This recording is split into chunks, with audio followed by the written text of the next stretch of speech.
talking about the Diddy tryout.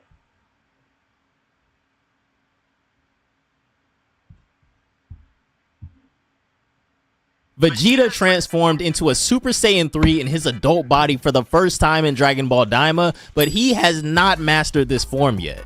In episode 19 of Dragon Ball Daima, after Glorio used the wish from the Dragon Balls to turn everyone back into adults, Vegeta decided it was his turn to fight Goma alone. Vegeta would transform into a Super Saiyan 3, and while it looked like he could overpower and outspeed Goma initially, the third eye allowed Goma to not lose any stamina, letting him easily outlast Vegeta's new form. Vegeta made a crucial mistake though, exerting himself far too much and too fast, as it's clear that he hasn't mastered the energy consumption of Super Saiyan 3 yet. I've rarely seen Vegeta this tired, so this could possibly be why we've never seen him use this form in Dragon Ball Super.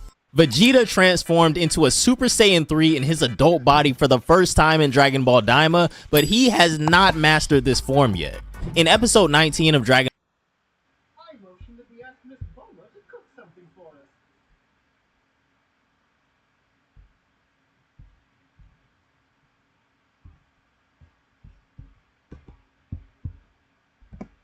So you got the assistant, Cassie's mama, then a stripper named the Punisher. I'm definitely getting my Punisher tattoo removed after reading what I just read. And then you have a government agent come in. That's what you got for today. They'll pick it up tomorrow. So let's get into it. Diddy Docket. Now a 10th member joins Sean Combs' legal time. Jonathan Bach, husband of Alexandra Shapiro, already on the team. Inner City Press. He must have seen something. I don't know, bro. With these things, bro, I be thinking to myself, they seen something, and that's what essentially got them ready to join up on it. Because certain things that they do, like lawyers and stuff, they have expertise. When y'all just seen Westmoreland up there cutting up like she dancing with a steak knife, bro, there's a reason. You see what I'm saying? There's always gonna be a freaking reason. So just believe me when I tell y'all, he didn't join this for no reason.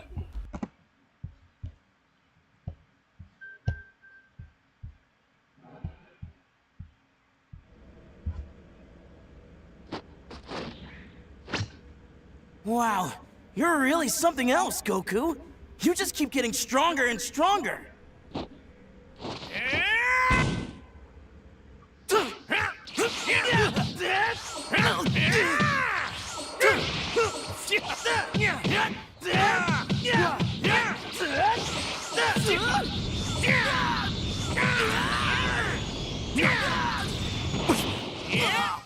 This is getting fun.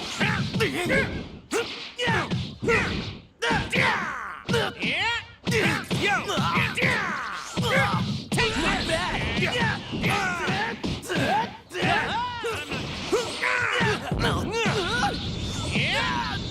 Here it goes!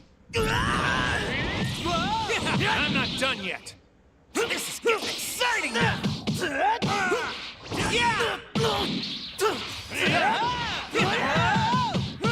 not done This yet. isn't.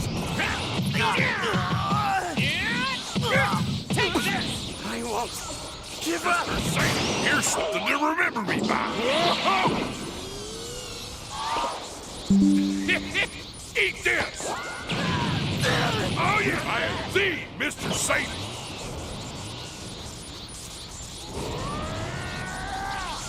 Cookie! Now I'll finish you! No way, that doesn't... Mr. Satan, are you okay? What move? Dynamite! Yeah! I could have handled you all by myself. Here's something to remember me by.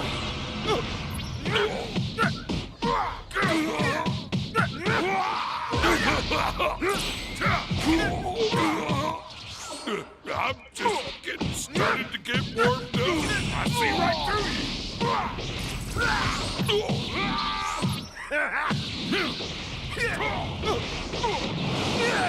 Time to finish this.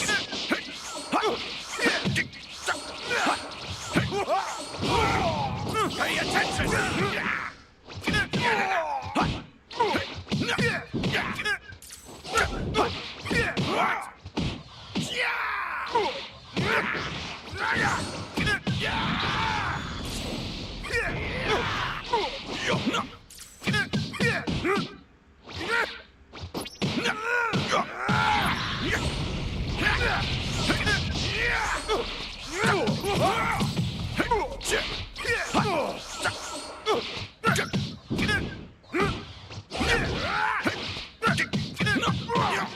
As far as we're going to take it.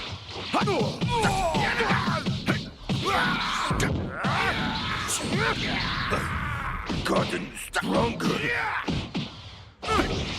Eat this.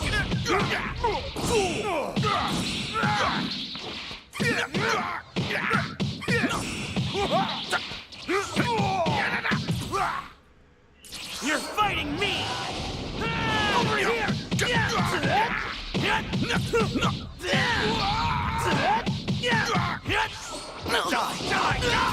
You've taken this far enough!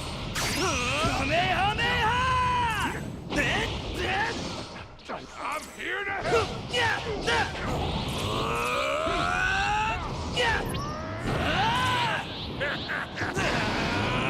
Full power! Now I'll finish you! How's that? Over here! This is it!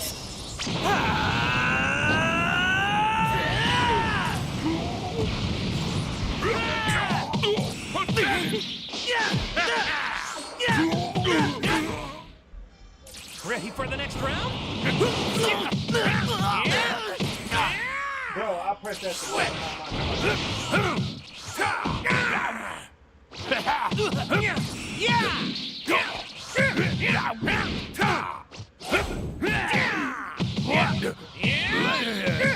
Take this! This guy ain't bad!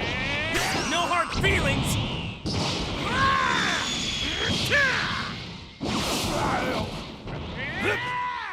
Come out and here you are!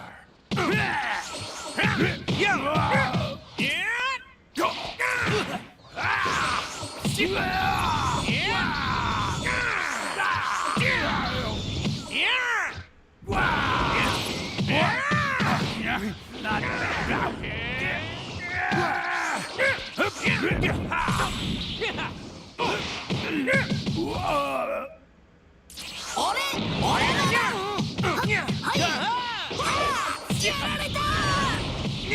I'm not done yet.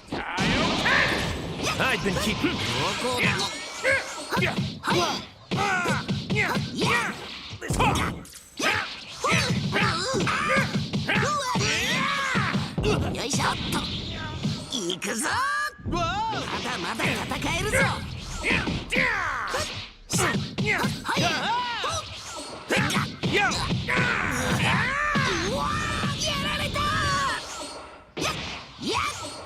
Just you watch. I'll show you who's number one.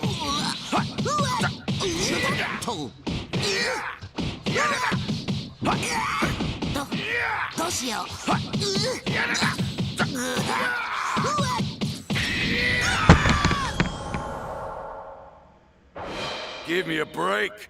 I'm barely even trying here.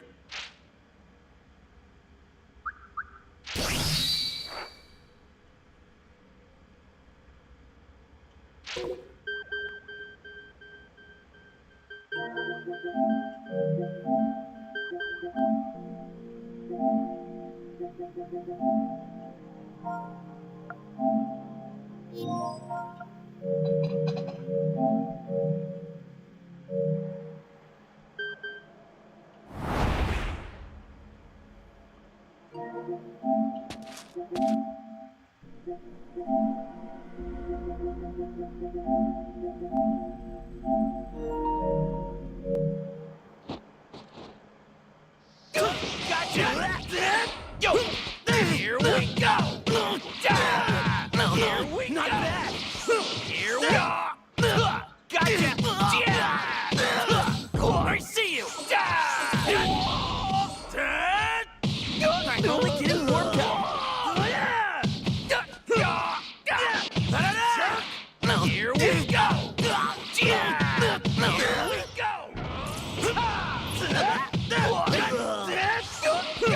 Gotcha!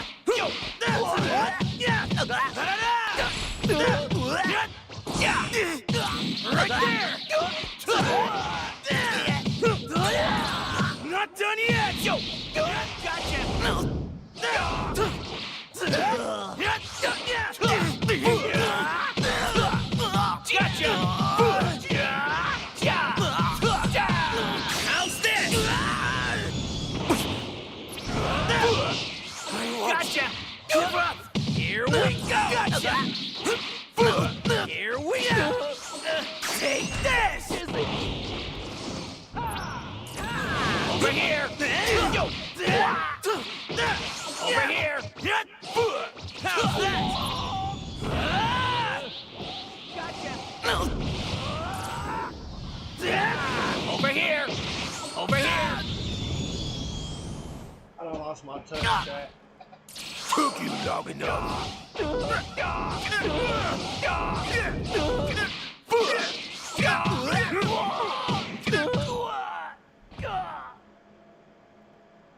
Let me handle this.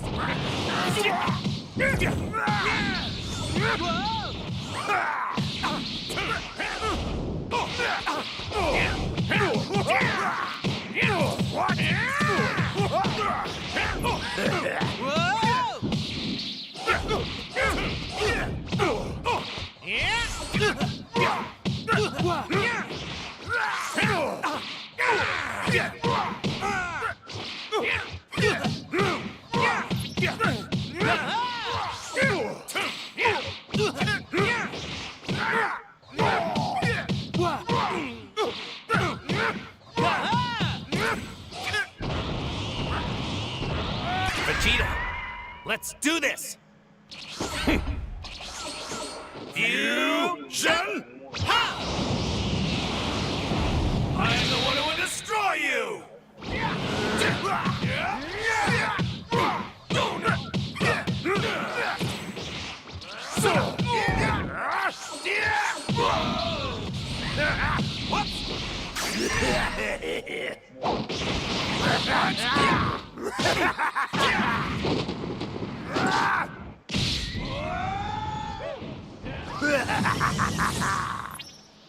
I am strong! That's how it is.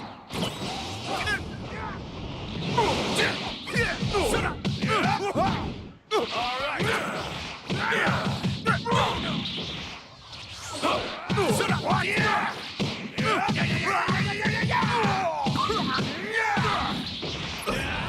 Gotten stronger.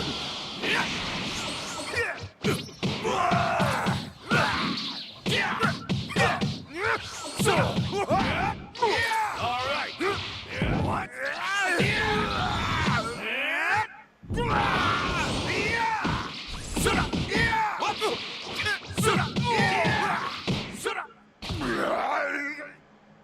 Switch out!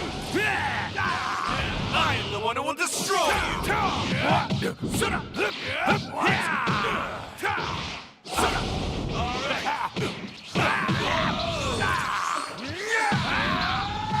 can't escape me! All right! Whoops!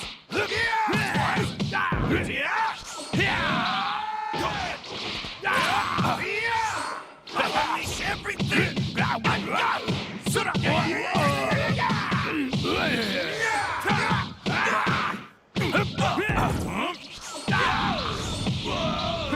This guy ain't bad. All right.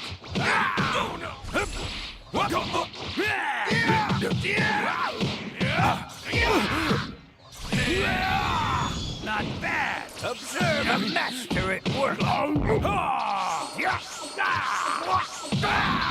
Special fighting pose. You fell into my trap right there. I like that body of yours. Change now!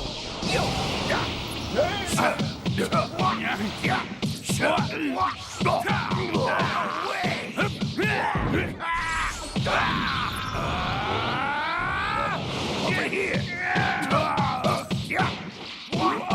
You fell into my trap. Damn, fucking bitch. 変わって変わってさっほいトーンさっほ No way! Getting hurt. やっうわー問題なし Can't keep this up for long. さっほいそこそこやっいくぞ This might 待 not っちゃう be よ good. Oopsie. よいしょっと Uh-oh. さ Oopsie. ほいはい Hey. ほ Yo. やっささほわよいしょっとはいやっ強いな Oopsie. ほい Hey. ほあーシュタッとはっさはっはいやっ Fooled ya. やっさふっはっふっ Fooled ya. やっ Kid gloves are off. Lightning. Surprise attack. やっさは I don't think い so. そこそこはっさやっほい Yo. Yeah.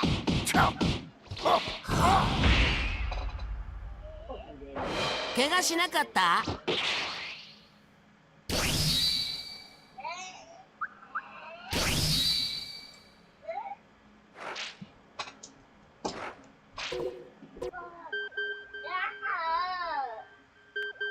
Don't you start that runner. Go in there. Okay, all right. Bye.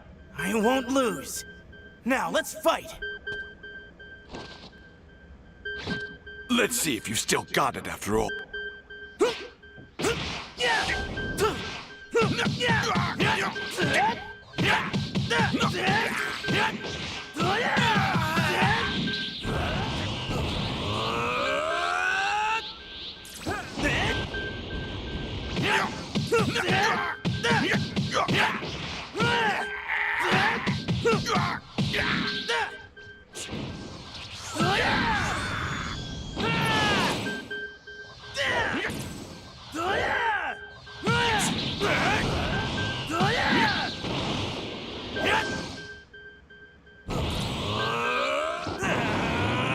Full power!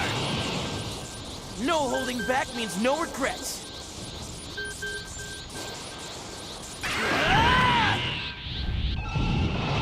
My powers overflowing!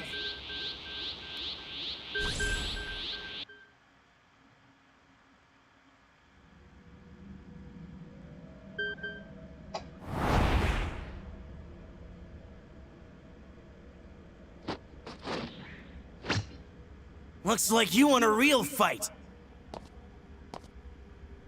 If I have to do this, I'm going to enjoy.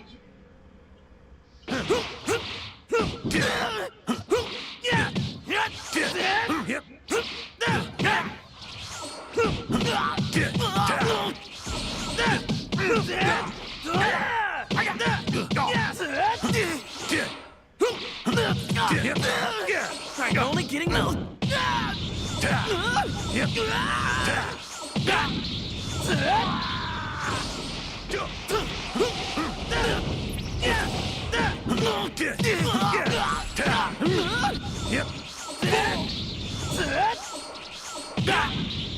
Not done yet! Is the warm-up over already?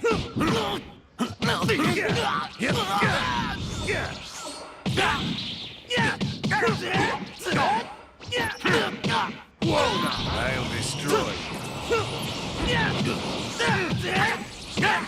Most wanted. I know you're a real pain in the neck.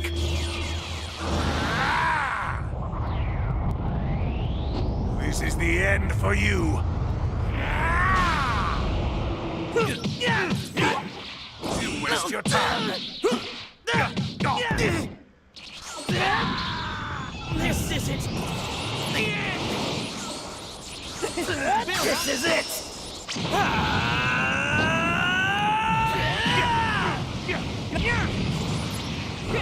This is getting exciting now.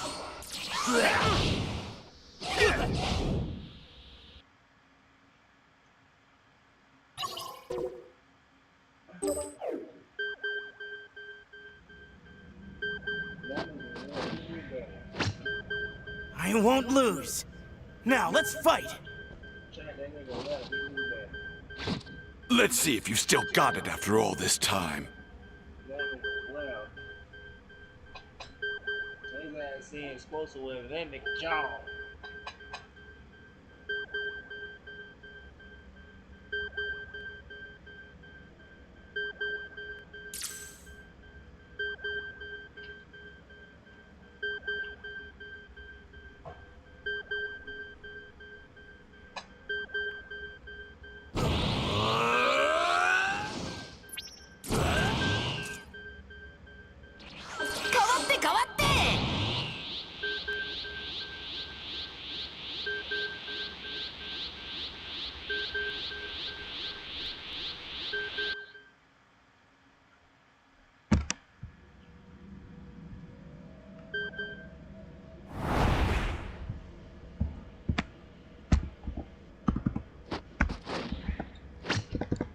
No need to hold back.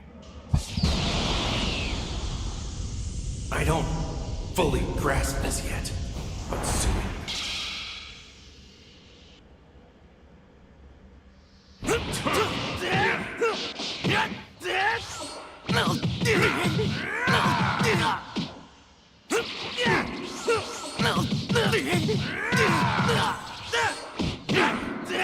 I'm only getting warmed up. Over here!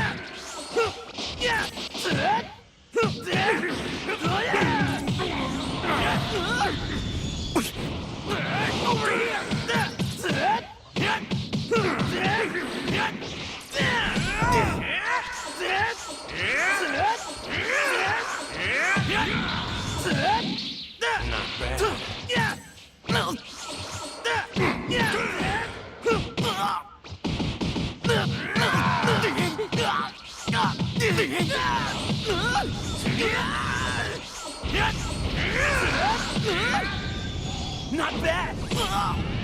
This is right there.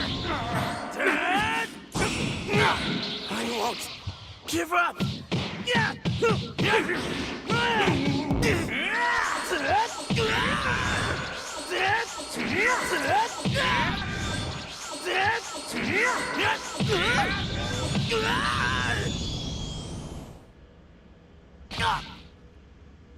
Took you long enough. Mr. Satan is cool. I see right through you.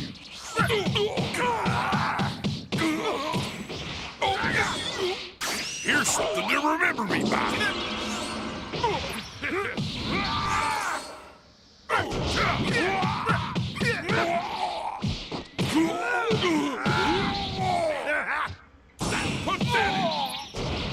Here's something to remember me by. Eat this.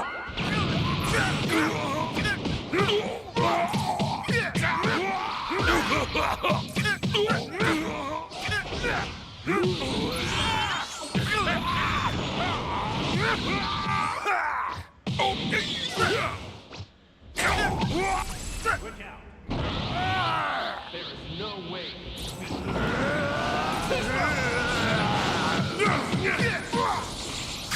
I'll tear you to pieces! This is the end for you!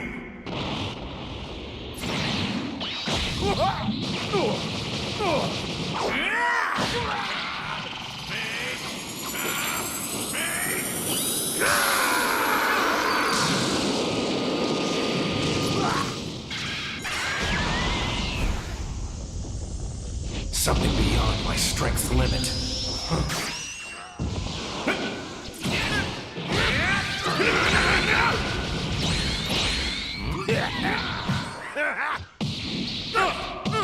What?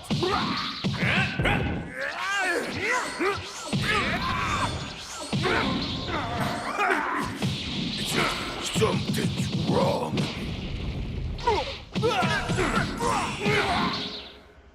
Switch. Go. Over here.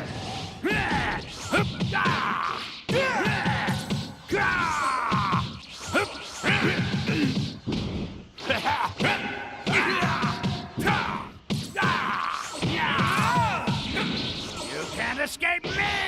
I can't lose!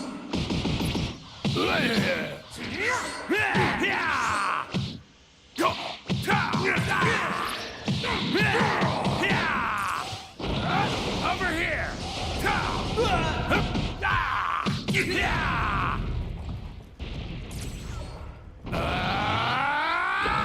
Over here!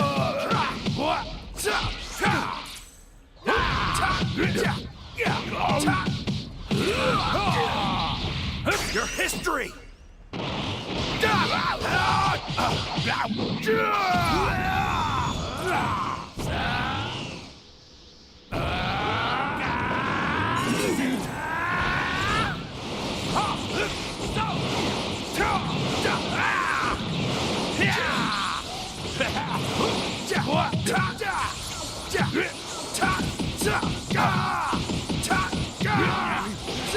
Your history! I like that body of yours! Change now!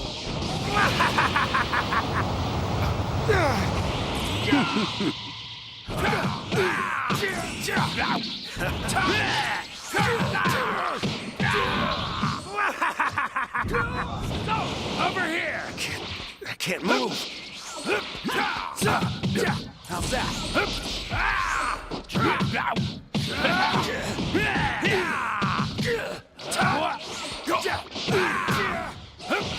Over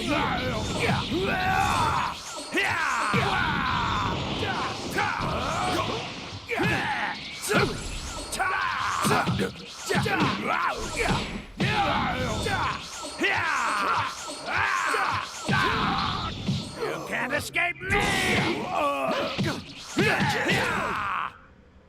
Took you long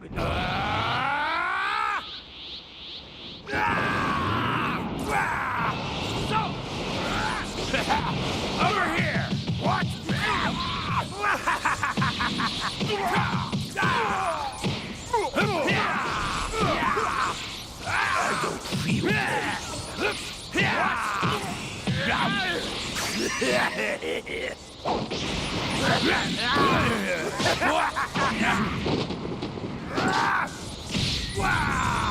Not bad! Over here! I land this!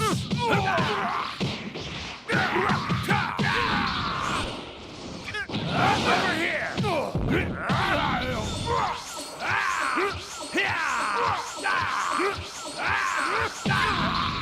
You can't escape me! Something's wrong.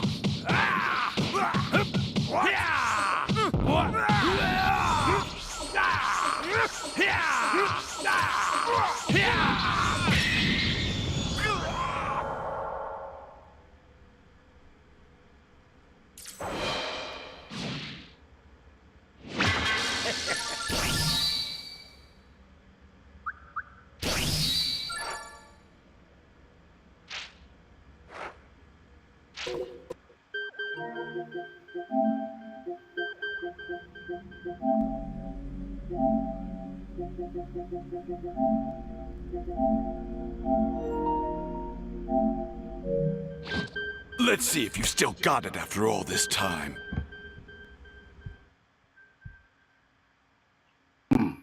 We gonna get into it. I gotta jump back. So here we go. Yeah. What the hell? Before George come in, Combs Agnafilo. We oppose David James testifying about the incident with Suge Knight. He's going to mention D-Rock. Say he was a friend of Biggie Smalls. That's decades ago. Not relevant. Judge. Seems you are previewing your cross. Witness / personal assistant David James, take the stands. Judge Subramani. Good morning.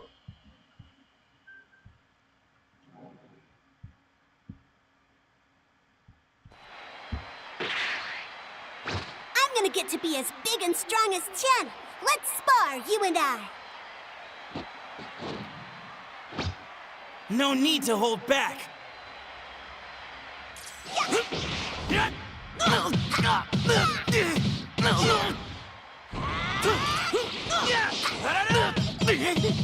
over my track! Wide open!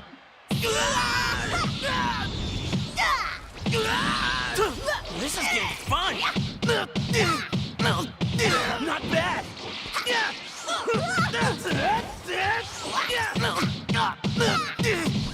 I see you!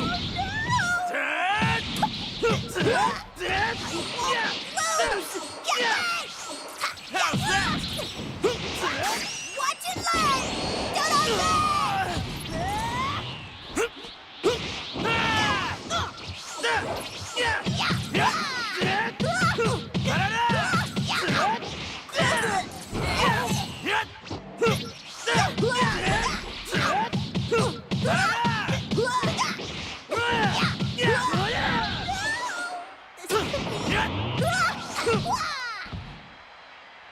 All right, now I'm your opponent. No holding back means no regrets.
Bro, these niggas be rage quitting for what?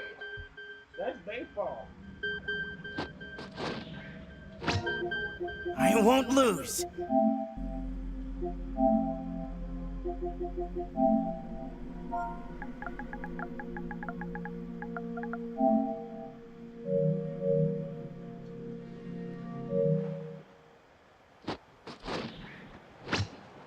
That you, Goku? No, you're not! Goku? Never heard of him. I'm Bardock.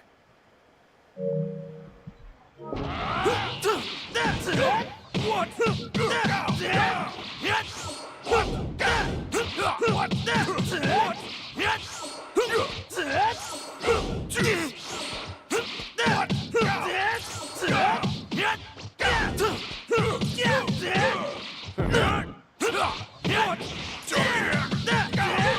Not bad.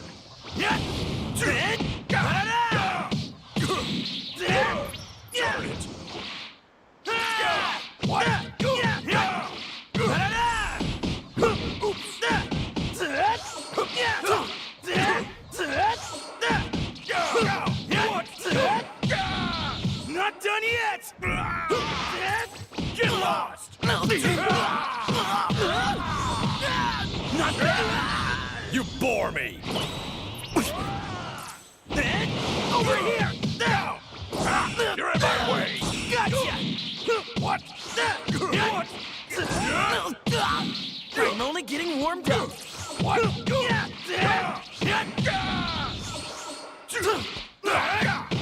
What?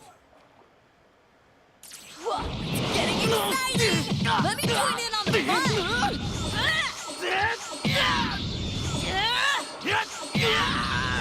Not bad. No holding back means no regrets. Kamehameha! Kamehameha! This is it.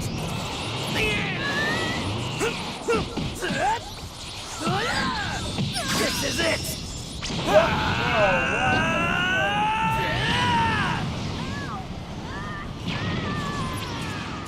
No holding back means no regrets.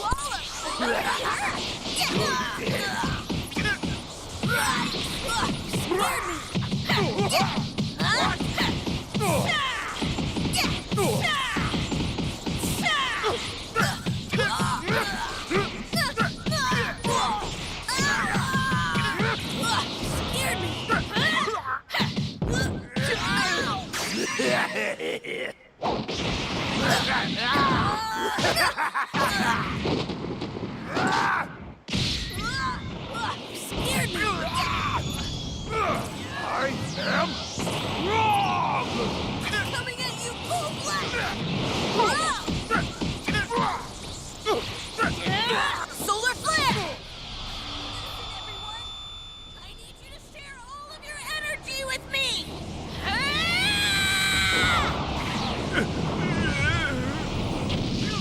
The hope for everyone in the universe! Found you. I'm coming at you! Here I come.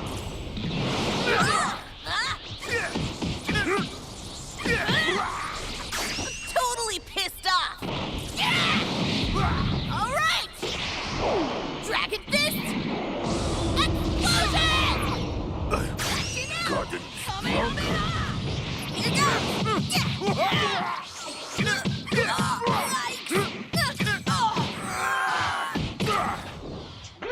Bro!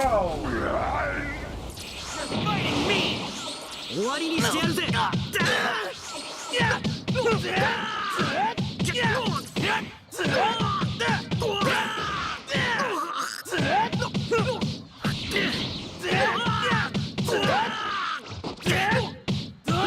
Take this!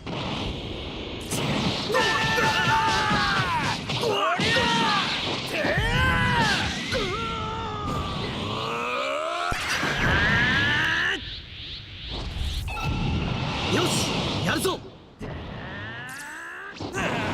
一気に片付けてやる隙だらけだ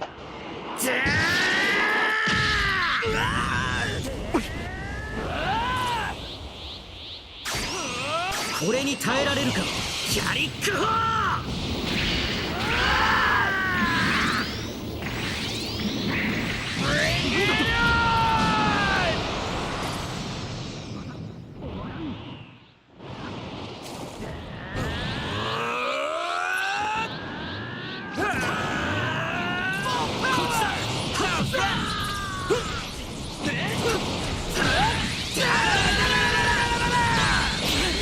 いい気分だこれがスーパーサイヤ人を超えたスーパーサイヤ人のビッグバンアタック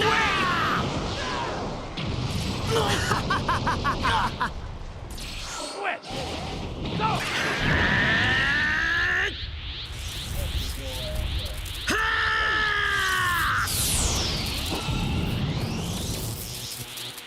ぶっ倒してやる Over here!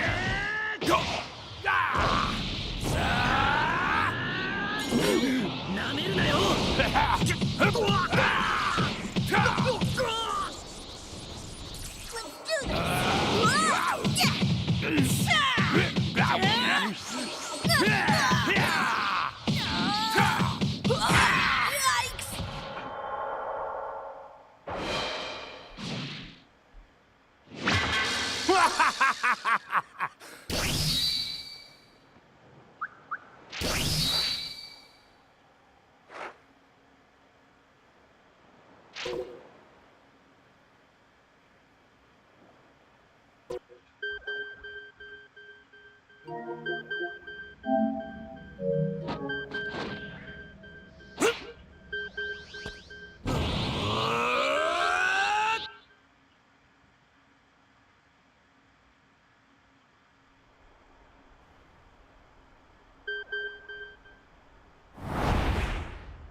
Okay, let's do this thing. Don't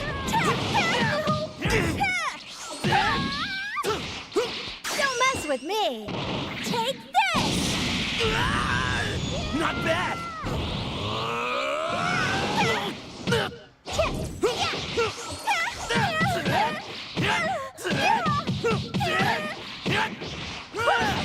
Take this!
done yet! Over here! Not yet! Over here! Not bad! Over here!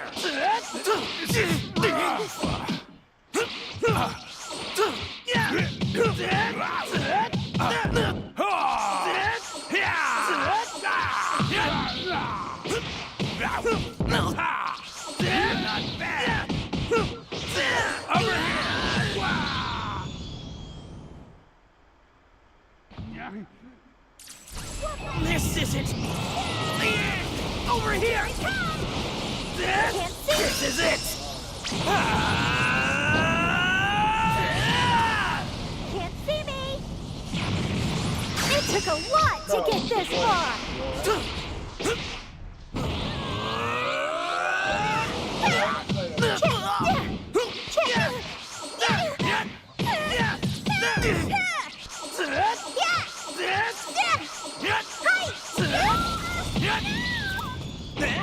Over here! Yeah!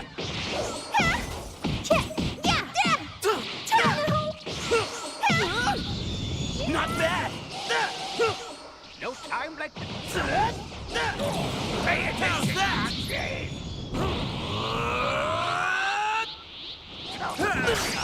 me! Ha! Me! Here goes! This matches! This is it!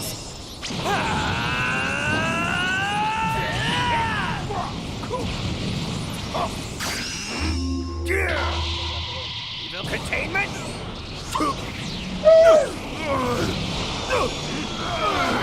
Wait!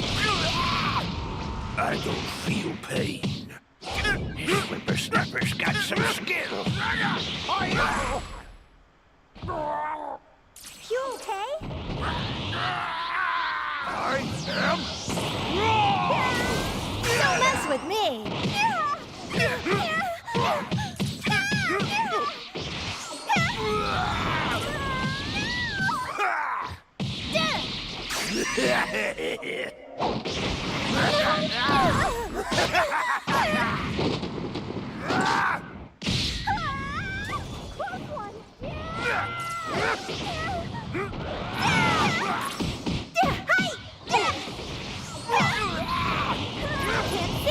Don't mess with me! Take this! Gotcha! Take this!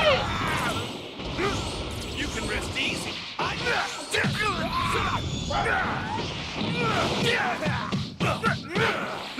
What's up?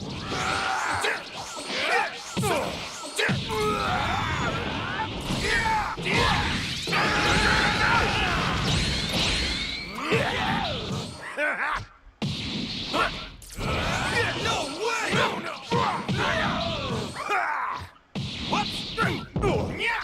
Whoops!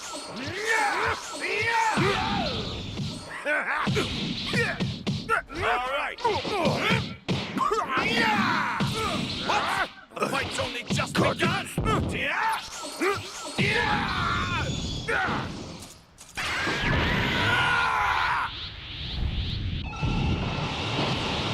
I am the strongest.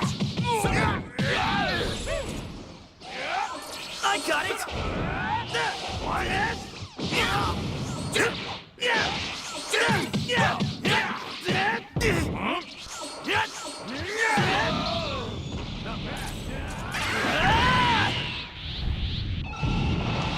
My powers overflowing!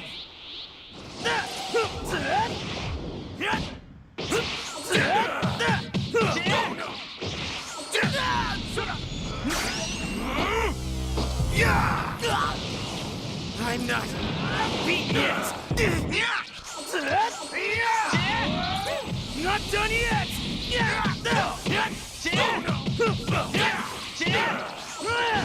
Right there!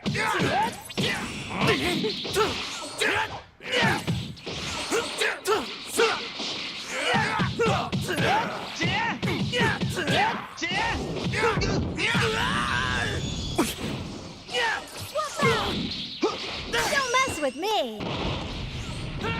Over here! Not bad.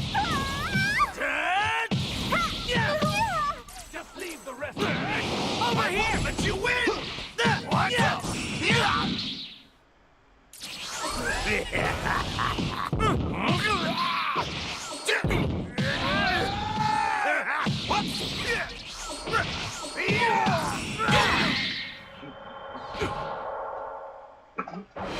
I'm not done torturing you yet.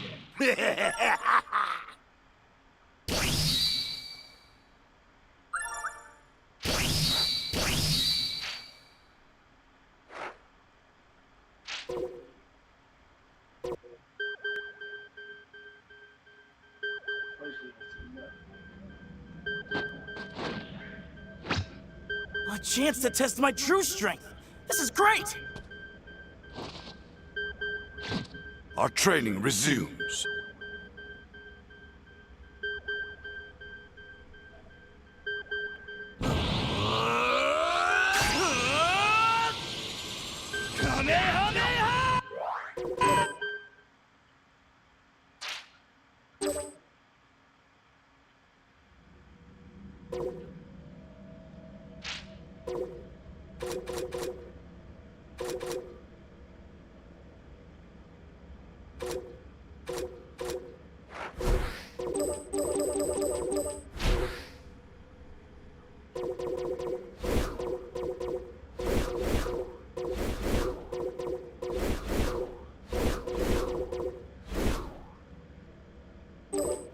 Just like I planned.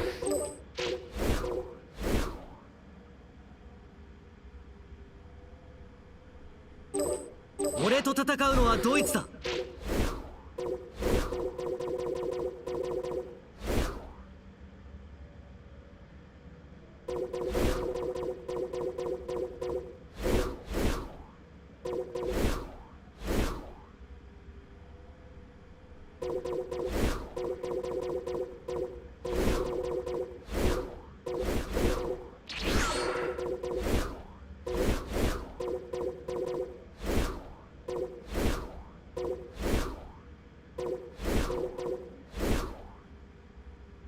This will be over in no time.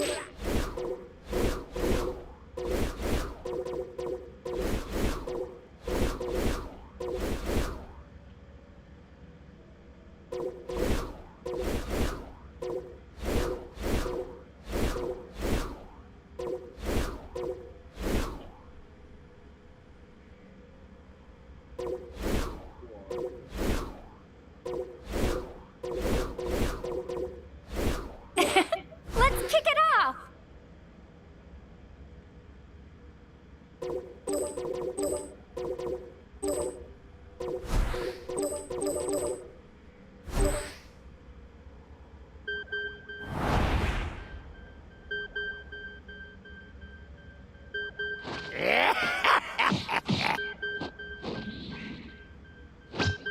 Go ahead. Underestimate me at your own peril.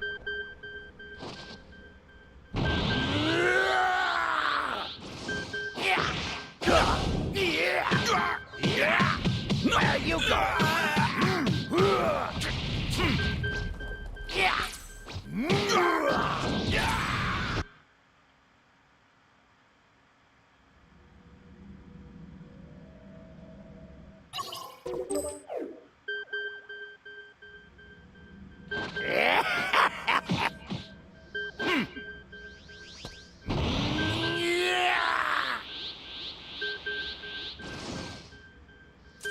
Now I'm pissed. Now I'm pissed.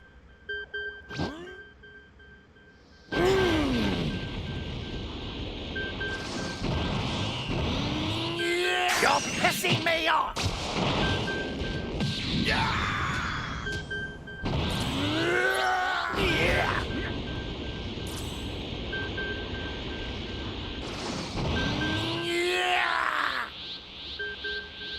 You're pissing me off!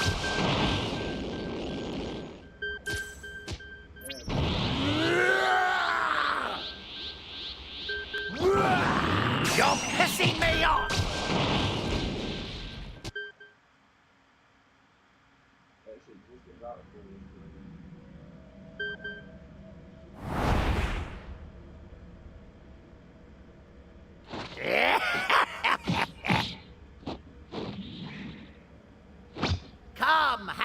taste of my notorious brutality!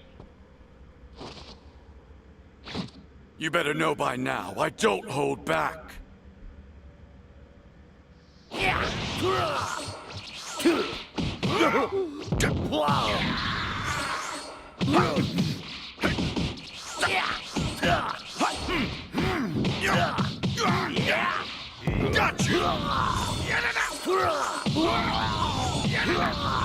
I'm not done!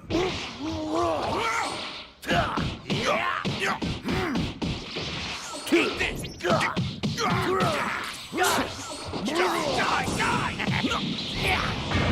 Is that all you've got?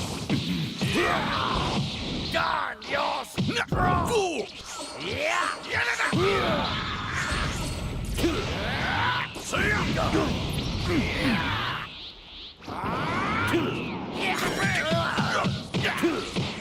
That's it!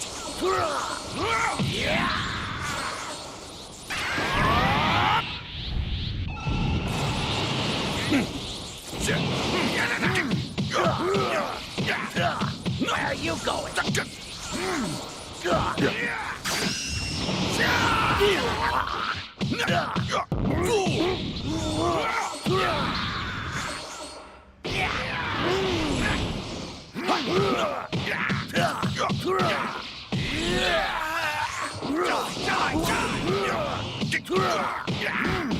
Where are you going? You're dead! You're dead! Leave it to me! What?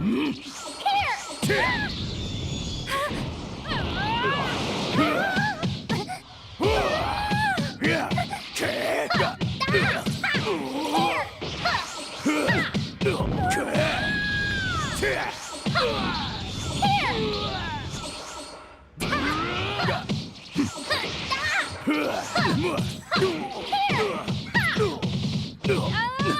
I guess you want to die here today.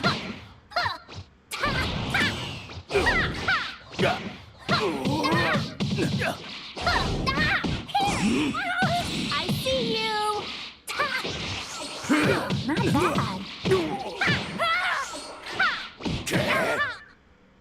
Now you're mine! You want to die?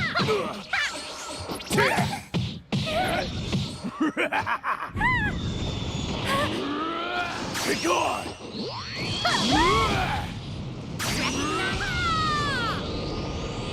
Be gone!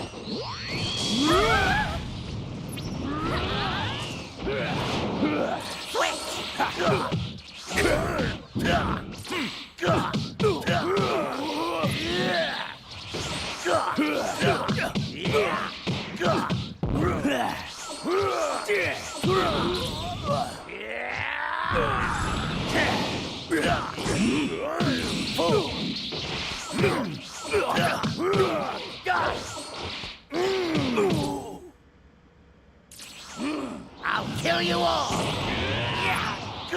Where are you going? Where are you going?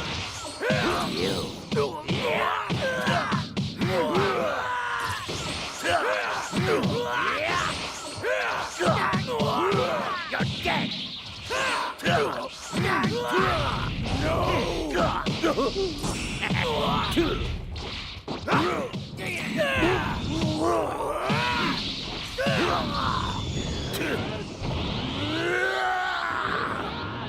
You're pissing me off!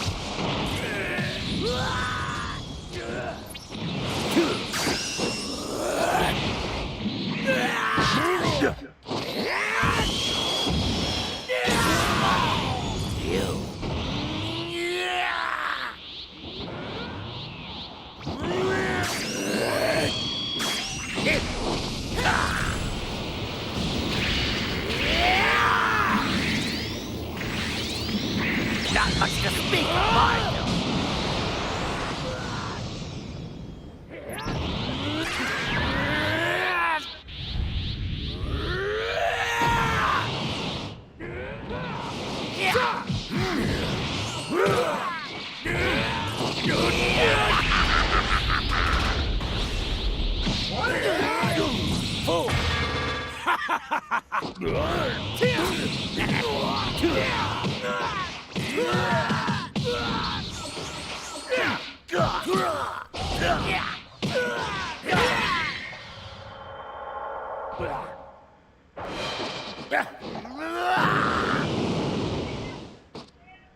A reject like you can't even come close to beating the likes of me.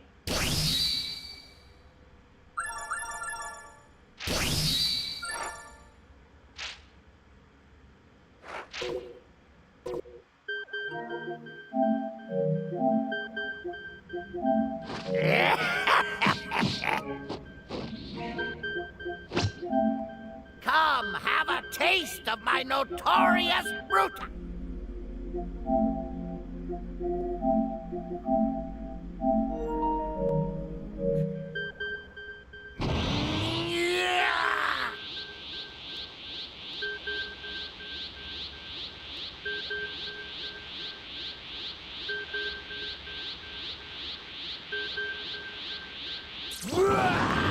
I'll tell you you're out of here.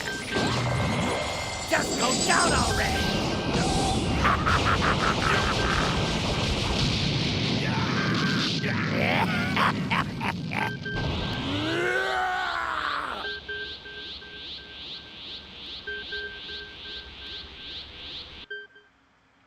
Man, what was the door that closed in that? Was it something glass at the 33? I think it was.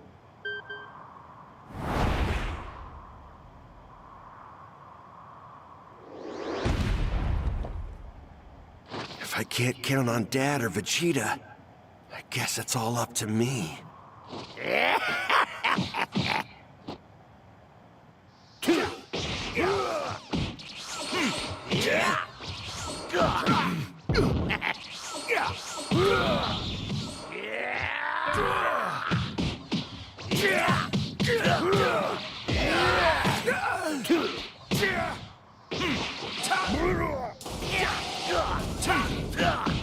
Where are you going?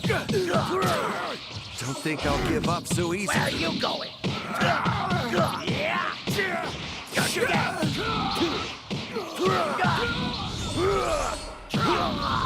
What's wrong?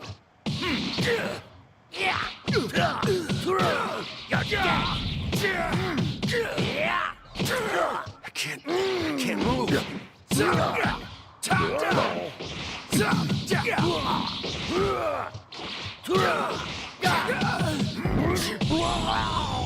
You thought you're strong.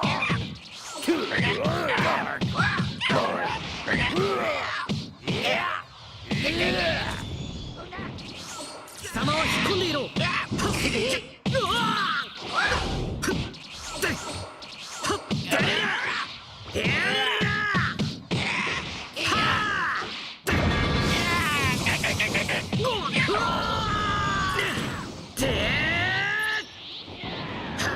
これで片付けてやる。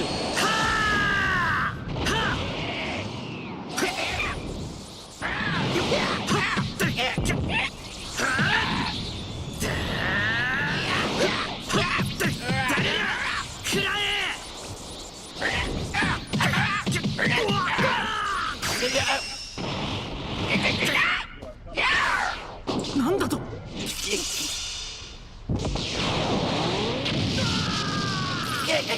逃がさん。投資。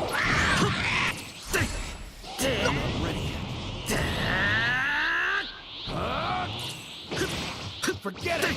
Your history! これで片付けてやる。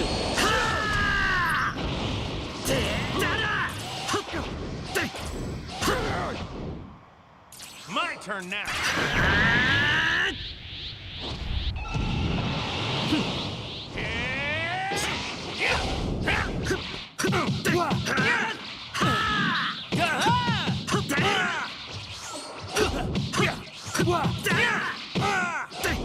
I'm not done yet! よし、やるぞ。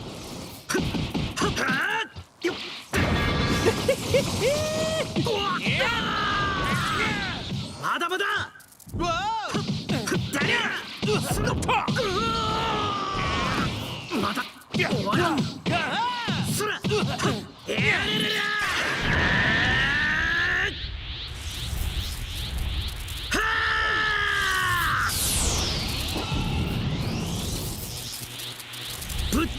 やる。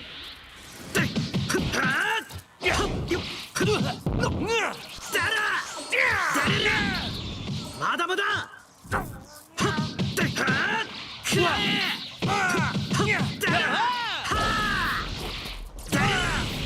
Sure thing. Anything for an old friend.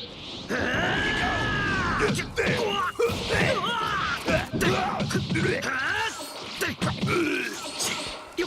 Now I'll show you what I can do.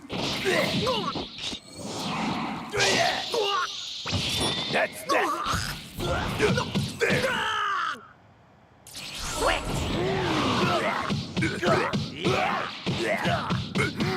We call this off. Kill you all! Where you go? Got you! No thanks. Yeah!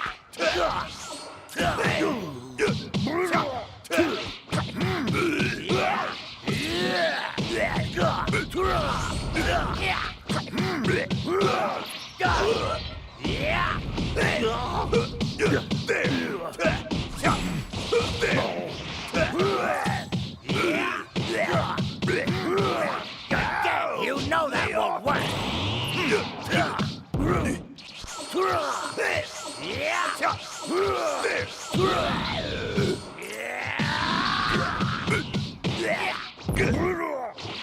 No thanks.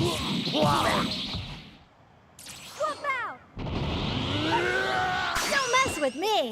You're pissing me off!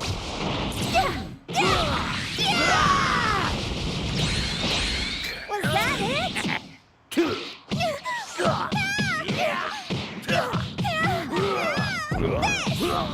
Don't mess with me! Take this!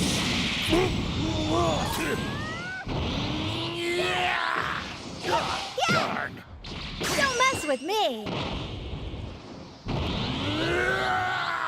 You can't handle this! You're pissing me off!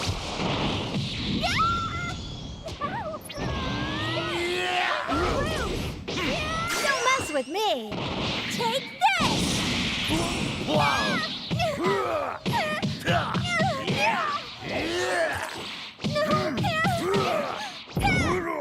This is crazy! Don't mess with me! On it!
Come!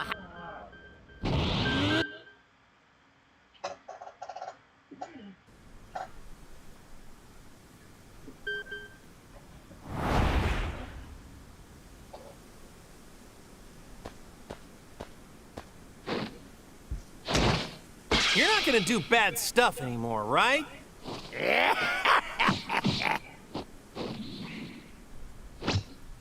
Looking to die, are you? Well, I can help you with that.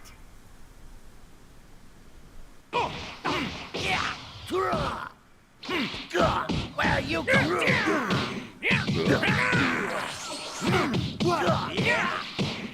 Where are you going?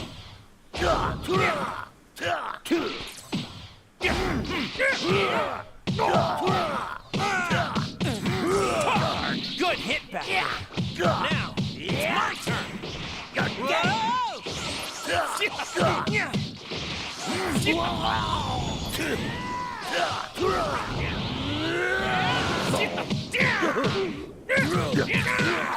Darn, you're strong! Yeah! Where are you going?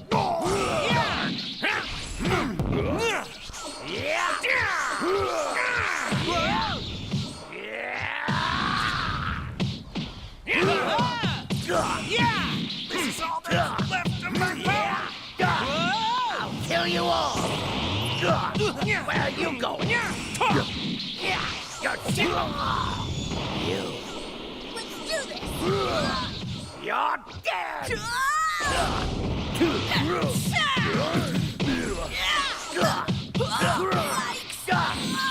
You're dead! Leave it to me! You pack a wall of... Quit running!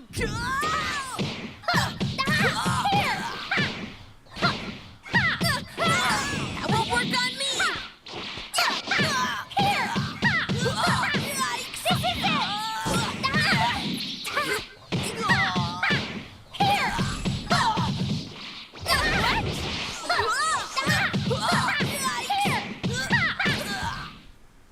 Ready for the next round? Saw that!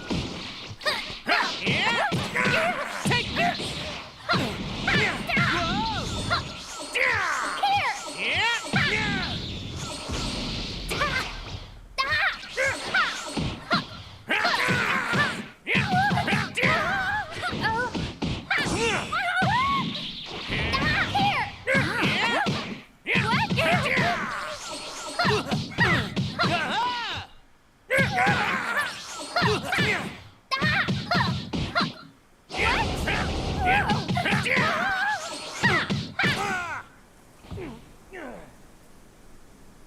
Just you watch. I'll show you who's number one. Now you're mine! Come on! Saw that! What? Got you. Here! Here!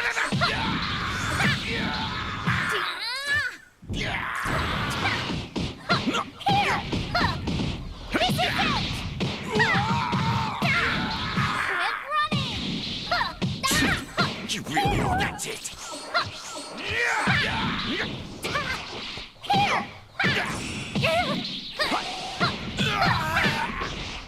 This is it! What?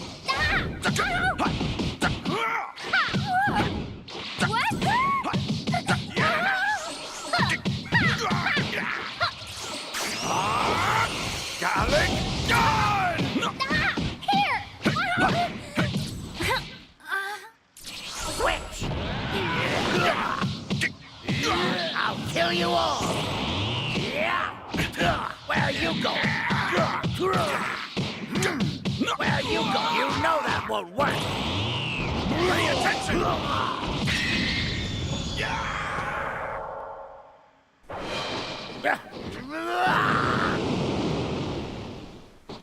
A reject like you can't...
You're dead!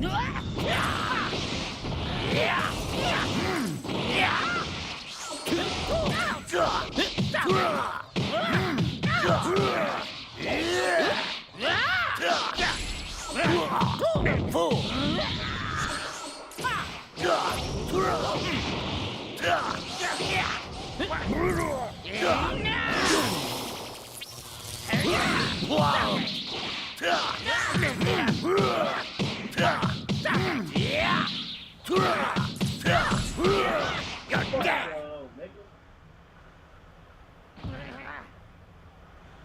Why you gotta hog all the action?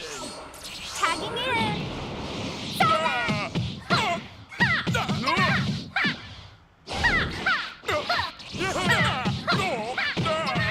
Nice try! One more shot! Here it comes. Can you not be so stupid? Speed up!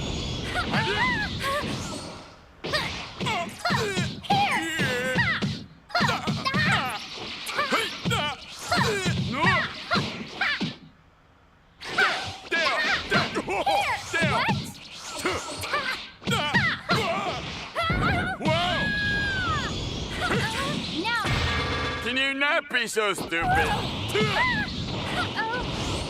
Come on, Mike, you're a genius. Not bad. What the?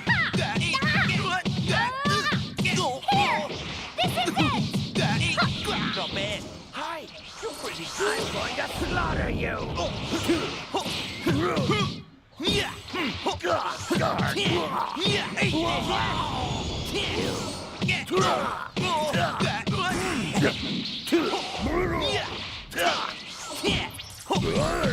No way! That can't be possible!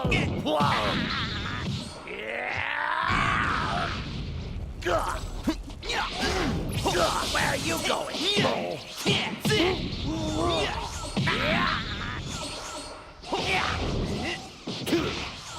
You owe me a chocolate buffet for this.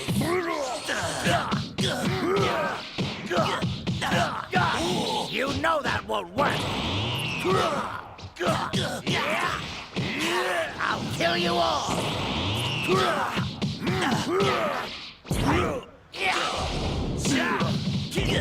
No way. Dark. Whoa.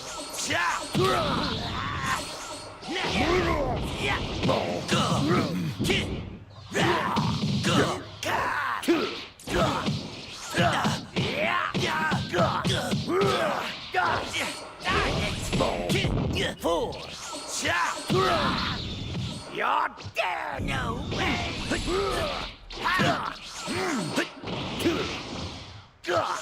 Let me show you why I'm the captain of this outfit! Can't escape me!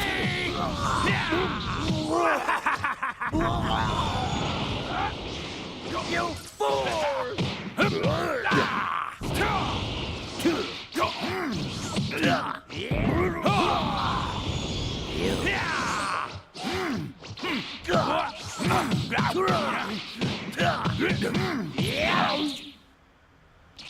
Seems it's my turn.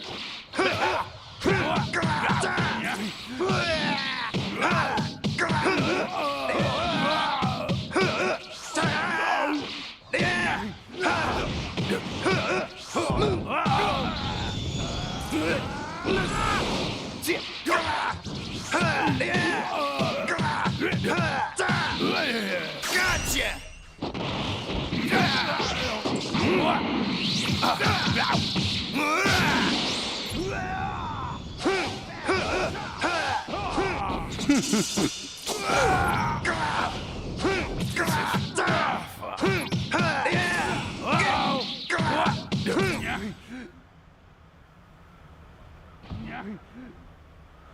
Hey, Captain, let me handle this.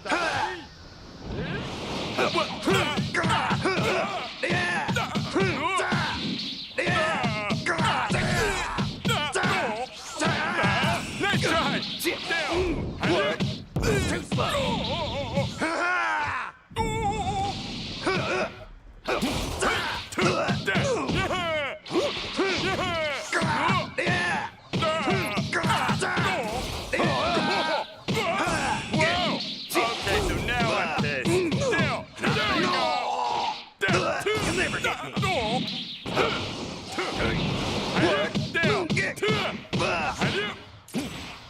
Down! You're mine! It's over!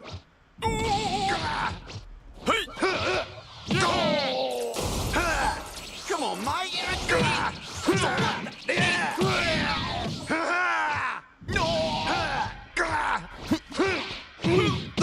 You'll never hit me! What? No! Too slow! You'll never hit me! Gotcha!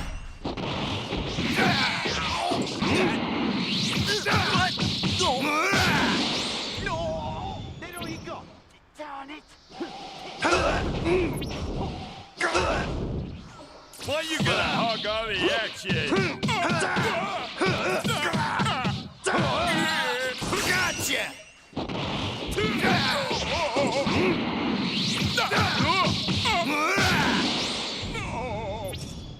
Still running some tests. Over here! 終わりにしてやるぜ。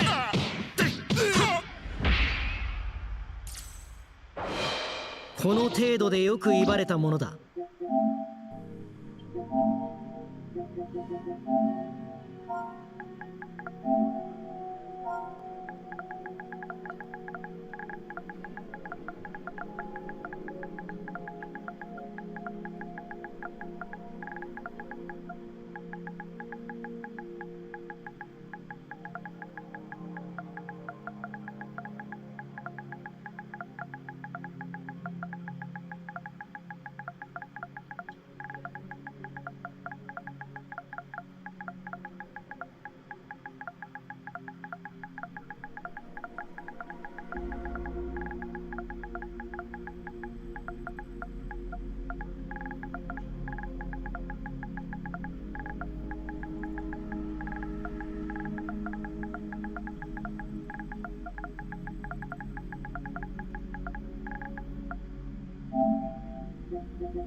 Where are you going?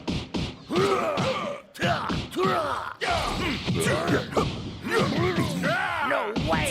That can't be possible! What?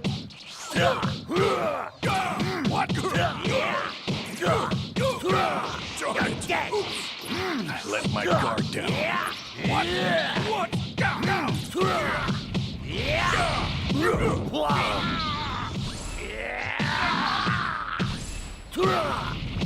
Where are you? You moron! You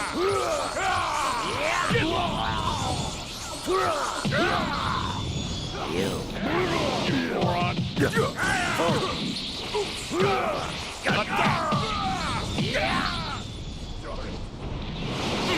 This will change everything! Your fate as well! This ends now! You run for your life! Where are you going? Damn it! You You moron! fool! What? Where are you going?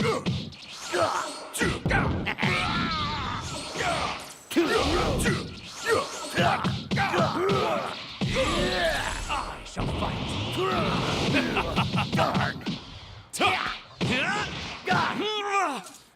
Leave it to me! Here! Recognize...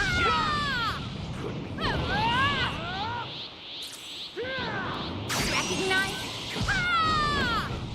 Make me stronger!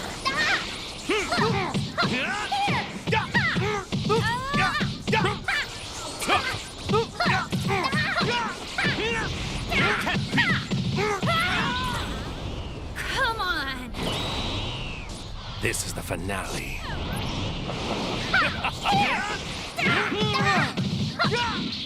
Here's a new one.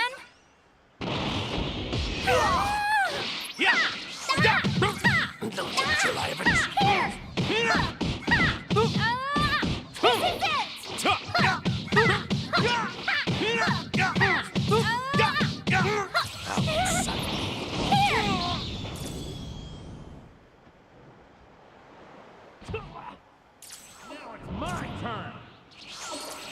going to...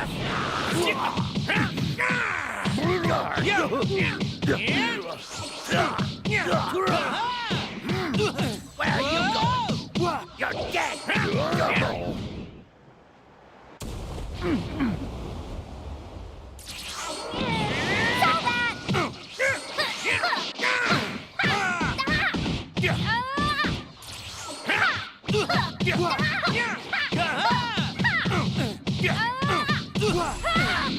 Come on! I got you! This is it! Quit running! Come on!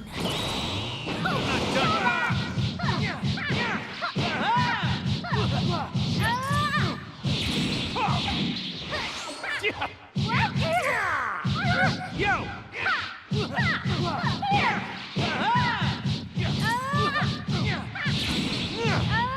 Here's a new one. Giru, help me out!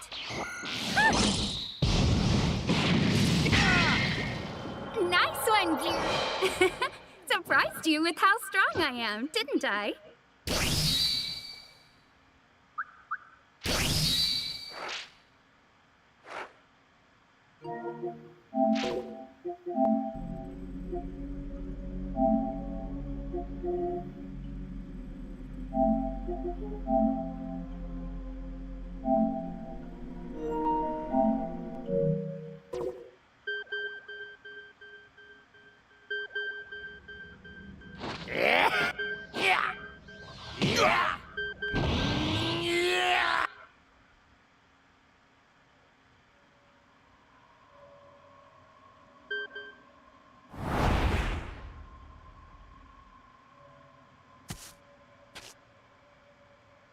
Buzz off! I don't want to fight you.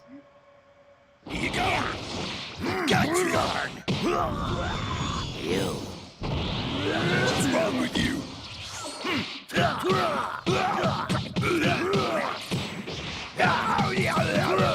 What are you doing? Can't we call this off? Yeah.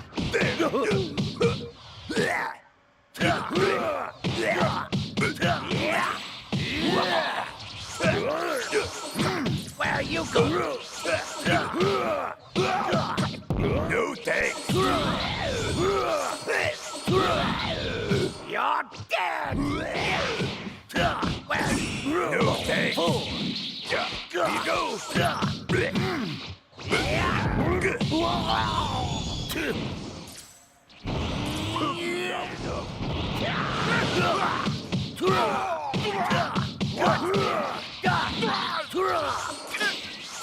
Where are you going? Where are you going? You know that won't work.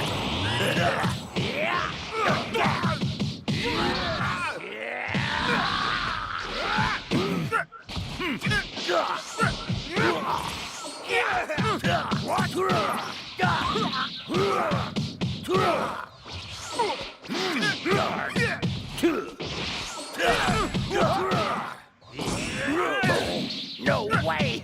That can't be possible! Something's wrong. Yeah, you're dead! You're pissing me off!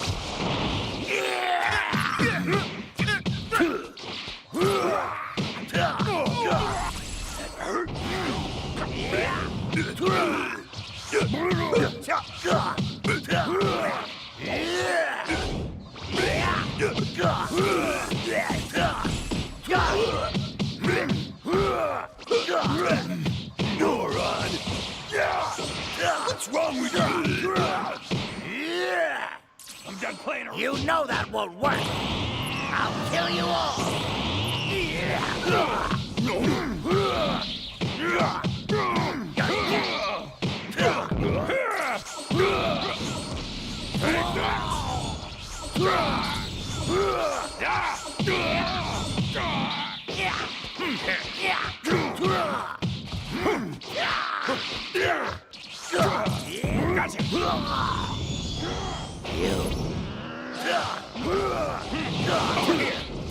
Where are you going? Get out of here. Take this! Take this! You're dead!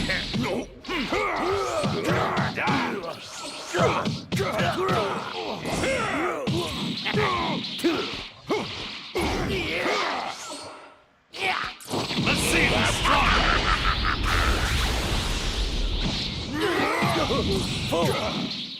Take this!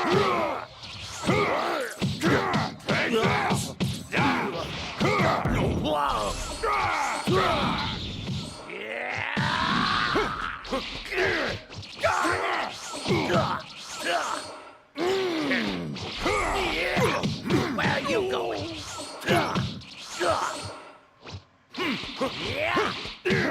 Thank you! Get out of here! You're pissing me off! Over here! Shoot! Tagging in. Stop that! Here! Not as washed up as I look, huh?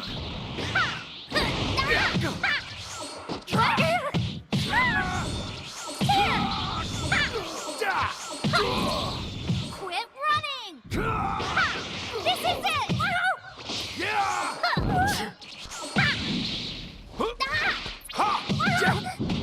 You think I'll give up so easily? You're mine! I gotta get serious. The real fight starts now. Over here! Come on!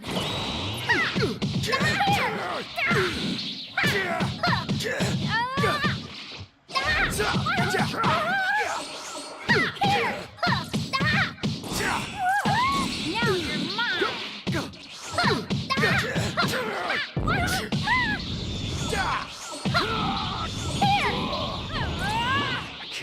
I can't move.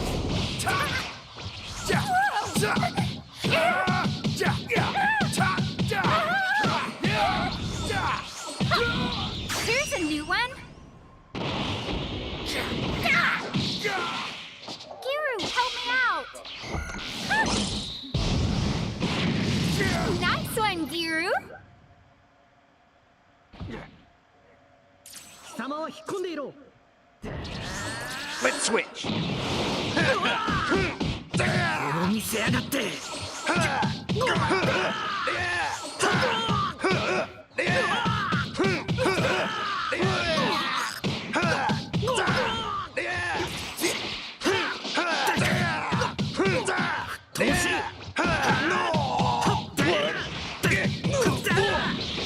こっちだこっちだ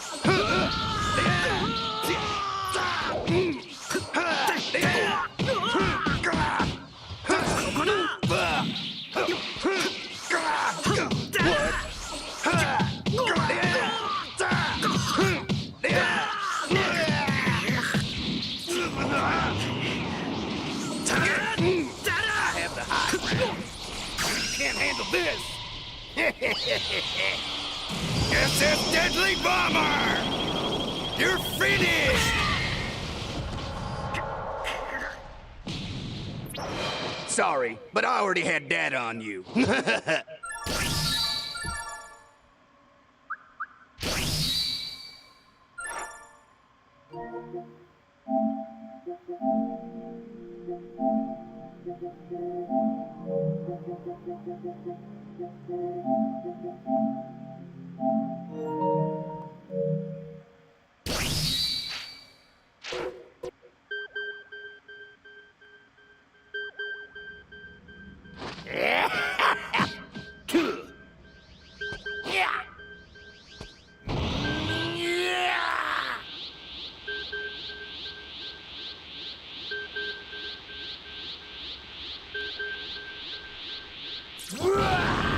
I'll kill you!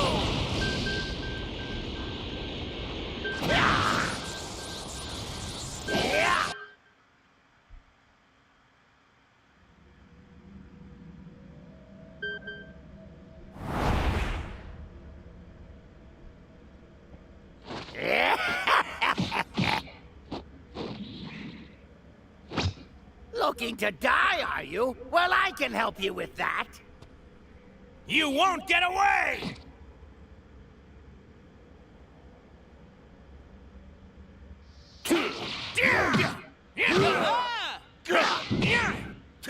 Where are you going? Fool!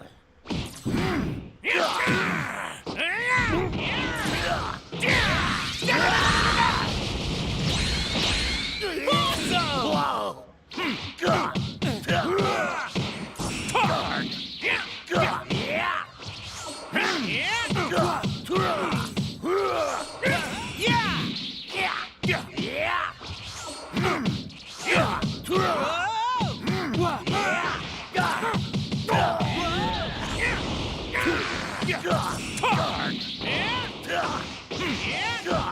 Where are you going?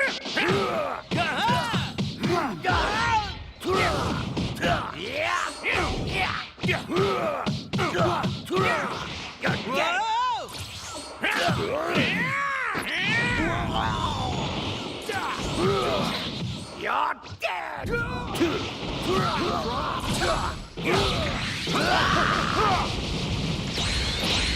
How pathetic!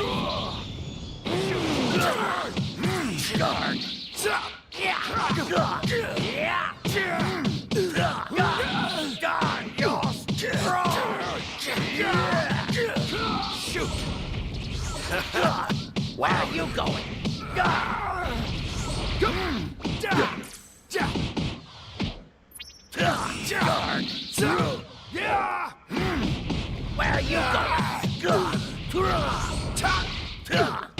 Where are you going? Where are you going? Thought I could do it. Dead. Damn it. You're dead.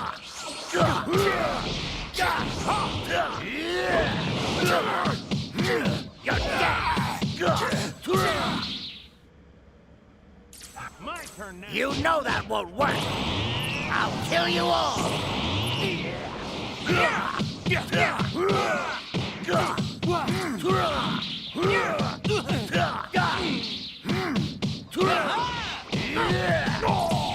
I'm not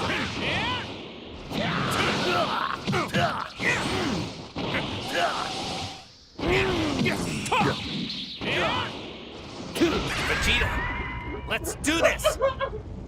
Hand it to me, now!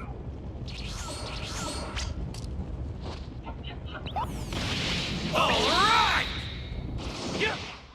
I'll give you something good! How's that?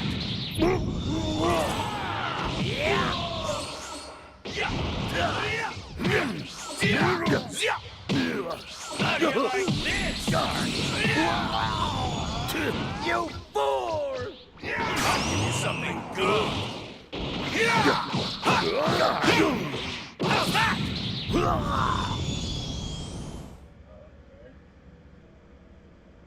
Tagging in.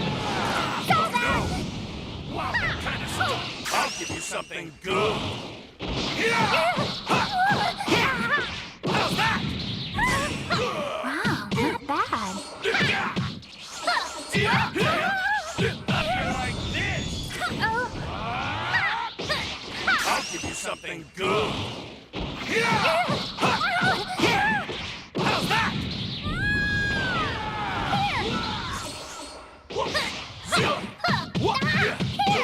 This is it! Oh no!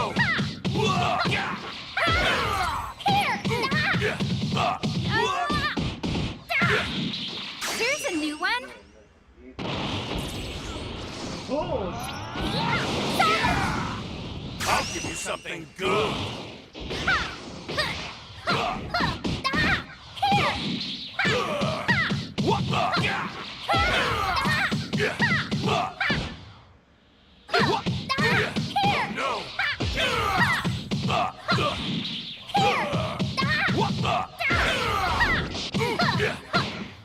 No! Not bad! No!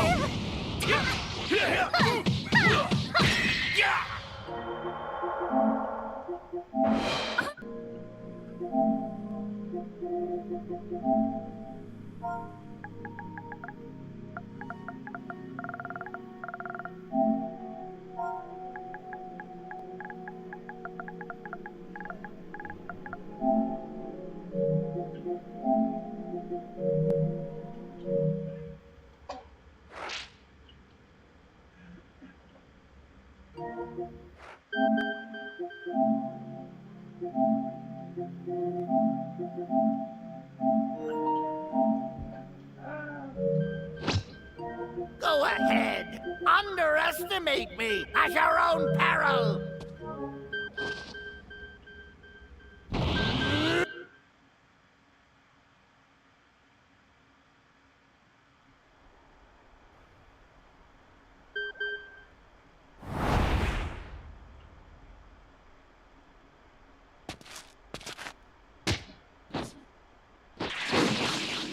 Whoa, I think I'm a little outclassed here.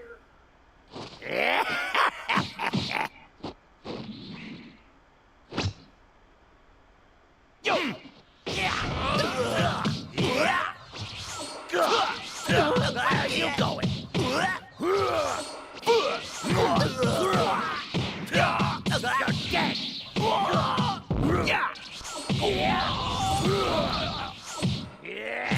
Give me a break. Here we go.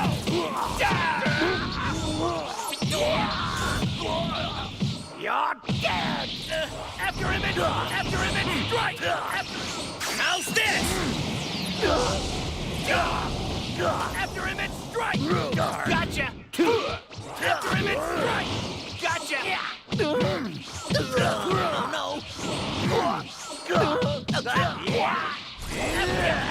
After him and strike. Ready for the next round? You're dead.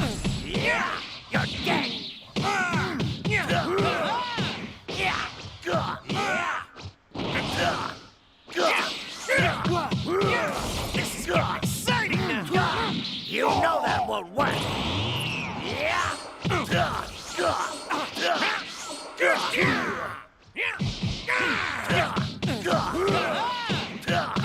dead.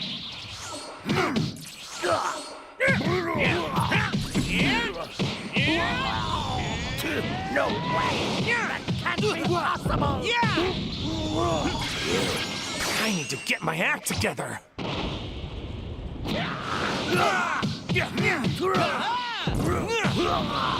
I'm not done yet. Fool. I'm not done. This is not the end.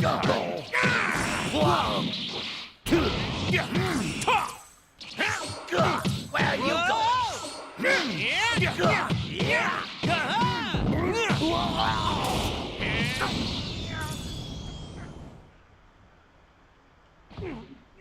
Let's finish this. I'll kill you all. Over here.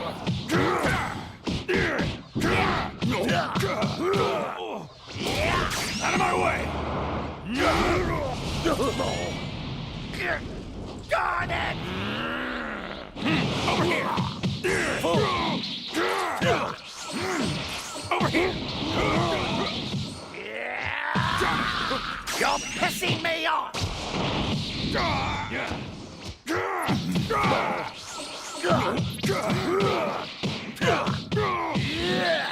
Get out of here!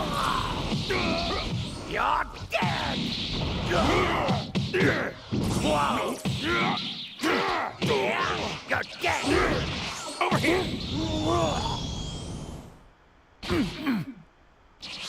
Here it comes!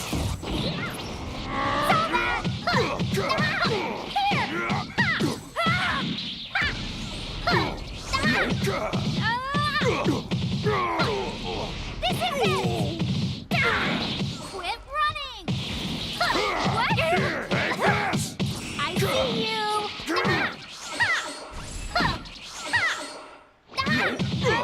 Gotcha!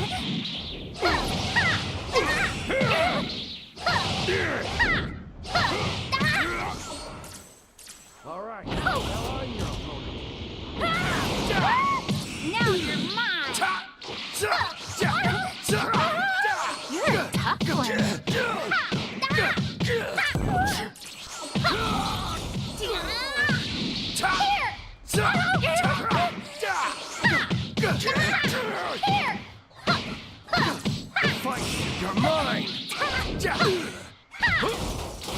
Nice.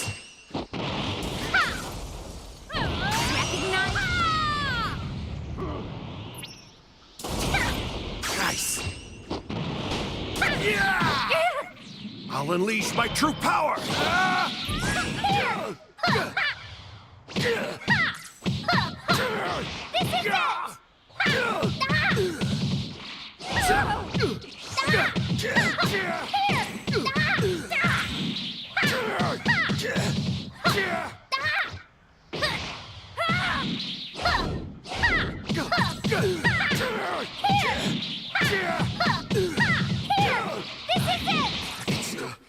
Here's a new one. Giru, help me out.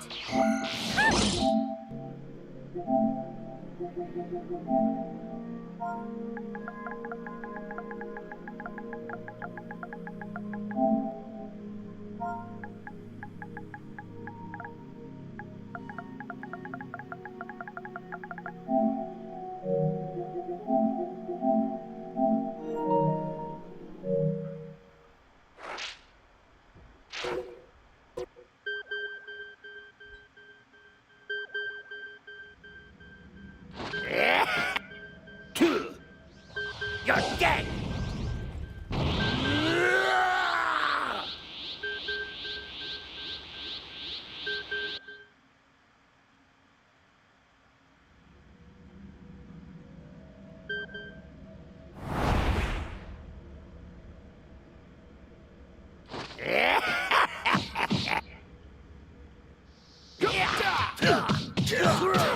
You're dead! Take this seriously. You're dead!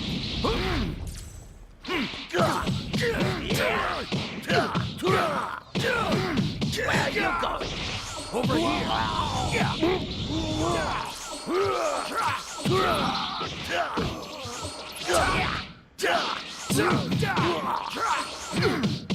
You're mine!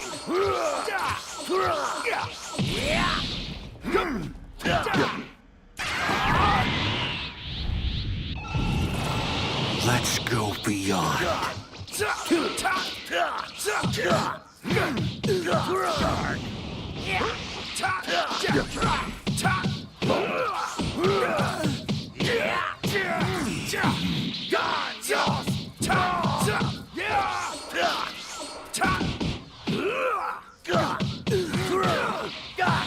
I can still fight.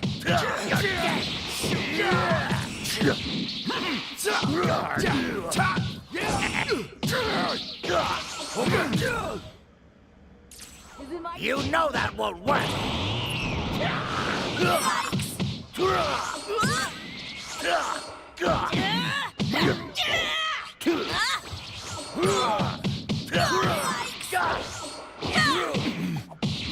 Whoa! Here you are! Here you are! Here you are! Here you are!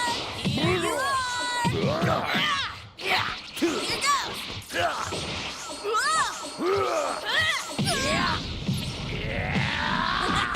Good job!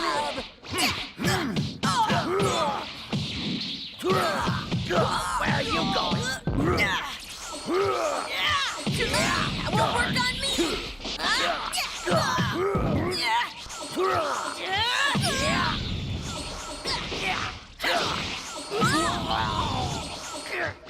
Darn it!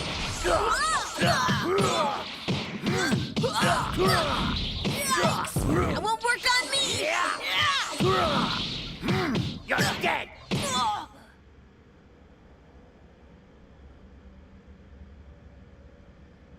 Switch out. You know that won't work! I'll kill you all!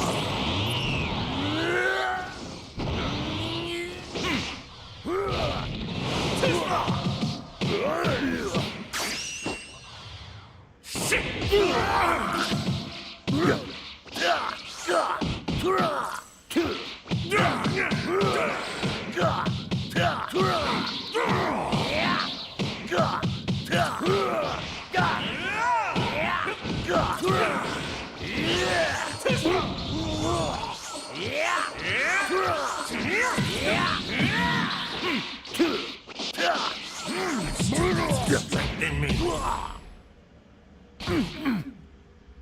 Leave it to me! Here!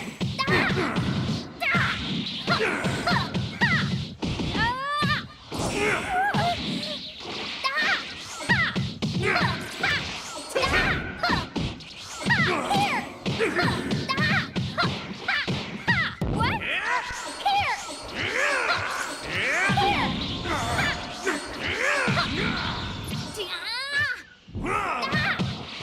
I can see every move.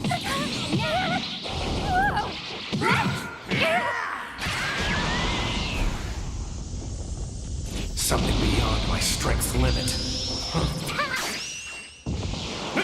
You're a hero.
Where you go?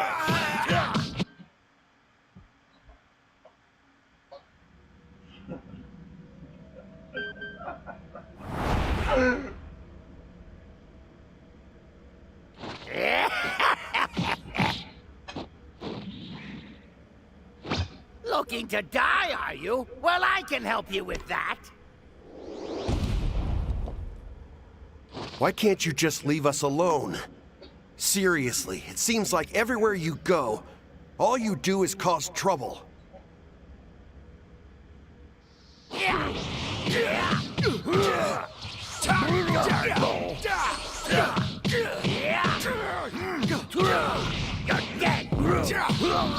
What's wrong? You're dead. Where are you going? Wow, you're good, huh? Where are you going? You're dead.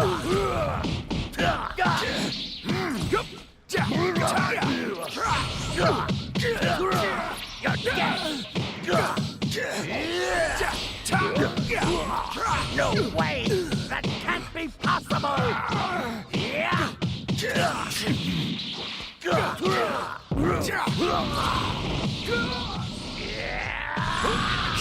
I can't move.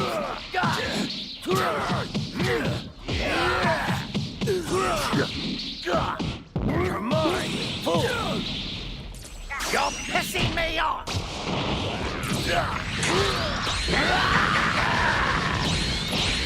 How pathetic! You're dead! You're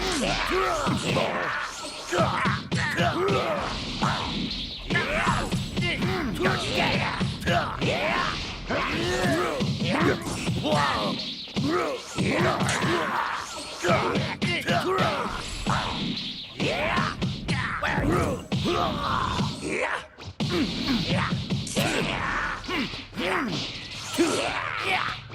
Where are you? Where are you going? Where are you going? You're pissing me off! I'll kill you all!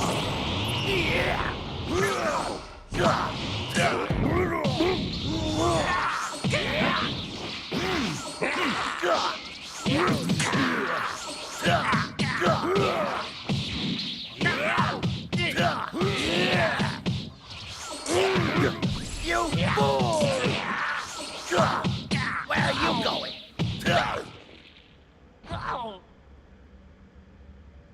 Come on! You know that won't work! Watch out! Darn!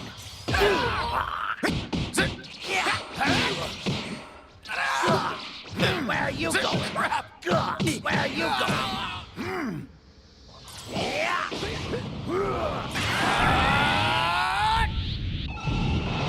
Let's settle this.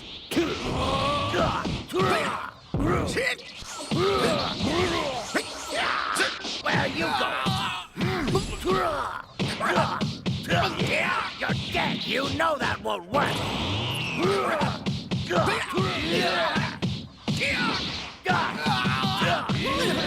So strong. Back off.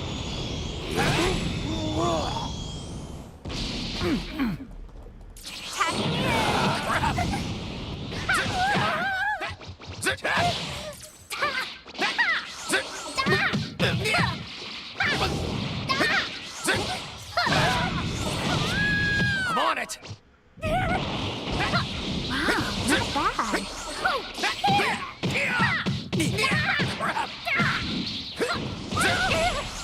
I can still fight.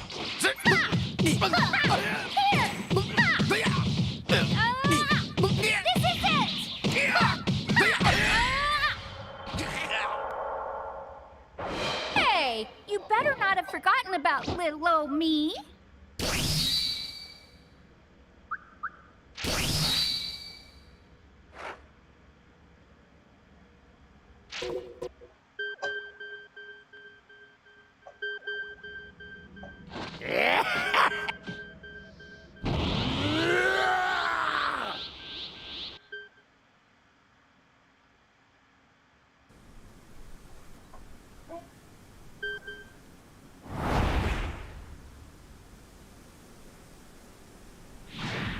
I will crush anyone who stands in my way!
You're dead! I am... Where are you going? Something wrong.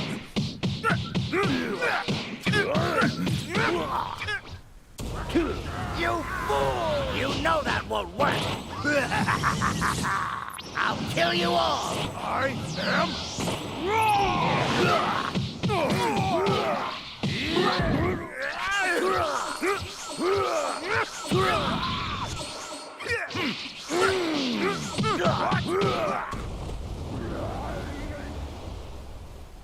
I got it over here!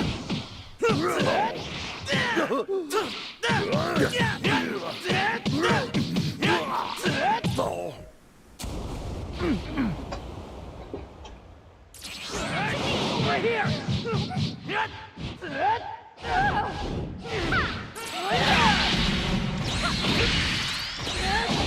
All right!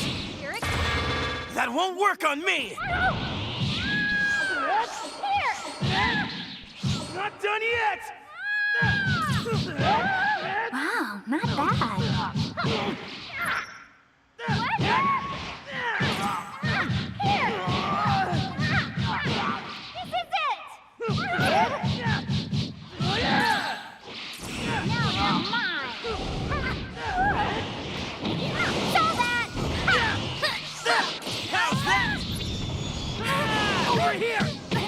I see you!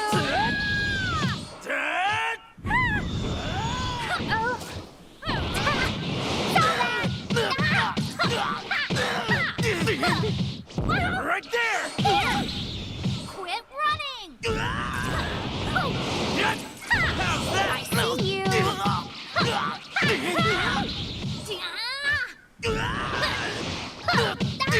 Here! This is it!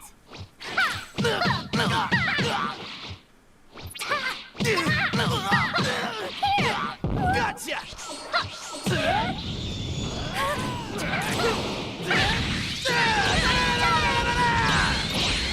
Great! No!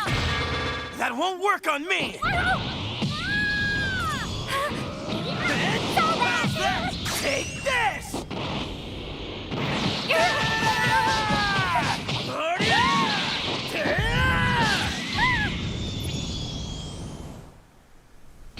Let's switch. Over here! I'm not beat yet!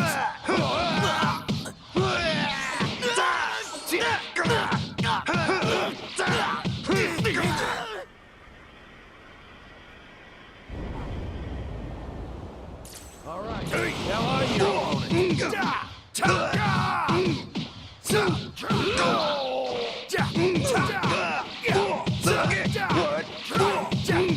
You'll never hit me.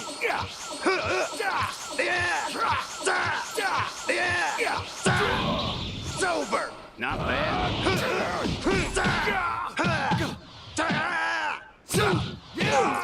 Too slow.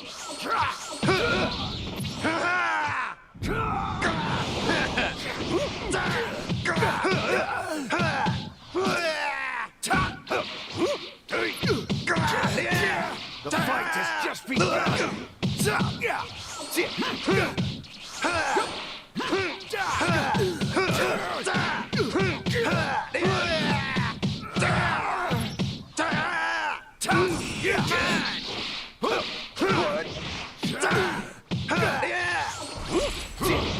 Over here, forget it. Got you, forget it. Not bad. It'll take me a while.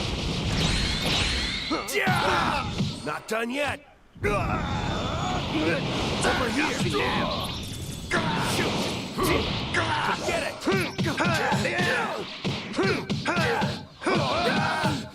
Gotcha.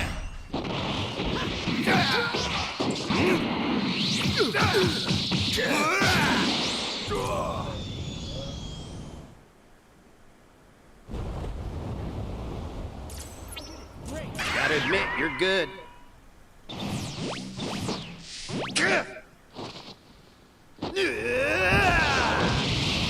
I'll show you out. Take this.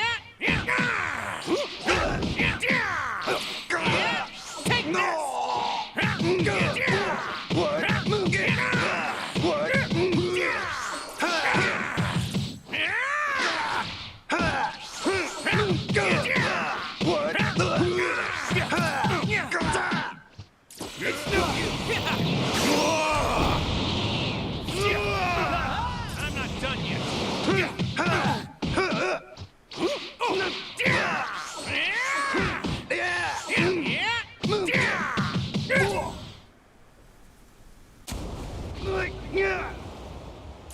What do you stand Over here.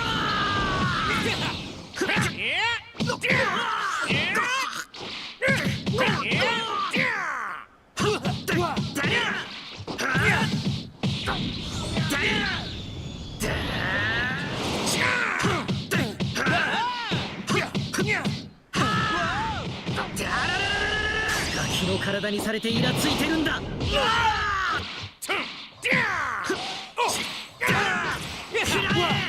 I'm not done yet.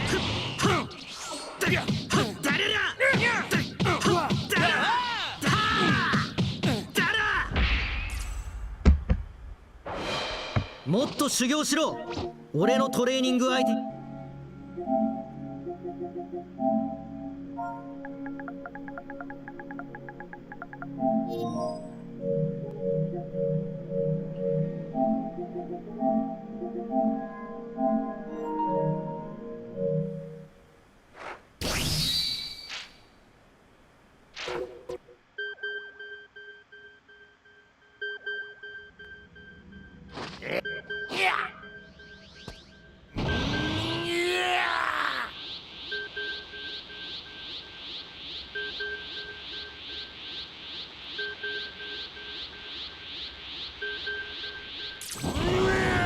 I'll kill you!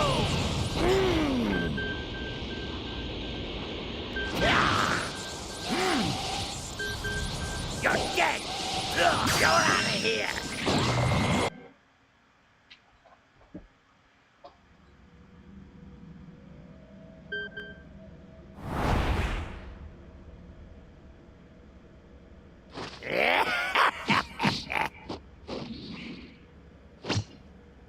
The weak always fall prey to the dominant!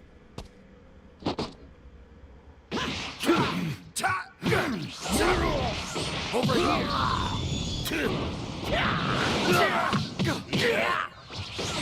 Over here!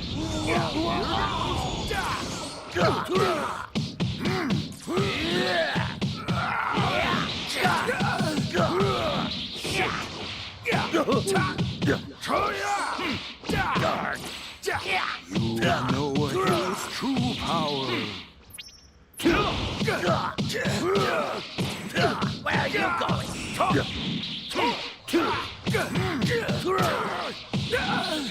Where are you going? Over here.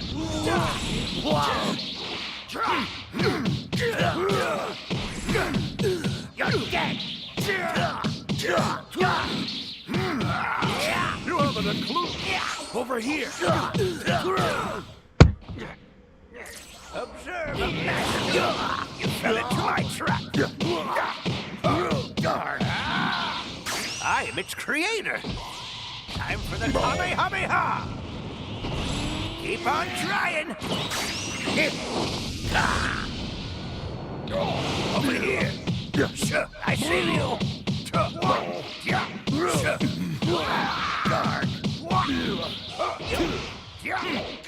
Where are you going? No way!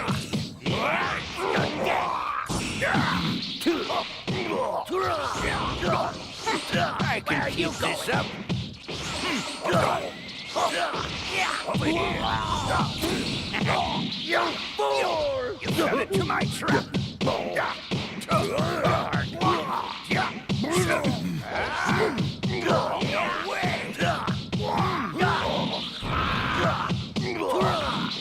You're pissing me off! Over here!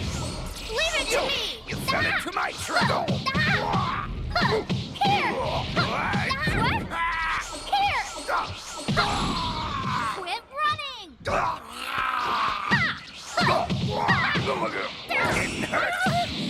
You can take your limits and shove them! What? I see you! Here it comes! Over here!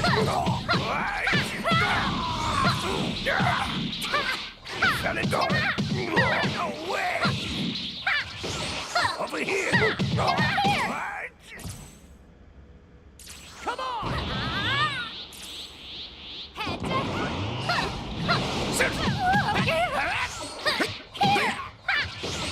Watch out! This is it!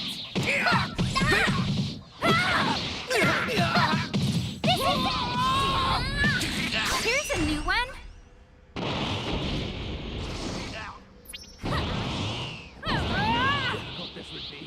Head to head. I'll get you. No more holding back!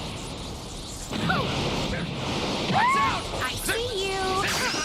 That's it. I see you. I see you. I see you.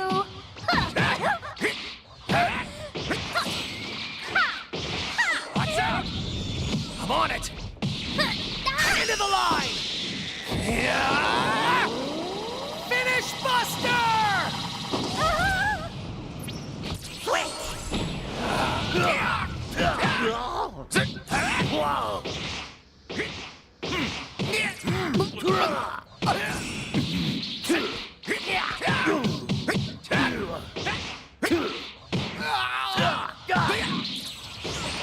Watch out!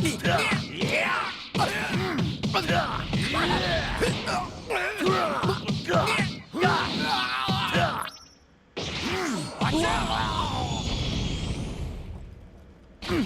Let's swing.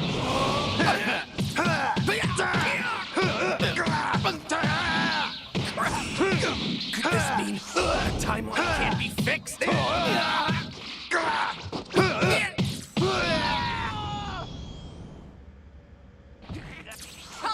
Gotta admit, you're good.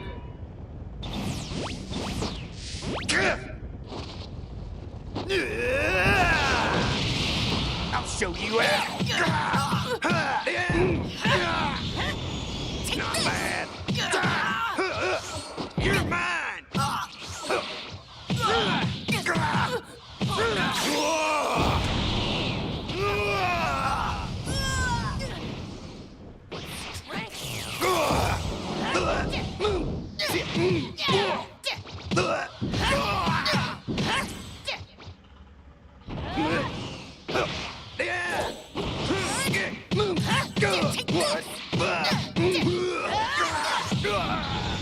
Not bad. I have the high ground.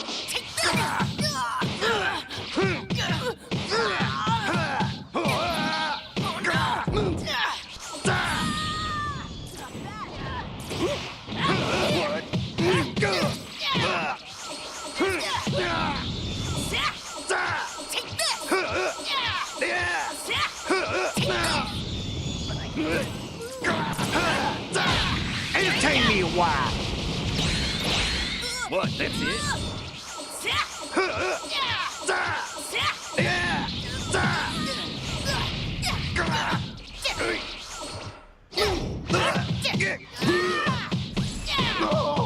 Too slow.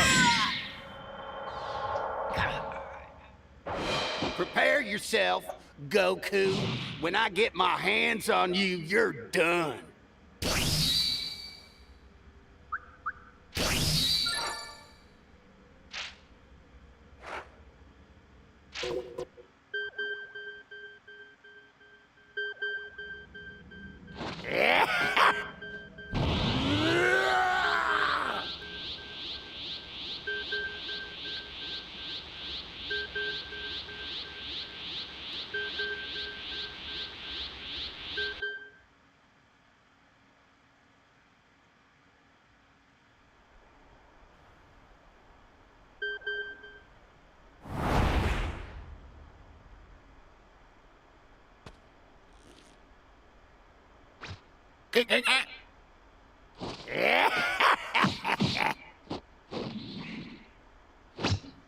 Fret not! I'll kill you nice and quick!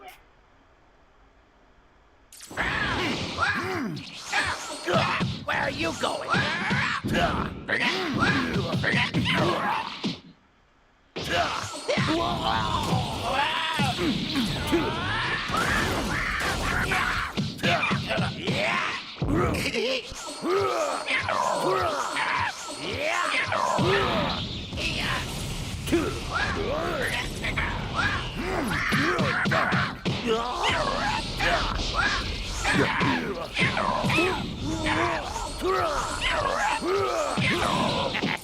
No way!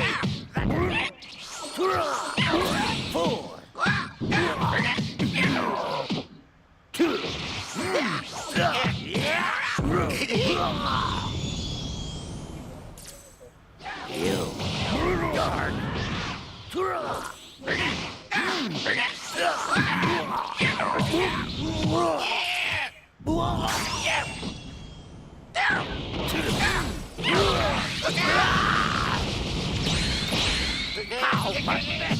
You're dead! You're dead!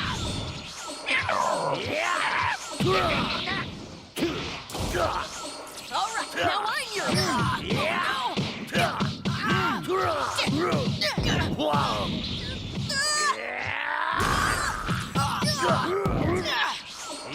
Take this! Pretty good!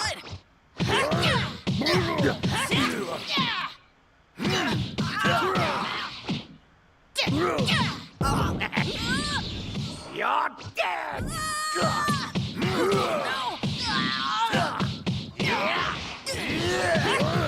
Take this! Take this!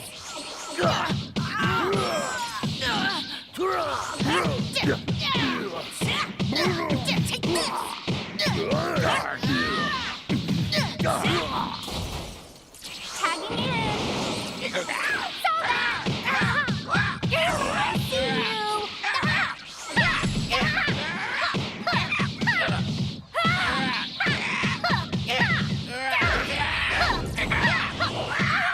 Here it comes!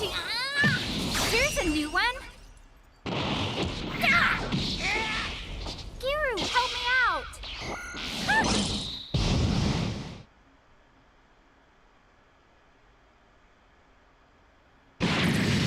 Nice one, Giru!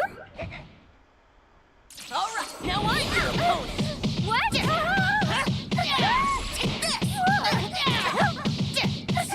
Take this! What?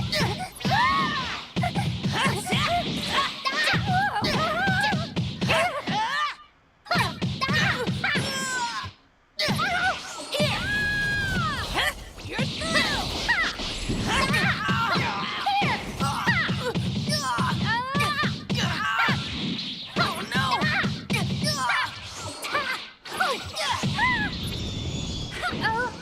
It's my turn.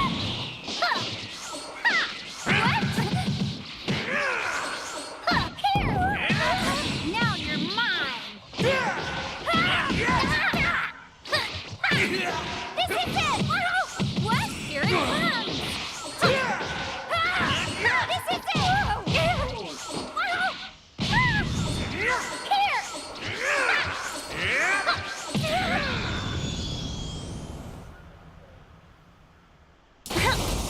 Seems it's my turn. Next attack. What?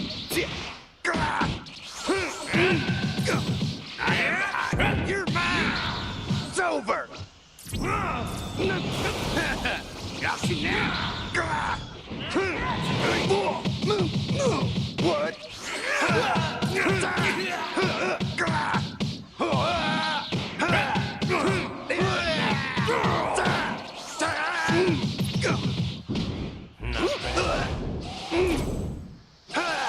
Alright, now I'm your opponent!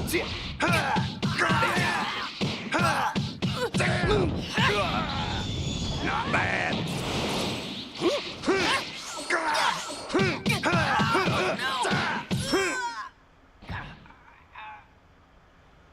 Switch out.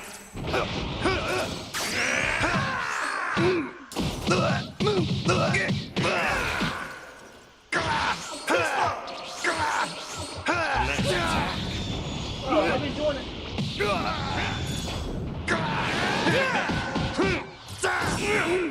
Too slow. Gotcha!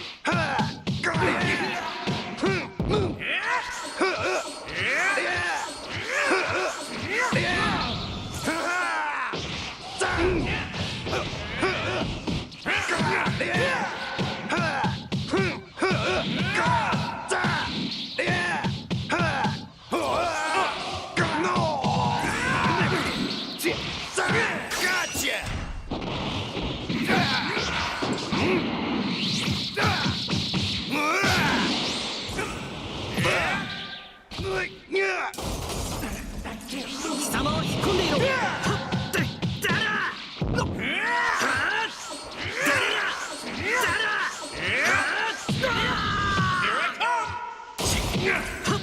さっさとくたばりやがれ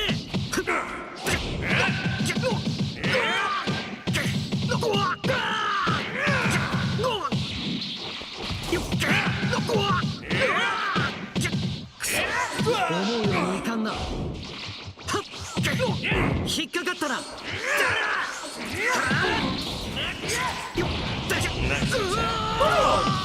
あかんこのままでは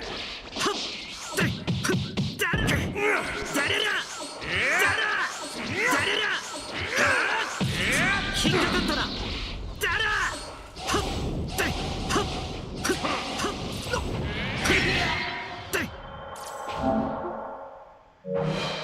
その程度では話にならないな。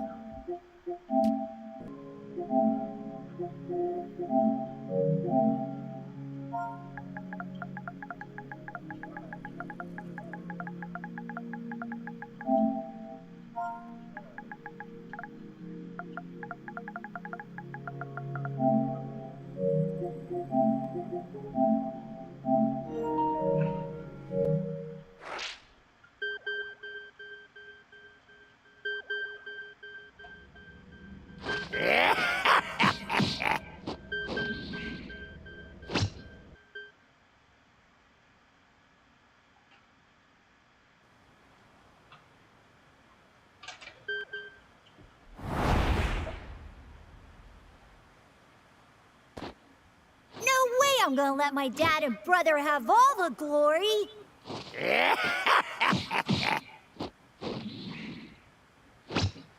Fret not! I'll kill you nice and quick!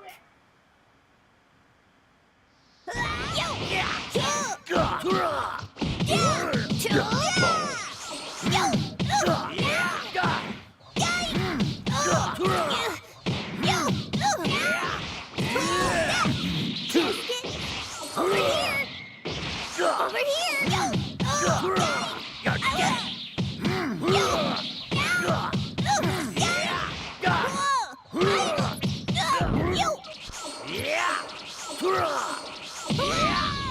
You're dead!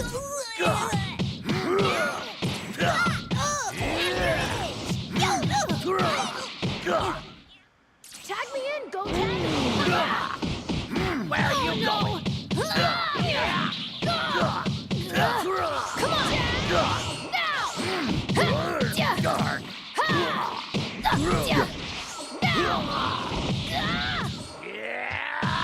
You know that won't work!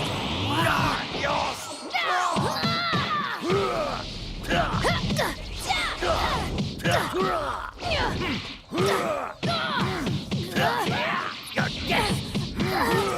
Stupid!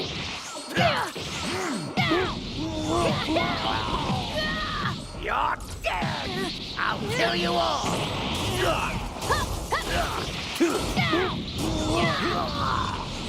That was close! I won't let you beat me!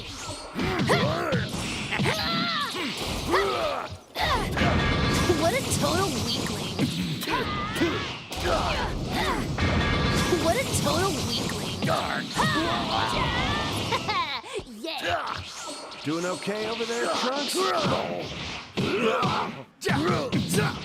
Over here!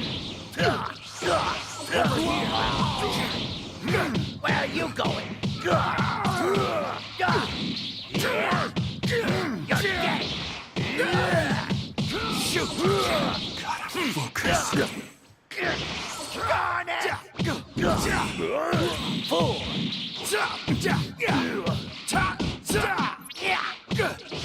Over here!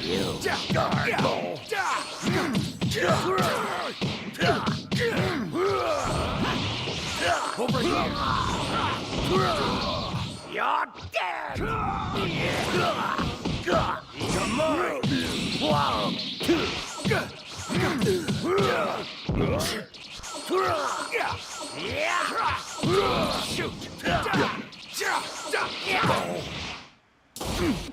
Tagging in. Saw that. Okay, I guess. Head to head. I'm really mad now. Saw that. That's it.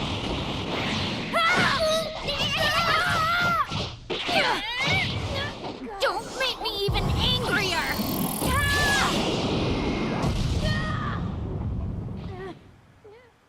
Doing okay over there, Trunks? Over here!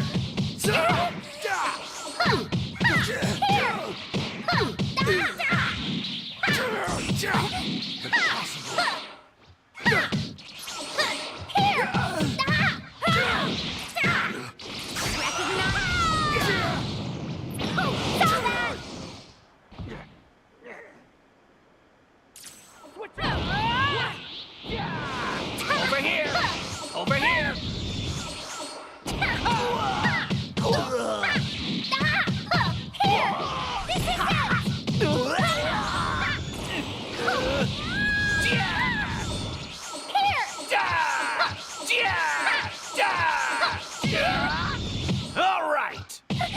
You're a tough one. Give me a break. What? Yeah. Gotcha. Here we go. Yeah. Here we go. Now you're mine. Yeah. Gotcha. Over here. After him and strike. After him. After him and strike. Gotcha. I see you. After him. I see you. I Here see we you. go. I see you.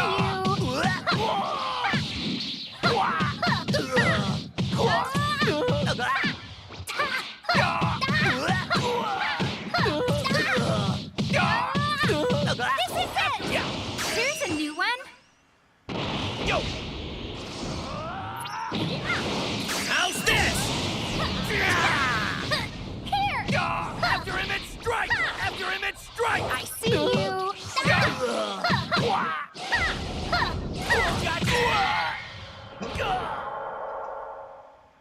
Oh, did I win?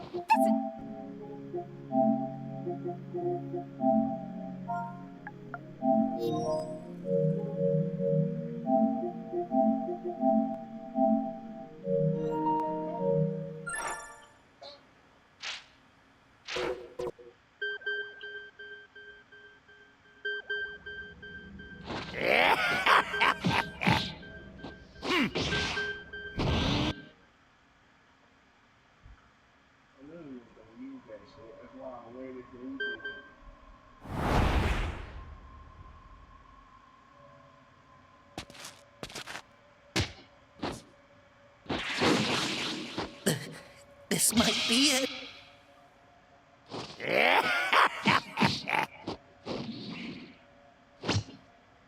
Come, have a taste of my notorious brutality!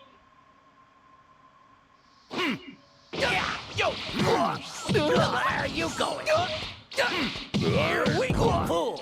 Here we go. Here we go.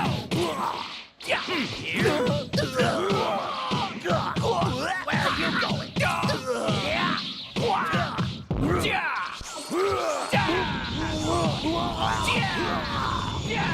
here.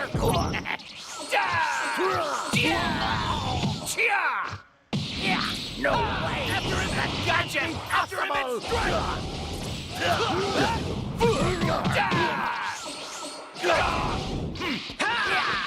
After him and strike.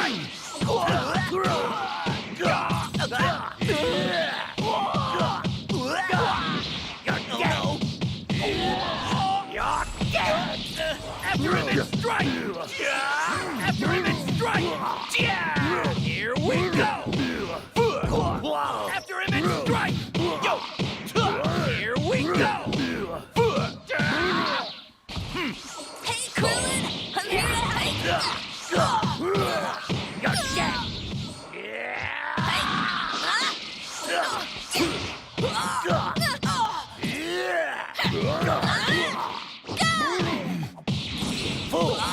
That won't work on me! Now it's my turn! Rock, scissors! Rock, scissors! Paper! Leave it to me. Stop that. Here. That actually hurt a little bit!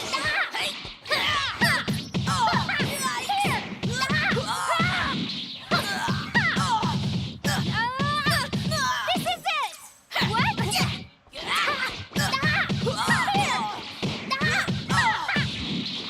Here's a new one. Bullshit.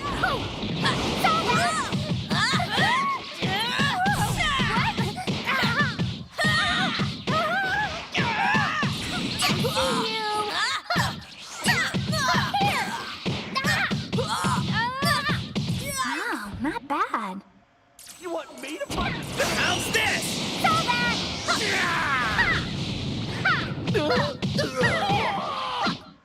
Solar flare!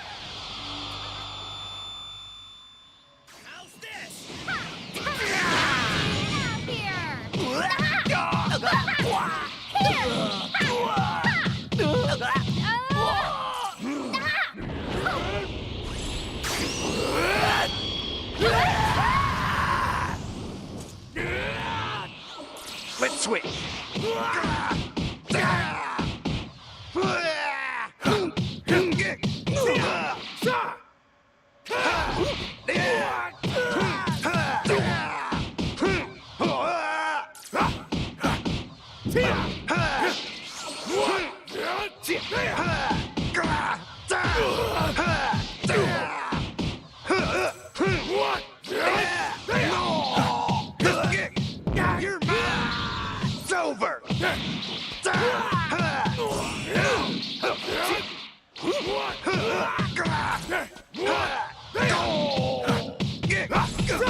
Not bad.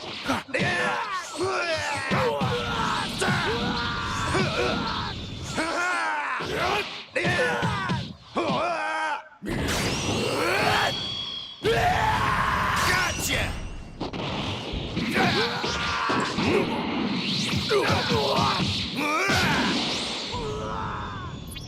Gotta admit, you're good.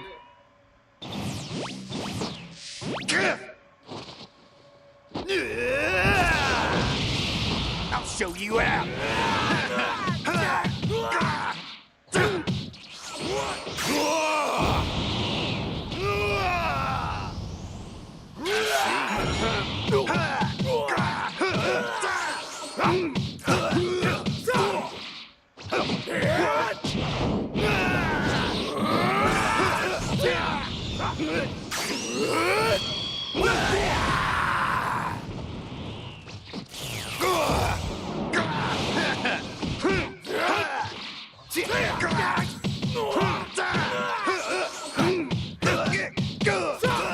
Come on, Android. Damn.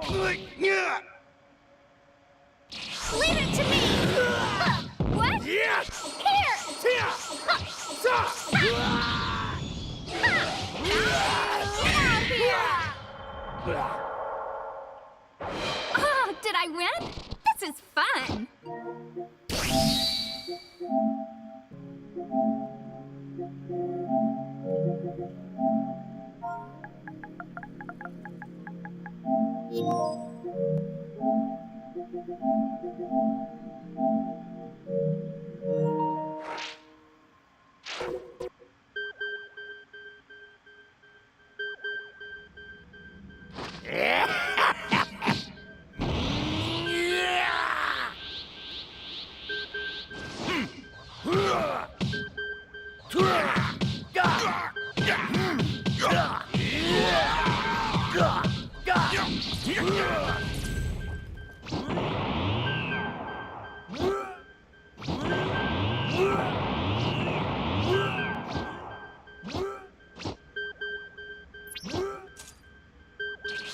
Tagging in!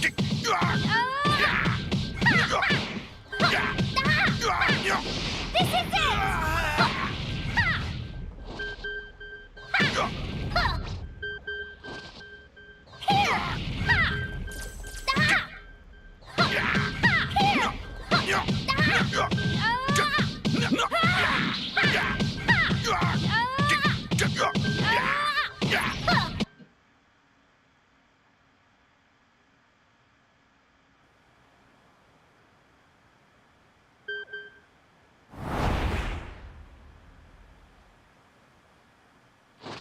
Hey, look!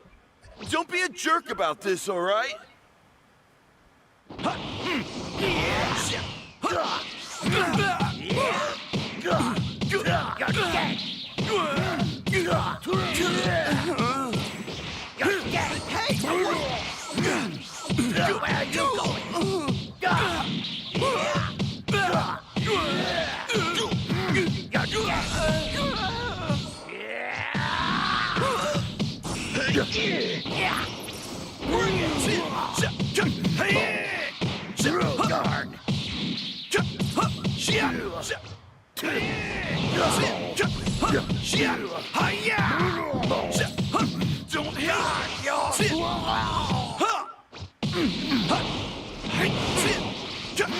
Where are you going?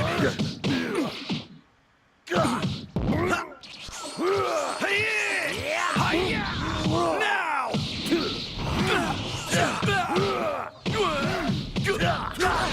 Can't give up!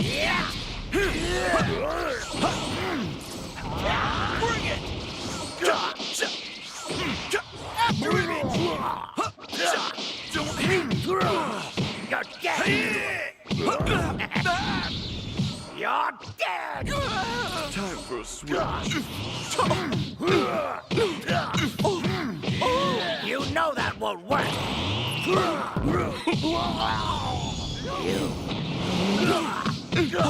Where's the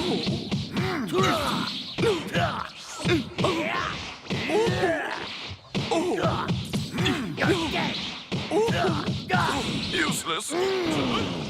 Over here.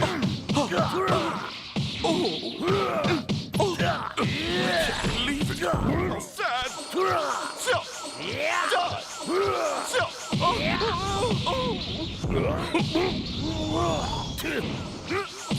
For what?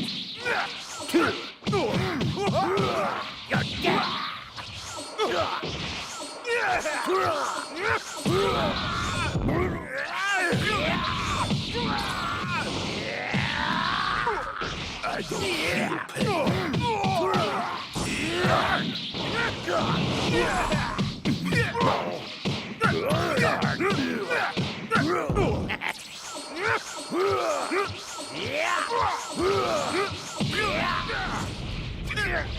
Got it!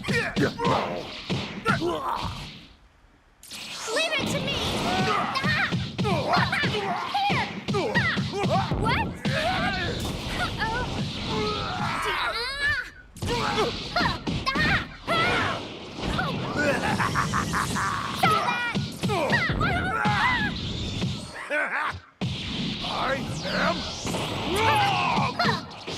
Here!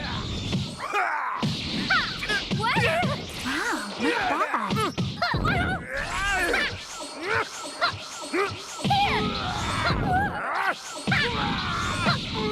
not Quit running! Got it. This is it! Time for a switch. Sad. Hello. I see you! Over here. I see you! Did I keep you waiting? Insect. Too slow. What? Too slow. Too slow. Take this.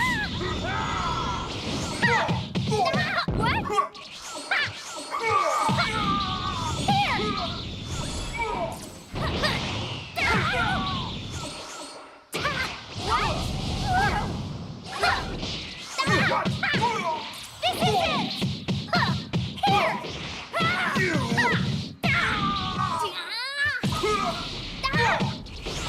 Too slow. Take this.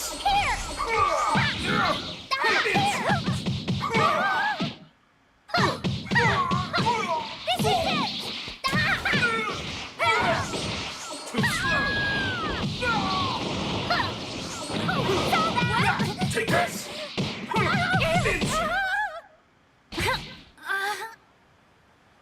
Seems it's my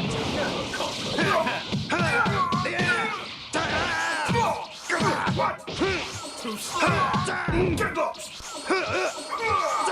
Insert. It's over.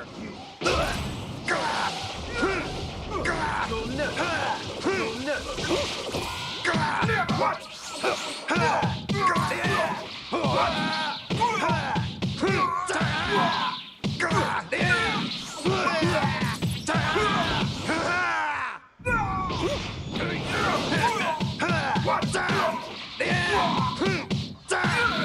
Gotcha!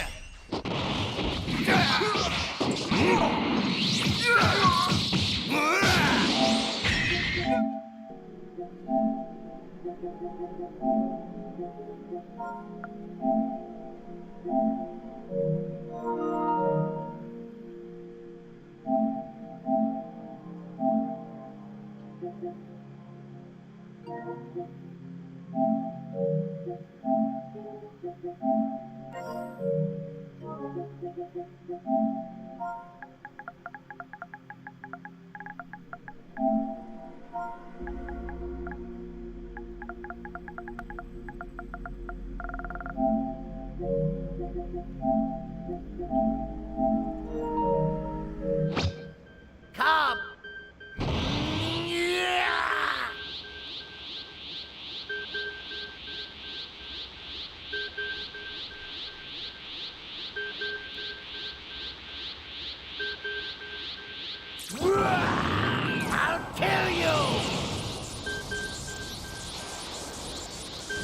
Yeah. You're out of here. Just go down already.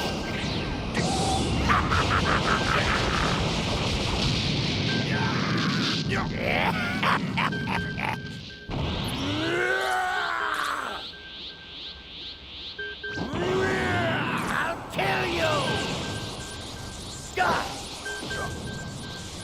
You're dead. You're out of here.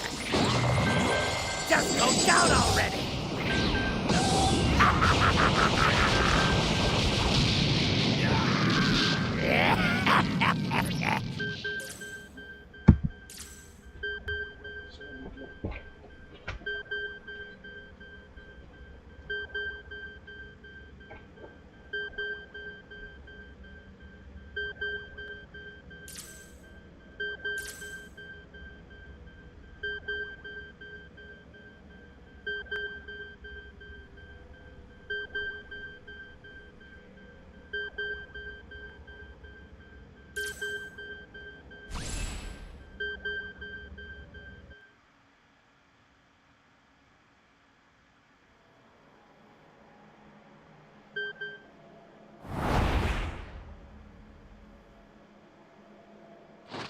Hey, look! Don't be a jerk about this, all right?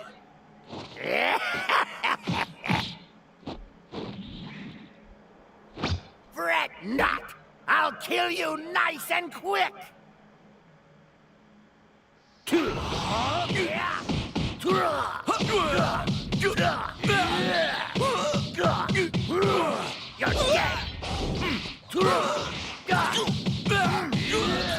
You're dead! Whatever. You're dead!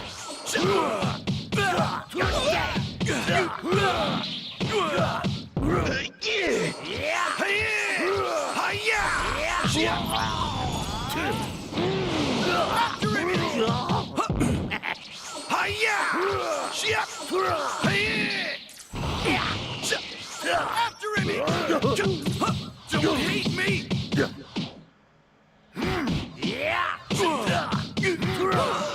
Fight till the end! Where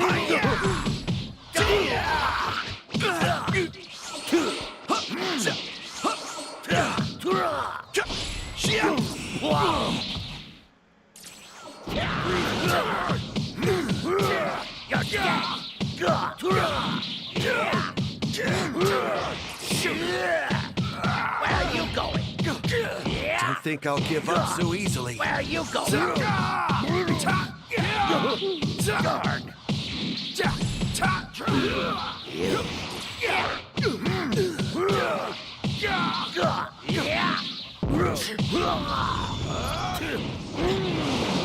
I gotta get serious.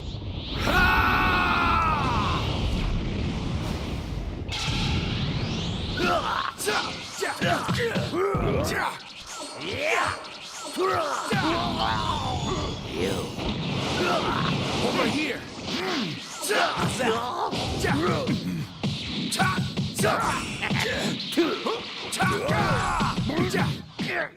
Darn it! Where you go? You know that won't work. I can't move. Where you go?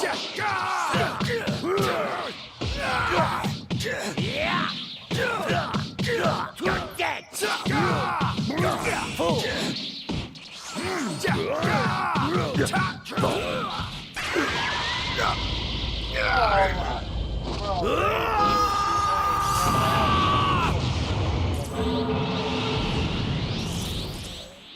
Tagging in. Saw that.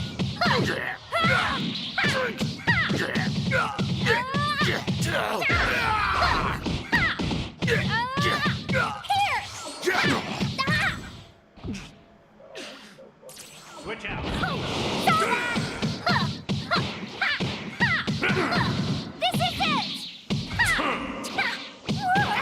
Now you're mine! What?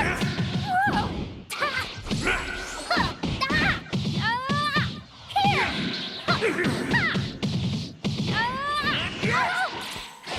What?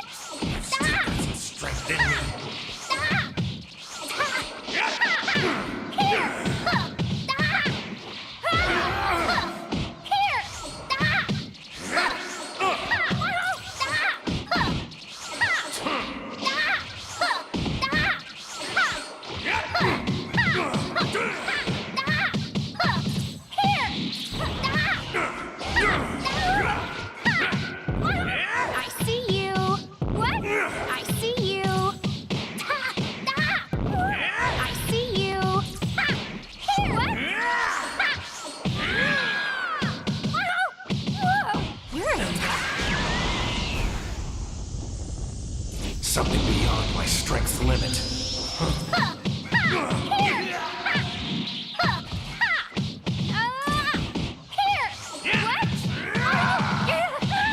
I see you. Here's a new one.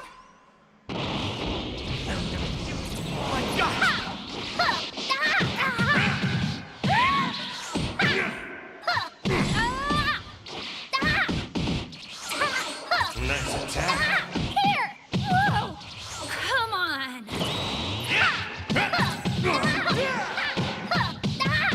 This is it!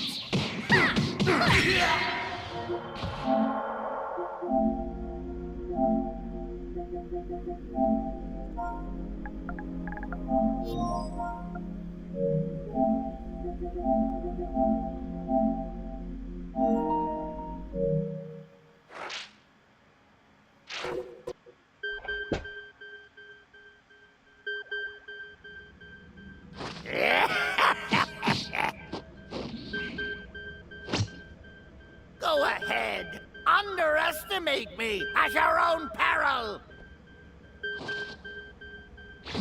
I only resort to blue if it's necessary.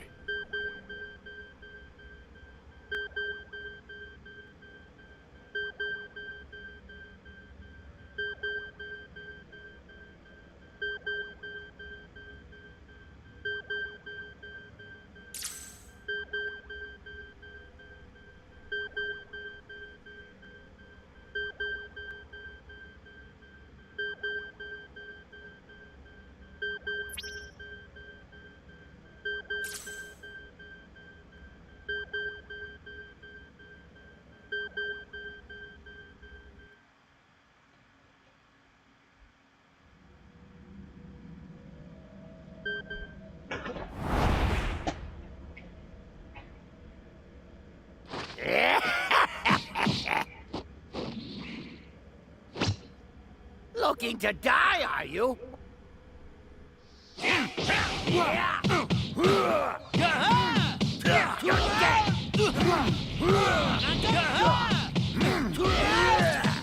Yeah. You're dead. Solar flare! You can't hide from me. Buddy, don't fail me now! Yeah.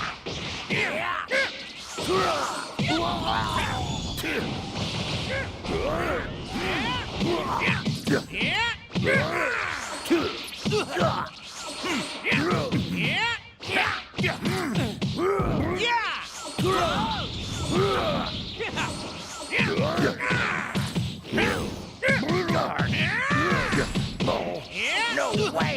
That can't be possible! Not done yet!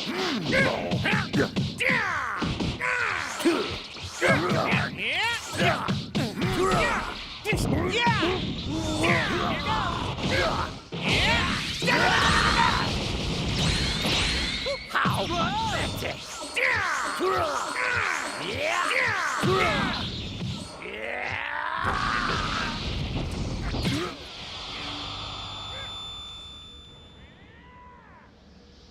Run for your life!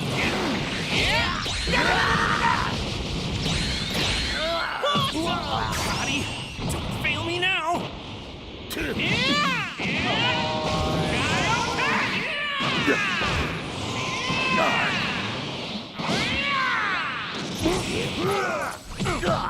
Where are you going? Whoa!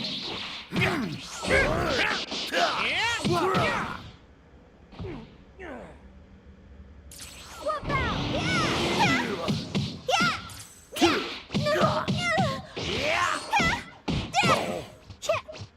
You fool! Yeah!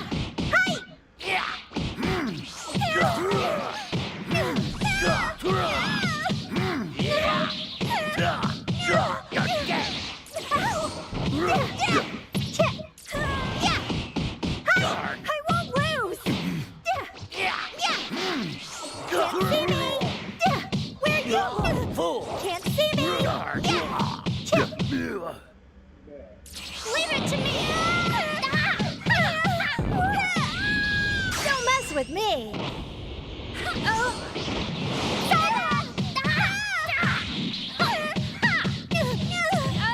This. Close one. Yeah. What? This is crazy.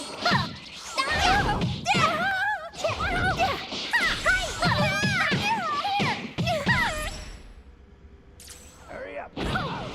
Saw that. Whether I survive is of no consequence. What? You're a tough Over here. one. Here's a new one. Giru, help me out. Nice one, Giru. Over here. I can see we must master the art of peace in addition to the art of war. The Turtle Hermit School will be with you, always. It will be my greatest, most powerful.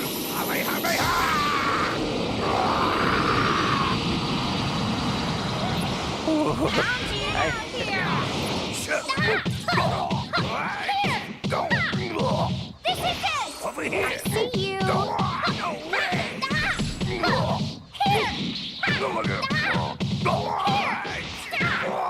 Here's a new one.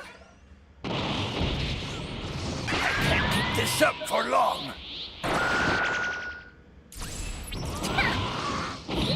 Saw that.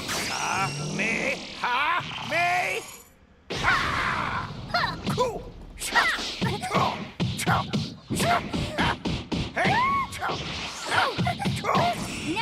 mine.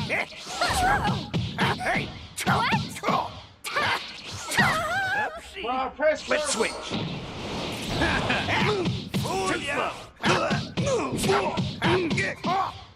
Hey.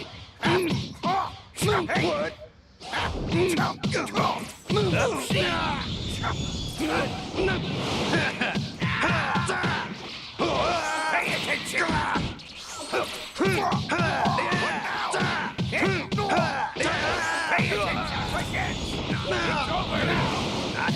Your snapper's got some skill. Hey! Not bad.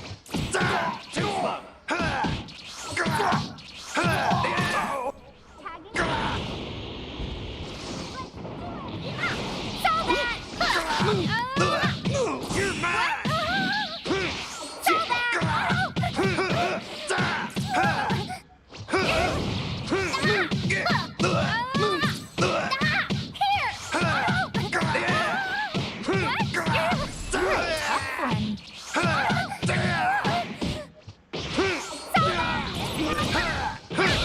Entertain me a while. Gotta admit, you're good. It's over. I see you. Never hit me.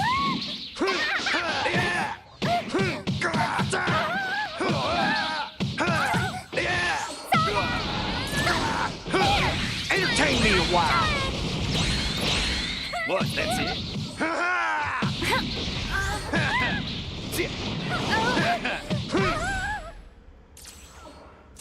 Gotta admit, you're good.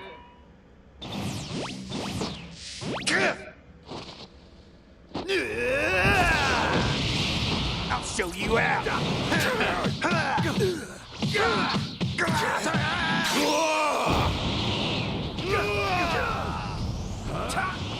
Don't think I'll give up so easily.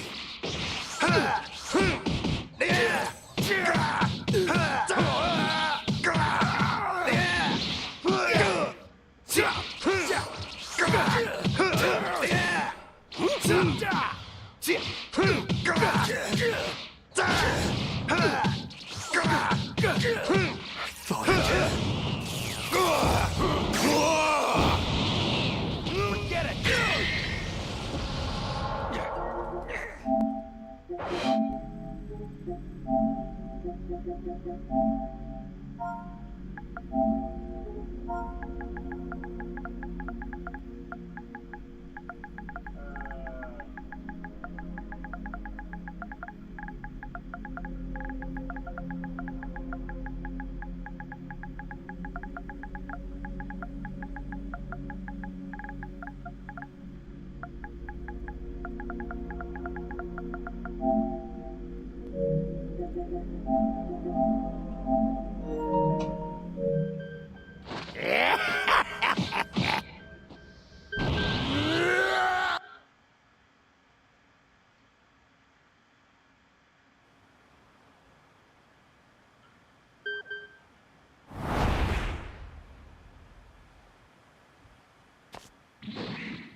Don't scare me, you bully!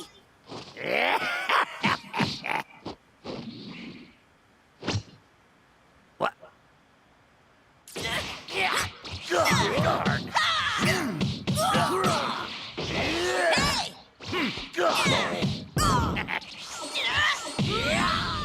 You're dead! You're dead! The real fight!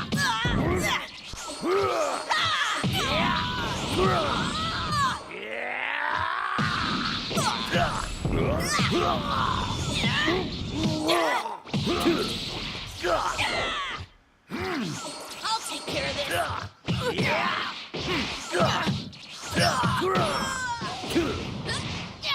Darn! You're through! You're dead! Pretty good!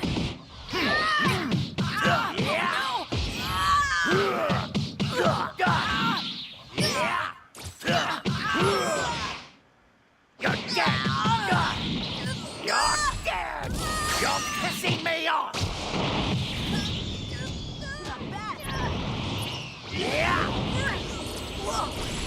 Okay? Darn!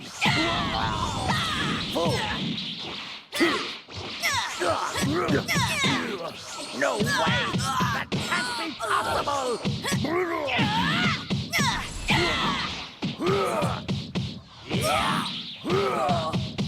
You're dead!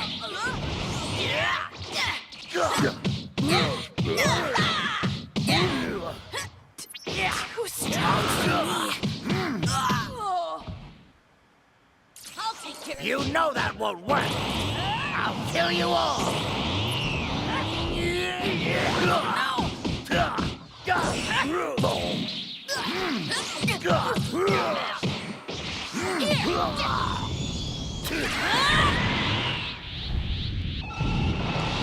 Ready? Looks like it's my turn. Darn!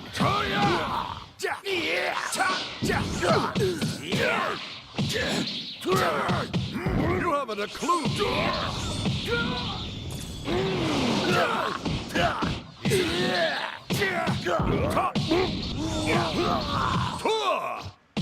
Don't get complacent. I'm just getting started.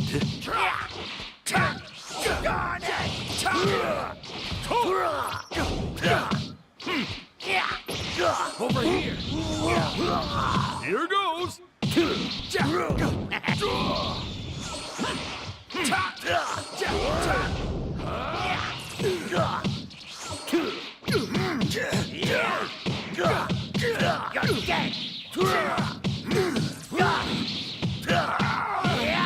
You're dead! Darn! No mercy.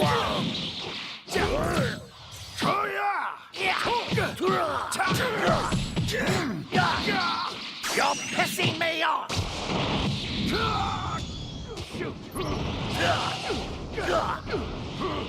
This hero will never be defeated.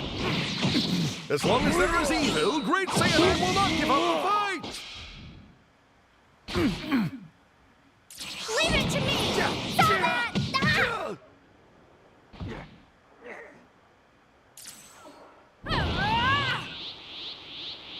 Head to head! Over here. Here it comes! Here! Here!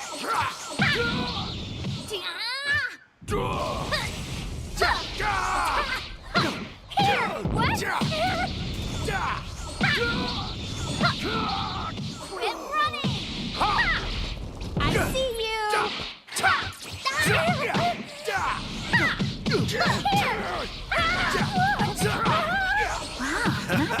You're mine! Here!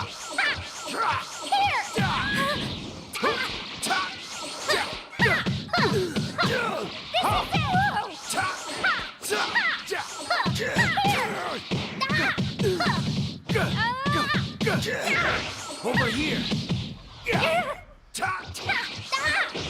Over here!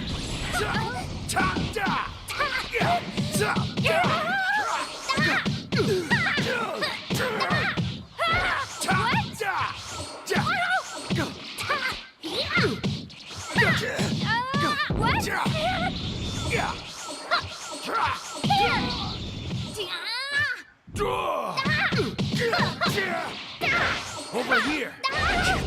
Now you're mine. This is it.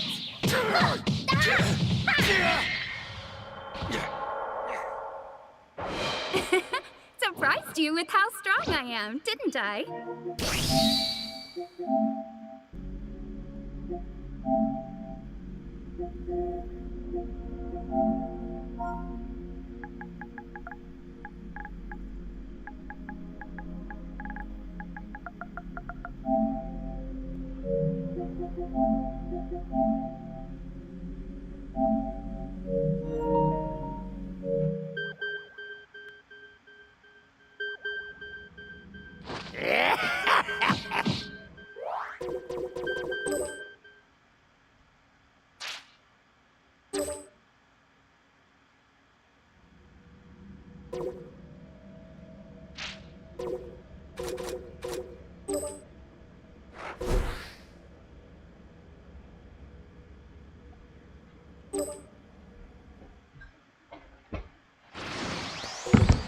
It's good to see you, Dad.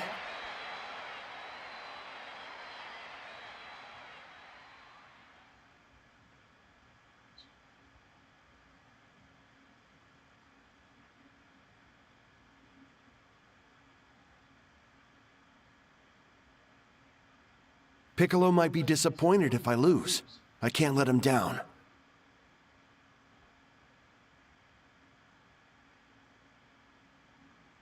You've grown to become quite strong.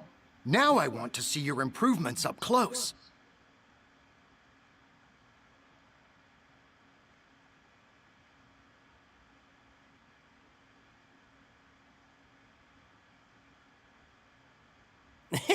Who's gonna be my next opponent?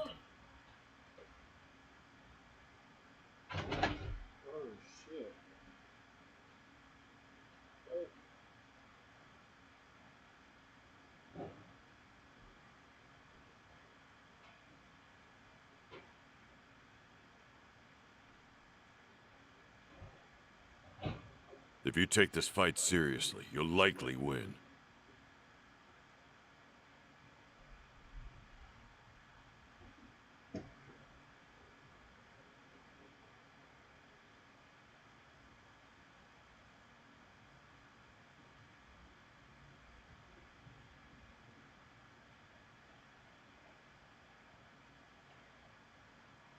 Wonder if there's anybody strong around here. If you take this fight seriously, you'll likely win.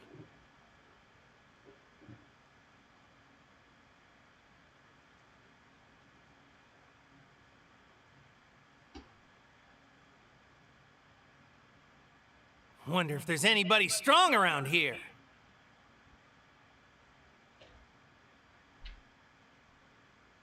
Contestant Tien Shinhan, do you... Morning. Welcome back. Then, courtroom deputy. We are missing 4 jurors. It may be the subways. Okay, jurors have blatantly arrived. ASUA Slavic.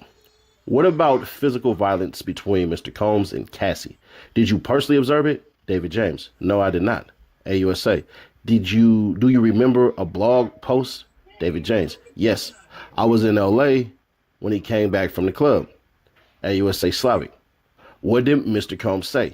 David James. He hit Cassie at the club. He went through my browser history. No one had ever done that to me. AUSA. Did Mr. Combs give you instructions about Cassie? David James. To bring her food at the London hotel, some Roscoe's. AUSA. What is Roscoe's? David James. Some delicious fried chicken in Los Angeles. Bruh, man. You need to come to the hood. AUSA Slavic. What did you do for Mr. Combs in New York? David James. I'd bring him applesauce, Jell-O, Fiji water, his toiletry bag with ointments just for men. All right. We brought 40 items so he wouldn't call us later. I get a key like at the Trump International. David James. I'd set up the medicine bag in the personal LV bag. AUSA Slavic. What was in it? David James. A Viagra, ecstasy, perks, AUSA. How did you go about replenishing these supplies? David James. I used my personal credit card. Bad boy paid me back. Ooh. AUSA Slavin. Who paid you back? David James. Usually bonds. AUSA. Did Mr. Combs ever stay alone in a hotel? David James. Never. Usually Cassie. Sometimes other women. AUSA. Did he ask you for things during a stay? David James. He texted me for an iPod or food. AUSA Slavic. Did anything strange ever happen? David James. Yes. In Miami, he asked for an iPod from his house on Star Island. I drove it to his hotel and knocked. No one answered. I had the key. I'd set up the room. AUSA. What did you see? David James. Cassie on the bed. David James. There was another person who sort of scurried away, and the shower was on. I thought Mr. Combs was in there. AUSA. How was she sleeping? David James. On her back. Combs Agnafilo. Objection, Judge. Sustained. AUSA Slavic. What about the other person? David James. He was about 5'8", with long hair and a large endowment. He scurried away. Come on. Yo. I'm sorry, yo. I'm sorry. Did you ask anything? David James. I wasn't hired to ask about their personal affairs. AUSA Slavic. Did you ever pick up drugs for Mr. Combs? David James. Yes. Percocet at a pharmacy, sometimes in my name. AUSA. Did you give him permission to use your name? David James. I don't recall that. AUSA. Was there a drug dealer? David James. Yes. One stop. AUSA Slavic. He met with a lot of other people? David James. Yes. Even former presidents. Oh, shit. AUSA. Which one? David James. Former President Obama? AUSA. What was your understanding would have happened if you hadn't done these things? Combs Agnafilo. Objection. Judge. Sustained. AUSA Slavic. Did you ever take ecstasy? David James. Yes. I was drinking Ciroc. I took ecstasy. I didn't know ecstasy went with Ciroc. I was diddy bopping. What the AUSA. What do you mean? David James. I was vibing. AUSA. Did you speak with Mr. Combs about it? David James. He was reviewing footage of the party. David James. We had a videographer who filmed the parties. He asked me, hey, Playboy, was that you dancing around at the party? I said yes. And he said, I'm going to keep the video in case I ever need it. AUSA, meaning David James, that I'd be embarrassed. Man, you know he was joking, bro. Come on, bro. AUSA Slavic. Did anything ever go missing? David James. They said a bracelet was missing. Uncle Paulie came to my hotel room and searched my belongings and those of my girlfriend at the time. AUSA, could you have said no? Agnafilo. Objection. Judge. Move on. AUSA Slavic. Did you ever had to take a lie detector test? David James. Yes. AUSA. Who was present? David James. Just me and this gentleman. It was very intimidating. They put monitors on my head, my chest, and my hand. AUSA. Could you refuse? Answer. Not to keep my job. AUSA. Did this happen again? David James. Yes, when Mr. Combs said a watch of his had been stolen. AUSA. What was the result? David James. The gentleman told me I seemed nervous. I said, sure I am. David James. Once Capricorn Clark had to take a lie detector test to prove she wasn't part of the heist of Mr. Combs' jewelry. AUSA Slavic. Was there an incident at Mel's Diner with Suge Knight? David James. Yes. I drove the Silver Navigator to get cheeseburgers there. David James. D-Rock said, that's motherfucking Suge Knight. He went over there and said, what's up? Suge didn't recognize him. D-Rock said, I'm Biggie's boy. AUSA. What happened next? David James. We noticed 4 black SUVs, 2 different sides of the parking lot. David James. I saw someone hand Suge Knight a gun. D-Rock said, we got to get out of here. Y'all pussy as hell. We drove back to the house. AUSA Slavic. What did you find there? David James. Cassie was crying. Mr. Combs got in the vehicle. I saw 3 guns on his lap. Oh, never mind. I'll take that back. Nigga said, we want to dance with guns. David James. I felt calm because we'd been in a silver vehicle. Now a black one? They wouldn't see us coming. AUSA Slavic. What did you find at Mel's Diners? David James. Suge had left. Mr. Combs said, drive around the block. AUSA Slavic. What did you decide? David James. To lead a company. They offered me other positions, but I just wanted to leave. My life was at risk. AUSA Slavic. No further questions. Judge, Mr. Agnafilo. Combs Agnafilo. You didn't tell all this the first time. David James. They told me to stop. To not say anything that would incriminate me. Agnafilo. Look at your notes from your interview. Read it to yourself, then look up at me. David James. Okay. Agnafilo. How do you recognize Suge Knight? David James. I listen to hip-hop. Combs Agnafilo. Were you drinking or smoking pot? David James. No, sir. Agnifilo. Your mind was clear. David James. As clear as it could be. Working 20 hours a week at 4 a.m. Agnifilo. D-Rock opens the door. Suge Knight is a few cars over. David James. Window open. David James. D-Rock says, I'm Biggie's boy, and then Suge recognizes him, gives him a dab. Comes Agnifilo. What is a dab? David James. A handshake. I think he meant to put dap, but yeah, it's D-A-P, but whatever. Agnifilo. Did you leave D-Rock at the diner? Why are you smiling, David James? Because that's a crazy question. Why would I? Comes Agnifilo. Didn't you leave D-Rock at the diner? David James. That makes no sense. Comes Agnifilo. I'm not asking what makes sense. I'm asking, did you? David James. No. Comes Agnifilo. You saw Cassie and Mr. Combs? David James. Yes, Mr. Combs told me to drive. Agnifilo. You don't know where Mr. Combs got the guns, do you? David James. I didn't know we had guns until then. Agnifilo. Have you ever been in a situation like that? David James. No. Agnifilo. You didn't say, I don't want to drive to Suge Knight with guns. David James. No. Comes Agnifilo. What exactly did you do? What exactly did you do before you got this job? David James. I was door-to-door, salesman, then personal assistant. Agnifilo. Now you were going with guns to confront someone? David James. It was not ideal. Comes Agnifilo. You knew how to get to Mel's Diner, right? David James. I frequented there all the time. Agnifilo. You never seen guns before, right? David James. No. Agnifilo. This is a radical departure from your job description. Is that an understatement? David James. It's the understatement of the day so far. Agnifilo. Do you have immunity? Ooh, good question. David James. Ask my lawyer. I had some kind of offer agreement. Agnifilo. Proffer. Comes Agnifilo. You didn't tell anyone about this. David James. Only my wife. Agnifilo. Did you meet with the government this morning? David James. Yes. Briefly about what might come up at Cross. Ooh-wee. Comes Agnifilo. Did the Mel's Diner incident come up? David James. Not that I recall. Agnifilo. It's this morning. What did you talk about? David James. Your style? Yeah, pretty damn good, Agnifilo. I'm dying to ask what they said, but I won't. See X for subscribers later. Agnifilo. I have a few more mundane questions. David James. I love mundane questions. Agnifilo. Where did you travel with Mr. Combs?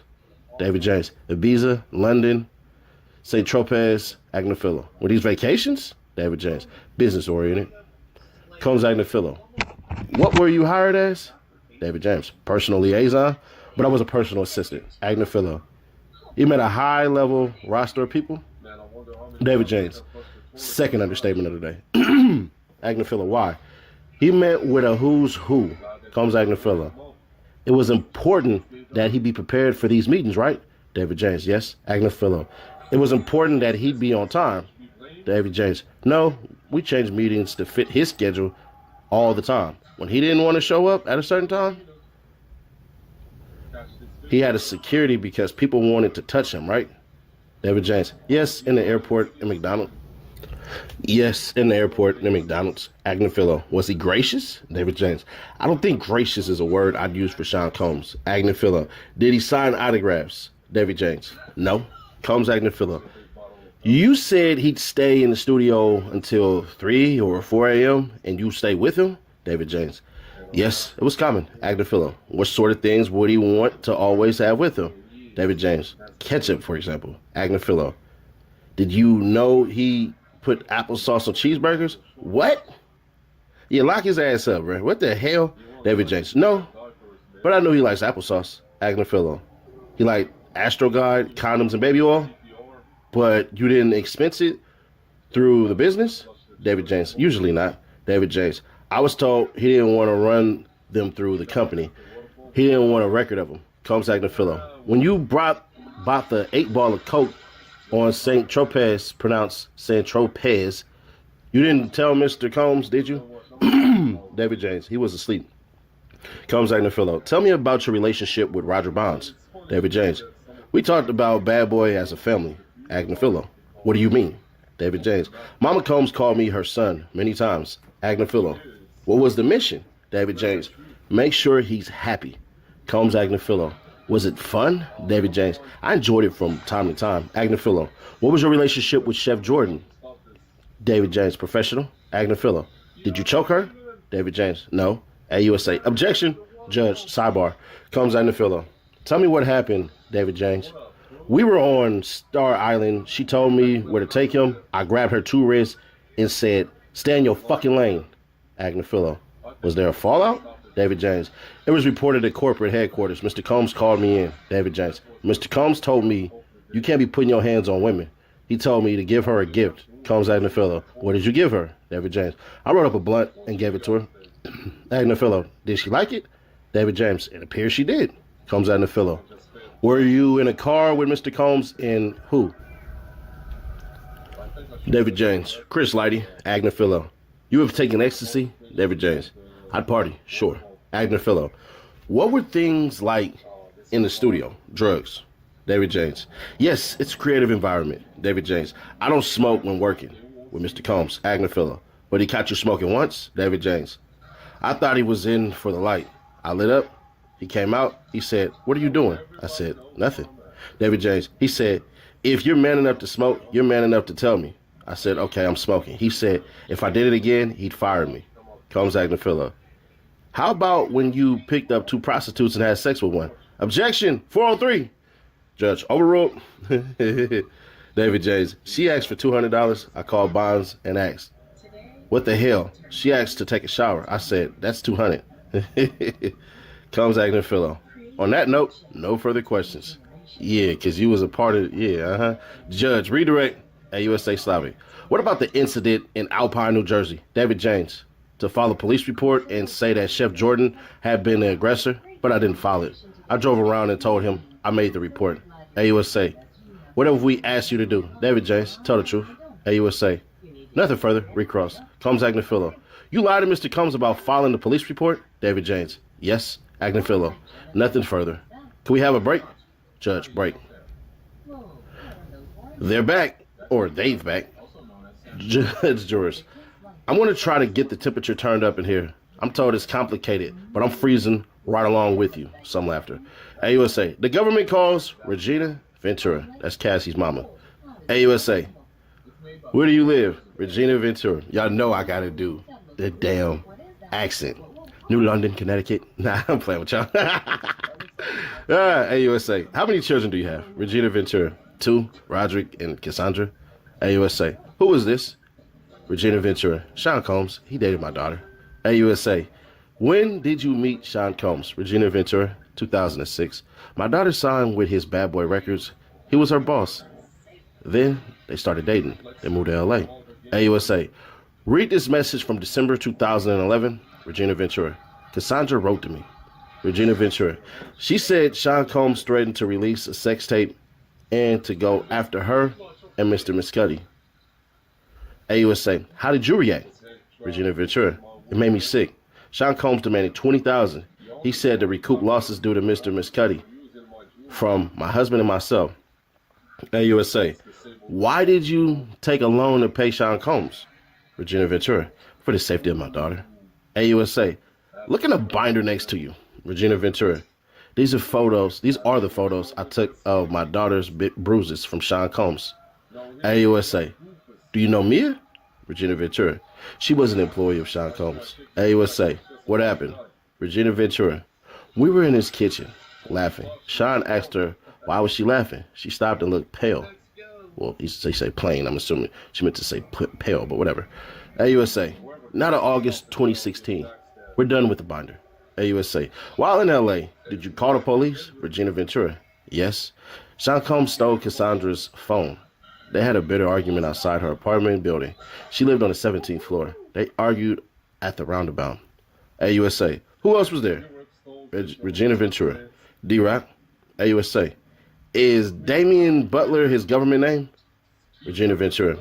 He was standing between us. I tried to hit him. Sean Combs took Cassandra's car, a Jaguar. AUSA. No further questions. Judge. Cross. Defense. No questions. Wow. They wasn't even going to just try to knock the $20,000 out the... All right. Okay. Judge. Next witness. AUSA.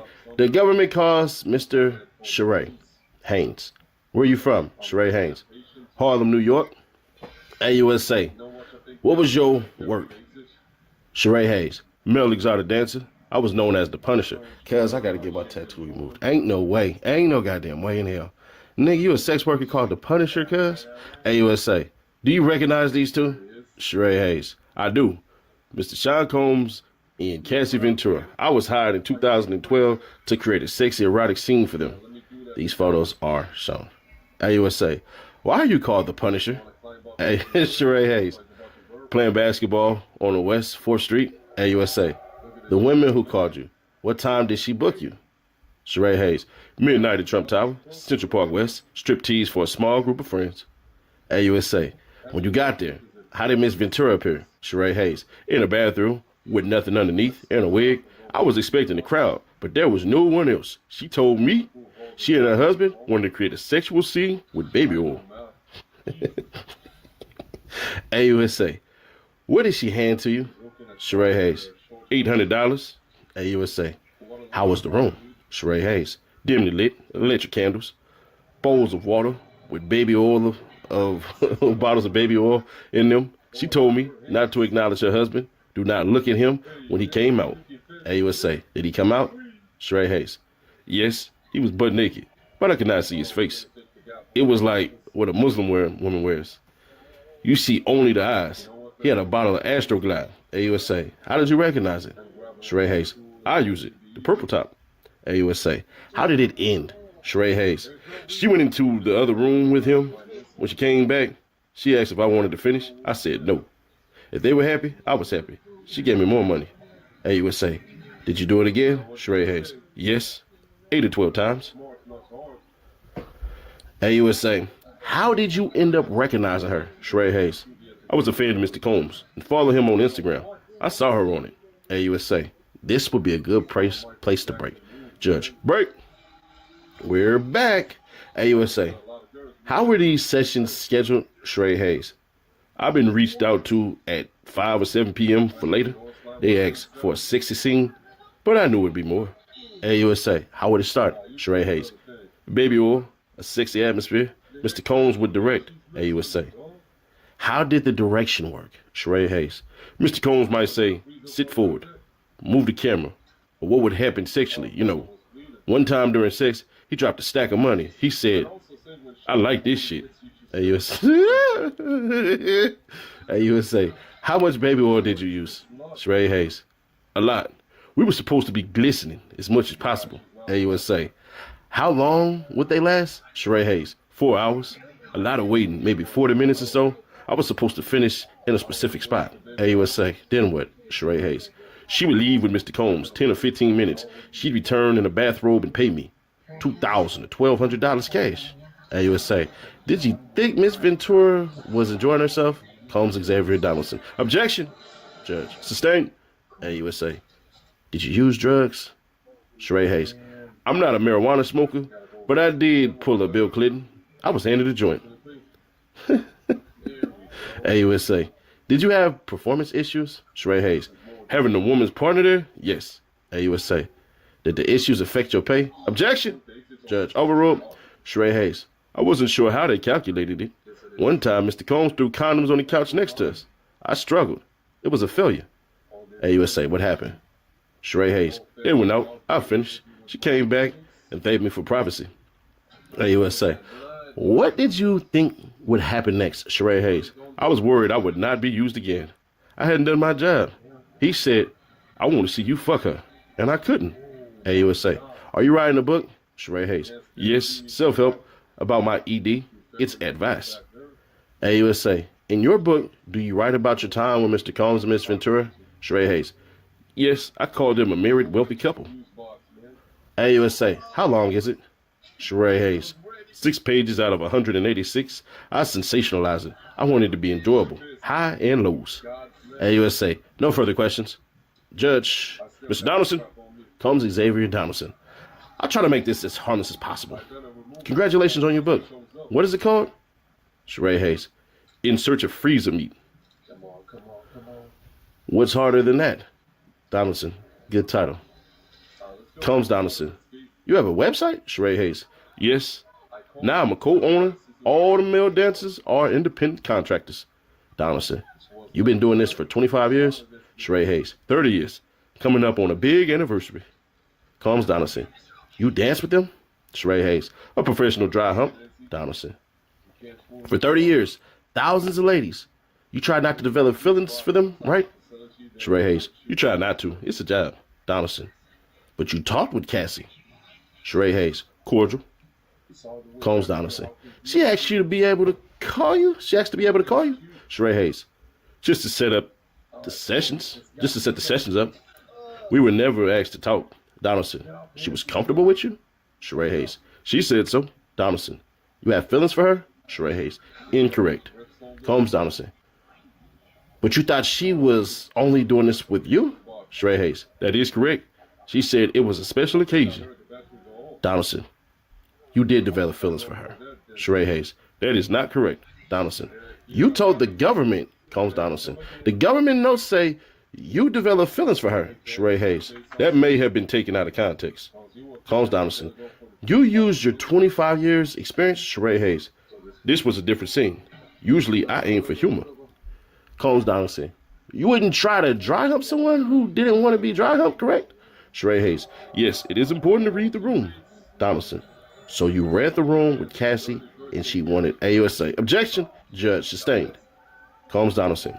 Was Mr. Combs' request that you penetrate? Sheree Hayes. It was a demand. A strong suggestion.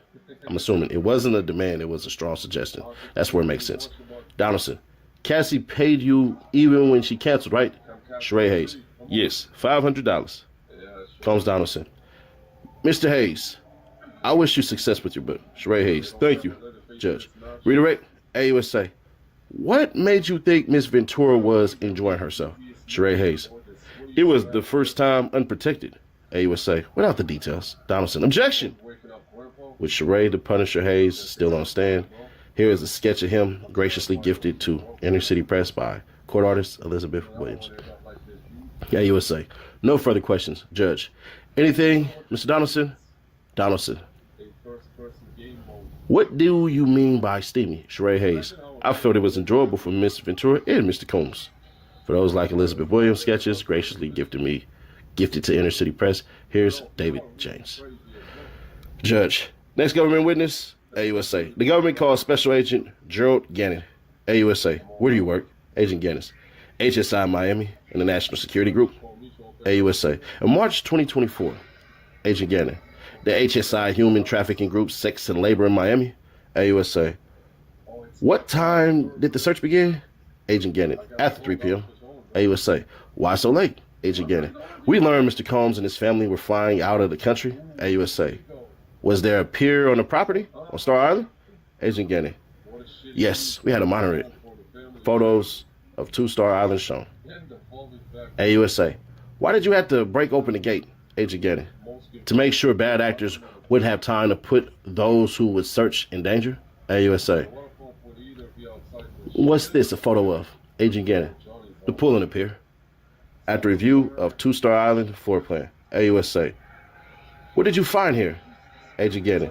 Parts of AR-15 rifles, sex toys, and Astroglide. Photos of guns shown to jury. Agent Gannon. These magazines were loaded with bullets. AUSA. What do these show? Agent Gannon. The serial numbers have been cut out. AUSA. Let's turn to 2 more exhibits. What are these? Agent Gannon. The ammunition we found. AUSA. And these platform high heels. How high are they? Agent Gannon. 7 inches. AUSA. This may be a good place to take a break for the day. What? That's it? Wow. Judge, break for the day. That's it? Wow. Now, I ain't gonna hold you. I think the defense might be in a wee bit of trouble. Because at the end of the day, bruh, that $20,000 right there, that hurts Sean Diddy Combs. As I'm looking at it more and more now, the racketeering to pay for sex part right there, that's going to be an issue. They had to basically figure out how to get the ex-workers, or sex workers, whatever y'all want to call them, there's going to be some from Vegas, 2 of them from Vegas, I believe. I don't know where they're flying to. So when you're talking about the racketeer part, well, they just admitted somebody from Bad Boy essentially had something to do with basically covering up a crime. That's the conspiracy part. Today was a very bad day for Sean Combs. I'm just going to be fair. They should have, in my opinion, but, you know, this is the Dream Team, so there's a reason they didn't do it. But I'm going to just say this. It looks bad. When Cassie mama said, oh, she had to come up with $20,000 in order to basically make sure that her daughter's sex tapes were not exposed. Yeah, bro, that's one of them more difficult ones right there, where it's like, all right, well then why are you doing this? So what they're going through today is a lot of conspiracy and coercion. And like I say, we ain't biased over here for no damn Sean Diddy Combs. It don't look good. It don't. But there's a lot more to go. But I think this was one of them days that, yeah, nah, they actually lost. I'm going to be fair. This is one of them days that they actually lost. And it seems like the way that the feds are playing it is quick. Let me tell you how he's going to come after you and all of that stuff. So I think it's kind of smart that they put that out there that, oh, yeah, the jury, y'all know that they prepping them basically to talk about people's styles. But it's technically not illegal, even though the judge did say don't talk to the damn witnesses. But, you know, there's that. I did think it was very interesting that basically there's a whole lot of immunity going on for testimony. It wouldn't surprise me if Cassie's mama had immunity. So this RICO right here, unindicted co-conspirators and all of this shit right here, that's where that factor is coming into. But y'all let me know your thoughts on this one, man. If you can hit the like button like you like something, it'll go a very, very long way for the channel. Click here for that Lil Durk 4th bond attempt response from the feds.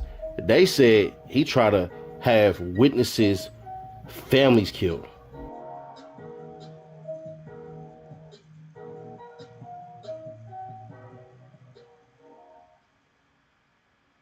If you and your family were trapped on an oil rig with a giant man-eating shark patrolling the waters, what would you do? This greedy company just caused an environmental disaster, and now Mother Nature is out for revenge. I'm here to break down the mistakes made, what you should do, and how to beat the demonic shark in The Black Demon.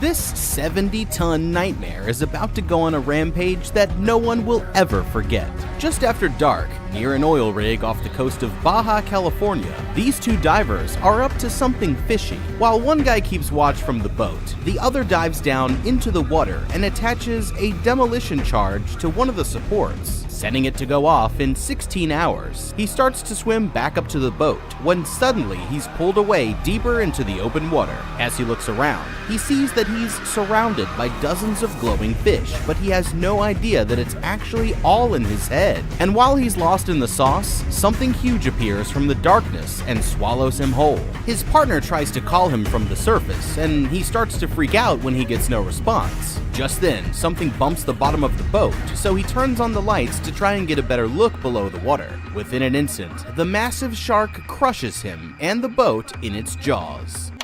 Okay, I'm not sure who these guys work for, but there's no way that running into a mind-controlling megalodon was part of the job description. They may not have expected to encounter any trouble, but it's a well-known fact that sharks are out looking for food during low-light hours, especially just after dark and early at night when their highly tuned senses give them the greatest advantage over their prey during their secret nighttime mission. And since they have access to military-grade explosives, they should also be able to get their hands on some top-of-the-line shark fighting equipment. When it comes to fending off a shark attack, there are a few different methods of approach. If you're looking to make sure that you'll survive a bite, then a Neptunic shark suit should do the trick. These are essentially highly specialized dive suits made out of stainless steel chainmail that are often worn by wildlife photographers. One option is to deploy canisters of shark repellent, which release a cloud of chemicals designed to smell like a dead shark in the water. While any of these techniques should help you avoid becoming shark food, sometimes you might have to fight back, and that's where your offensive options come into play. The ADS amphibious rifle fires a special-purposed round that can be used to fend off enemy divers or dangerous sea life. But maybe you need something a little less fancy when all else fails. A diving knife could be your last resort. The Wasp Injector Knife. These knives inject the target with a little bubble of compressed gas, which messes with the predator's ability to swim and forces them to give up on the attack. Any of these strategies should help level the playing field against these ocean predators. But unfortunately for our team of divers, this was no ordinary shark. This beast can make you see things that aren't there. When it comes to his buddy up on the surface, he made a critical mistake by activating the lights on the bottom of the boat. Sharks have surprisingly good vision, so a bright light appearing above them would definitely catch their eye and draw their attention. As soon as the first diver stopped answering, I would have taken off as fast as I could and worried about how I was going to explain the situation to the people who hired me once I was safely back on shore. The next morning, this guy Paul and his family drive into a small town where they plan to spend a few days so that he can do his job as an oil rig safety inspector. But a lot has changed since the last time they were there. The hotel that they planned to stay at is completely boarded up, so Paul decides to ask this group of friendly-looking guys for directions. The men can immediately tell that he must work for the oil company, and they start giving him a hard time until his wife Inez steps in to smooth things over. She hands their leader some cash, explaining that they're just looking for a place to stay, and he agrees to show them the way to a nearby restaurant. As they follow on foot through the empty streets, the group passes through a plaza with a shrine dedicated to the Aztec rain god Tlaloc at its center. The leader stops by to pay his respects, and he walks away. He notices this kid Tommy swapping his candy bar for a small stone idol.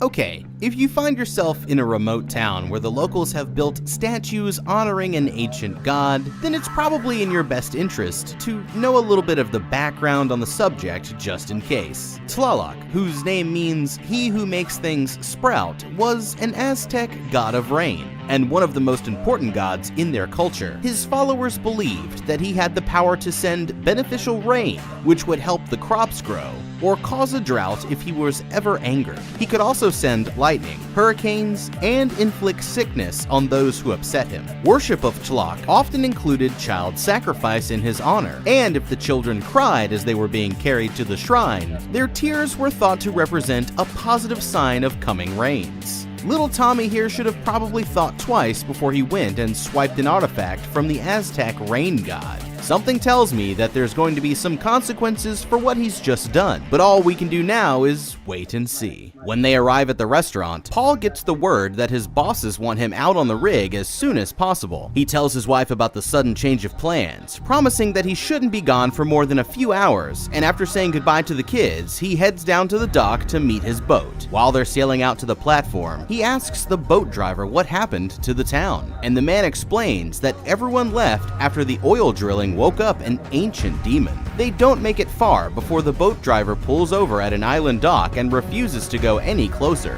No matter what Paul tries, he can't change the man's mind, so he hops aboard another boat to go the rest of the way on his own. Back at the restaurant, this sketchy guy notices the family just minding their own business and decides that he wants to start up some trouble. He walks over and grabs the daughter Audrey's arm, but Inez stands up and smashes a glass bottle over his head, holding up the sharp glass as a weapon. She tells the kids to get behind her and backs out towards the exit. They make their way to the car only to realize that all of the tires have been slashed, forcing them to find another way to get out of town. With no other option, they run down to the dock and ask the only guy around to take them out to the oil rig. He refuses to go anywhere near there at first, but when he sees the gang of angry men closing in, he tells them to get on and they speed off into the open ocean. As Paul gets closer to the platform, he notices that the water is tainted with oil and full of destroyed life rafts and scuba gear. The rig seems like it's been completely abandoned, and when he calls out for any sign signs of life. No one responds. Confused, he makes his way to the office where a machete-wielding man and his crowbar-carrying companion surprise him from behind.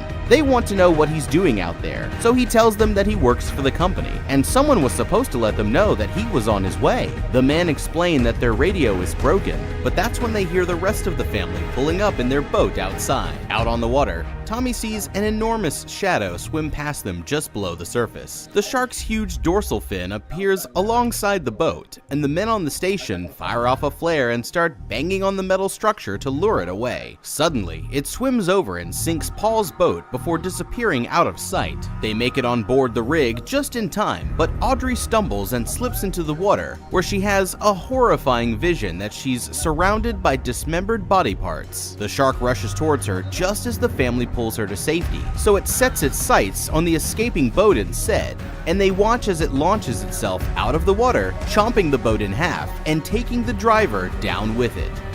Okay, I guess that boat driver should have just left Paul's family to figure out their own problems, since the men on the platform already knew what was going on. Instead of letting their only 2 escape vehicles be destroyed, they should have quickly used the rig's equipment to lift both boats out of the water, or fired off some flares to lure the shark away from the dock. The most important thing would be to stop those boats from being sunk, since they were their only way off of this rig, and without them they won't be going anywhere fast. Once the boats were secure, they'd have time to come up with the rest of the plan. The flares and vibrations from banging on the metal seem to work as a distraction, so I'd want to use this as a part of my plan while making our escape. The group could plan to escape on the 2 boats, with Paul's family in one and the rest of the crew in the other. Before leaving, I'd have everyone go around collecting all of the flares and other portable flammable items that they could find into 2 bags. And while they were all distracted, I'd sabotage the gas line of the crew's escape boat. This shark can clearly swim faster than the boat, which is why I made sure that the other crew won't be able to get very far. By the time that they realized what happened, it would already be too late.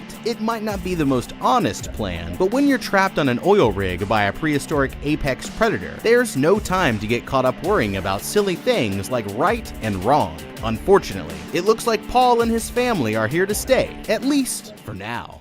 This guy introduces himself to Paul as Chateau, one of the oil rig's head mechanics, explaining that the rest of the crew tried to escape, but only some of them managed to make it out without being eaten by the massive shark. He and his friend Junior were smart enough to stay behind, and now they're the only survivors left. Inez comes and asks the man what exactly the creature is, and he tells them that it's a megalodon known as El Dominio Negro, the Black Demon, sent by the god Tlaloc to take revenge on the station for their greedy practices that caused the destruction of the natural environment and failure of the local economy. Tommy shows up and chimes in that the megalodons don't exist, but he has no idea just how wrong he really is.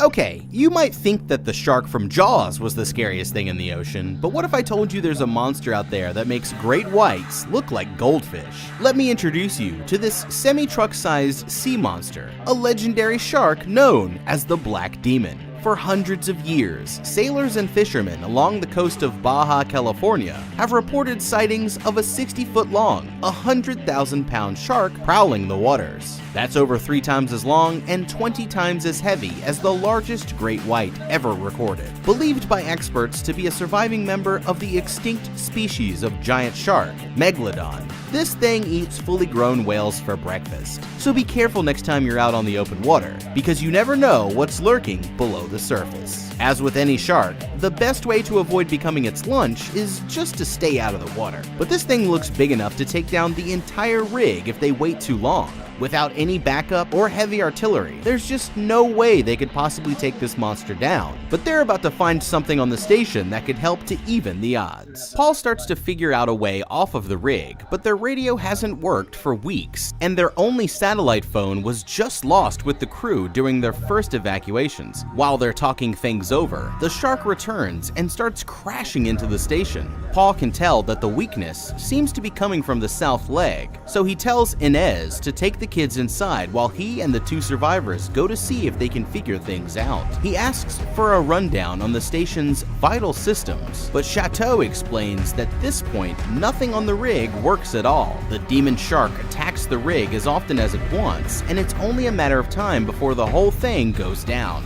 To make matters worse, the platform has been leaking oil into the water for months, creating an ecological disaster. But Chateau says that the higher-ups at the company knew all about it and just decided to let things go without sending the supplies that they'd need to make any repairs. Suddenly, the shark slams the rig again, nearly knocking Paul into the water. He says that everything should be alright since the platform was designed to withstand a Category 5 hurricane. But the other 2 aren't so sure. That's when the auxiliary power cuts out from the damage, and the men realize that they need to come up with a plan to get it back online. Back at the office, the 3 of them start looking over the station's blueprints, and Paul singles out the line that they'll need to repair to restore the power. After that, they should be able to fix the radio and call out for help. It's a solid plan, but there's just one problem. To make the repairs, someone is going to have to get in the water. Since Paul doesn't know how to weld, the other 2 men volunteer to make the dive while he supervises from the surface. Inez is nervous that they won't last 30 seconds before ending up as shark bait, but he reassures her that the station's diving bell is made up of reinforced steel, and there's no way that the shark could ever bite through it. While the divers suit up, she asks them why a shark would be so interested in an oil rig anyway, and Chateau explains that this is no ordinary shark at all. It's a curse unleashed by the gods. The corporation's greed caused them to overlook safety concerns, and now the forces of nature have sent the demon on a bloody mission for revenge. Not only is the beast incredibly powerful, but it can play tricks on your mind as well, causing hallucinations like what their daughter saw when she fell in the water. The only way to stop it is to kill it. But even if they can somehow pull that off, the god Tlok will continue to seek his revenge until an ultimate sacrifice is made. The shark strikes the supports again while they're lowering the dive bell into the water, and Chateau points out that it's been attacking even more since Paul showed up at the station. With all of their gear prepared, the divers hand Paul a tablet so that he can watch their progress on video before climbing into the bell and descending into the darkness. Down below the surface, the men slip out of the dive bell into the oily water and make their way towards the power line while Paul watches from the surface. The repairs only take a moment, but as they're swimming back to safety, something catches Chateau's eye and he splits off to investigate. It's the blinking demolition charge, with only 2.5 hours left before it explodes and sinks the entire station. Meanwhile, the other diver realizes that he's now alone in the water, and all around him severed body parts start to float down from the surface. Shaking off the hallucination, he swims as fast as he can for the diving bell, making it inside and looking out of the window only to see the enormous shark coming straight towards him before dropping out of sight. He holds on tight and braces for impact just as the beast erupts from the depths below, taking the entire dive bell in its enormous jaws and dragging it down deeper and deeper into the abyss. Paul tries to stop the crane, but there's nothing that he can do, and the monster snaps the reinforced steel in half like it's nothing. Chateau emerges from the water in a state of panic, followed closely by his friend, but when Paul tries to pull the man out of the water, he realizes that he's been chomped in half, the rest of his body completely missing from the waist down. Okay, talk about throwing away an opportunity. In a life or death scenario like this, just because a guy gets chomped in half doesn't mean that he can't still be a useful part of the team. You just have to get creative with how you use him. They've got a human torso and enough military-grade explosives to blow an entire oil rig sky high, which means that they have everything they need to take out this monster shark here and now. All that they need to do is put pieces of the puzzle together and they'll be home free. The hardest part is going to be getting the explosives from the support structure, since the demon is waiting to swallow up anyone who's brave enough to get in the water. The good news is we already know 3 strategies that you can use to distract it: flares, vibrations, and of course, someone falling off of the rig. While Paul swims down and grabs the bomb, the rest of the group can cover him from the surface, waiting for the shark to show up before doing whatever they can to lure it away. Firing off a flare in the opposite direction would be the safest method, and it's worked before, so that's where I would start. If they run out of flares, then they could try hitting different parts of the platform with metal tools to create vibrations in the water. As a last resort, someone brave could use themselves as bait and dive into water, but they'd have to make it back out fast if they didn't want to get crunched. However, they can do it. Once they've got their hands on the explosives, all that's left to do is strap them to the dead guy, toss him back in the water, and let nature take care of the rest. Inez can't come to grips with the fact that so far, 2 people have lost their lives trying to help their family, but Paul flips out on her for even coming out there in the first place, arguing that he told her to stay on land with the kids. Realizing that tensions are so high because they're all just very afraid, the couple decide to hug it out, and Paul promises her that he'll figure out a way to get them home safe. He goes out to the platform where he finds Chateau mourning the loss of his friend. As they're discussing what to do next, he notices several boats appear on the horizon and fires off a flare trying to signal for help, but Chateau snaps him out of it, showing him that it was all just another of the shark's mind games. The man says that this is all his fault, calling Paul a puppet of the oil company and slapping him hard across the face. He jumps out of his seat and they square up, ready to throw hands. But Inez steps in just in time, separating them while they both go to their separate sides of the rig to cool off. Paul goes back to the office to gather some supplies, and that's when Tommy asks him if they're all going to die. He promises that he just needs some time to figure things out, like a game of chess. But the kid points out that sometimes in chess, sacrifices need to be made, and from what he's read, the god Talak preferred child sacrifices the most. The situation looks grim, and with time quickly running out, Paul tells the kids to search for anything that can help them escape while he goes to work on the next part of his plan.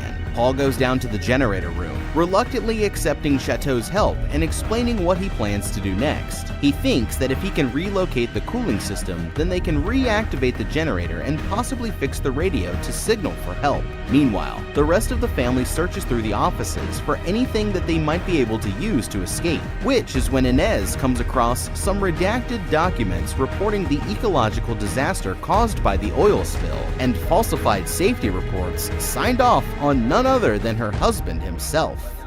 Okay, little Tommy here just gave me a great idea. He said that Talak preferred child sacrifices, so I think you already know where I'm going with this. Pushing Tommy over the edge to feed the shark might just satisfy the rain god and get him to call off his demonic pet. The only problem is that as much of a scumbag as Paul might be, if there are 2 people in the world that he wouldn't be willing to sacrifice to get ahead, they're going to be his kids. So using them for bait is most likely out of the question, but this doesn't mean that we're out of options here. Think about it this way. If we're living in a reality where the rain god Talak is real and can summon a demonic shark to take his revenge, then why can't we use the powers of another god to fight back? The Aztecs believed in several extremely powerful deities, and if we could turn one against the other, then we just might be able to make it out of this alive. For starters, there's Huitzilopochtli, the Aztec god of war, who they believed to be just as strong as Talak. He wielded a fire-breathing serpent that doubled as a sort of lightning spear weapon. Then we have Mictlantecutli, the Aztec god of the underworld.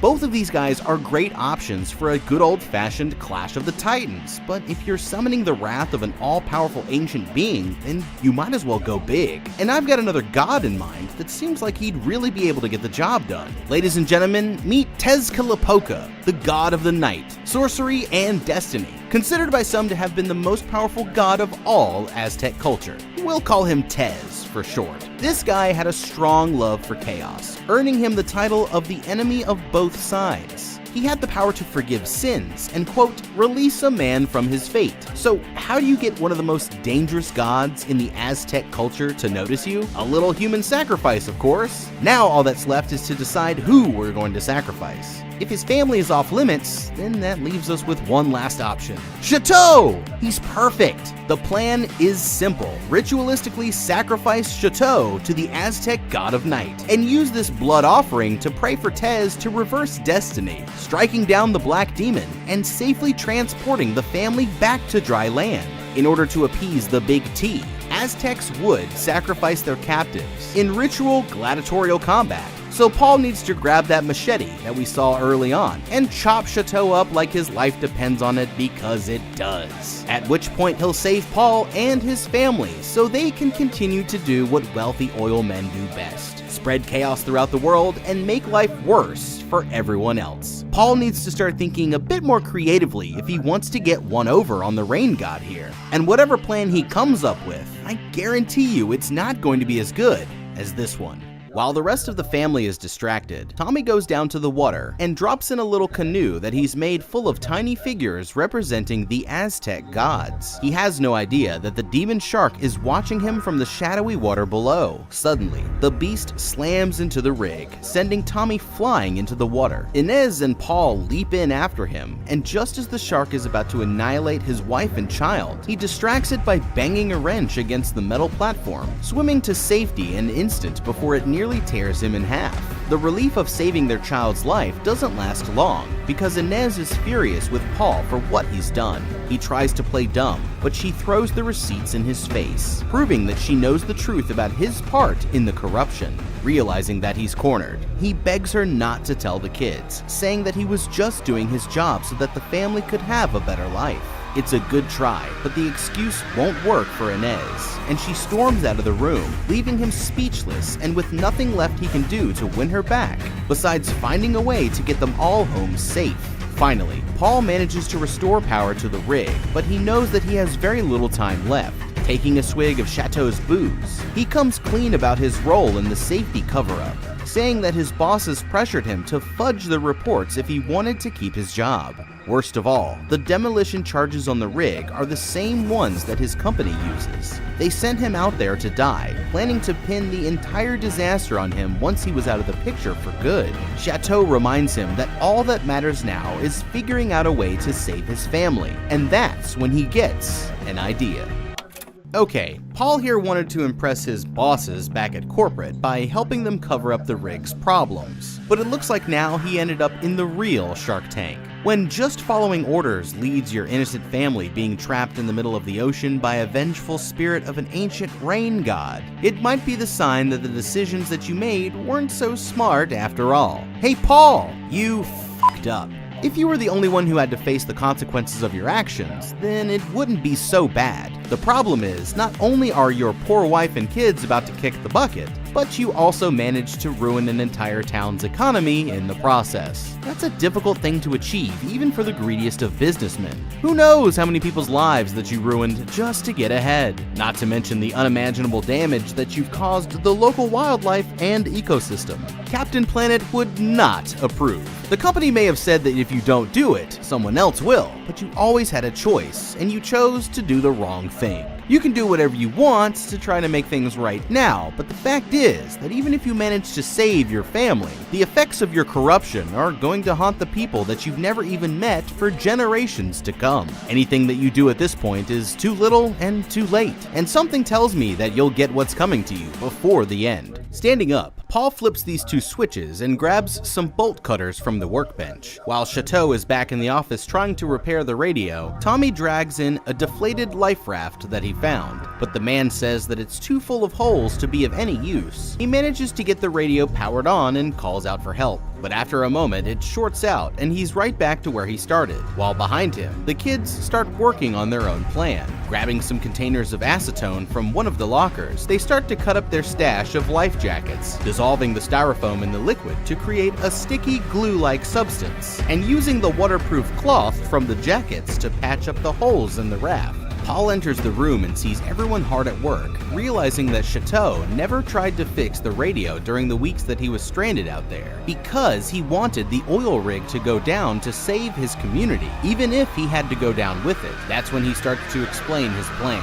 He's going to dive into the water where he'll manually activate the repair valve on the drill line, hopefully triggering the blowout preventer and sealing the well, which should stop the oil leak and appease Talak before using the demolition charge to blow the shark to bits, seeking shelter from the blast in what's left of the dive bell. It's a long shot, but they both know that they don't have any other options, and he makes Chateau promise to get his family to safety and look out for them if he doesn't make it. With the plan laid out, the family joins hands and prays for forgiveness and protection from the rain god. Paul suits up in his dive gear and explains to his wife that there's a bomb on the station that he's going to use to kill the monster while they get to safety. He tells his family that he loves them and with one last look back, plunges into the water. Up on the surface, Chateau and the family climb aboard the life raft while Paul makes his way to the demolition charge below. Cutting it off with the bolt cutters, he grabs the charge and swims back towards the safety valve, with the shark watching his every move from out in the open water.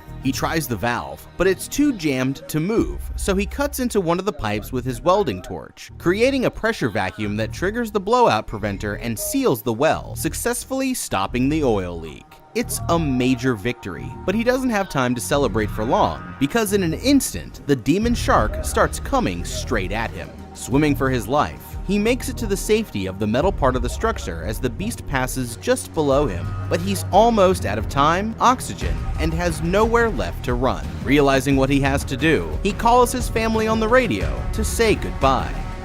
Okay, it looks like Paul's about to get what's coming to him. After everything that he's done, I can't say that he doesn't deserve it, but I do have one idea for how I might have done things differently. The plan was actually going pretty well until Paul just kind of decided to give up. He has the bomb, so all that he needed to do was drop it into the shark's mouth when it came for him, and then do whatever he could to get to a safe distance or seek shelter in what's left of the diving bell before it exploded. It might not have worked out exactly as planned, but if you're not expecting to make it out alive anyway, then why not go out trying? When he climbed up into that metal structure, which the shark could easily chomp through like a wet napkin by the way, he missed a perfect chance to let the explosives fall right into the monster's jaws. It might have worked and it might not have, but either way, he can't be in a worse position than he is right now. I still think that he should have sacrificed Chateau, but now it's time for karma to finally catch up with him. And hopefully, he can take the shark out so that it won't go after his family next. Paul speaks to his wife and kids, telling them he's sorry, but he isn't going to make it. In a bag on board the raft, he left Chateau the documents revealing the oil company's corruption and a watch for Tommy to remember him by.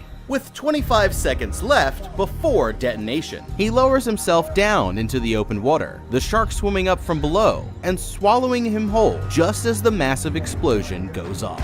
Up on the surface, the men from town arrive on a boat and rescue the rest of his family, and they watch with tears in their eyes as the oil rig collapses into the sea. But what would you do if you and your family were stranded on an oil rig and a giant megalodon shark was threatening to eat you guys alive? Would you accept the fact that you're too scared to fight back and let the shark consume you, or would you learn how to swim and take the fight to the waters? Let us know down in the comments below. Thank you so much for watching. Leave a like and subscribe, and check out the How to Beat playlist for more videos just like this. Also be sure to check out the new Kill Plan series which just launched on the channel, which takes you into a deep dive of some of your favorite irrational fears. And remember, have a damn good day.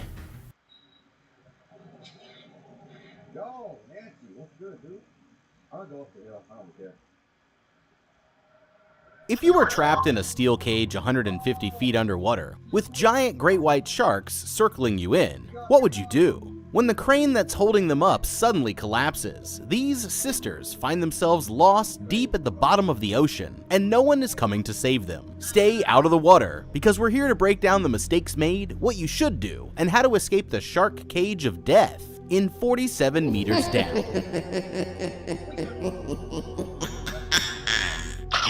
These girls are about to have an experience that they'll never forget. Our tale begins the way that all of the best horror stories do, with a girl's trip to Mexico. Here we meet Kate, certified girl boss, and her polar opposite older sister Lisa, who is about to spend the next 90 minutes repeatedly putting her life in extreme danger, all to impress a man that wants nothing to do with her. You see, Lisa invited Kate here along after her boyfriend, Stu, dropped out at the last minute. Too busy with work, she says, but the truth is that lately, there's been some trouble in paradise. That night, Kate finds her sister deep in her feelings out on the back deck. It turns out that the only thing that Stu's been working on is his Hinge profile, because he and Lisa have broken up, and the decision was definitely not mutual. Well, Kate here knows just the solution for her sister's broken heart. It's time to hit the club. While out at a dinner with some local guys that they just met, the girls start discussing plans to go on a budget-friendly shark cage diving trip to see some great whites, which sounds like a fantastic idea to Kate here. Lisa, on the other hand, is still being an old stick in the mud, but after realizing that it'll be the perfect chance to get some fire pics for the gram, she finally agrees to go along. When they reach their boat, Lisa immediately notices that the cage doesn't quite look up to safety codes. After cruising out into the open water, they finally arrive at the point of destiny, where the ship's first mate, Javier, begins chumming the waters to lure the sharks in. Even Kate here quietly points out that chumming is against the law, but this ain't your grandma's shark diving trip, and they don't plan on doing things by the book. Sure enough, a big-ass great white appears just off the edge of the boat. Captain Taylor here gives them a quick rundown for what to expect, saying that the most important thing will be to focus on their air supply. Now, it's time to finally meet Bruce and his buddies face to face. While the other girls are taking some pictures, Lisa here accidentally drops the camera straight down into the open water, and that's when the massive shark comes hurtling up and swallows the thing whole. He even brought a friend along, and now there are over 40 feet of perfectly evolved death machines circling them in. Suddenly, the entire cage shifts, causing Lisa to freak out. There seems to be a problem with the winch, and although the captain reassures them that everything is under control, she insists that they pull them back out. Kate, on the other hand, is upset at having her adventure cut short, saying how she wishes that they could stay down there forever. "Well, your wish is my command," said the rusty old machine that they were trusting their lives to. Before anyone can stop it, the entire crane breaks loose, tumbling off of the edge of the boat and sending the girls plummeting down, straight past Bikini Bottom and into the depths of the sea until they finally come to a sudden stop on the ocean's floor, trapped 47 meters down. Okay, I guess these girls are finally getting that sense of adventure that they were after. The only problem is, it looks like this shark diving experience is about to be a bit more intense than what they signed up for. Well, I hope it was worth it because Lisa and Kate, you guys f***ed up. Unfortunately for Lisa here, this is exactly what happens when you try to prove how spontaneous you can be, instead of trusting your gut instincts. I hate to break it to you, Lisa, but it looks like Stu has firmly moved on, and no amount of pics of you living your best life are going to win him back. Now, based on the fact that you had to be peer pressured into even getting on the boat, it's pretty clear that you were never really into the whole experience in the first place. So why bother putting yourself in a potentially dangerous situation when what you really needed was some rest and relaxation? There are plenty of fish in the sea after all, and if you feel that getting in the water with a 4,000-pound apex predator is the only way to get a guy's attention, then it might be time to start looking elsewhere. To make matters even worse, you both went with a boat that wasn't approved by the resort despite how dangerous that could be, and even lied about knowing how to scuba dive.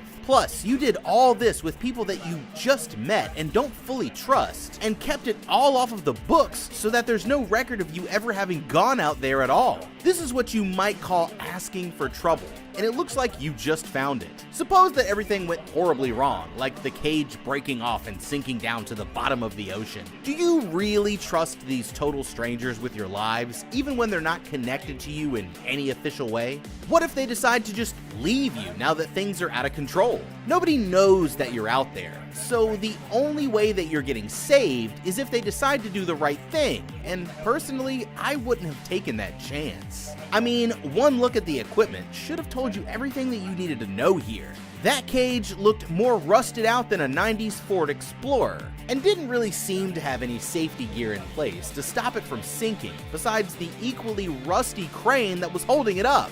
This is what's known as a submersible shark cage, meaning that it rests a few meters below the surface, and is reserved for experienced divers only. Any proper tour company with safety in mind would have set you up with a surface-style cage, which never becomes fully submerged, and is designed with equipment to help it float even if it were to somehow break free from the ship. Putting two inexperienced divers in a cage that was in such a state of disrepair was a recipe for disaster, and it was only a matter of time before things took a dangerous turn. It's hard to make the right decisions under pressure, but the moment that the cage started sinking, you both could have at least tried to open the hatch yourselves and swim up to the surface before you were too far down.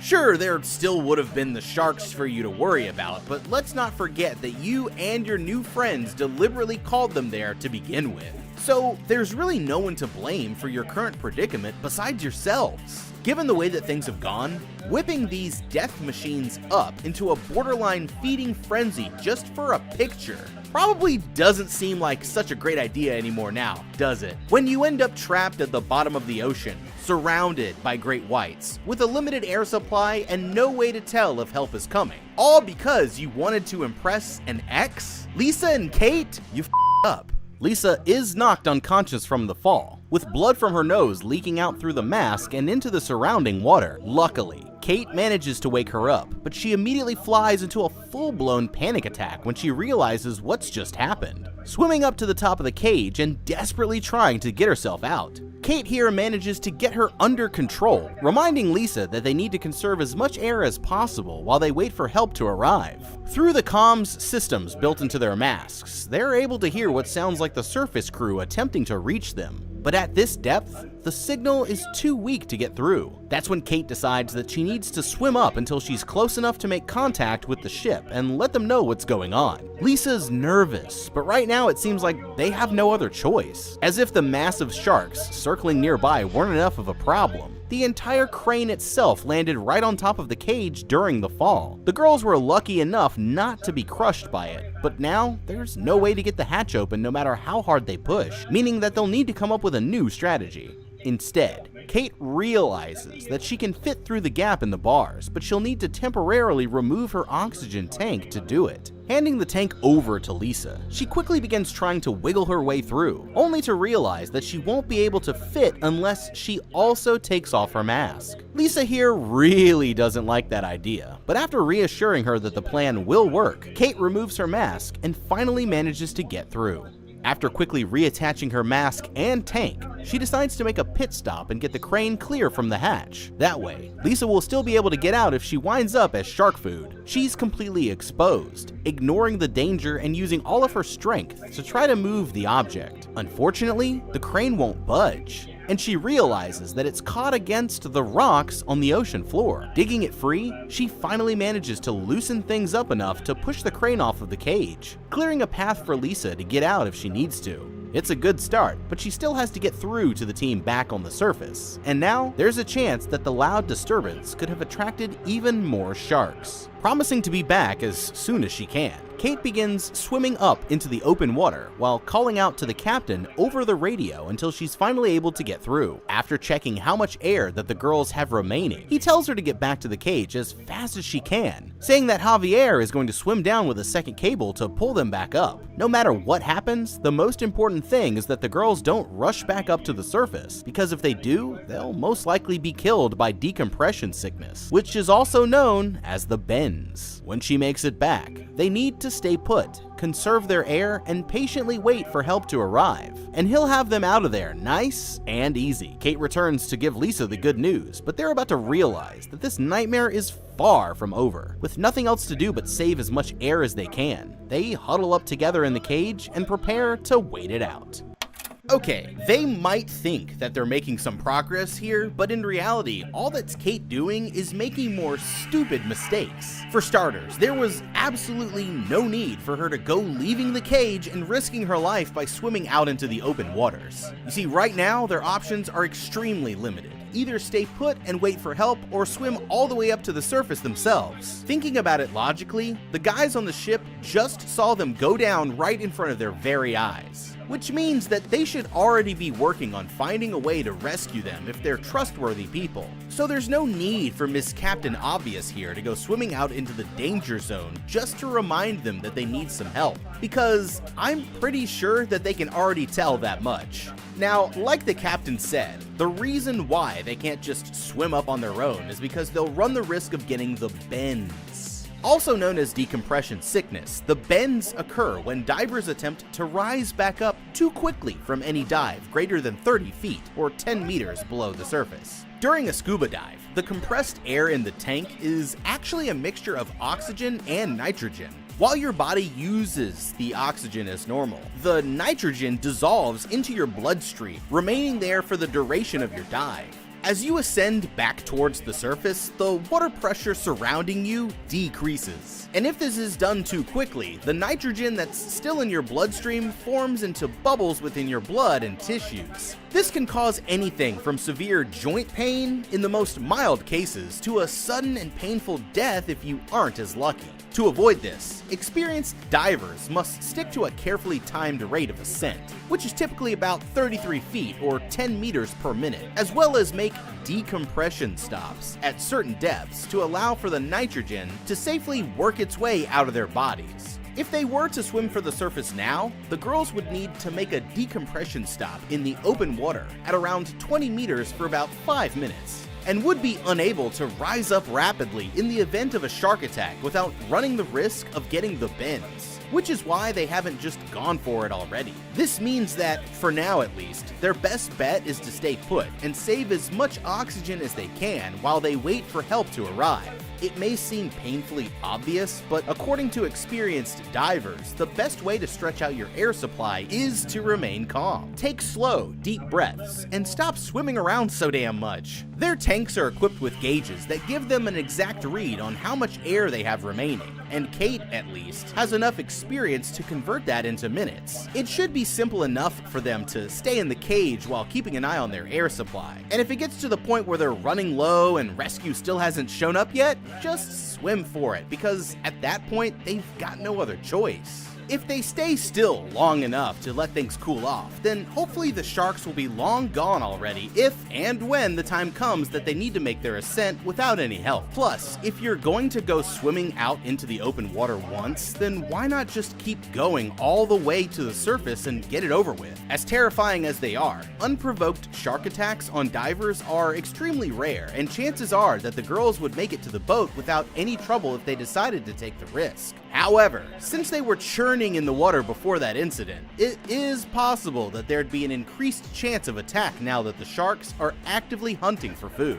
Kate could have at least asked them to throw down some emergency tanks just in case. If it were me, I'd suggest staying right where they are until help arrives, and if their air supplies are running too low before anyone gets there, then the only other choice is to go for it and hope for the best. They can still make the necessary decompression stop at 20 meters, and if the sharks do show up, just swim for their lives up to the surface and get back to the boat. With any luck, they'll have gotten enough of the nitrogen out of their systems in time so that they won't immediately suffer a terrible fate, and be home free with a terrifying vacation story to tell. Just then, things are interrupted when the girls sense a disturbance in the water. Thinking that it must be the boat's engine, Lisa begins to panic, convinced that they've just been left behind. Kate here decides that there's only one way to know for sure, and she sets off back into the open water once again, determined to reach them over the radio and find out what's going on. She swims further and further from the safety of the cage, desperately calling out for help. Sure enough, someone hears her, but it's not the captain. It's the massive great white shark rushing up towards her from out of the darkness below and nearly eating her alive. Terrified, Kate swims for her life back towards the cage, with the shark following close behind. Somehow, a chain has ended up wrapped around the hatch, slowing her down as she tries to get inside.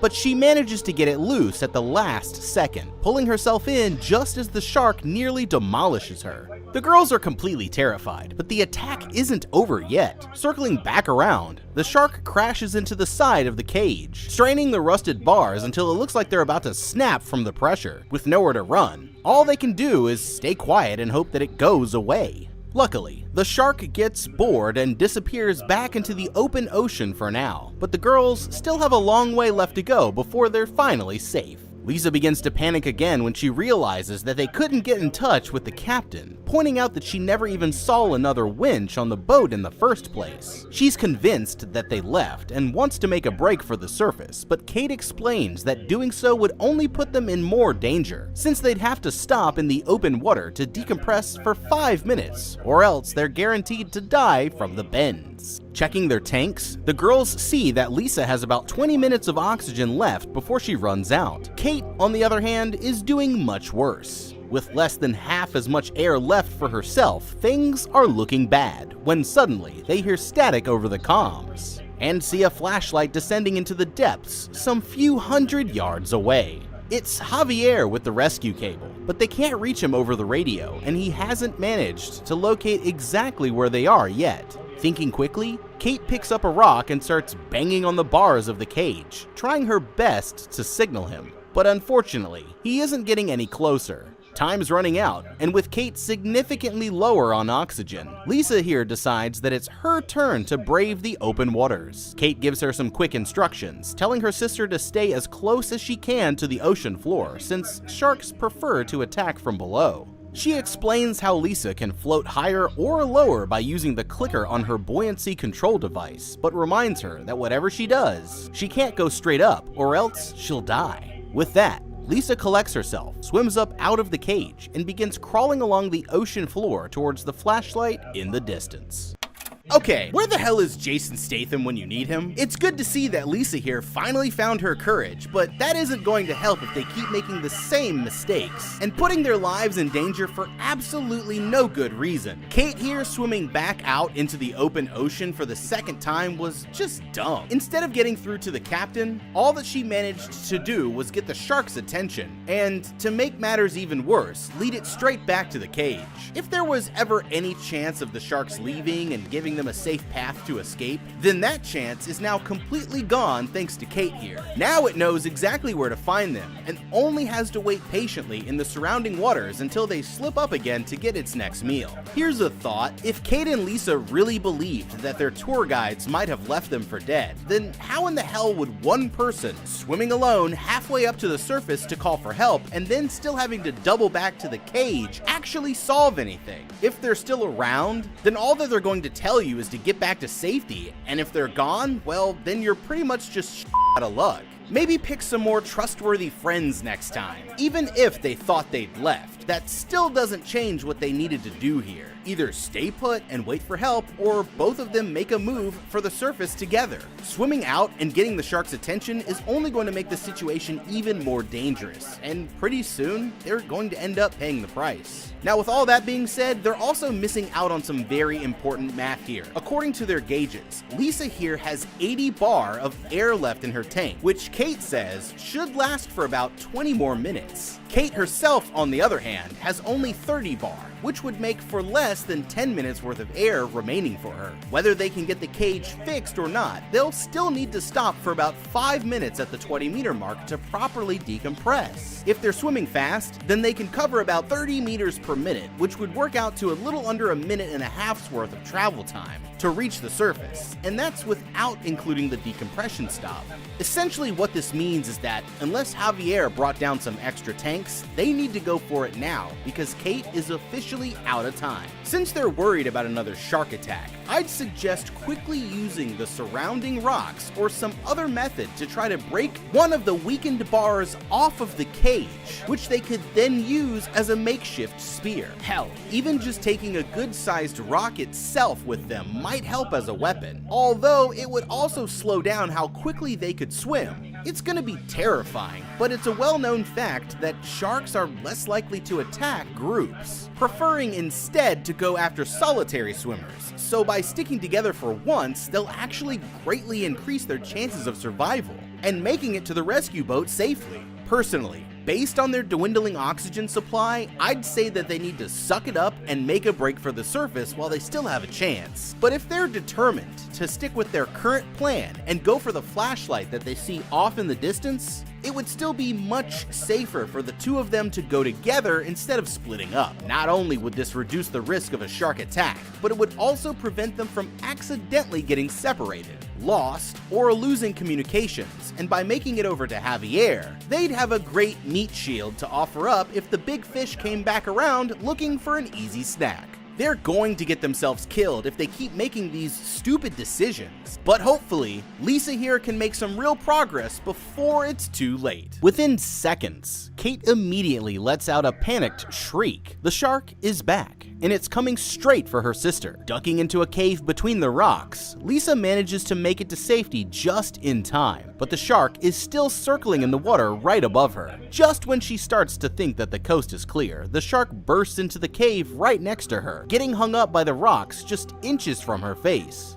terrified. She swims out through another exit and hides behind a nearby rock, curling up just out of sight until luckily the shark moves on. With every minute that goes by, their oxygen reserves are getting lower and lower. Determined to make it out of this, Lisa begins swimming for the flashlight once again, but quickly realizes that there's another problem. She's made it to the edge of the shelf, and between her and Javier is an enormous void of open water where it's impossible to see all the way to the bottom. It's terrifying, but she has no other choice other than to go for it. Swimming over to the other side of the chasm, she finally makes it to the flashlight, but Javier himself is nowhere in sight. To make matters even worse, now she can't remember which way she came from, and when she calls out for Kate, she isn't able to get through. As Lisa begins to panic, a school of friendly little fish comes swimming by, except they're immediately followed by a jump scare from the shark, which barely misses grabbing her. Spinning around, she ends up crashing right into Javier, but the reunion is short-lived. He shouts at her to get back to the cage, when suddenly, the shark comes crashing in, taking Javier in its jaws and dragging him out into the open water. Swimming back across the chasm, she's finally able to faintly hear her sister over the radio. The cage is still somewhere out of sight, so Lisa tells Kate to start banging on the cage to help her find the way back. Just then, what's left of Javier comes floating towards her out of the darkness. It's a disgusting sight, and unfortunately his oxygen tank is empty, but she's able to grab the winch cable and a spear gun from his body before making her way back over to the cage. Once there,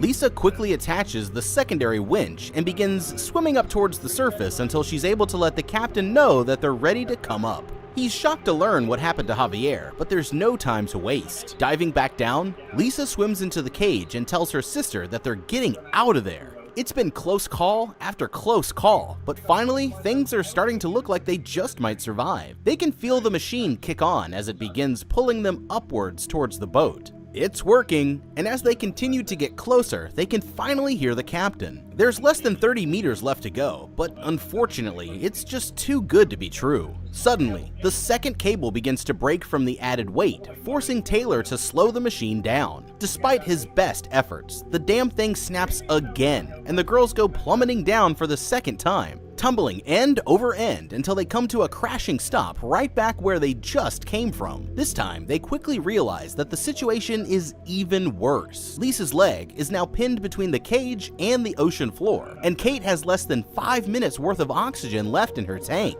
With Lisa trapped, Kate has no choice but to swim back into the open water and contact the captain for help. He's going to send down some extra air tanks, but warns Kate that switching over could increase their chances of developing nitrogen narcosis, which might make them hallucinate. The Coast Guard is on their way with a rescue team and will be there in less than an hour, but for now, all they can do is wait.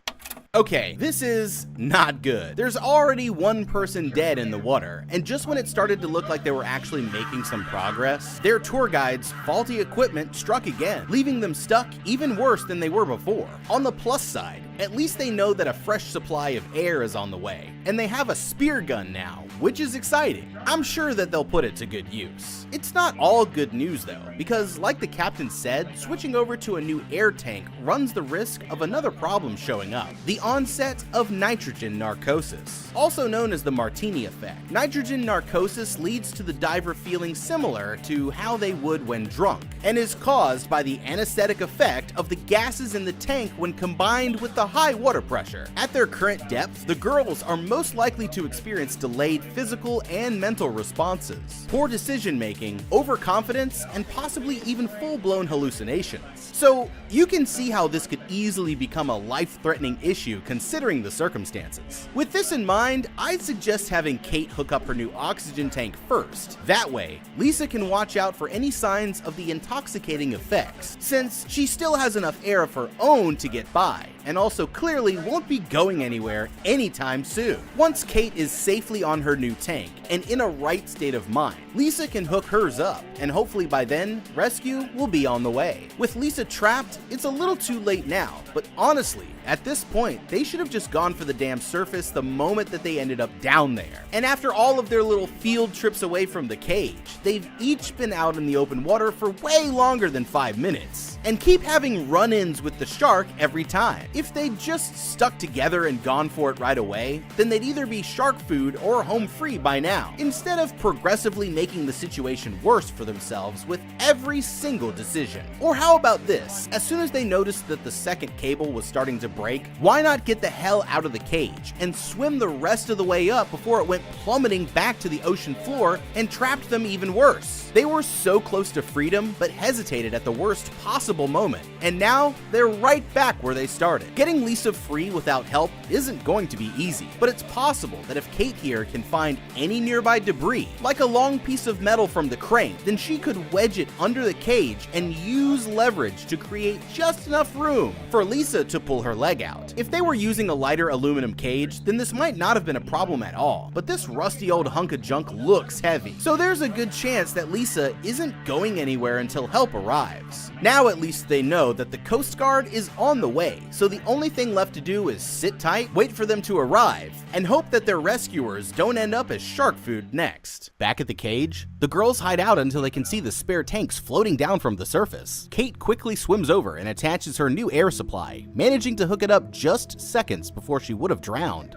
The captain sent down some flares as well, so Kate grabs the supplies and heads back over to her sister. The moment that she gets there, the shark returns, forcing Kate to get down as low as she can, praying that it won't find her. It circles around in the water above them before eventually disappearing out of sight, and that's when Kate decides to make a break for it. Grabbing the spare tank, she stands up and prepares to go for the hatch, but suddenly, the shark comes swimming straight towards her, dragging Kate away before she can even react. Things aren't looking great for Lisa here. Besides just watching her sister be eaten alive by a 20-foot killing machine, she's trapped, running out of air, and the fresh air tank is still lying too far away for her to reach. She's heartbroken and terrified, but the situation is do or die. So Lisa psychs herself up and decides that she's going to get out of there one way or the other. First, she starts trying to dig her leg out using a rock. It's a good attempt, but unfortunately, she isn't making progress quickly enough, and her oxygen supply is dangerously low. The spare tank is still lying just out of reach, and that's when Lisa here comes up with a plan. She's going to use the hook from the spear gun to pull it closer, which should hopefully keep her alive until the rescue team arrives. The plan goes well for approximately 10 seconds, but as she tries to pull the spear gun closer, Lisa unintentionally activates the trigger, accidentally firing the weapon and badly slicing her hand open. Now there's even more blood in the water, but she fights through the pain and begins throwing the hook out towards the tank, trying to get it to catch so that she can drag it within reach. She tries once, twice, 3 times, and still no luck, with only seconds of air left in her tank. It's the last shot that she's going to get. And finally, Lisa manages to hook it at just the right angle, slowly dragging the tank closer and closer until she's able to lift it inside. Racing against time, she switches over just as her original tank runs out, attaching the fresh tank at the last possible moment. It's a small victory since she's still trapped by the cage at the bottom of the ocean floor, but at least now, she won't be running out of air anytime soon.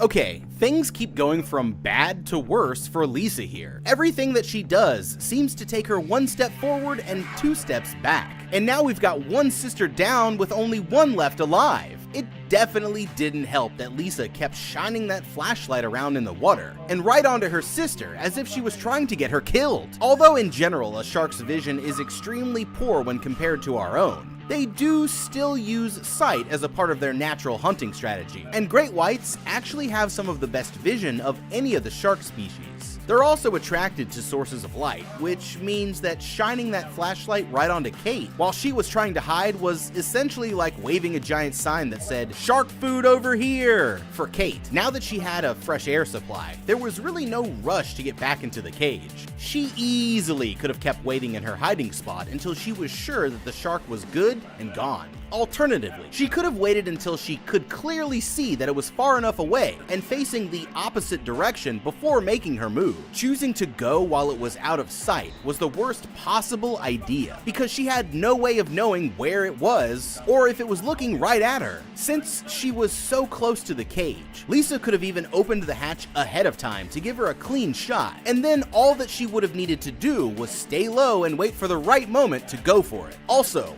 what was Kate thinking when she decided to stand up after she herself said that staying low was the best defense? If she'd low crawled over to the cage while pushing the air tank in front of her, then she might still be alive, but Kate here didn't follow her own advice. and ended up suffering the fatal consequences of her mistake. At this rate, Lisa here is going to end up dead long before the sharks ever have a chance to get to her. Let's just hope that the Coast Guard arrives before she does anything worse. Suddenly, Lisa hears someone call out to her over the radio. It's Kate, and somehow she's still alive, but the situation isn't looking good. She's badly hurt. The sharks are still circling around her, and her diving equipment was damaged during the attack, leaving her with only a few minutes of air supply remaining. Now it's Lisa's turn to be the hero, but first, she has to get herself free from the cage. Digging isn't working quickly enough, and that's when she realizes that it might be possible to use her buoyancy device to create enough of a gap for her to slip out. Forcing it under the bars, she pumps the vest full of air, lifting the cage just enough that she's able to pull her leg free, although she tears open a massive wound in the process. Nervous and badly injured, Lisa manages to find her sister taking cover behind the rocks a short distance away, but quickly sees that the man's not holding up well at all. They realize that Kate isn't going to make it if they wait for the Coast Guard, forcing them to swim for the surface and hope for the best.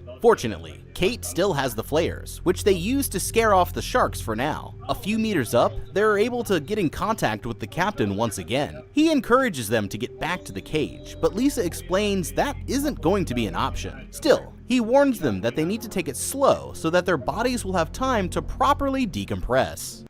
Okay, it looks like the girls are finally going for it, but they're still making some critical mistakes along the way, as usual. First off, I have to give some credit where credit is due to Lisa here. Using her buoyancy vest to raise the cage was a great idea. However, she sliced her leg open in the process, and if that isn't guaranteed to attract more sharks, then I don't know what will.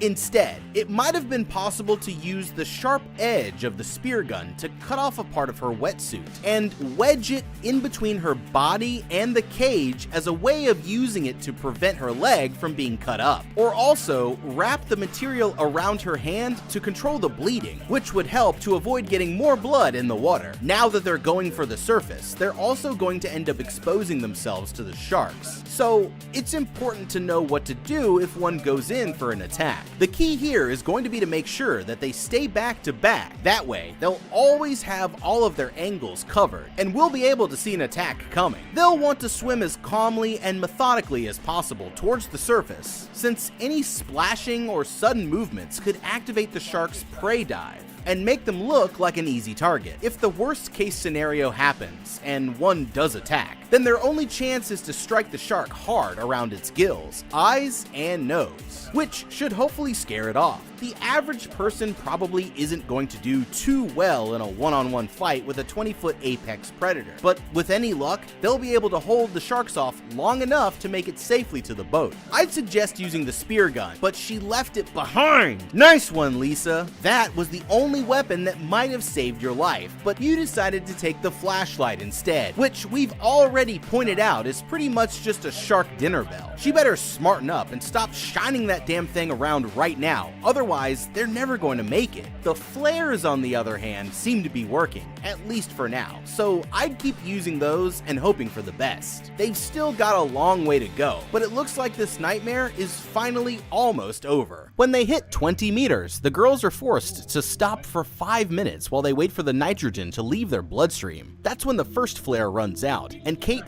fumbles the second one, dropping it down into the depths below. Handing her the flashlight, Lisa reaches into her pouch and pulls out the final flare, lighting it just in time. Suddenly, they realize that they're surrounded by 3 of the massive sharks, and we're only an instant away from being completely torn to shreds. Luckily, the flare holds them back, but the sharks are coming from all angles, and it isn't long before the last flare runs out. At the last moment, the captain tells them to drop their equipment and make a break for the surface, with the girls narrowly avoiding a shark as they swim for their lives. Finally back above water, the girls can see the boat just a few meters away and begin swimming towards it with the sharks still circling around them. Just when it looks like they're about to make it, one of the sharks grabs Lisa, dragging her back under the water's surface and tearing into her leg. Somehow, Lisa manages to escape, but as the crew are pulling her and Kate to safety, the shark jumps up and drags her under again. determined not to let them go. Well, Lisa here has come too far to go down without a fight, and with her entire lower half pinned between its jaws, she bashes the shark over and over again, pummeling it around the nose and gouging at its eyes until it finally decides that she isn't worth it and lets her go. They're finally safe, or at least that's how it seems. While the crew are still patching them up, Lisa starts to feel like something's wrong. Suddenly, she realizes that she's still at the bottom of the ocean, and everything that she's just experienced was only a hallucination from nitrogen narcosis. Unfortunately, Kate is still very much dead, but on the bright side, the Coast Guard is finally on the scene. Using their equipment, they're able to set Lisa free, getting her safely up to the surface. She wasn't able to save her sister, but the vacation from hell is finally over. But what would you do? These girls had the right idea. Okay, break up, go on vacation, get some new cute pictures for the gram, but they definitely chose the wrong charter out to sea, and they definitely f***ed up with how they acted at the bottom of the ocean. But if you were in this situation, what would you do? Leave a comment down below and let us know. Thank you so much for watching. Leave a like and subscribe, and check out the other How to Beat videos just like this one. And have a damn good day.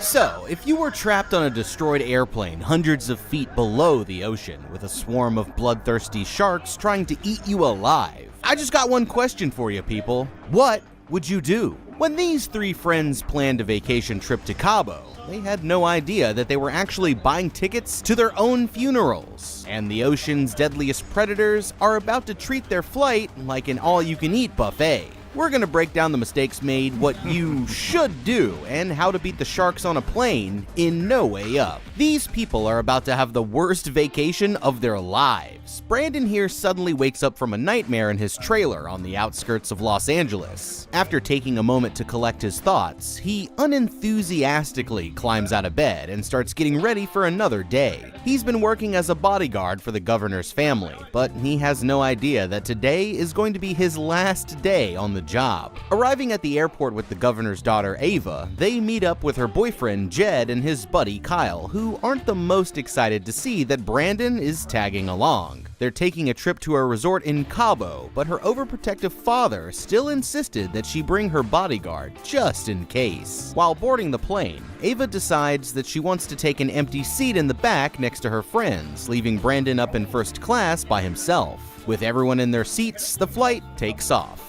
Next stop, Cabo. Or at least that's what they think. Ava here is actually just a bit nervous about flying, and Kyle isn't helping with his constant teasing. But just when Jed is finally able to calm her down, a flock of birds suddenly crashes directly into one of the engines, causing the plane to shake violently and frightening everyone on board. The captain and flight attendants try to play it off like it's no big deal, but within minutes, parts of the engine start to fall off, and everyone slowly begins to realize that they're in for some trouble. Suddenly, a speeding hunk of metal pierces through a window in the middle of the plane, causing a massive explosion that starts sending entire rows of passengers flying out into the air before anyone can even react. It looks like this trip to Cabo is going to have to wait, because this bird is going down for real.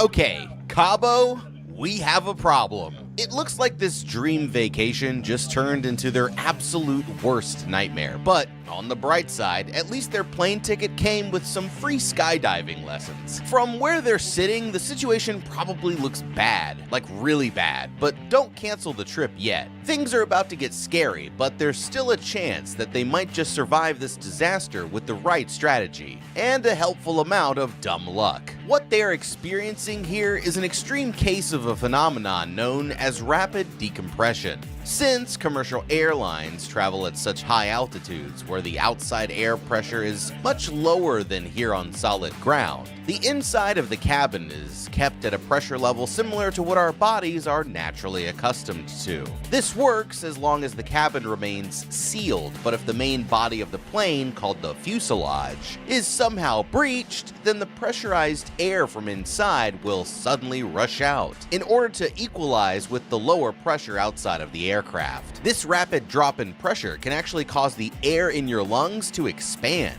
an experience that would be uncomfortable at best and knock you unconscious at worst. That's why putting on your oxygen mask is so important, because you need to be awake in order to escape from the wreckage in time if you somehow manage to survive the crash. You know, whatever, right? In situations like this, where there's a large enough hole in the fuselage, passengers may experience something even worse: explosive decompression. Yeah. When this occurs, the force of the pressurized air flowing outwards can be so strong that it's able to pull nearby objects, including passengers, right out of the plane. While it's extremely rare, the dangers of explosive decompression are very real. One crazy story comes from a flight during the 90s when, at just under 20,000 feet, the left windscreen panel suddenly blew off due to poor installation. The captain was pulled halfway out of the cockpit in mid-flight, but his crew managed to hold on to him by his legs for 20 minutes while they landed the plane. And he actually ended up surviving with some significant but treatable injuries. I don't know about you, but if I were that guy, I would be strongly considering a change in career paths. Alright, so now that we understand what's happening, what we need to focus on next is how we're going to survive, which means that Ava and her friends need to prepare for a crash landing.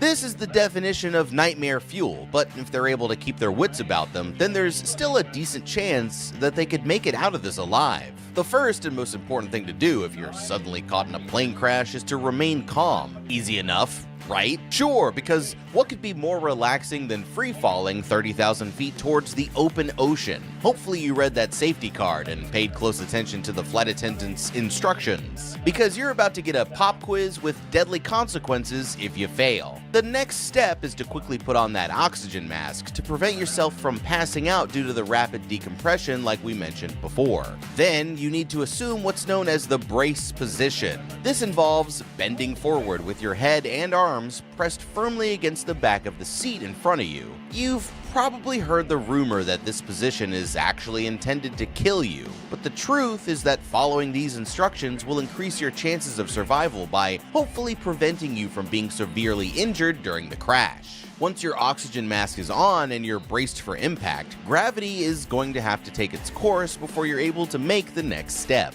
the instant that the plane hits the water. Just because the crash is over doesn't mean that you're safe. While that might not happen here in the ocean, a quick and efficient exit is critical nonetheless. Don't waste time gathering stuff like your luggage. If you can, keep your phone and some water, since they might help you survive. But nothing else is worth risking your life for. Otherwise, the only thing that you need to be worried about is grabbing a life jacket and finding the nearest exit right away. After you're safely off of the plane, you'll want to stay in a group with the other survivors. This will increase your chances of being seen by a rescue team, as well as help keep your bodies warm if the water is cold, and keep you safe from dangerous marine life, since you'll have plenty of meat shields around for the sharks to go after before they get to you. A mirror, flashlight, or other reflective surface can be used to signal for help in a pinch. The good news is that a rescue team should be on the way soon, but it might take a while for them to find you.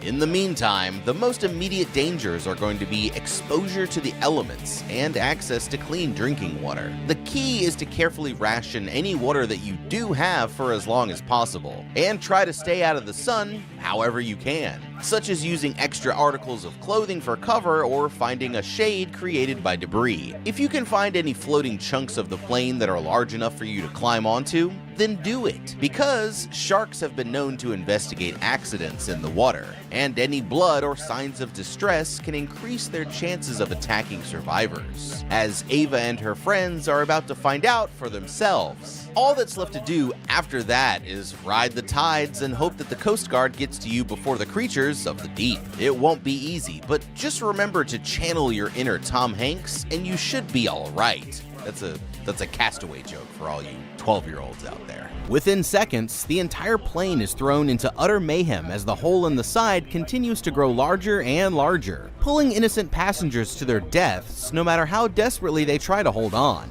All that Ava and her friends can do is watch in horror as the plane suddenly banks at a 90-degree angle and begins plummeting down towards the open ocean thousands of feet below. In an instant, the plane hits the surface as an unstoppable wall of water completely obliterates the front side, sending a piece of shrapnel directly into Brandon's chest, and snapping the rows of seats forward like an accordion, crushing anyone unfortunate enough to be caught in between. When they finally come to a stop, Ava and her friends have just enough time to realize that they've somehow survived. Although Kyle's arm is broken so badly that the bones are coming through his skin, but then all of a sudden, the entire plane lurches forward again as they begin helplessly descending towards the bottom of the Pacific Ocean. The plane sinks deeper and deeper as water starts to flood the cabin, leaving only a small air pocket at the back by the time that it crashes to a stop on a rocky slope hundreds of feet below the ocean's surface. After a moment of everyone sitting quietly in shock, the flight attendant Danilo staggers out to see who else made it. Just then, they hear banging sounds from the submerged front end as this girl Rosa suddenly rises to the surface, followed by Brandon, who's dragging her unconscious grandma behind him. Lifting the woman up onto a row of seats, Danilo takes over and starts desperately performing CPR, while Brandon turns away to pull the metal shard out of his own chest. For a minute, it looks like Nana here isn't going to make it, but Danilo finally pulls through, snatching the old lady back from the very clutches of King Neptune himself.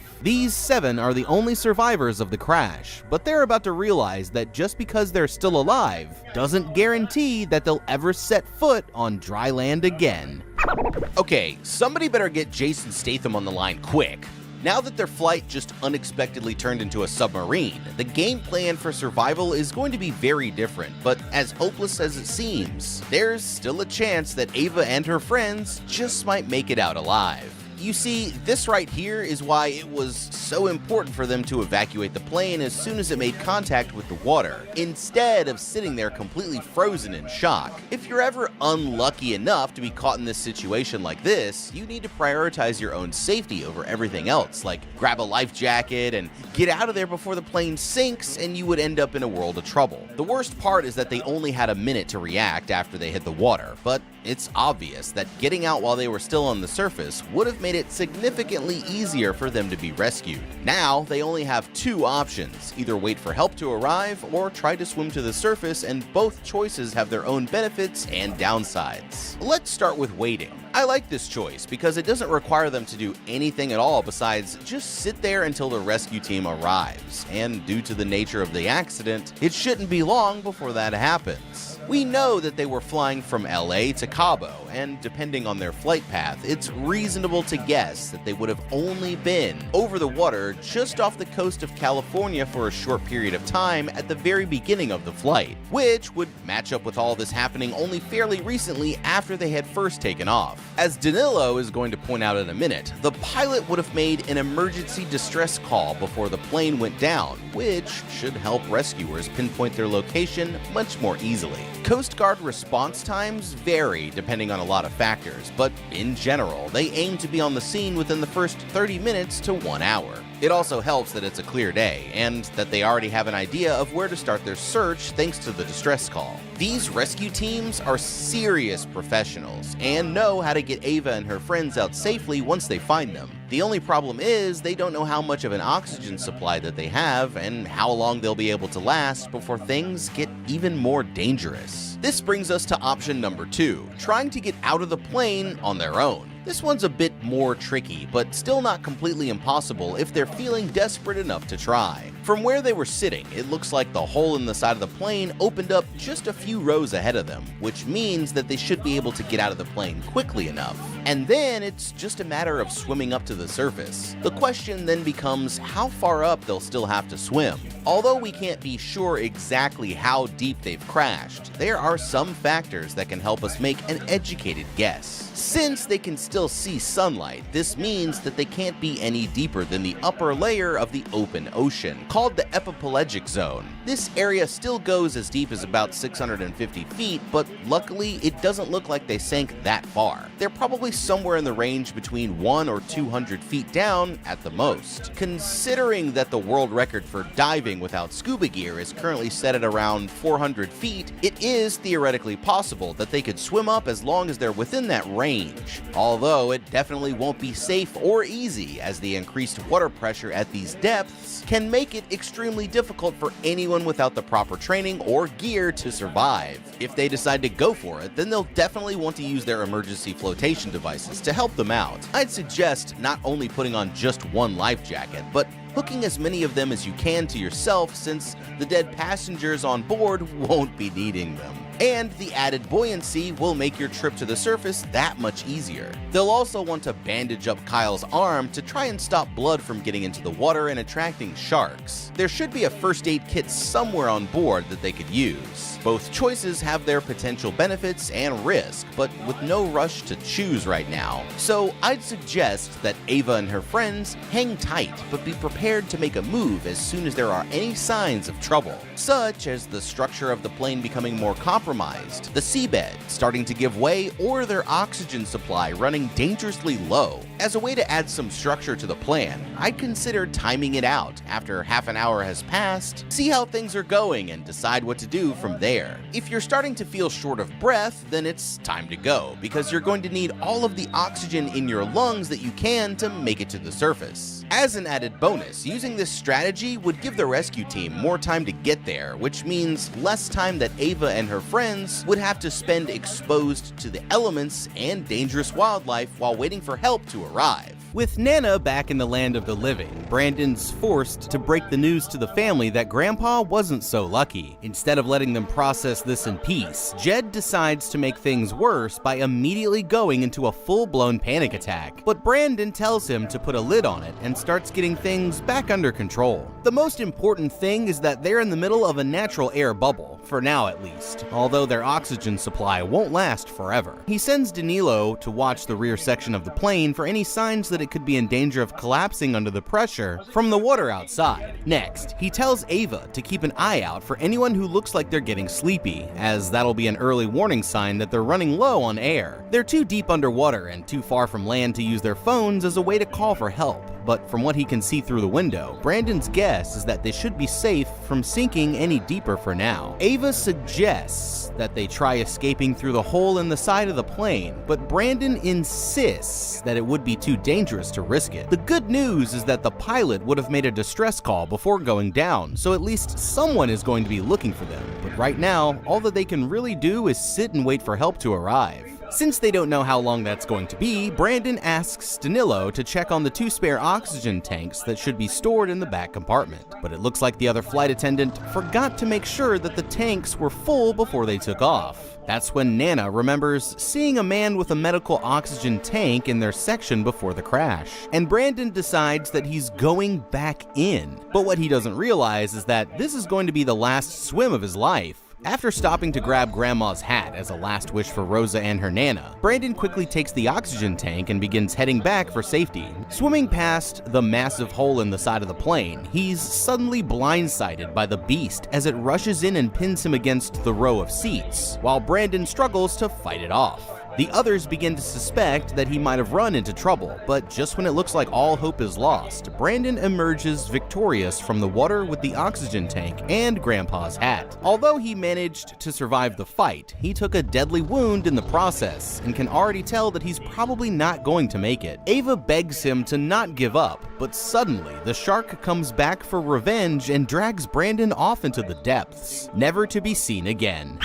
Okay, you have got to be kidding me. Just when it seemed like things couldn't possibly get any worse, now we've got sharks on a plane. Where's Samuel L. Jackson when you need him? Now that we've got one of the ocean's most dangerous predators on the scene, this changes the game dramatically when it comes to their chances of survival, especially if they decide that they need to swim for the surface. It's officially time to rethink their strategy once again and see if they can come up with a plan that doesn't end with a terrifying death hundreds of feet below the sea. It might not seem like the most important thing right now, but figuring out what species of shark that they're actually up against could help to increase their chances of survival if they happen to run into each other again. Based on its appearance and their estimated location, my best guess would be that they've just encountered a tiger shark. Although they prefer warmer climates and don't typically stray much further up the coast, tiger sharks have been known to appear in the waters around Los Angeles and Southern California. Sometimes called the garbage cans of the sea, they're highly curious scavengers that would definitely be interested in checking out a plane crash. They're also one of the top 3 species known to attack humans, coming in second only to the most dangerous shark of all, the great white, reaching lengths of more than 15 feet long and weighing in at over 1,500 pounds. It's safe to say that your average human wouldn't stand much of a chance in a fight to the death against one of these sharks in its natural environment. And with that being said, Ava and her friends may still be forced to swim for the surface if the situation gets any worse. If you encounter a tiger shark in the wild, the most important thing to do is, you guessed it, stay calm. Personally, I don't know what kind of maniac could stay calm while being hunted by a man-eating apex predator, but it's been proven to work in the past, so any plan is better than none.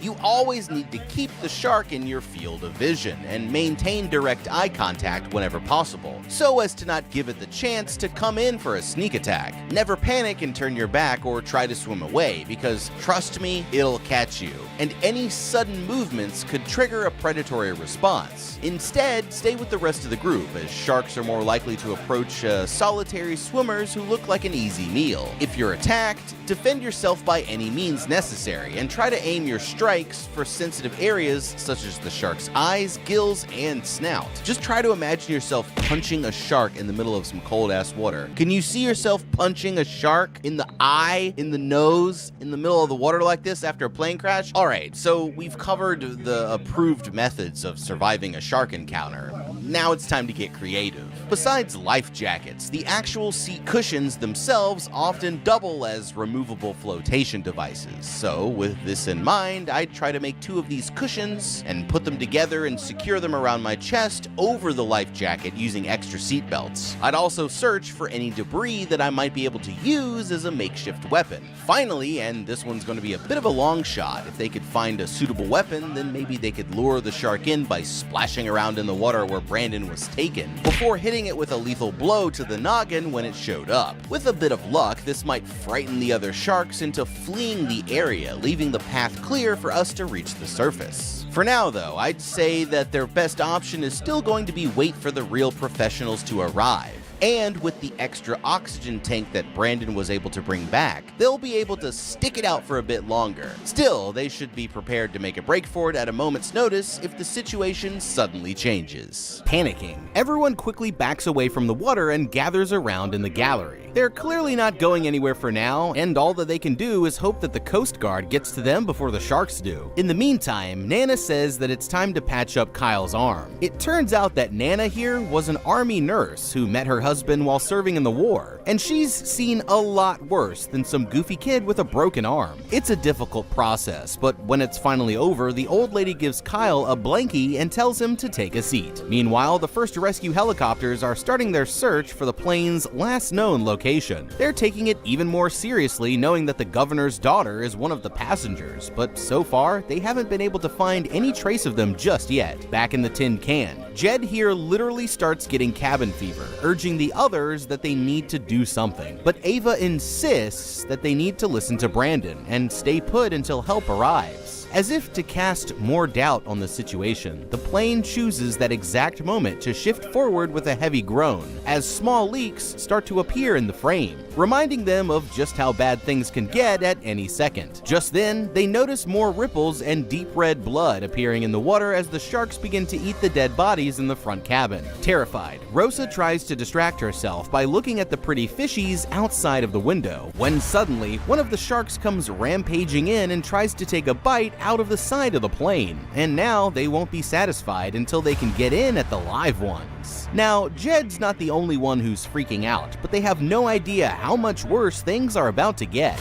Up above, the rescue team is still having trouble finding them, and while the survivors are running out of oxygen, they're slowly but surely starting to run low on fuel. Based on her best estimate, Ava thinks that they might have up to 4 hours before the rest of the plane is completely flooded, but that's only if nothing changes. Pointing out the obvious, Jed uses his advanced engineering degree to deduce that the water outside inside is heavy and could buckle the structure of the plane at any moment, leading to a sudden and horrifying death for everyone on board. Suddenly, the entire plane begins to violently shake as it dislodges from the rocks and starts sliding farther and farther down the slope, coming to a stop just before it teeters over the edge of the cliff into the bottomless depths of the abyss. Now, things really couldn't get any worse, and their chances of survival just dropped from slim to almost none. Okay, this is not good. The situation was already bad enough a few minutes ago when they could still see the light of day, but now that they've just slid all the way down to the very edge of the continental shelf, there's pretty much no way that they're ever getting back to the surface without some professional help or some kind of miracle. I hate to say it, Ava and friends, but it looks like you f***ed up. Now don't get me wrong, this one's not as bad or even as avoidable as some of the other mistakes that we've seen in the past, with the risks of trying to escape on their own being so high even before the sharks showed up. I can't say that I would have been in a rush to get out of this plane either. The most important factor for their survival though is that they needed to be ready to get out of there if and when the situation changed. We learned this from the first crash, right? If they'd gotten off then and there, then they'd probably be on a helicopter home right now, but hesitating when they had their chance is what led them winding up trapped in the fuselage at the bottom of the ocean in the first place. Making that mistake once is perfectly understandable, but making it twice is a lot harder to forgive. Sure, they had a 100+ foot swim to the surface with a school of man-eating sharks waiting for them outside. I fully understand why they weren't exactly eager to leave the safety of the plane. But even a 1% chance of survival is better than what they have to work with now. They made what felt like the best choice at the time, but if your decisions led to you being trapped in a metal tube of death at the bottom of the ocean, then it's safe to say that you made the wrong decisions. At this depth, there's absolutely no way that they can hope to swim out without the proper gear. And now their only hope is going to be that the Coast Guard can reach them before their limited supply of oxygen runs out, or they fall deeper into the bottomless depths of the sea. Sorry, Ava and friends, but it just looks like you f***ed up. While everyone's nervously waiting to see what will happen next, the automated voiceover suddenly powers on and welcomes them all to Cabo, like some kind of sick joke. They quickly realize that they're now much deeper than they were before, and the seabed outside could give way at any second, sending them into the depths that they have no chance of surviving. At this point, they're finally considering trying to swim out through the hole, but there's still a swarm of hungry sharks between them and the surface. That's when Rosa here remembers learning in school that the sharks are supposed to be afraid of bubbles, but Kyle and Jed quickly shoot the idea down, refusing to take any advice from a 10-year-old kid when their lives are all on the line. It's understandable, but eventually they're going to realize that the girl is onto something. Just then, Kyle remembers noticing 2 other passengers board the flight with a bright green bag full of scuba gear that should be somewhere still in the cargo hold. Danilo explains that they can access the hold through a hatch here in the galley, but there's one major problem with Kyle's idea. In order for any scuba tanks to have been loaded onto the plane, it's airline policy that they'd need to be empty. There goes that plan, because as Jed is quick to point out, even with the other gear that they might be able to get their hands on, they'll never make it all the way back to the surface without oxygen. To make matters worse, they can hear the structure around them starting to buckle, and more water is starting to seep through the cracks. Continuing their search, the rescue team finally locates several broken sections of the plane floating up on the surface. They decide to send in the divers, but they'll need to be quick because they only have 15 minutes worth of fuel before it's time to go. The water is so dark that the divers can hardly see 3 feet in front of their faces. But as they swim around a crest in the seabed, they spot the rest of the plane hanging over the edge of the cliff. Meanwhile, the survivors on the inside are still searching for supplies with no idea that their rescue is so close by. Trying to keep it together, Ava reassures the worried little girl that they're going to find a way out of there, but so far they haven't been able to find any gear that would help. All of a sudden, Rosa spots the 2 divers coming towards them through the window. While one of the divers circles around through the hole, the other comes up and gives the OK signal to the person on board. But that's when they notice a shark coming in from behind him. Terrified, they try shouting at the man to turn around, but by the time that he gets the message, the shark is already gone. Confused, he turns back to the window to show them that it's safe, but suddenly, he's grabbed by the shark right before their very eyes. All that they can do is listen as the man is violently dragged across the roof of the plane, only stopping after a single severed leg comes floating down past the window. With no sign of the other diver, they can only assume that he's dead too, which means that they're right back to where they started. Worst of all, the chopper above is out of fuel, and they're forced to return to base after calling for a backup squad to come take over in their place.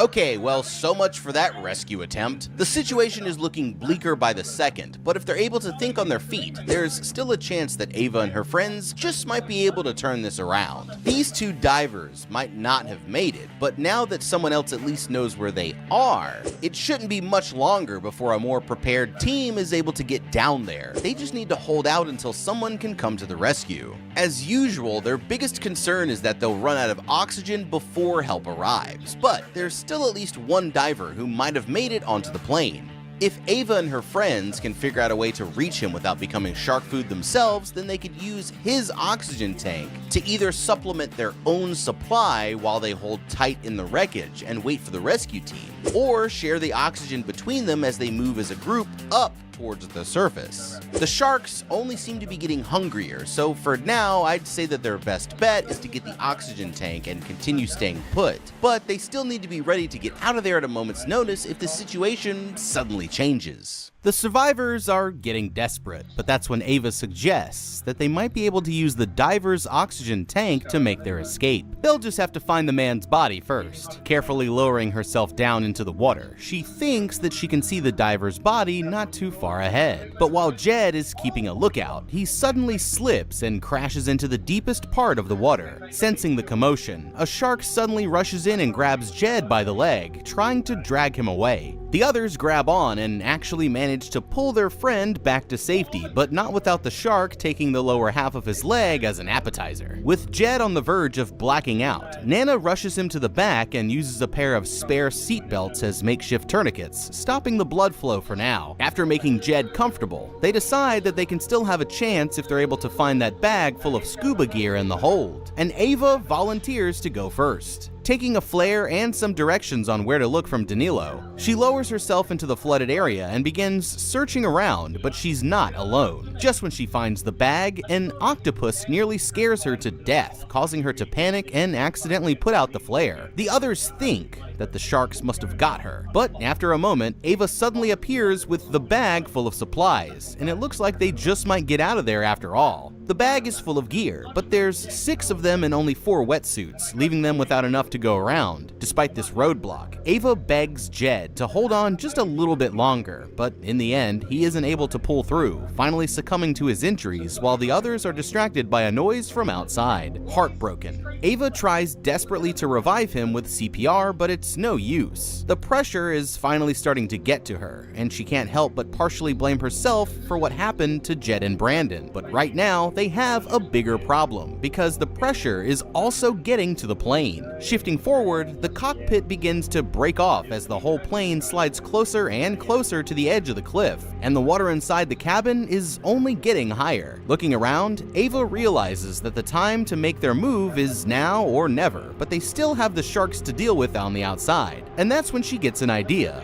They're going to listen to Rosa and use bubbles to keep the sharks back, arming themselves with the small CO2 canisters that are used to inflate the emergency life jackets. By using this strategy and sharing oxygen from the diver's tank, she promises the others that they'll make it to the surface in one piece. It's a risky plan, but it's also the best one that they've got, so they begin working as a group to collect as many of the canisters as they can find. With the sharks still circling outside as if they can hear the dinner bell ringing, everyone picks out a wetsuit and gears up, except for Nana, who insists that she'll be fine without one. Okay, it looks like it's time to finally make their escape. Using the bubbles to scare off the sharks is actually a great idea, but if they have the time, there's a few more preparations that I'd want to take before setting out into the water. Like we mentioned before, these removable seat cushions would make for a great bite-proof vest with just a bit of MacGyvering. I'd even try to carry one with me as a shield so that I'd at least have something to put between myself and the sharks if they started to get too curious for comfort. It would also be very helpful to have a weapon that's a little bit more formidable than just blowing bubbles at them if push came to shove, you know what I mean? They don't have that much to work with, but they could try breaking the arms off of the seats to create sort of a spear with a bit of reach. If that doesn't work, then I'd check the overhead storage containers to see if there was anything in there that might come in handy during a shark fight. Since they're planning to use their life vests to help them get up to the surface, I'd circle back to the idea of using as many of them as possible to give you an extra boost. Because obviously, the less time that we spend down here, the better.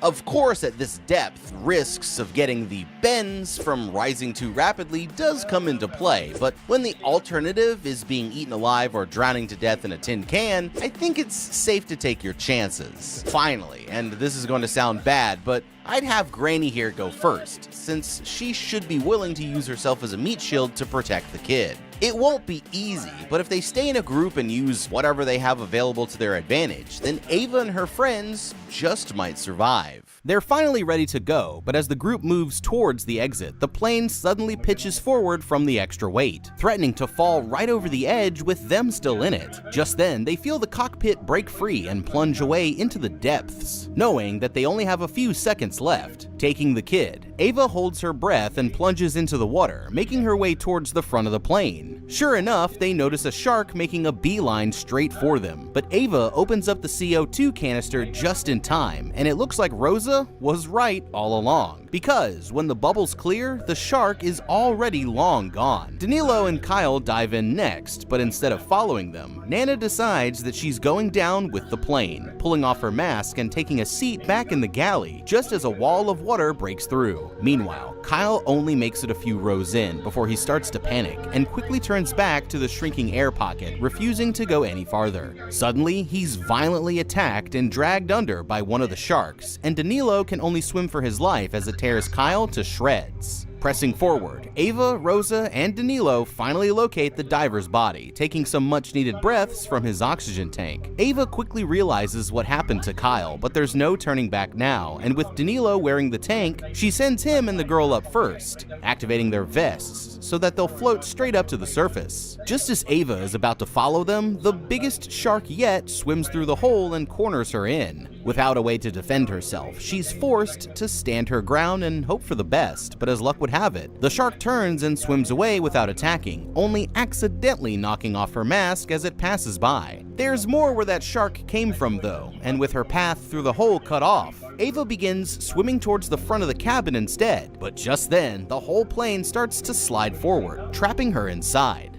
Pulling herself along the rows of seats, she's just barely able to make it out of the plane in time, activating her life jacket and swimming as hard as she can for safety. Unable to make it in time, Ava eventually passes out from a lack of oxygen, but her life jacket carries her the rest of the way up to the surface, where she suddenly snaps out of it and starts gasping for air. Unfortunately, there's no sign of Rosa or Danilo, but just then, a rescue chopper tosses her a lifeline from overhead, and it turns out that her two friends are already on board. Ava has to break the news to Rosa that her Nana didn't make it, and after giving her a tearful hug, the girl decides to toss her teddy bear out into the ocean as a final way to say goodbye to her grandparents. In the end, these three are the only survivors of their surprise shark diving trip. And although they never made it to Cabo, one thing's for certain, they all need to stay far away from the water for a very long time. But what would you do? Me personally, I've never been in a plane crash before, so if I were, it would probably go down something like that, especially if sharks are concerned, because I'm not getting eaten by a shark. That's just not happening, man. I'm punching that in the face. But I'm curious to know what you would do as well, so leave some comments down below and let me read them. I mean, what would you do if you got into a plane crash? Thank you so much for watching. Leave a like and subscribe, and check out that How to Beat playlist for more videos just like this one. I've got to get back to watching more movies and solving more crimes. I mean, solving more rhymes. Well, actually, I don't know what I mean, but you know what I mean, right? So I'll see you on the next one, and have a damn good day. Does it go that way? Oh, if pins and needles actually works, maybe. Let's put some of our traps in the areas that are near Grandad. You never know where. If you were stuck in an apocalypse where any noise could mean certain death, what would you do? After surviving for over a year while being hunted by ultra-aggressive creatures straight out of your worst nightmares, this family is going to have to journey into the outside world for the first time, and they're about to find out the hard way that bloodthirsty aliens aren't the only threat. We're gonna break down the mistakes made, what you should do, and how to beat the alien death machines in A Quiet Place Part 2. It's a sunny morning in the quiet town of Millbrook, New York, and the Abbott family are settling in to watch their oldest son Marcus's big baseball game. The father, Lee, takes a spot on the bleachers next to his deaf daughter, Reagan, and their neighbor, Emmett, while his wife, Evelyn, and their youngest son, Bo, are busy playing together on the swings. They're listening to the Red Sox game on Emmett's radio until for some reason the broadcast starts to cut out. All at once, everyone in the crowd suddenly goes completely quiet as they notice a large, meteor-like object falling from the sky in the distance. Lee is the first to react, quietly grabbing his daughter and agreeing to meet the rest of the family back at home. On his way back to the truck, Lee notices one of the town police officers pulling over in front of the pharmacy, so he stops to ask him what's going on. Suddenly, a strange alien creature crashes into the officer's car, and Lee immediately sprints back to his truck, but he isn't able to get it started. At the same time, Evelyn and the boys are suddenly attacked by the creature while caught in a traffic jam out on the main road. Terrified, she punches on the gas and turns to get out of there, but has to throw it in reverse when a runaway bus that's been attacked by another one of the creatures comes speeding towards them, causing her to crash into the town's only traffic light. Seeing this, Reagan starts to run towards them, but Lee quickly grabs her and ducks into a restaurant along with a dozen other survivors. While the creature continues tearing people up on the streets outside, everyone goes silent as they see the creature searching for them through the windows. But someone forgot to put their phone on vibrate, and the moment that it rings, the creature immediately dives through the window, tearing everyone in its path to shreds as Lee and Reagan rush out the back door. They make it to the streets with the creature right behind them, running towards the overturned cruiser where the rest of their family are hiding. Grabbing his shotgun, the injured officer opens fire on the creature as Lee and Reagan dive out of the way, hitting it several times, but it's no use, while the creature brutally kills off the officer just a few feet away.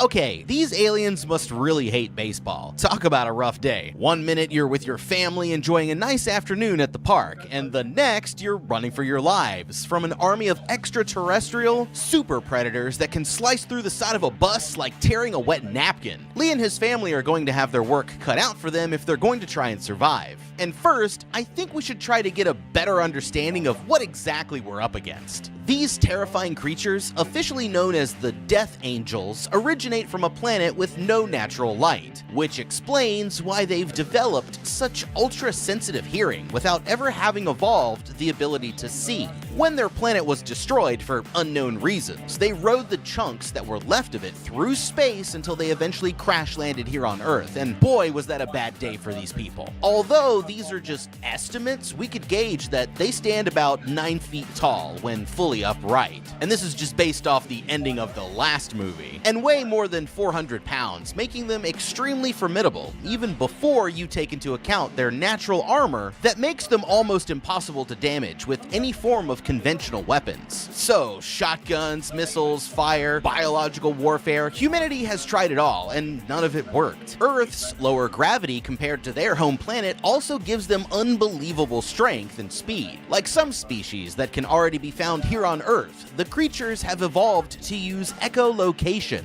a strategy developed by bats, dolphins, and some whales where the animal emits high-frequency sound waves and then interprets the echoes that bounce back from objects as a way to locate prey or perceive their surroundings. We can see this play out firsthand when Lee and Reagan are hiding in the restaurant as the creature emits a clicking sound while looking for them.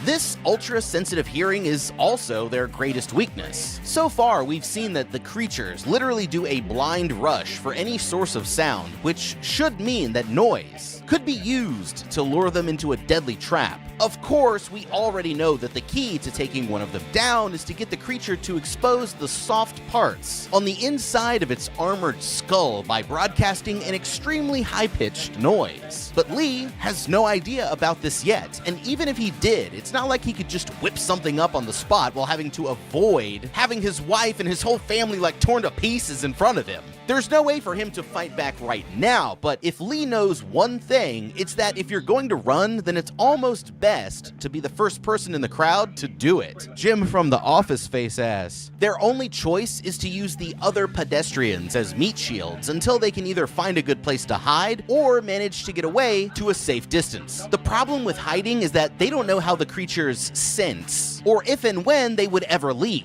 Lee probably has a feeling that they hunt by sound based on how things played out back at the restaurant, but he still doesn't know if these creatures can find you by your scent, electroreception, or some other sense that doesn't even exist here on Earth. As for their reactions, both Lee and Evelyn handled things about as well as they possibly could have given the pure chaos of the circumstances. It might have been better if they'd all stuck together in Evelyn's car, since Lee's truck clearly wasn't super reliable, but there's really nothing else that either of them could have done any better with so little time to prepare. There was a moment where it looked like Evelyn could have either made a sharp left or pulled quickly to the right to dodge the oncoming bus, instead of trying to reverse away, but it's hard to say how you'd react under such extreme pressure. The truth is that they were incredibly lucky to make it through this all in one piece. But luck isn't the only thing on their side. This is a family of survivors, and over the next few months, they're going to do pretty well for themselves, all things considered, until one night when everything changes. The next time we see the family is 474 days later, and the world as we know it no longer exists. Evelyn, Reagan, Marcus, and the family's newborn son have just narrowly survived an encounter with the creatures at the secluded farmhouse where they've been hiding out. Lee was forced to sacrifice himself during the attack to protect the others, and Bo was killed by the creatures several months earlier. Evelyn enters the flooded barn to retrieve a crate that they've fashioned into a makeshift crib for the baby, and an oxygen mask that they've been using to keep him quiet when he cries. Meanwhile, Reagan doubles back into the basement, where she quickly puts together a device that she can use to amplify the feedback created by her cochlear implant, the only reliable method that they've found for getting the creatures to expose their weak points, as well as a map that her father had been working on to track any potential pockets of civilization that might still exist. Later that evening, Reagan climbs to the top of the grain silo and lights a signal fire, just as her father had done on many nights in the past. To her surprise, she sees another fire burning over the mountains somewhere to the southeast, matching up exactly with a point on the map that her father had marked out, but never had the chance to explore. In the morning, the family sets off through the countryside towards the source of the signal fire for the first time in more than a year. It seems like their only hope of ever returning to a normal life, but what they don't realize is they're about to walk straight into a death trap.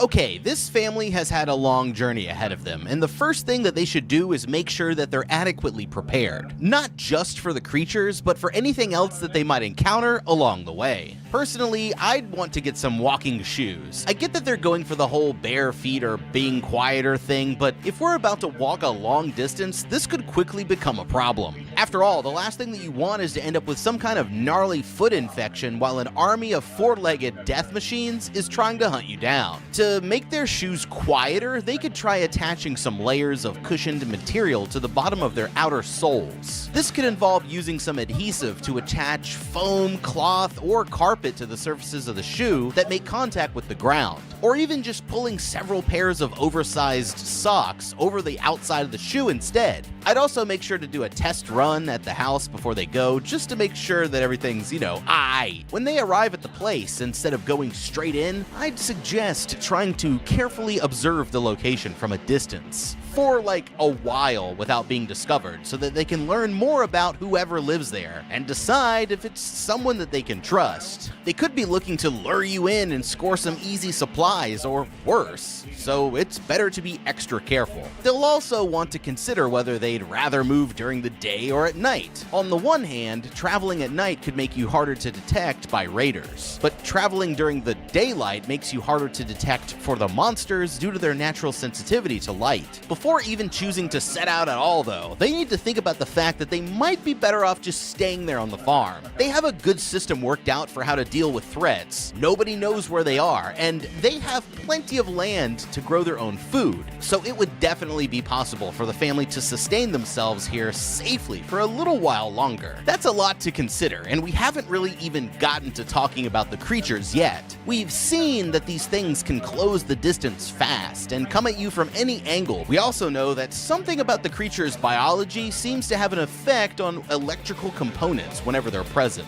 This means that it could be beneficial to travel with a light or other small electronic device that does not produce any sound. That way, you'll be able to detect if any of the creatures are in the nearby area without giving your own location away. All in all, there's a good chance that this journey could turn out to be much more trouble than they bargained for. Let's just hope that whatever they find out there is worth it. The path eventually leads them to an abandoned rail yard, with the only way into the facility being a small hole in the chain link fence. Nervously, Evelyn pushes through first, making a small noise when her backpack gets caught on the wire. For now, it seems like they're still safe, but as she turns around to keep an eye on the kids, Evelyn accidentally activates a tripwire trap that drops a cluster of noisy glass bottles. And that's when all hell suddenly breaks loose. Terrified, the family starts to run for their lives deeper into the compound, having no idea that someone is watching their every move through the high-powered scope of a hunting rifle. Marcus ends up in the front of the group, but they're so focused on escaping from the creatures that he steps directly onto a rusty bear trap, piercing straight through his ankle and causing him to scream at the top of his lungs in pain. Reagan places an oxygen mask over the crying baby's face and closes the lid on the crate, muffling his cries while her mother releases Marcus from the trap. They're able to get his foot free just in time, but sure enough, all of that noise attracted one of the creatures, and it's making a beeline straight for them, but Reagan knows exactly what to do. Using her amplifier, she boosts the feedback from her cochlear implant, stunning the creature and forcing it to open its armored head, as Evelyn finishes it off with a single well-placed shot, so the family quickly rushes into the building, where they suddenly run into a lone survivor who has his face covered. With no time for instructions, they follow the man as he leads them deeper and deeper into the building, but the creatures are already close behind. At the last second, they dive into a fallen pipe that leads through a hole in the floor into a secret underground bunker. Inside, he rushes them into a large steel furnace and slams the hatch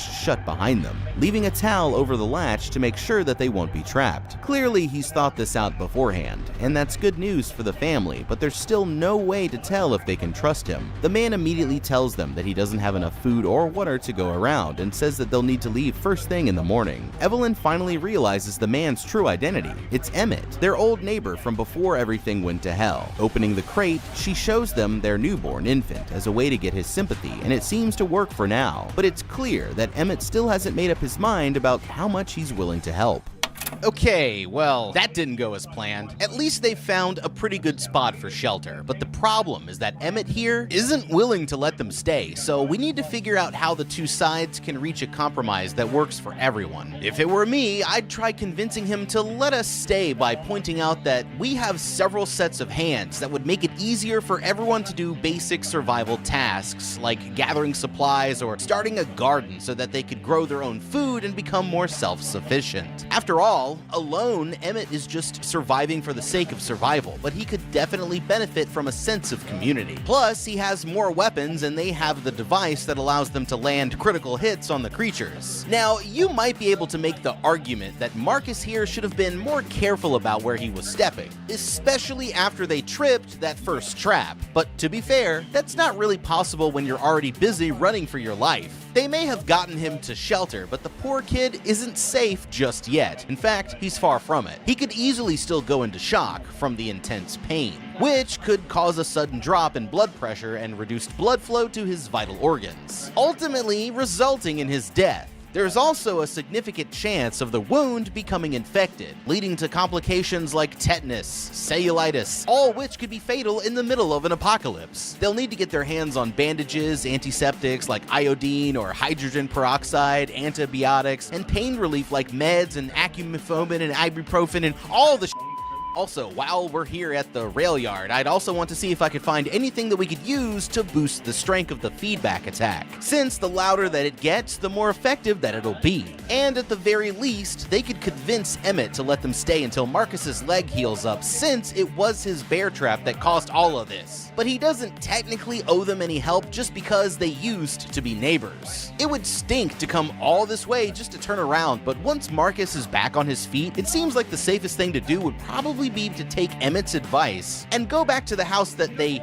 know, where they can plant a garden, keep a low profile, and try to wait everything out. As Marcus is lying on a cot, recovering from his injuries, Emmett reveals that he lost his own sons on the very day of the aliens' arrival, while his wife, Nora, passed away from an unknown illness 11 weeks ago, leaving him completely alone despite doing everything that he could to keep his family safe. Upset, Evelyn asks him if he'd seen Lee's signal fire every night, and Emmett admits that he had, but he never once thought about coming to help them. He warns them that the rest of the world isn't as safe as it used to be, and it's not just because of the creatures. The people who are left have practically turned into monsters themselves, and to Emmett, there's no hope of making things right ever again. Just then, Marcus suddenly sits up in bed with a shocked expression on his face. Somehow the radio has actually picked up some music, a looping broadcast of the song Beyond the Sea. Emmett is the only one who doesn't act surprised, and that's because he's been hearing it every day for the last 4 months. When Reagan questions why her father never heard it, Emmett explains that it was because their house was at the bottom of a valley. The kids immediately wonder if this could mean that there are other survivors, but Emmett makes it clear that there's no one out there who they'd want to run into, and reminds the family that they need to be gone first thing tomorrow. That night, while everyone is asleep, Reagan wakes up her brother and quietly leads him into the hatch so that they can talk without the others overhearing. She's been thinking it over, and now she's convinced that Beyond the Sea isn't just a song, it's a message. Using her father's maps and a radio frequency handbook, she was able to figure out that the signal was broadcasting from a station that's located on a cluster of islands just off the coast, which brings a whole new meaning to their choice of song. Reagan explains to her brother that if she follows the train tracks, it will only take her 1 day's walk to reach a boat dock. From there, she's planning to take a boat, make her way to the island, and help whoever she finds. Best of all, getting to the station would allow her to broadcast the feedback from her cochlear implant, effectively giving everyone with access to a radio the ability to fend off the creatures and possibly saving the world in the process. Marcus begs his sister not to go, but Reagan insists that she has to try, and in the end, he isn't able to convince her. The kids head back to bed, but by the time that everyone wakes up a few hours later, Reagan is already gone, and she left a note on the radio that only says, "Keep listening." In the morning, Evelyn finds out from Marcus where the girl went and begs Emmett to go get her back before she gets hurt. He hesitates at first, but with no family of his own left to protect, he eventually agrees to help them out one more time.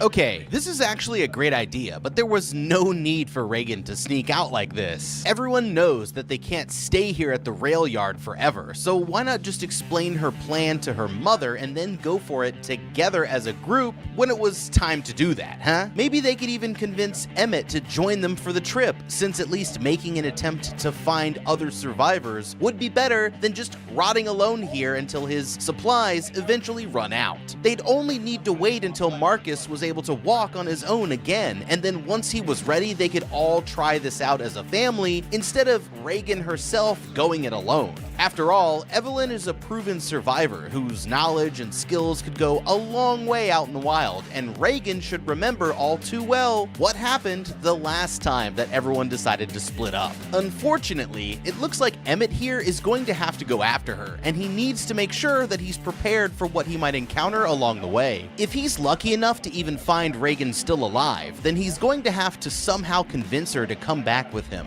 With that in mind, I'd bring a handwritten note from her mother as a way to win her over, since that would carry more weight than someone who she hardly knows demanding that she listens to him just because he's an adult. Emmett now also knows about the creature's weakness to high-pitched feedback, so I'd be trying to find a way to set myself up with a version of that before heading out. As it turns out, his portable radio might just be the tool that he needs. Emmett could then manipulate the receiver or the antenna to get as close to the speaker as possible. The sound from the speaker should be picked up by the receiver, her, creating a source of feedback. And if this works well, then he could use it in the same way that Reagan uses her cochlear implant to deal with any creatures that he might come across. I definitely wouldn't feel 100% certain betting my life on it until it was proven to work, but it could be a helpful tool if he ever ends up in a pinch. Once he gets Reagan, then they'll obviously need to double back to the shelter, but after everyone's safe, the adults should really hear her out about this plan. It genuinely seems like their best option right now, and they'll all be better off if they work together as a team.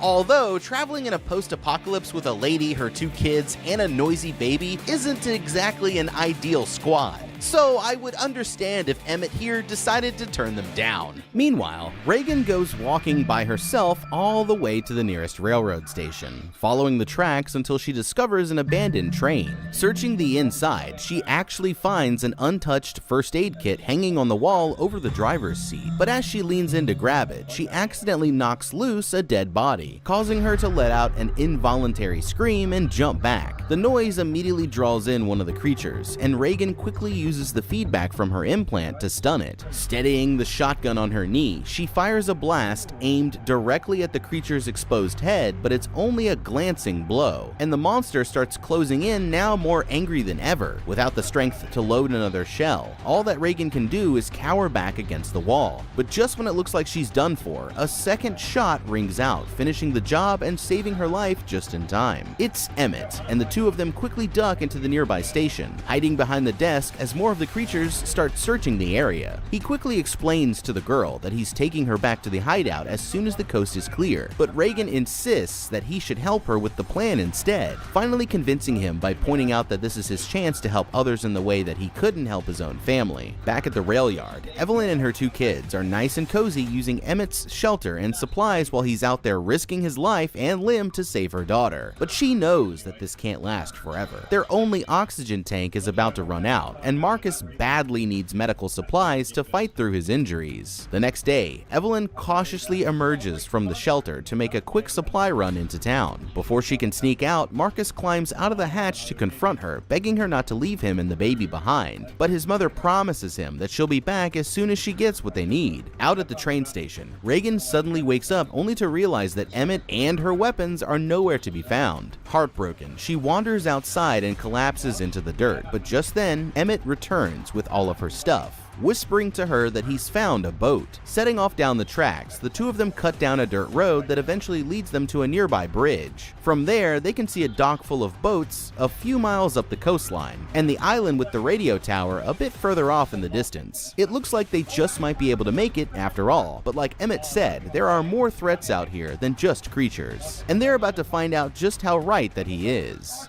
Okay, this is great news. They've finally found a way to actually get over to the island, but they're about to make a big mistake. I know that they're excited, but the two of them should definitely go back and regroup with the rest of the family first before taking the boat. Either that, or Emmett should return Reagan to her family and then double back to scout the island out by himself first. Just like his own signal fire was a trap to lure in unsuspecting survivors, the message on the radio could definitely be one too. They have no idea what they're going to find out there. There could be raiders, or the place could already be overrun by the creatures, and either way, the chances of it going horribly wrong are much greater than the chances of it going well. All things considered, it would be much better to take the girl back to her mom, explain the plan and why he thinks that it's a good idea, and then decide on what to do next as a group instead of rushing into it. After all, they literally have all the time in the world and are going to have to double back for the family if they actually do manage to find a safe community anyway. So it's always better to be safe than sorry if you can help it. As Evelyn makes her way back towards town, she stops at the bridge where her youngest son Bo was killed by one of the creatures several months back,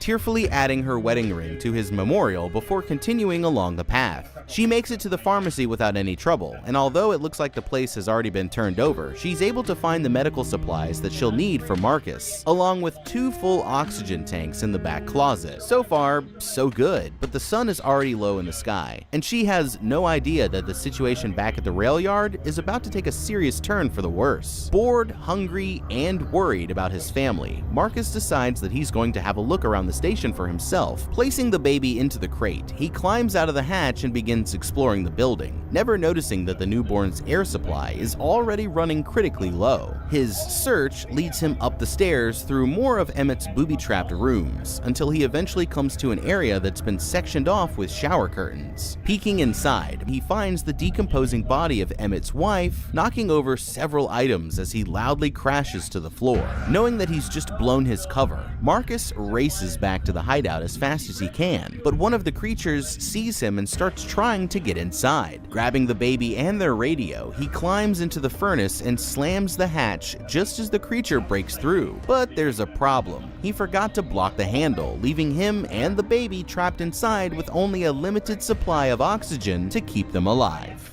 Okay, Marcus, man, what were you thinking here, dude? Was losing your brother and your dad in the same year already not enough for the rest of your family to handle? You just had to go exploring this rusty death trap of a hideout for why exactly? Because you were bored? Well, I don't think I'm breaking any news here, but Marcus, you up, doggy. This kid had one job: just stay with the baby and wait. You've got Emmett out there risking his life to save his sister, his mom out getting supplies for him and his baby brother, and meanwhile, Marcus here had a safe place to hide with everything that he needed to make it through the day already provided for him. Honestly, you practically have to try to screw things up this badly. If he'd just waited a few more hours, then Evelyn would have been home with the supplies that they need, with no incident and everything still nice and safe. But not only did Marcus completely blow up their only hiding spot, he's also about to accidentally suffocate them both. It would have been pretty much impossible for him to have made the situation any worse when he clearly had the easiest job out of everyone. And that's just embarrassing, dude. Now, I don't want to be too hard on the kid here because I know that we all make bad decisions sometimes, especially under pressure, but someone's gonna have to have a word with him about the consequences of his actions. If they manage to survive this, because Marcus, you f***ed up, homie. Night falls as Emmett and Reagan finally arrive at the docks, cautiously making their way around until they find a boat that looks suitable for the trip. Emmett leans down to untie mooring lines when suddenly out of the corner of his eye, he notices a human silhouette quietly rush by. Concerned, Emmett raises his rifle and begins searching for the uninvited guest with Reagan following right behind him. That's when he spots the source of the disturbance, a helpless-looking little girl, but when he leans in to comfort her, she instantly tightens a rope around his neck, attaching him to a fishing net that's been booby-trapped with dozens of loud bells. Suddenly, they're completely surrounded by a group of shabbily dressed raiders, outnumbering Emmett and Reagan 5-1. Emmett tries to reason with them, but the men only respond with a blank, remorseless stare. And it's immediately clear that they're the kind of people who he tried to warn the family about the night before. With Emmett unable to fight back, the raiders begin leading Reagan away, but that's when he gets an idea. Signaling for the girl to dive into the water, Emmett rushes at the nearest raider and ropes the two of them together with a net full of bells. Hearing the noise, several of the aliens instantly swarm the docks, brutally destroying anyone who's too slow to get out of the way. Taking the leader, Emmett drags him back to a pole and stabs him in the leg, using the man as a meat shield and jumping into the water just as one of the creatures finishes him off. With Emmett in the water, one of the creatures lunges at him from a nearby boat, but as luck would have it, they've just found another weakness. As he watches them struggle to get back to dry land, Reagan pulls him up onto a small boat and they continue sailing for the island, hoping that what they find there would be worth the trip.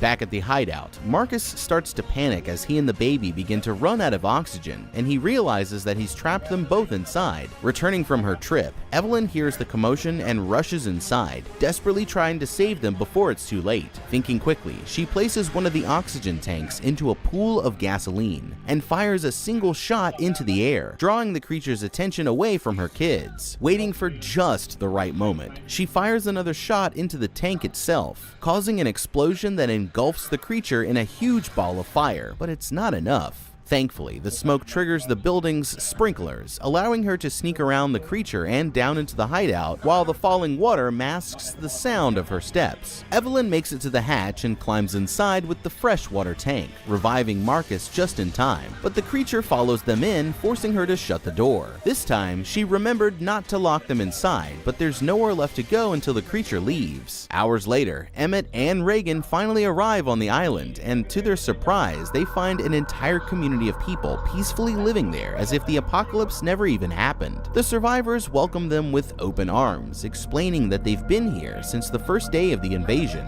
and that Reagan was right all along. The song was really a message after all. As the sun begins to rise, Emmett wanders down to the beach, overcome with memories of his family. It looks like they're finally safe, but just then he notices something horrifying. One of the boats from the dock has also washed up on the island, which means one of the creatures could be there too. Terrified, Emmett immediately sprints back towards the town, shouting for them to get inside just as the creature crashes in and starts turning this peaceful morning into an absolute massacre. After making sure that the children are safe, Emmett, Reagan, and the community's leader jump into his car and lay on the horn as they speed off down the road, attempting to lure the creature away.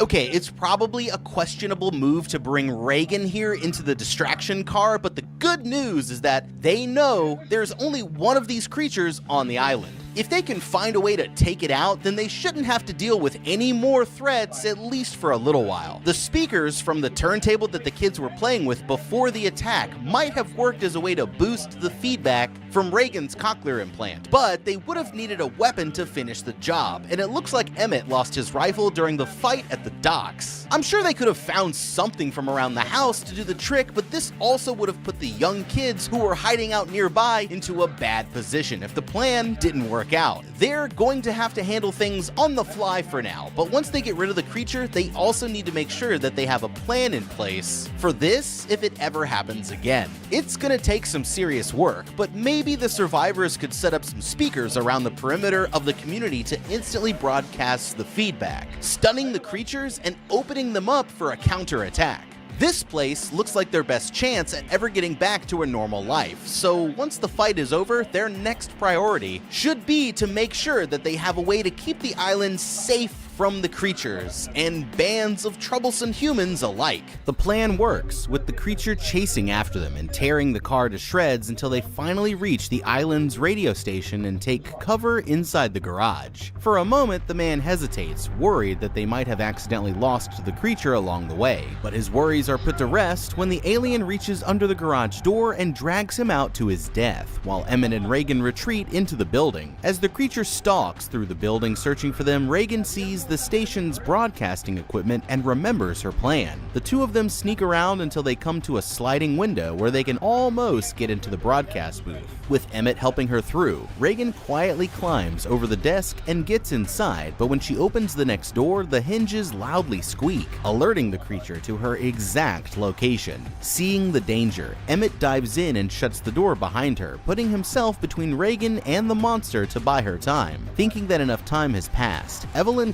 cautiously opens the shelter and sneaks out to get supplies, but the creature has been quietly waiting in the shadows, lunging after her the moment that her back is turned. She manages to get back inside of the shelter at the last second, but isn't quick enough to shut the hatch, and now the creature is coming within inches of killing them all. Just then, Reagan turns on the broadcast and holds her cochlear implant to the microphone, creating a loud burst of feedback that overwhelms the creature's ultra-sensitive hearing, forcing it to retreat. At the same moment, her brother turns on his own radio and is able to use the same frequency to stagger the creature that's trying to kill him. While Marcus uses his mother's revolver to save his family, Reagan buries a sharp metal stick into her attacker's exposed brain, dropping it with a single strike and saving Emmett's life. Finally, they have a reliable way to fight back against the creatures, and a safe place to live, but they'll need to get the rest of the family over to the island first, and that's still a long way to go. Damn, homie, the world is a f***ed up place with these things running around it, and I wouldn't want to be a part of it, but you know,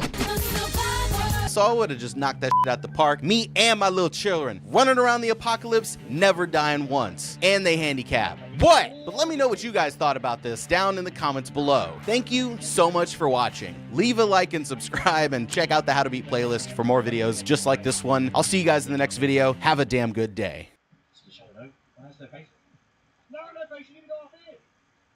Oh no. Battery could be done. Gate's still locked, so we can get away with this.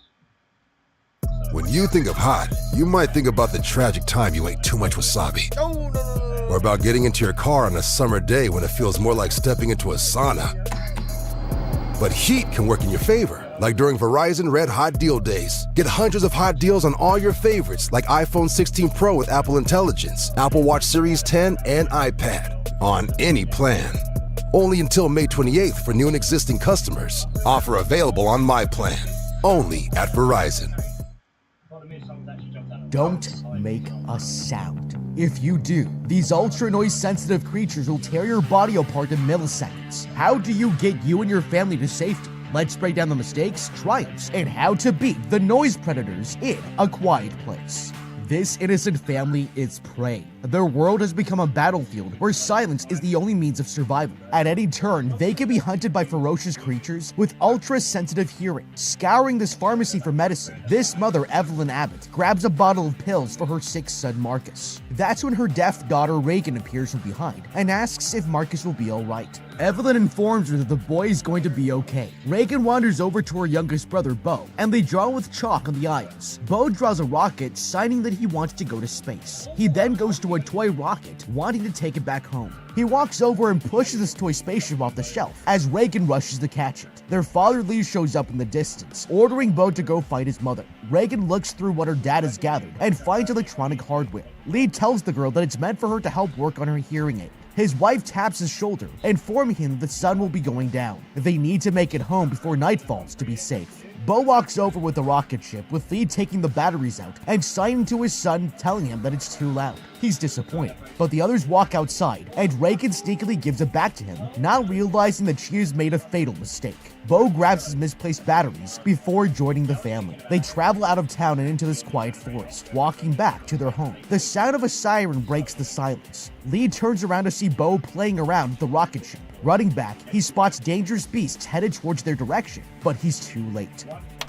Poor baby Bo. Don't cry yet. How could this have been prevented?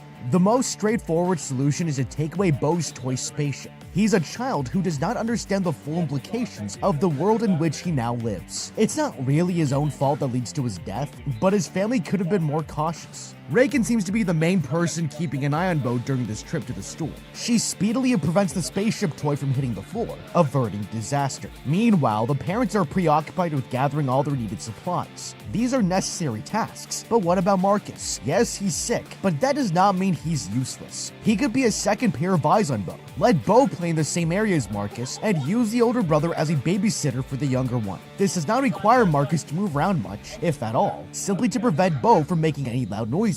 Reagan can double up on this duty, and there's virtually no chance for Bo to endanger the family. As a hard and fast rule, none of the children should be let out of an adult's sight when the family is away from home. The number one priority is safety, and Bo is the most at risk because of his lack of self-awareness at such a young age. He does not yet understand how loud the sounds he can make will be. Bo is able to get the toy because everyone else takes their eyes off of him for a moment as they prepare to leave the store. They also seemingly do not check on him as they walk towards home. Both of these decisions prove to be fatal errors for Bo. Lee takes the batteries out of the spaceship toy before Bo can play with it, which is a smart move, but not decisive enough. Bo clearly understands how to put the batteries back into the toy, which he does. How can the toy be made even safer than removing the batteries? Modified the toy so it can't produce sound. If the internal wiring is cut, the toy cannot make sound, meaning it is now Bo-proofed. For further security, one of the other family members can hold on to Bo's toy until they return home and have more time to Bo-proof it. There has to be room for the toy in someone's bags or hands. It seems a bit cruel to deprive a child of a toy in the already harsh world this family is living in, but precautions must be taken. That does not mean Bo cannot have the toy ever,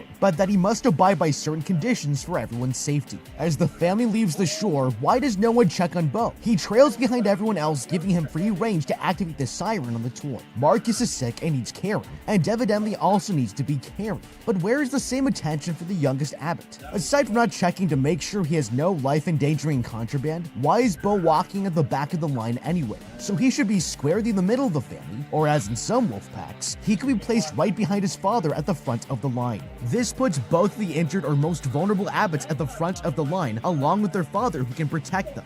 Then at the back of the line is Evelyn, who can also quickly turn into defensive mode to protect her family from threats approaching from the rear. This formation is as close as the family could get to total security, a sort of no child left behind approach. But as they proceeded, a child was literally left behind to fend for themselves, and it cost that child their life. 472 days later, their boy is dead, and the family now lives a quiet life on this farm. Reagan wakes up from an afternoon nap as she sees her mom ask for help with daily errands. Lee observes them from his makeshift surveillance room filled with information regarding the deadly creatures that possess unfathomably sensitive hearing. Sitting down, he sends out a Morse code SOS through his radio, marking off another point of contact. He walks outside to see his son Marcus playing around with their long inoperable car before heading inside the family home and into their cellar, where Evelyn is setting up decorations for their new baby on the way. Outside, a string of warning lights glow green, indicating safety. They live an isolated, self-sustaining, safe life, but the threat of the creatures is never gone. It lurks just beyond the perimeter of the farm. That night, Evelyn prepares dinner for the family and orders Reagan to help. She walks over to see her father washing his face, gesturing at him to come and eat. They get ready to eat and begin a short prayer, silently holding hands. Later, the kids play a game of Monopoly when Reagan accidentally knocks over this lamp, causing the carpet to catch on fire. Lee runs over to put out the mess with a towel and cautiously looks around their house, scared that they might have just attracted someone wanted attention. That's when they hear a blast coming from upstairs. Reagan stands up quietly, but her father insists the girls stay put, glaring out of their window. A group of raccoons fall down from the roof while making a screeching sound. Marcus apologizes for the scare, but they're still safe for now. Lee continues working through the night to improve Reagan's hearing aid, managing to access a new radio wave frequency. Evelyn walks down the stairs and hugs her husband. He looks back and mouths the word beautiful. Lee gets up to dance with him, slowly caressing each other as the woman places an earbud into his ear. The pair listens to a romantic song while taking a look at their new child. Lee kisses his wife's forehead while dancing the night away.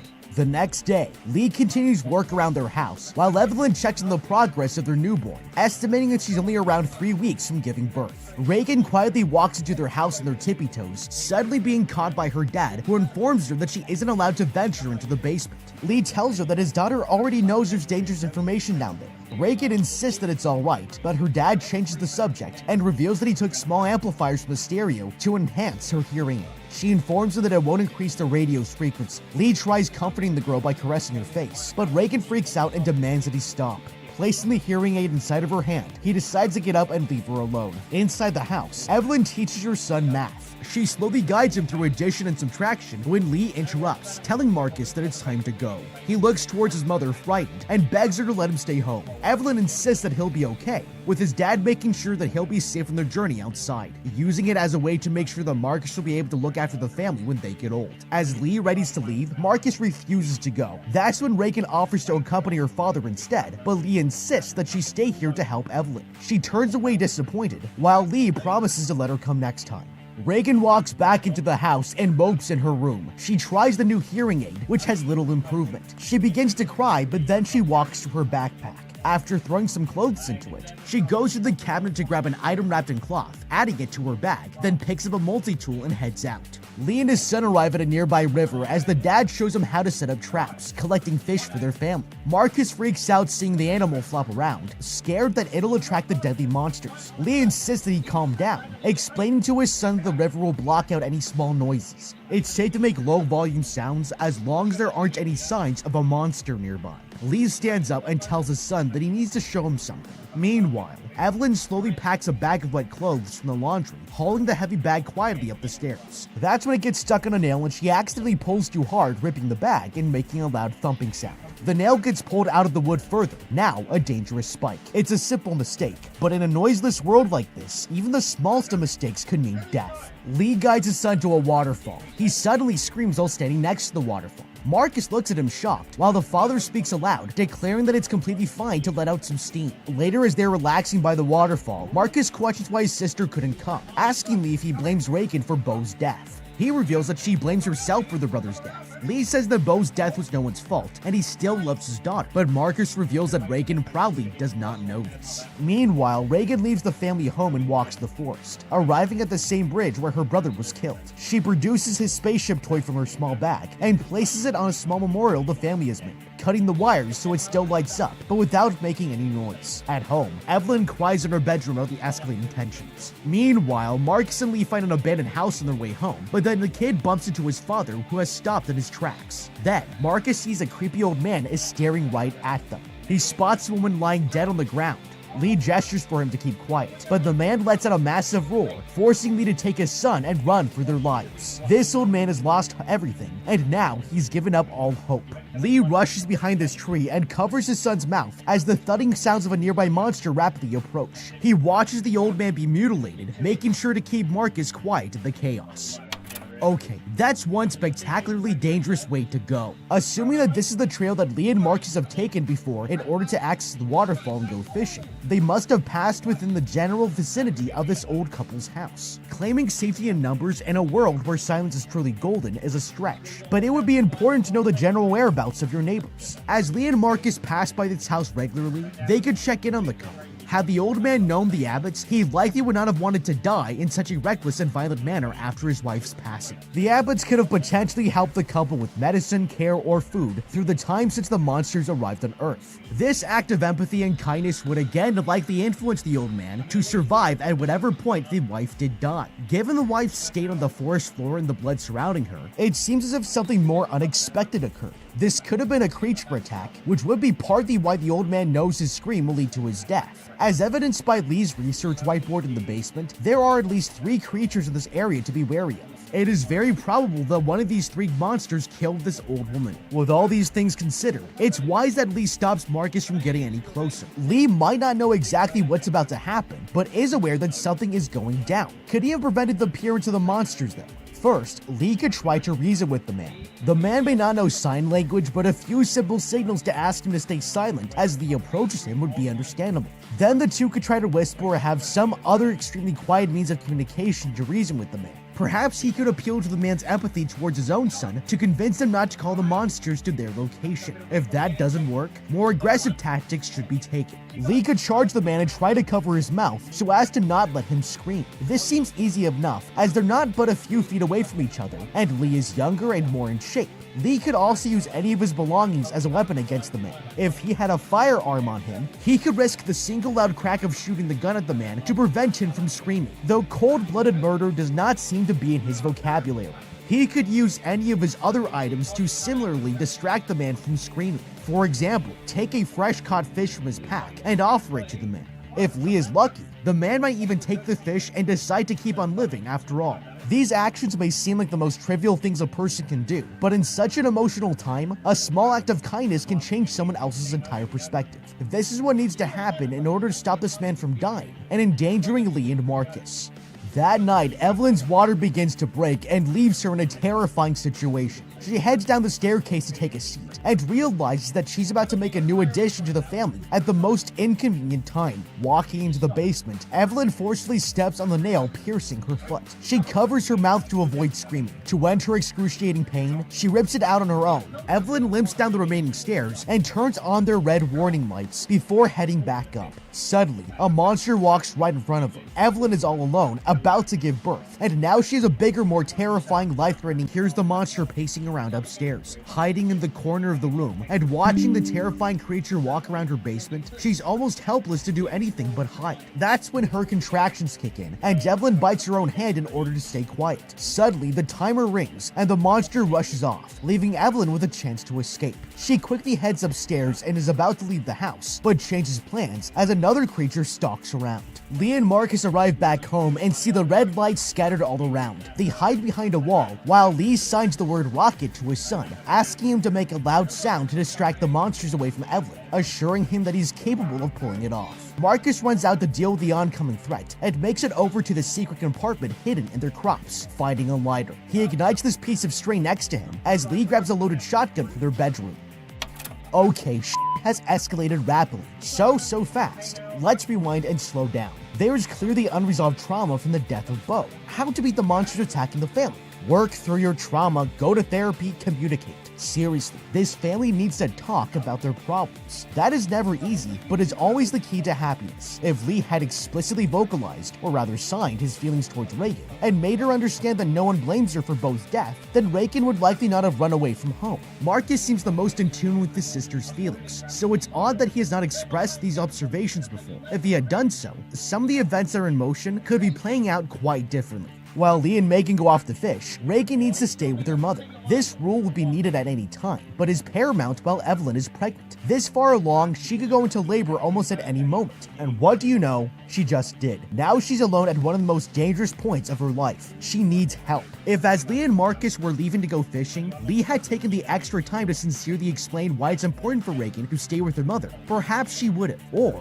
Lee could have allowed Reagan to come in place of Marcus. Is it not necessary for both children to understand how to fish? This would help strengthen the bond between him and his daughter, as well as leave Evelyn with someone who truly wanted to be by her side at that moment. After Lee and Marcus leave, however, Evelyn allows Reagan to wander off. Time by herself is clearly needed, but there's an awful lot of that and it's too much. At no point in the afternoon does Evelyn go to check on her daughter. Though this should be approached delicately, it would have multiple purposes. After some time processing by herself, Reagan needs to be comforted, reminded of her worth, and the love her family has towards her. Secondly, when Evelyn goes to comfort her daughter, it would also comfort her, which she needs. Finally, the simple act of Evelyn going to check on her daughter would reveal that Reagan is missing. Knowing this information sooner changes the course of action. Evelyn should not leave the house to go searching for her daughter, but if she found her missing, she could immediately go to switch the warning lights from green to red. This would hopefully alert Lee and Marcus to trouble as soon as they're close enough to see the lights. It would also be a warning to Reagan if she was not far from home that her mother is in trouble. Not waiting to turn on the warning lights until she's in labor would also put less strain on Evelyn.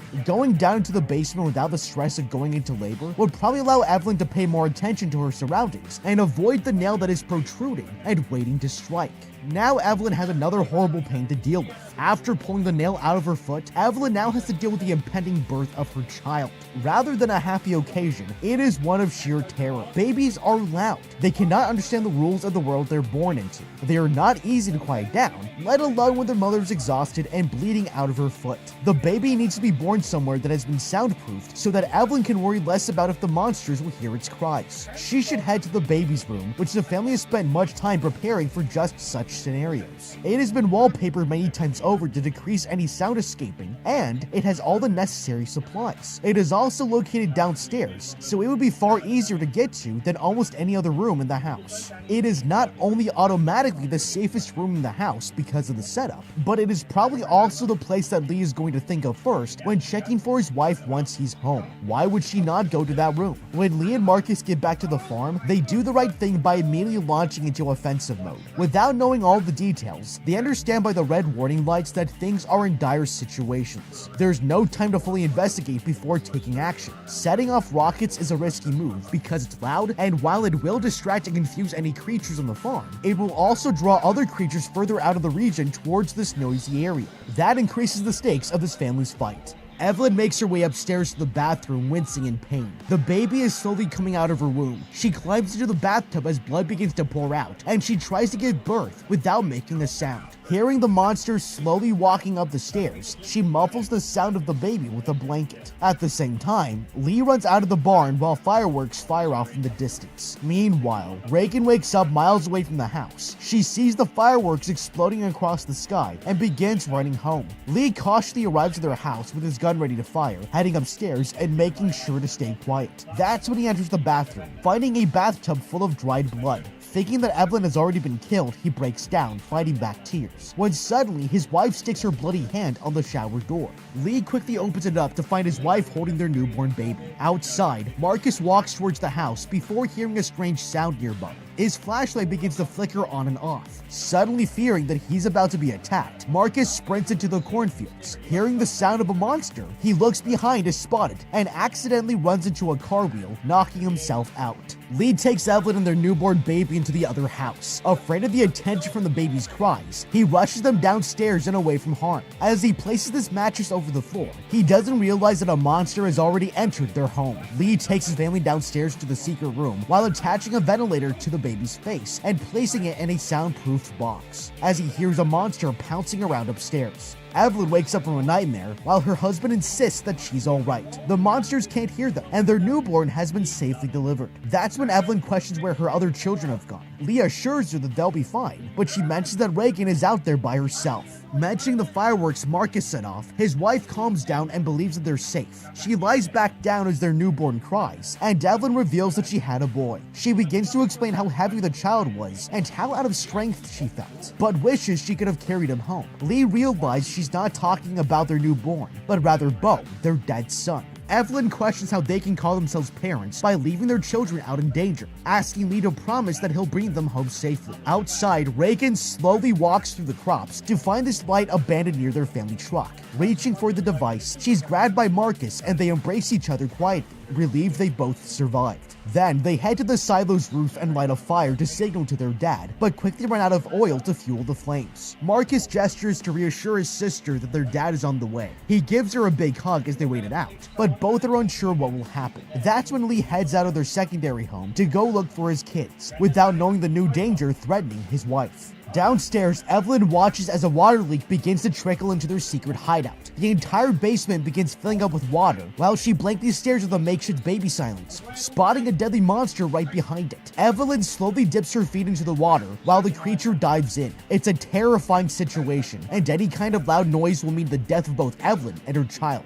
She quietly walks over to her baby's cradle, taking off the lid to remove her child. Suddenly, the monster appears right in front of her. Evelyn slowly backs off and hides behind a stream of water, while Lee is outside looking for the other children. He reaches the abandoned vehicle among the crops and finds Regan's sweater, but at the same time in the basement, the creature looks at Evelyn.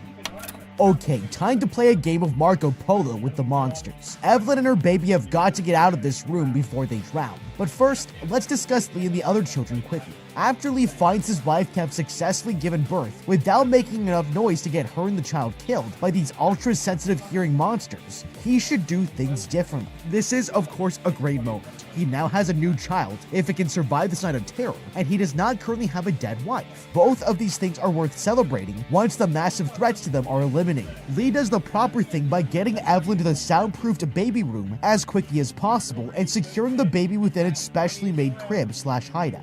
As horrible as it sounds, now that Lee has done this, his priority should no longer be with his wife and newborn. Hear me out.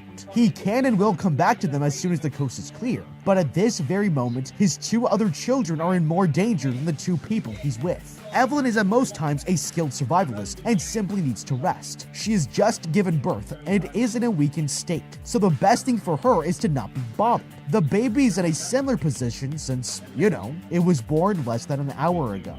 The baby's room, which these three are currently in, is one of, if not perhaps the safest room on the farm. It has soundproofing and supplies and is hidden underground. Leave the woman to rest alongside her newborn and leave her a gun to protect herself with, then get out and find your kids. The quicker Lee can do this, the quicker he can return to his wife and infant. Right now, Reagan and Marcus are both extremely vulnerable out in the open. They don't know what to do in this life-threatening situation, which they've never been in before. Compare this to Evelyn, who has just given birth for the 4th time. Granted, that is not something that gets significantly easier each time it happens, but based on pure experience, she's farther ahead in the game than her two children, who are stuck on top of a corn silo with monsters stalking the ground a few dozen to 100 feet below. Lee needs to grab a flashlight and head outside. There have got to be a few other weapons scattered throughout the house and farm that he can replace his shotgun with, so that Evelyn can have a way to more easily defend herself. All she's probably going to do right now is sleep anyway. Reagan and Marcus do not have anything in the way of weapons, but they do have a flashlight and a wide vantage point. If Lee were to exit the house, the kids could notice immediately. Both parties would have flashlights that would allow them to communicate silently with each other. Flashing his light at his children could give them a simple message to either come down to him or to stay up there if that is safe. If at any point Lee had taught them Morse code, which it seems likely he would have taught Marcus this, he could use the flashlight to signal Morse code instructions. The children have lit a fire on top of the silo, making their presence impossible for their father to overlook, but keeping them out of sight of the blind monsters. The fire also adds an advantage. It can be used as a weapon. If worse came to worse, the children could use the fire against an attacking creature. It might not kill it, but should at least frighten the creature away. Staying on top of the silo is their best option at the moment. Once outside, Lee can signal for his kids to make their way slowly and quietly towards the house. Then, the trio get back down into the soundproofed room to wait out the night with the reunited family. With that said, Evelyn now is trapped in a room that is rapidly filling with water. If Lee had acted sooner to get the family together, they would all be in this room, which sounds horrible, but isn't. With more people in the space, they could create distracting sounds so that one by one they can escape the death trap. If the children or Lee are upstairs, they can move things around to draw the monster out and allow Evelyn to leave. But Evelyn is on her own. Her best option is not to wait here in the rising water, but to try and swim for the stairs. Submerging her infant underwater is a terrible idea that will likely end in its death. But had she not removed it from the crib it was already in, she could slowly float the crib towards the stairs. This would probably be a quieter affair than trying to move the baby without the crib. Plus, once the baby is out of the basement, it will need to be put back in the box until the monsters are killed. Evelyn can hold her breath long enough to move through the water. The water is already noisy to the point of confusing the monster, so Evelyn should be able to make it through quickly and get to the stairs. As soon as she touches the wood of the stairs, she grabs the box and creeps her way out. This is of course risky, but far less so than being a sitting duck just inches away from death. That's when Reagan tells her brother that they can't stay up here any longer. Marcus insists that their dad will come for them. While Reagan's back is turned, he falls straight through the roof of the silo and into the corn. The monster in front of Evelyn hears this noise and leaves her alone, while Lee also notices the loud crashing sound, staring right at the silo. Now it's a race against time for the dad to save his children before they brutally die. Reagan sees her brother swimming in the pile of corn. She gestures over to him, telling the boy to stop moving. That's when one of the trap doors falls off, nearly crushing Marcus against the grain. Terrified, Marcus decides to sit tight after hearing this. Outside, Lee notices the monster rushing straight towards his children. Reagan jumps down to the corn to help her drowning brother and pushes the trap door over to Marcus in order to prop him up. The boy manages to pull himself to the surface, but Reagan begins sinking into the corn. Marcus sticks his hand in the pool of seeds and manages to pull her out, dragging her onto the trap door. He tells Reagan to keep quiet and look around with the flashlight. That's when they hear the other trap door above creak, and a monster jumps down out of nowhere. The children quickly dive into the corn and cover themselves with the trap door as the creature moves closer. It claws at the metal, piercing the door, but Reagan's hearing aid begins to malfunction, creating a high-pitched ring that the monster can hear. They cover their ears in pain, and the monster claws out more of the door, then retreats when the ringing becomes too intense. Shoving the door off of them, the kids see that the monster tore a giant hole in the side of the silo and gave them a way to escape. Meanwhile, Evelyn takes her and the newborn to Lee's surveillance room as the father runs through the fields with a flashlight. The kids jump from inside the tank and rush over to Lee, finally reuniting with their dad. He gestures to make sure that they're okay, but the creatures aren't finished yet and still hunting for prey. Lee orders them to stay quiet as he looks around the field while hearing more of the monsters. He points the flashlight in all directions and gestures for them to hide in the truck. Lee walks over and grabs an axe, getting ready to take the monster head on, but then he realizes it's been waiting to ambush him on top of a shed. Suddenly, it leaps at him, and Lee swings his weapon, but gets clawed in the stomach before he can react. Marcus screams out for his dad, while Evelyn watches from the surveillance room. Reagan joins her brother in the vehicle as she continues to hear the loud screeching sound. She turns off the hearing aid and is relieved that the sound is gone. That's when Marcus jumps back, shocked to see the monster outside attack. It jumps in the vehicle, scratching at the hood, determined to tear it apart to get to the children inside. Nearby, a badly wounded Lee can barely stand up as he watches the monster, who is only moments away from piercing the truck. Lee loudly tosses the axe on the ground and gains the monster's attention. He faces Reagan, signing "I love you, I have always loved you." With his last signed words, he lets out a giant roar, which instantly attracts the monster, and it jumps to attack the man as Reagan helplessly watches her own father get brutally killed. Marcus loosens the truck's emergency brake, setting the vehicle careening down the sandy path towards the house.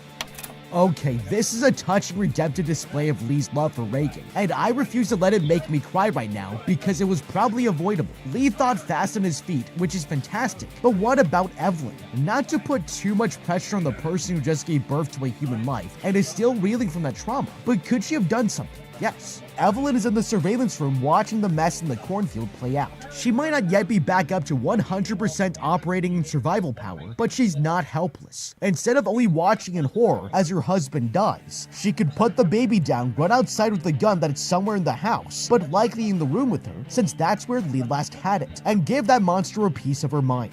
Shooting directly at the creature would not do much good. She's too far away for that bullet to inflict damage. That does not mean it can't create a distracting sound, however. Fire the shotgun into the woods, fire it into the ground nearby, fire it into this tree that is only a few feet away. Any of these things would create a loud boom crack that draws the monster's attention away from the children in the truck and Lee bleeding out onto the sand path. Once the monster is distracted, Lee can hop into the car with his children. Oh, and don't forget to grab that axe you've been using. Marcus can release the emergency brake, and everyone glides on down to the house. What does Evelyn do during this interval of monster distraction? As soon as the creature is close enough to the house, which it would be coming straight towards the sound of the noise, in this case Evelyn's standing on the porch holding a smoking barrel, who'd shoot it in the head. The key to all of this is the timing. If Lee or the children start moving before Evelyn has headshot that creature, it will head back and turn around. Game over. If Evelyn waits too late to fire into the creature's skull, it will rip her body apart in seconds. There's a lot of risk, but there is also all the reward to be gained from this maneuver. Here it's safe to say the reward outweighs the risk. The children make it back home and reunite with their mom. That's when she hears another screech in the distance and realizes that the monster isn't dead just yet. She quickly escorts the kids into the house and downstairs. Following them, Reagan looks at the large amounts of research that her dad was conducting for their survival for the first time, while Evelyn gives Marcus the baby and hides them in the corner. Reagan grabs a collection of broken hearing aids that Lee worked with as her mom walks over. The two begin to mourn Lee's death, as Evelyn explains she knew about Lee's work. Suddenly, the lights begin to flicker on and off. They then hear footsteps coming towards them, and Evelyn spots the monster crawling downstairs. She readies her shotgun, tracking it as the creature lets out a terrifying screech. But then it pauses to listen as the electrical equipment around it glitches. It destroys a nearby monitor, slowly walking towards the family as they take a quiet step back. Reagan looks at her dad's research for any tips, realizing that this creature has a weakness and knows how to exploit it. Turning the hearing aids on, it lets out a deafening sound that begins to affect the monster. Evelyn notices both her daughter and the monster being affected as Reagan adjusts the headset, intensifying the frequency that causes the creature to react in pain and collapse to the ground. They think that the monster is dead, but it's not done just yet. It stands back up and rushes towards the family, determined to kill them. Acting quickly, the mother shoots it in the face. The survivors watch as it bleeds out on the ground, and it seems like they're finally safe. But the lights start to flicker, making it clear something isn't right. Evelyn and Reagan both turn towards the other monitors, seeing multiple monsters converge on their farm. Now that they know the creature's weakness, Reagan turns on the radio to begin transmitting a frequency so they can fight off the aliens and live in peace, knowing that they'll never see Lee's face ever again. But what do you think? How would you beat A Quiet Place? Let me know with a comment down below. Thank you so much for watching, leave a like and subscribe. Check out the How to Beat playlist for more videos like this. And don't forget that from now on, we'll be uploading on Wednesdays and Saturdays. Until next time, have a damn good day. I see that. In that case, she's literally here. 10 up, I can't see her. Sight! Come on. So what would happen if a team of highly trained soldiers came across some of the deadliest monsters to ever exist? After a training mission goes wrong, they have to survive the night while fending off attacks from a family of terrifying werewolves. And the battle only gets more extreme after every fight. We're here to break down the mistakes made, what you should do, and how to beat the werewolves in Dog Soldiers. This forest is about to turn into a killing field. Somewhere in the mountains of Scotland, a couple are sitting around the campfire watching the sunset, getting ready to head in for the night. They're out celebrating his recent promotion, and she gives him a fancy silver letter opener as a present. But neither of them realize that his career is about to be cut short. After dark, they're making out in their tent when someone starts unzipping the flap from the outside. All of a sudden, a massive hairy arm reaches in and grabs the woman by her ankle, trying to drag her out of the tent. The man tries to fight back, but whatever's out there rips her body completely in half, showering him in her blood, and the creatures howl as they get ready to turn on him next, making 2 down with 8 more to go. Okay, hold up just 1 second. Winnie the Pooh? Is that you? Jokes aside, we didn't get a good look at our attackers yet, but I've got a pretty good idea what was responsible. I mean, just look at the evidence here. We've got a full moon, growling noises outside the tent, giant hairy claws, and the strength to tear a person completely in half. Bad news for these 2 lovebirds because they just ran into a motherfucking werewolf. Now, even though they literally got caught with their pants down, they actually had a few seconds to prepare before the attack, but their lack of any reaction was where it all went wrong. Shining their flashlight at the intruder was actually a great idea because not only does it help you see who's there, but it can momentarily blind them if you shine it straight in their eyes. Now, I don't know about you, but if someone starts unzipping my tent in the middle of the night, the first thing I'm doing is grabbing the blicky. They might not have been packing any heat, but they actually had the perfect tool for the job, and that's the silver letter opener. Silver is one of the most well-known counters for any supernatural being, especially werewolves, because of its symbolic purity and its connection to the moon. Honestly, it really doesn't matter why silver works. I've just seen enough werewolf movies to know that it does. So this is a time when you need to let your own instincts take over. Instead of playing tug-of-war using his wife's body like a chew toy, this guy should have quickly reached for the blade and shanked that werewolf in the arm. It probably wouldn't have been enough to kill it, but it would have at least given his lady a chance to escape while he made a heroic last stand, or goes with option 2, using the blade to cut a hole in the back of the tent, and escaping while using his wife as a meat shield, because let's be honest, she was pretty much done for already.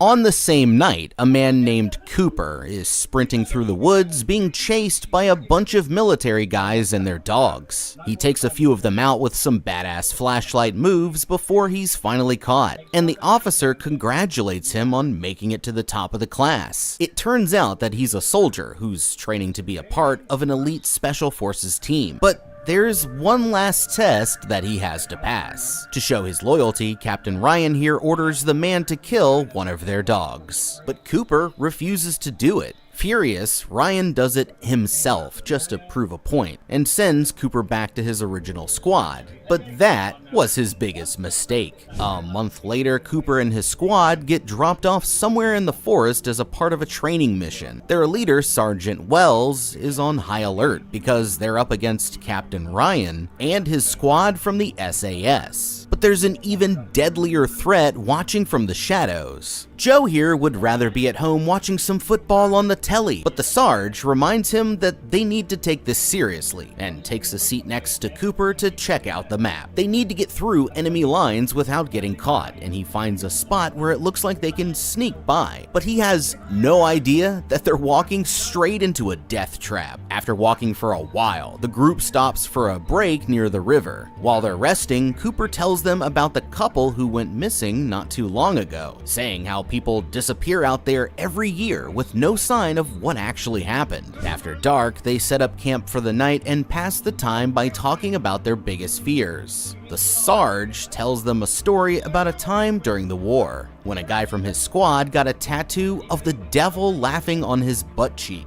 A few days later, the guy stepped on a landmine, and the only thing left when they cleaned up the mess was the chunk of skin with the tattoo. Ever since then, the Sarge here has been a lot more open-minded when it comes to the supernatural. Getting creeped out, one of the guys starts telling a joke to lighten up the mood, when all of a sudden, a whole-ass dead cow crashes down from the cliffs up above, landing directly in the middle of the group. Shocked, the men jump to their feet as they try to figure out what's going on. But when Cooper goes in for a closer look, he notices something that's incredibly strange. The wounds don't look like bullet holes, they look like teeth marks. But no wild animal would do something like this. The men want to call him in, but Sarge thinks that it could be a trap, so he tells them all to hold tight until the morning. Meanwhile, somewhere nearby, Captain Ryan is busy looking for something with night vision binoculars. No idea that something's already watching him. One of the creatures rushes through the forest, and Ryan spins around just as it attacks him from behind. But he's too late, and it gets him before he can even take a shot. Okay, it looks like they've officially got company. The soldiers here haven't realized that they're in danger just yet because they seem to think that this whole incident with the cow was just some kind of mind game by the SAS guys. But I wouldn't be so sure when you look at the evidence. First off, the men who they're up against are elite professionals, and they would never give away their position all for just a prank. When Cooper looked at the body, he quickly noticed that the wounds were from animal teeth, not from bullets or knives like the soldiers would have used. Knife wounds would be smooth, while bite wounds are always jagged and torn, and it looks like Cooper here already spotted the difference. The only problem is there shouldn't be anything else in these woods that's big enough to do this. Like we said before, wolves went extinct in this area back in the 1700s, and there's no other large predators native to the region. Now, werewolves are a lot like real wolves, which means that they're going to have a massive advantage out here in the dark forest. Wolves see in shades of gray instead of colors, but their night vision is actually much better than ours. That's because they have more sensitive rod cells than color-sensitive cone cells in their eyes, and a reflective layer behind their retina called the tapetum lucidium, which greatly enhances their vision in low-light conditions. Even if they can't see you, they can still find you based on hearing and smell. Wolves can hear sounds for up to 6 miles away, even in the forest, and have directional hearing that allows them to pinpoint the exact location of a noise. They also have about 200 million receptors in their noses, making their sense of smell more than 100 times stronger than our own. This allows them to detect scents from more than 2 miles away and track their prey even when it can't be seen. Now, with that being said, Cooper and his buddies are making the right call by staying put for the night, even if they haven't realized the true danger just yet. Humans have survived in the wild for thousands of years by staying near the fire because the predator's natural instincts tell them to stay away from it. The light makes it much more difficult for the wolves to ambush them, and they can even use the fire as a weapon if there's a fight. As pack hunters, wolves naturally respect another large, well-organized group. By sticking together, the wolves might see them as a threat that's not worth attacking, especially because of their weapons, even if they're only loaded with blanks. For now though, they need to stay here, keep watch, and wait for sunrise to move again, and if anything goes wrong, just use the slowest guy in the squad as a meat shield while they try to all escape. Granger knows that if you're a lineman in charge of keeping the lights on, you go to great lengths, and sometimes heights, to ensure the power is always flowing. Which is why you can count on Granger for professional-grade products and next-day delivery, so you have everything you need to get the job done. Call 1-800-GRANGER, click Granger.com, or just stop by. Granger, for the ones who get it done.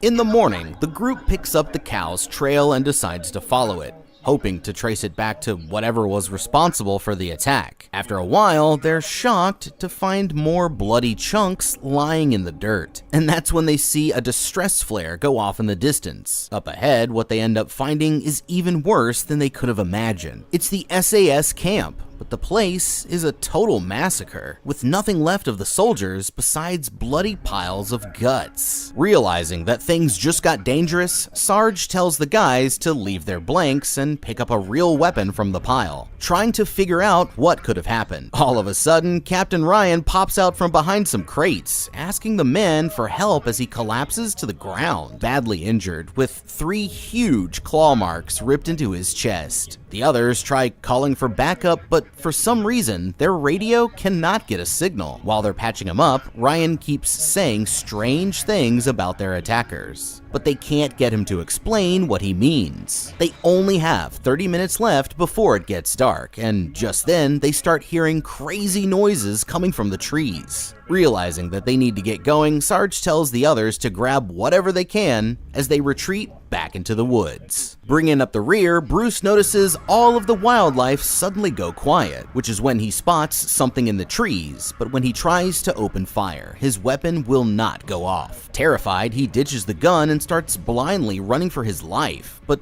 while he's not paying attention, he accidentally runs straight into a tree branch, impaling himself through the chest. Ouch! Before the Sarge can get there, one of the monsters comes and tears the man's body away, making 3 down with 7 more to go. Crouching down to inspect the blood, he's almost killed himself when the beast ambushes him from the back, but he rolls under a nearby log and escapes just in time. As he's running back to the others, the wolf ambushes him from the shadows, but Cooper opens fire and scares the monster off. Picking him up, he makes the Sarge hold his own guts in while the 2 of them run for it, and they're able to make it back to the rest of the group. but it's only a matter of time before they're overwhelmed. That's when they spot a Jeep on the road down below, and the driver Megan here shouts for them all to get inside. Climbing in, she hits the gas just as one of the wolves jumps onto the roof. But now all the added weight gets them stuck in the mud. While she's trying to get them out though, the monster reaches in and starts trying to grab at them, but one of the guys uses his knife to injure its arm. They're finally able to escape, leaving the wolves behind for now, and the woman explains that she headed over when she heard the sound of gunshots. After driving for what seems like forever, they eventually make it to the only farm in the area, and she says that the owners will let them spend the night. The strange thing is, there's no sign of the owners anywhere, even though it looks like they were just here. The fire's still clearly burning, and there's even dinner out on the kitchen table, which can only mean that the wolves must have gotten to them first. The only family member left is their doge, Sam, but with nowhere else to go, the soldiers decide to stay here for now. Okay, it looks like they found a place to stay, but they're definitely not safe yet. Now that they have some shelter, they can regroup and get some ideas from everything that's happened so far. During the first encounter, Bruce should have never allowed himself to get split up from the group, even if the Sarge ordered it. The average wolf can reach speeds of nearly 40 miles per hour, while even the fastest humans in the world can only reach about half that. You have no chance of outrunning one, and the panicked movements only activate the animal's natural prey response, making you look like an easy target. In a situation like this, it's better to stand your ground, but if your weapon jams like Bruce here, you're probably dead either way. Now at least they have some cover, but this place won't be safe forever. They can't call for help without a radio or a phone, which means that they're on their own until the morning, and they have to be very careful about what they do next. The first thing that they want to do here is start securing the house, because they'll have better odds holding out here than if they take their chances in the woods. They should use heavy furniture, boards, nails, and anything else that they can find to barricade up all the doors and windows, especially the most vulnerable ones on the lower floor. Bullets may not kill them, but you can injure them enough to make them retreat. The problem is they only have a limited supply of ammunition, and they'll need to use it carefully. They should try exploiting the wolves' natural fear of fire by making torches and Molotov cocktails to fight back with. The wolf pack will try to pick them off one at a time, so they need to stick together to make that as difficult as possible. The best thing that they can do is fight from this defensive position and try to hold out until sunrise, when the werewolves will either morph back into humans or decide to go after easier prey. If all else fails though, they can still make a quick escape in the truck and use Captain Ryan as a distraction since he hasn't been that much help anyway. Not wanting to waste any food, the guys dig in while Spoon and Cooper try to get the Sarge patched up. They need a way to call for help, but Megan here says that they won't find a phone anywhere for at least 50 miles. There is a town 4 hours back down the road, but even though it's a long drive, Cooper's worried that they won't survive if they don't get out of there. So he takes Spoon with him to go and get the truck. Outside, it is not long before they realize that the truck is already destroyed. Lighting a flare, they spot the wolf pack slowly closing in from all sides, but Cooper tells his partner to hold his fire. Waiting for just the right moment, he drops the flare under the car and fires off a bunch of shots, causing the whole thing to go up in a big explosion just as they run inside. Just a second later, one of the monsters starts trying to force its way in through the door. And in all of the commotion, the dog even starts pulling at the Sarge's bandages. They're finally able to fight it off. Cooper tells the others to lock down the crib. As for Terry here, he tells him to grab as many pots as he can find and fill them all up with boiling water. And he's not talking tea time. The men start boarding up the windows and dragging heavy-ass furniture in front of the doors until the whole house is fully secure. The wolves haven't attacked in a while. But Megan here thinks that it's only a matter of time before they'll come back, saying how they're probably just waiting for another opportunity. Cooper decides to ask her what exactly they're up against, and she tries to explain that the creatures are actually werewolves. Bro cannot take it, even after everything they've seen, but they won't be able to deny it for very long. Just then, one of the guys spots a wolf in the tree line and just starts letting it fly without hitting a single shot. Frustrated, Cooper reminds him that they need to conserve ammo, telling them only to fire in short, controlled bursts. They still need to get the Sarge here into a stable condition, so they carry him up to the bedroom while the others keep watch. Meanwhile, the soldiers start looking for backup weapons in case their ammo runs out, finding everything from axes to a full-blown medieval sword. Outside, the wolves are still watching, and it won't be long before they strike again. By now, the Sarge here is absolutely hammered, from drinking whiskey to dull the pain, but it still isn't enough to help him once they start closing up his wounds with super glue. Shouting, he tells Cooper to knock him out, and it takes 2 punches to finally quiet him down. While they're finishing up, Megan explains that she's a zoologist who heard about the creatures and came here 2 years ago hoping to prove that they were real. She ended up getting her proof alright, but now they'll be lucky if anyone lives to tell the tale.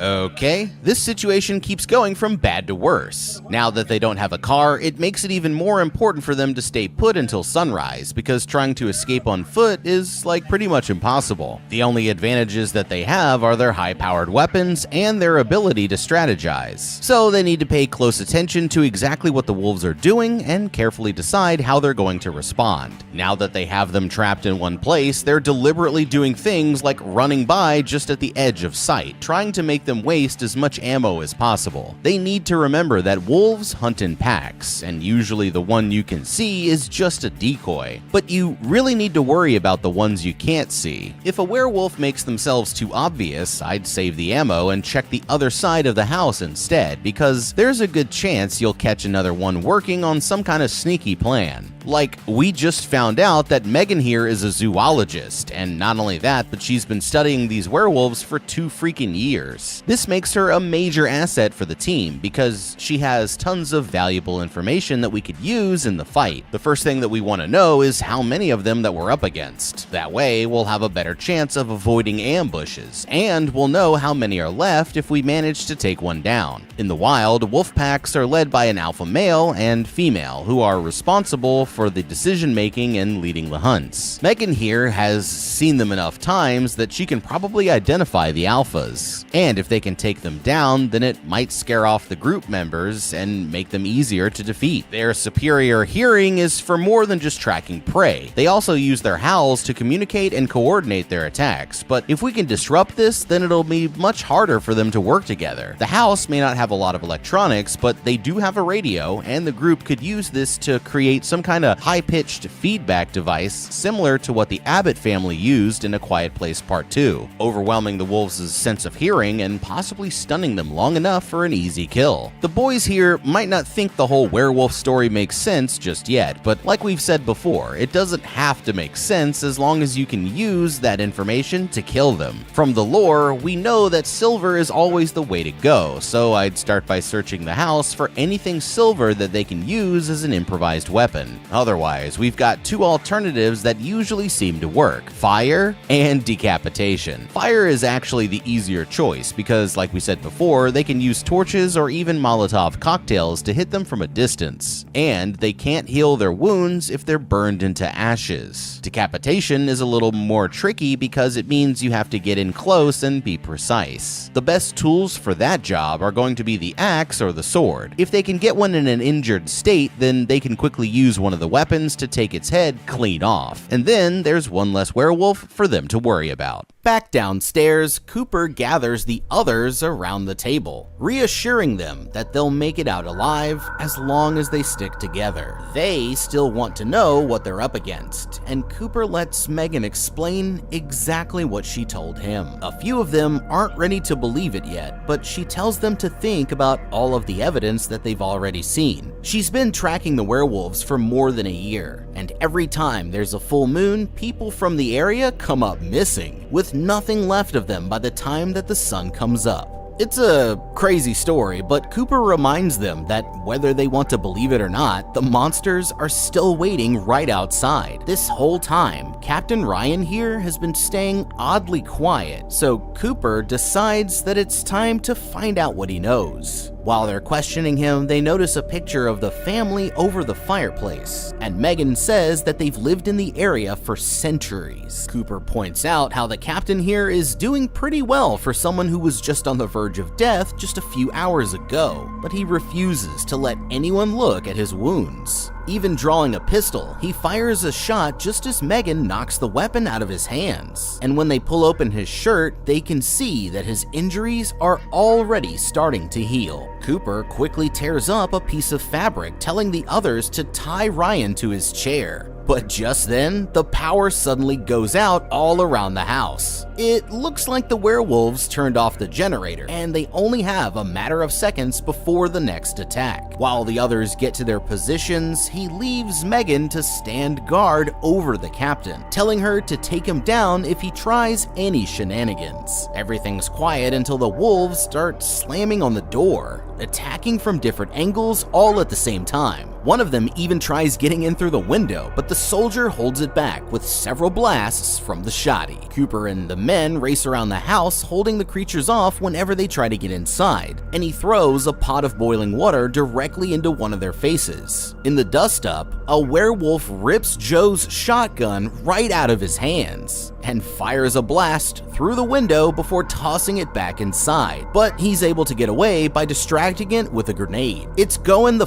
down, and Cooper sees one of the monsters getting inside and has to hold the door shut with his own weapon. While Joe's trying to reload, he ends up getting grabbed through the window, shouting to his friends that he needs some fucking help. Rushing to the room, he grabs the sword and rolls over the couch, slicing off the monster's arm just in time. Meanwhile, Spoon finds a closet full of flammable containers. But that's when Cooper hears one of the creatures breaking in from upstairs. Running to the bedroom, he gets there right before the Sarge is about to be eaten, using the flash from a camera to distract it. And after getting free, Cooper and the Sarge both open fire, sending the other wolf crashing backwards through the window. For now, it looks like they've won the battle, but they aren't safe yet, because just when they start to let their guard down, one of the monsters comes back and pulls Terry here right through the window, dragging him to his death before the others can even react. That makes 4 down with 6 more to go.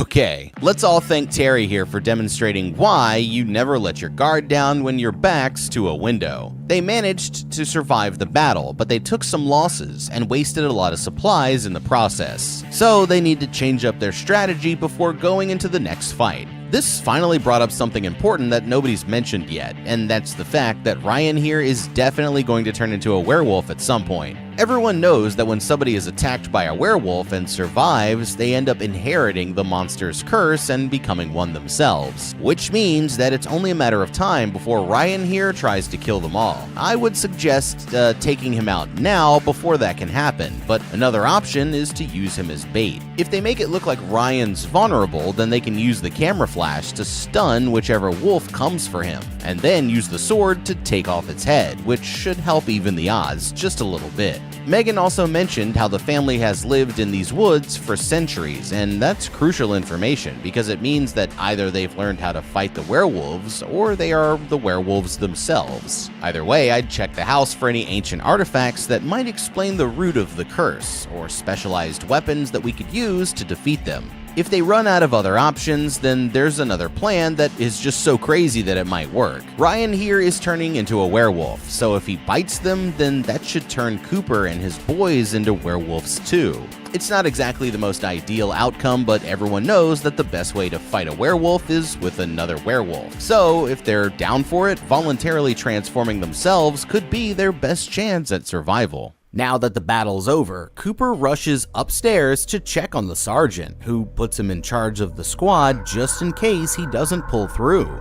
They want to try and rescue Terry, but Ryan here tells them that it's no use. because their friend is already good as dead. The soldiers go back to boarding up the windows, not sure how long they'll have before the werewolves come back. Joe mentions that someone might have heard the explosions, but Megan reminds him that this is the only house for 50 miles besides her own, and it looks like no one is coming to save them, and their only chance is to make it until sunrise, but it's 6 hours away, and Cooper doesn't know if they can hold out for that long. The captain here thinks that they might as well just give up, but Megan snaps back at him to be quiet. That's when Cooper notices something strange about how they speak to each other, and she admits that they've actually met before. It was when they brought her in for expert help during their first mission. Right now, they're running dangerously low on ammo, with only a few magazines to go before they're completely out, and Cooper gives Megan a pistol just in case there's any more trouble. Outside, she can see the family of werewolves snarling at them from the tree line, but looking at the shed out back gives her an idea. It looks like their choices are to run for it as a group or send one person out there for help while the others stay back. And the boys don't like their odds that much either way. That's when Megan remembers that there's an old truck in the barn. She doesn't have the keys, but if one of them can start it, then they can use it to get out of there. Joe volunteers, but he's not gonna make it that far without a meat shield. So it's up to Spoon to distract the monsters while his buddy makes a run for the barn. After getting everything set up, they both drop down from a second-floor window on different sides of the house. Spoon goes first, sneaking into the woods and lighting a flare before challenging the wolves to come and get him. The plan seems like it's working, and while the creatures are busy chasing after Spoon, Joe makes a run for the barn. He's able to climb back inside just in time, but the wolves are not done with him yet. All of a sudden, one of the monsters starts climbing up after them, and they have to use the camera flash to blind it while Cooper cuts the rope.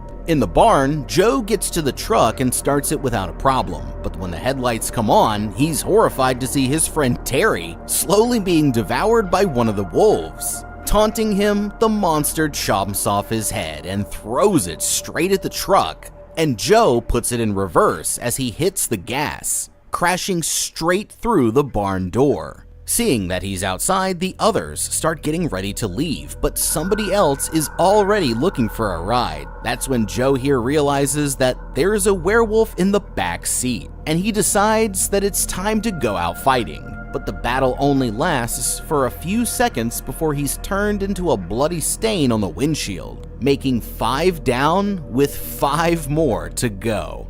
By the time that his friends get to the car, they're shocked to find the werewolf already feasting on his body. Spoon looks like he's about to get clapped next, but Megan draws her pistol and empties the clip, holding it back just long enough for them to shut the door. Retreating back inside, the survivors gather around the table, feeling more hopeless than ever, knowing that they still have hours left to go before the sunrise.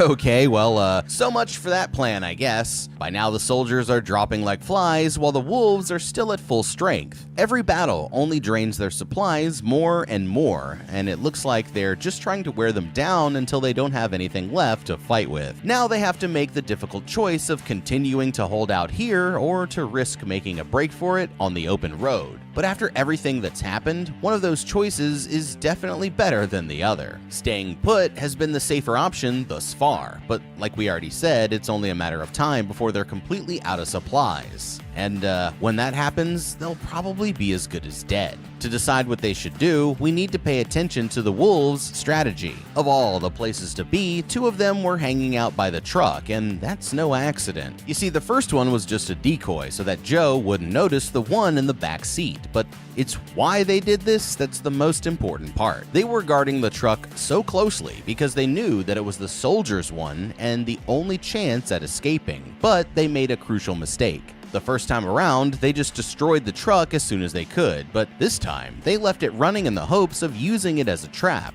And the plan worked, but they only got 1 soldier instead of them all, and Cooper and his team need to act now before the wolves have a chance to regroup. While they have the opportunity, I'd quickly load everyone into the truck and get the out of there before the wolves destroy it and they're stuck here for good. Just after 3 a.m., Cooper goes to check on the truck, but it looks like the wolves have already sabotaged it, meaning that they'll have to come up with another plan. They only have enough ammo for one more fight, but Cooper here is pissed about what happened to his friends. And now he's going from survival mode to revenge. If they can't beat them, then he wants to at least take a few of them out. And it seems like Ryan here still knows something, but he warns them that they won't like what he has to say. He explains that the military sent them in to capture the werewolf so they could study it, but they didn't realize that there'd be more than one. As for Cooper and his group, all they were was live bait, and the truth is that he'd been setting them up all along. Clearly frustrated, the Sarge walks over and slugs him after finding out that he caused his men's deaths, but when they lift him back up, they see that his eyes are turning yellow, and after throwing him across the room, he gets back to his feet as he's slowly beginning to transform. All of a sudden, he jumps up from behind the table fully transformed into a massive beast, and starts violently attacking anyone within its reach. Working together, Sarge burns him with a log from the fireplace while Cooper impales him with the sword, but he dives through the window and disappears into the woods before they can finish the job. Putting the pieces together, Cooper finally realizes that the owners of the house are the werewolves themselves, which means that they won't be giving up and leaving anytime soon. With almost no ammo left, their only choice is to start looking around the house for more weapons. But Megan points out that they won't have any silver just lying around. If that won't work, then Megan wants to try burning them. And Megan has an idea for how they can find them all in one place. As a wildlife expert, she's noticed that the wolves are exhibiting pack behavior, which means that they must have made a den somewhere nearby, and the only place that she can think of is the shed out back. Instead of trying to escape, Cooper decides to go on the offensive. They're going to use the explosive barrels to blow the barn sky high, and the Sarge starts making Molotov cocktails while everyone else gets set up. He's worried that the plan might not work, and offers to use himself as a meat shield instead so that his friends can get away. Pulling open his shirt,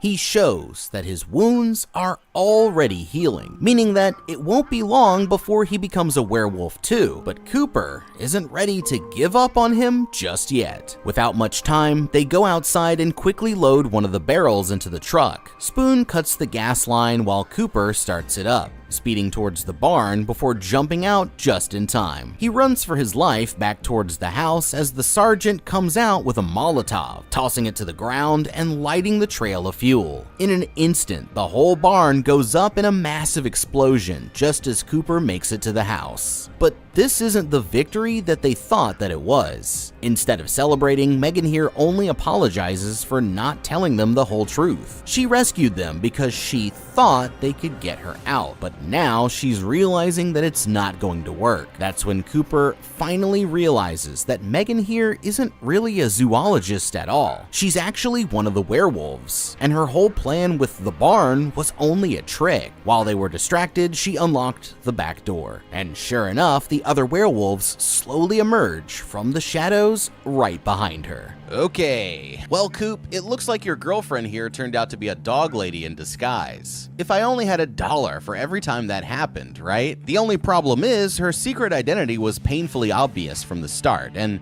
when you miss all the warning signs, there's really only one thing left to say, and I'm sorry Cooper, but you just f***ed up. So let's go all the way back to where it all started, during the first attack back at the camp. These monsters took out an entire squad of SAS operatives before they could fire a single shot. We're talking about some of the most highly trained professional killers on the planet, with advanced weapons and night vision goggles, getting wiped out before they even knew what was coming. And you mean to tell me that Eliza Thornberry here has just been surviving among them without any trouble for years? Years? I'm sorry, but this lady would have been turned into a can of Alpo by the first full moon. Unless, of course, she's not being being completely honest. And what do you know? It turns out that she was lying all along. I mean, who could have seen that one coming? Anybody? Okay, all of us. One of the most critical aspects of any werewolf hunt is figuring out who the werewolves are, and you can never rule somebody out just because they're still in human form. Instead of relying on their training, they put their blind trust into a total stranger who they just met. And they trusted her so much that they let her talk them into blowing up their only chance to escape. If you make it out alive, you better reevaluate what you're looking for in a girlfriend, because Cooper, my boy, you have seriously f***ed up. The woman's eyes turn yellow as she begins to transform, but the Sarge puts one in her head before she can fully wolf out. The others run for the steps, but Spoon gets cut off in the confusion, forcing him to take cover in a different part of the house. Cornered, he starts blind firing through the kitchen door, but he quickly runs out of ammo and decides that his only choice is to knuckle up. Spoon starts kicking the wolf's ass with anything that he can find around the kitchen, and even manages to kick one of its teeth right out of its jaws. But even though he stabs the creature about 50-11 times, it only gets back up and tosses him clear across the room. This dude isn't going down without a fight, and he finally manages to take the wolf down by beating it over the head with a frying pan. But just when he's about to deliver the final blow, another wolf comes and pins him against the wall,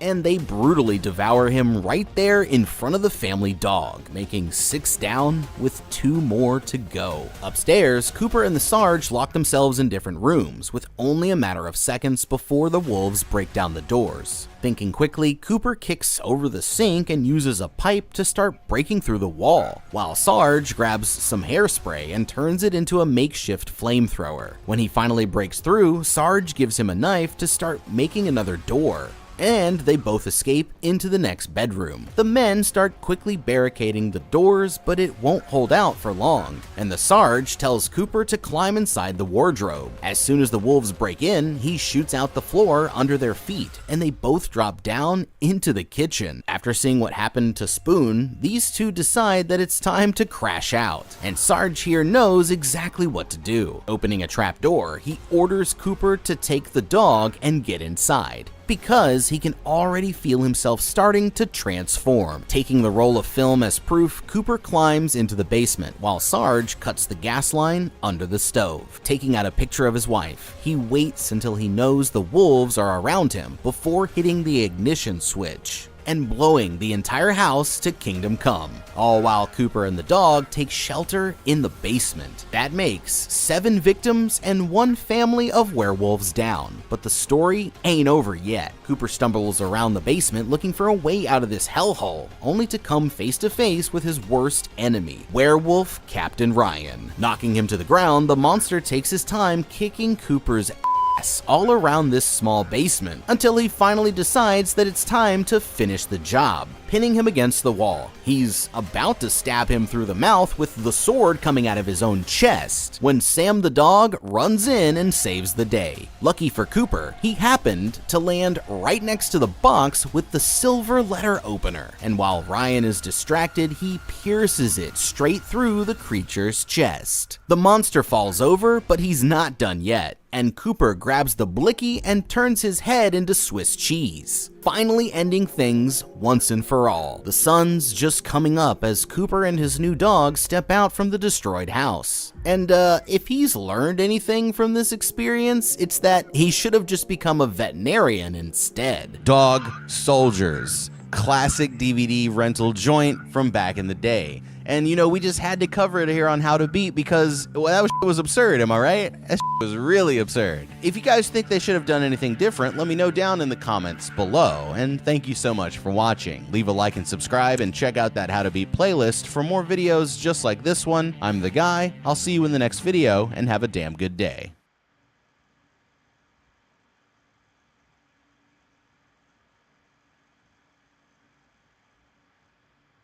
If one day you woke up as the last living person on Earth, What would you do? Almost everyone on the planet has been turned to dust, and now these two sisters must face off against flesh-eating zombies, insane survivors, and paranoid scientists from an underground facility, if they want to survive. We're here to break down the mistakes made, what you should do, and how to survive the cosmic apocalypse in Night of the Comet. This girl is about to have the strangest night of her life. It's 11 days before Christmas in 1984, and the unsuspecting people of Los Angeles are in for a deadly surprise. Tonight, our planet will orbit through the tail of an ancient comet known as the Visitor, that last crossed paths with the Earth over 65 million years ago. On every corner of the globe, excited partygoers have gathered in the streets to witness this galactic spectacle. But what they don't realize is that none of them are gonna survive. While the streets of LA begin to flood with comet enthusiasts, there's at least one teenager in the city who couldn't care less. Reggie Belmont is a girl with big hair and a bigger attitude, who's more concerned with keeping her high scores on the movie theater's Tempest game than catching the cosmic show, until her boss tells her to kick everyone out so that they can close for the night. Up in the projection booth, she stops to chat with her boyfriend Larry, who's been selling bootleg copies of popular movies and pocketing the cash on the side. He has a customer coming by after the theater closes, so she agrees to help him sneak back in and spend the night there in exchange for a cut of the profits, having no idea that this is actually going to save her life. Meanwhile, Reggie's younger sister Sam gets into a big fight with their stepmother, who's using the house to host a comet party, while their father is away on a military deployment to Honduras. The argument escalates until the woman straight up decks Sam with a punch to the face, and she decides to spend the night out in the shed to get away from everyone. Outside, the adults are busy boozing it up when suddenly they witness an astonishing burst of colors, and thundering explosions light up in the sky. It's astounding, but it's also the last thing that any of them are ever going to see. Okay, these people are treating this like it's one big party, but the hangover for this one is going to be deadly. They've all gathered outside to watch as the Earth passes through the tail of this comet for the first time in millions of years. It's a once-in-a-lifetime kind of moment that almost nobody wants to miss. But by the time they realize that they're all in danger, it's already going to be too late. First, it's important for us to understand exactly what they're all so excited to look at. A comet is basically a large ball of frozen space dust that's left over from when the solar system was first formed around 4.6 billion years ago, and orbits around the sun over a period ranging from just a few years to several 100,000 years. Some comets originate from the Kuiper Belt, a region of space that's full of icy celestial bodies just outside of the orbit of Neptune. These are called short-period comets and take less than 200 years to complete a revolution around the sun. Others come from an area called the Oort cloud on the very outer edges of our solar system. These are known as long-period comets and take much longer to complete their orbit, with the farthest reaching comets taking more than 250,000 years to go around the sun just once. That's a long time, but this comet, which only appears once every 65 million years, would easily be the farthest traveling comet that we've ever seen. Comets are pulled from the far reaches of space by the sun's gravity and travel through the solar system in an enormous oval path that intersects with the Earth's more circular orbit. The main body of a comet consists of a large ball of frozen dust that's called its nucleus, which are usually about 10 miles or so across. As a comet gets closer to the sun, the ice begins to melt, turning into a tremendous cloud of gas that can be larger than entire planets, known as its coma. This combination of dust and gas eventually forms into a long, bright tail that stretches through space along the comet's path for millions of miles. which is what's about to give our unsuspecting comet watchers here the last light show that any of them are ever going to see. Now, you probably remember being warned not to look directly into the sun during the most recent solar eclipse, and that's because the extreme brightness of the event can cause severe damage to your retinas if you try to view it with the naked eye. Instead, experts recommend that you use specialized eye protection to prevent yourself from being injured while still being able to enjoy the show, which these people might have wanted to look into. With that being said, besides potential harm to their eyes, the comet watchers here really have no reason to believe that they could be in any danger. But this kind of thing has actually happened before. You've probably heard of Halley's Comet, but did you know that its passing once caused an outbreak of apocalyptic mass hysteria? During its approach in the year 1910, newly developed technology revealed that the comet's tail was actually full of a highly toxic gas called cyanogen. Many feared that when Earth passed through its tail, the gas would flood our atmosphere and cause a catastrophe of unbelievable proportions that could kill off all life on this planet. This led to the mass buying of gas masks, anti-comet pills, and anti-comet umbrellas, which were all of questionable scientific value. In reality, the gas posed no danger for our planet at all, which should be pretty obvious considering that we're all still here. Of course, it turned out to be nothing, but a little bit of paranoia would have gone a long way for the comet watchers in our story. They're all too amazed to see the danger coming, and in the morning, Reggie and her sister are about to wake up in a post-apocalypse that's more insane than they could ever imagine.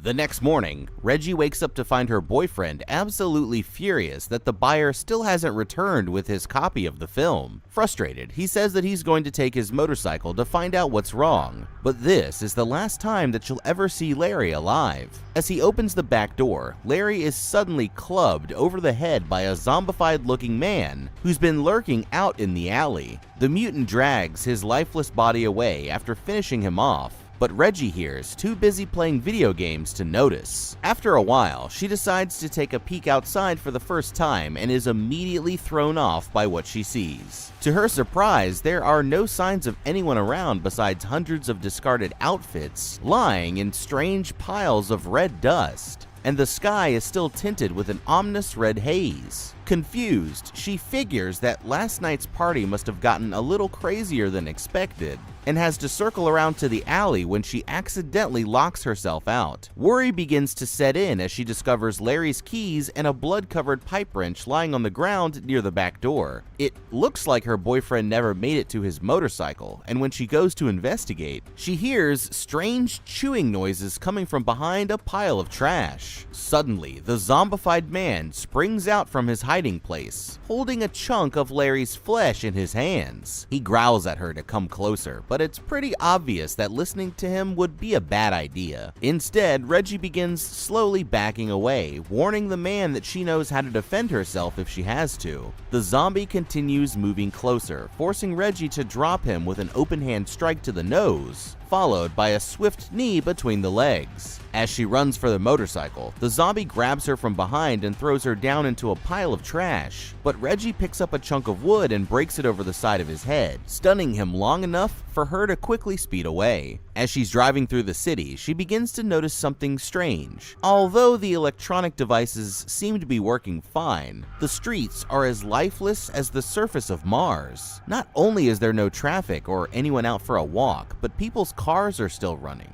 while sitting empty in the middle of the road, as if whoever was driving them just up and vanished without a trace. She arrives at home, but the situation isn't any better. Just like everywhere else, there's no sign of life anywhere around the house, until she suddenly runs into Sam, who's been spending the morning getting ready for cheerleading practice in her bedroom, completely unaware of how bad things really are. Reggie gets frustrated with trying to explain and eventually leads the girl outside to have a look for herself, but her sister is too horrified to face the truth, insisting that this must be some kind of sick joke. While they're desperately trying to reach anyone by phone, they hear another human voice for the first time all day. It's a DJ from one of the local radio stations, and the girls decide to head down there to check it out. Okay, to be fair, I get why Sam here is freaking out. After all, everyone that they've ever known was just turned into space dust overnight. But if you look on the bright side, at least they've got no more work or bills to pay, and all of the technology that they need is still working fine, for now anyway. The only problem is that they're already starting off on a bad foot. They may not realize it, but going to the radio station is going to be a big mistake for several reasons. First of all, if they were actually paying attention to the broadcast, then they would have noticed that the radio station host said that it was Friday night, even though it's now actually Saturday morning. Obviously, this means that the recording is still on a loop from the night before. Odds are good that everyone at the station is dead too. And not only would going there be a waste of time, but it could also turn out to be a trap, so I'd skip it and choose to focus on more important things instead. They may think that finding other people will be a good thing, but unless it's someone that they know and trust, I'd stay away, because you never know what people's intentions are in a post-apocalyptic scenario like this one. Instead, they need to come to terms with the fact that things are never going back to normal, and focus on setting themselves up for long-term survival on their own. It's time to take a page out of the Doomsday Prepper's playbook and start focusing on their survival essentials. For their most basic needs, preppers need to follow the rule of 3, which means that you can survive for about 3 days without any water, and up to about 3 weeks without any food. Going by this logic, this would make finding a source of drinkable water the top priority. But in this particular apocalypse, that shouldn't be a problem for at least several months, since nothing was destroyed and there's hardly anyone around who'd be competing with them for resources. Instead, the more pressing problem here seems to be these flesh-eating zombies who've taken over the city's alleyways. To make matters even worse, these ghouls aren't mindless either. They use weapons and talk, indicating that they still have relatively high levels of brain function, which makes them extra dangerous. Plus, as of right now, they don't know if there are any other human survivors out there who might want to do them harm. Because of this, my highest priority would be finding some weapons to defend themselves with when push eventually comes to shove. The good news is that their dad is in the military and trained both of the girls in the art of self-defense. So if there are any weapons around the house, I'd start off with those. Otherwise, they need to get themselves to the nearest gun store and arm up. But they'll need to be careful that the other survivors didn't have the same idea and get there first, because that could quickly turn dangerous for obvious reasons. After that, it's time to get some supplies. First, I'd try to find a local sporting goods store, where they could hopefully dig up some water purification equipment, long-term camping food like MREs, survival tools like hatchets, saws, and supplies to start a fire, and possibly some more durable and less flashy clothes to help them blend in and weather the elements. Next, I'd hit a pharmacy for essential medical supplies, since they clearly won't be making any visits to the doctor's office anytime soon. After that, it's time for a trip to the grocery store for drinking water and food. I'd recommend focusing on non-perishable items, since they're the easiest to store long-term. But some raw meat could definitely come in handy as a distraction if they run into any more of those flesh-hungry creeps in their travels. Once their basic needs for water, food, and self-defense are met, they'll need to find a place to bunker down that's easily defensible, but also unlikely to draw any unwanted attention from unsavory individuals. Their house works fine to keep them warm and dry, but it's also the kind of place where other survivors who might have had bad intentions would expect to find you hiding out. Instead, I'd try the local school. Not only should it have plenty of supplies, but be easy to defend, and also give you multiple routes to escape from if things go horribly wrong. With water, food, and shelter, they'll have everything that they need to survive, at least for a little while. But eventually, they're going to have to make scavenging runs into the city to get more supplies. The motorcycle is great for getting around, but it's also loud and draws a lot of attention. For shorter trips, they should consider going on foot or taking a traditional bicycle to keep a lower profile instead. If possible, getting out of the city altogether could be much safer in the long run, but they'll need to be extremely well supplied to make going fully off the grid feasible. Things are looking pretty scary right now, but if they make the right moves early on, then they could set themselves up to live like kings of the wasteland. Unfortunately, these girls still don't have their heads in the game, and it won't be long before they end up paying the price. The radio station looks empty just like everywhere else, but this time the girls aren't alone. When they find the DJ booth, they quickly realize that the voice that they heard was just a recording playing on a loop from the night before, and that's when things get dangerous. Just then, a man steps out of the shadows holding a gun and orders the girls not to move. Reggie instinctively assumes the worst, but once the man's sure that they aren't zombies, he lowers his gun and apologizes, promising that he doesn't mean them any harm. He introduces himself as Hector, a truck driver from out of town. Earlier that day, he and another woman were ambushed by a group of the freaks, and although he managed to escape, his friend wasn't so lucky, being chased down and eaten alive right in front of him.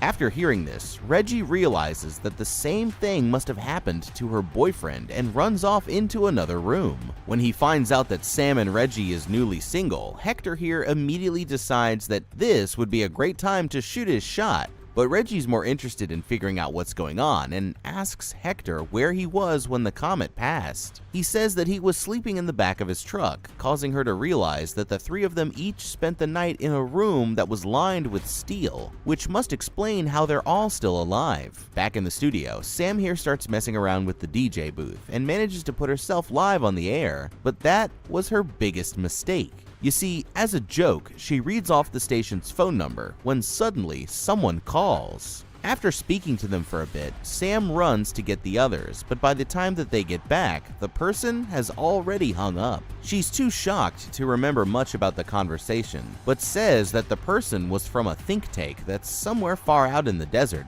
They explained that anyone who was fully exposed to the comet immediately disintegrated into dust, while people with only minimal exposure turned into those flesh-hungry zombies who are roaming the streets, although they'll turn to dust too eventually. Until they reach the people on the phone again, the three of them decide that, in the morning, they'll go get some weapons from the nearby army base and settle in on the couch for the night. Okay, call me paranoid, but I can already tell that this isn't going to end well for the girls. Sam here just gave away their location to anyone who happened to be listening in on the radio, and that's virtually guaranteed to attract all kinds of unwanted attention. That alone would be bad enough, but what's even worse is that she made direct contact with a group of survivors from an underground bunker, and now they know exactly where to find her and her sister. At first, it might seem like talking to them is no big deal, or that it could even turn out to be a good thing, but anyone who knows anything about surviving in an apocalypse knows that scientists from an underground facility are the absolute last people who you should trust. I'd rather take my chances with the flesh-eating zombies myself, because at least there's no confusion about what their intentions are. But people in lab coats are capable of anything, especially when there's no more society left to keep them in check. They'll be better prepared, better armed, and now they know where the girls are hiding out, and that's a recipe for disaster.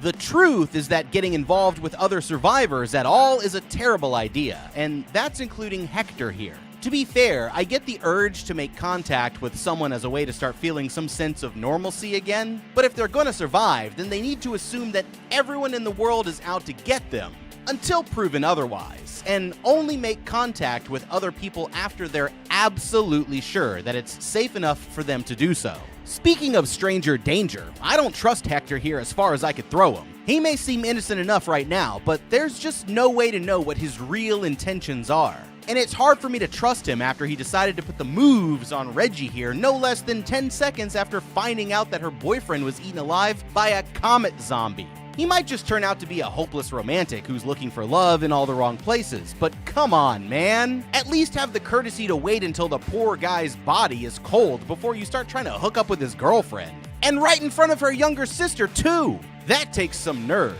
even in the apocalypse. Sorry, Hector, but if it were me, I'm voting you off the island. Instead of trusting him, I'd say that the girls need to wait until he falls asleep, take his gun, and then ditch him. That way, they'll be armed and dangerous. And plus, now that the whole world knows exactly where they're hiding out, they should be getting as far away from there as possible anyway.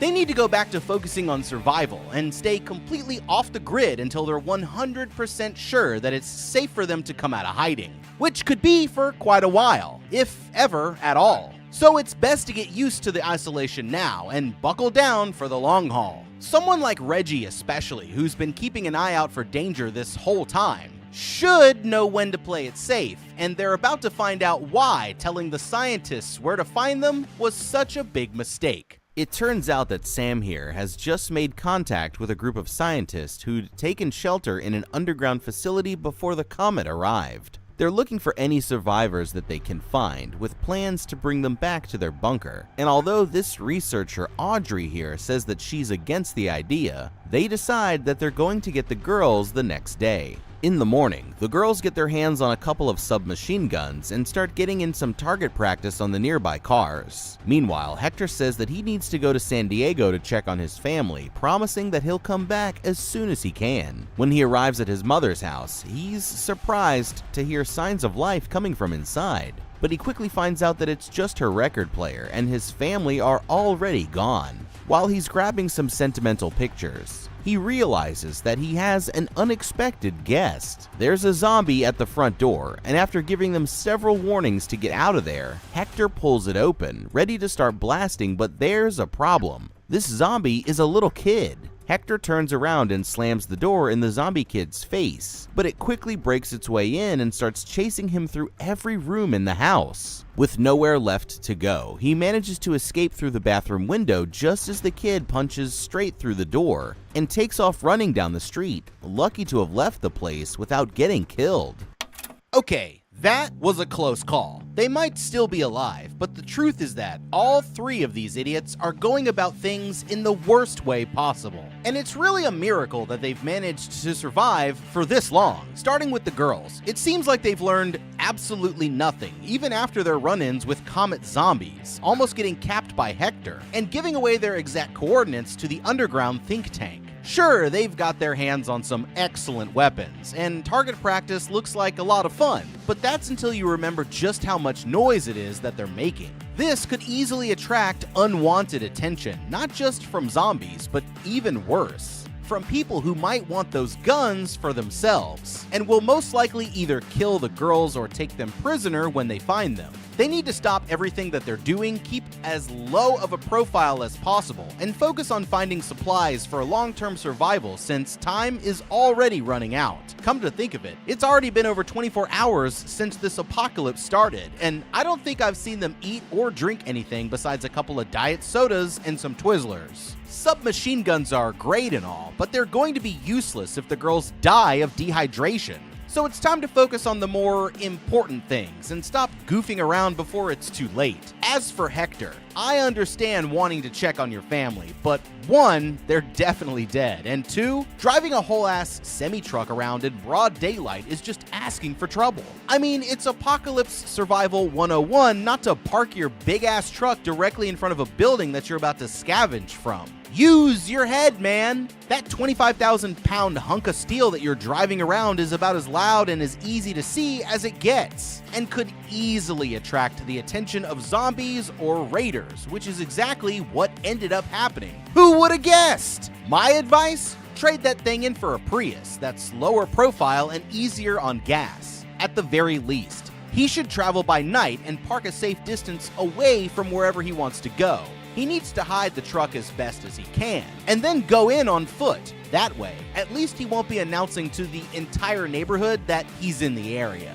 Now, once the zombies showed up at the front door, why waste time going over there and telling them to get away? Common sense should tell you that anyone who's confident enough to just stroll right up to you under these circumstances, zombified or otherwise, is definitely not someone who's going to listen to your warnings. Instead, it would have been much safer to try sneaking out another way without starting a fight. If there's one thing that you absolutely do not want to do here, it's open the door for them to come right on in. That's a good way to get your ankles chewed off by a zombified middle schooler, but not exactly the smartest approach if you want to survive. Besides these few hiccups that nearly cost him his life, it looks like Hector here managed to do alright, but they've had a few too many close calls for only being one day into this apocalypse. They all need to be much more careful, which is something that the girls are about to find out the hard way. Back in the city, Sam starts getting homesick while thinking about all of the friends that she'll never see again. So Reggie decides that they should find some new clothes at the mall to help cheer her up. For a minute, they're actually having a good time, making the best of the whole situation, but it isn't long before they run into trouble. A group of creepy former stock boys who've taken over the store have been watching them through the security cameras. Suddenly, one of them turns off the lights and starts taunting the girls over the intercom while his friends move into position. But Reggie makes it to her weapon first and quickly fires into one of the cameras, knocking out the whole system.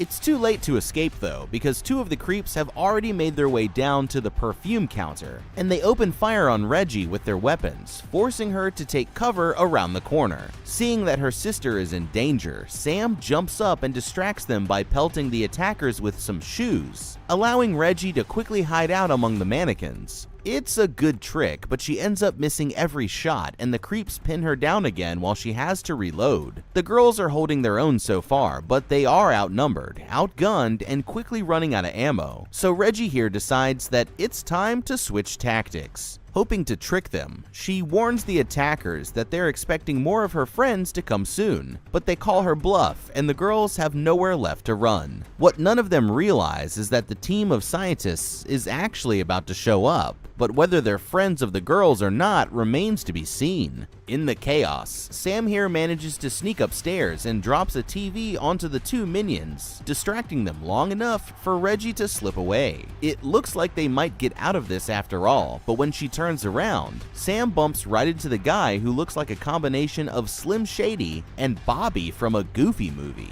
She drops him with a quick knee to the face, but as she tries to run away, she's captured by the Stock Boys' creepy leader, Willie, and one of his lackeys. While they're holding Sam at the top of the stairs, he orders Reggie to give herself up, and she emerges from the elevator using one of Willie's people as a meat shield. He admires her cutthroat approach, but unfortunately, it's not going to be enough, and Willie quickly turns his weapon on his own man, dropping him without a second thought. Without a bargaining chip, Reggie and Sam are both taken hostage by the rest of the group and chained up in the back of the stockroom. Willie here explains that he used to be a lowly stock boy, but now, thanks to the comet, he's the owner of the store, and he's gonna make the girls pay for the things that they stole, taking off his glasses to reveal that he's slowly transforming into one of the zombie men himself. Taunting them, he decides that he wants to play a game and starts threatening Sam with a revolver that only has one round in the cylinder, squeezing the trigger and letting it click until her number finally comes up. The girls are terrified, but just when he gets to the last pull of the trigger, the team of scientists show up and start smoking them with their automatic weapons, saving the girls at the last moment. Relieved, they think that they've just been rescued, but the truth is that these scientists are really just as dangerous. As the scientists take them out to their helicopter, they quickly realize that Sam here isn't a good candidate for whatever it is that they have planned. Audrey and another egghead decide that they're going to stay there and take care of her instead, while they wait for a bit to see if Hector shows up. Thinking that they'll eventually bring her too, Sam waves goodbye to her sister from the ground as they take Reggie back to their bunker in the helicopter, having no idea that they're never going to see each other again. Okay, for now, the girls have managed to escape with their lives, or at least that's what they think. But the truth is that it never even would have gotten to this point in the first place if they'd just been a bit more careful. Somehow, things are about to get even worse than being held hostage by a group of heavily armed comet zombies. And I hate to say it, but Reggie and Sam, it looks like you f***ed up. I'll forgive you for getting caught by surprise the first time at the radio station, but after finding Hector alive, as well as the scientists on the phone, and not to mention the zombies roaming the streets, you've gotta assume that other people are still around who could be dangerous, so don't just go recklessly party it up at the mall. I get that girls just wanna have fun, but prioritizing fresh clothes over much more important supplies like food and water is a good way to end up dead. As if that alone wasn't bad enough, you gave away your position by blasting loud music, let your guard down before you were sure that the place was safe, and worst of all, let the comet creeps catch you unarmed. Here I was, thinking that the whole point of having guns in the first place was to use them if you needed to. But you went ahead and left them in another room as soon as you walked in the door. And how did that work out for you, huh? Then, once the fighting started, you made a huge mistake by immediately splitting up, when what you should have done was stick together and quickly move for the nearest exit so that you could get away clean without ending up in a shootout.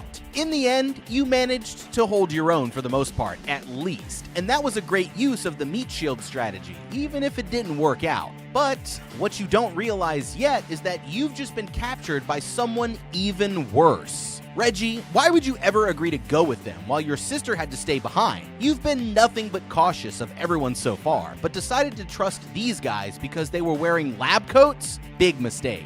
When they say that they're going to take care of Sam, they don't mean like how a doctor takes care of their patient. They mean like how Tony Soprano takes care of a guy who owes him money. The truth is that underground eggheads are the last people that you should trust in a situation like this. And you're about to find out what they have planned is so much worse than anything you could possibly imagine.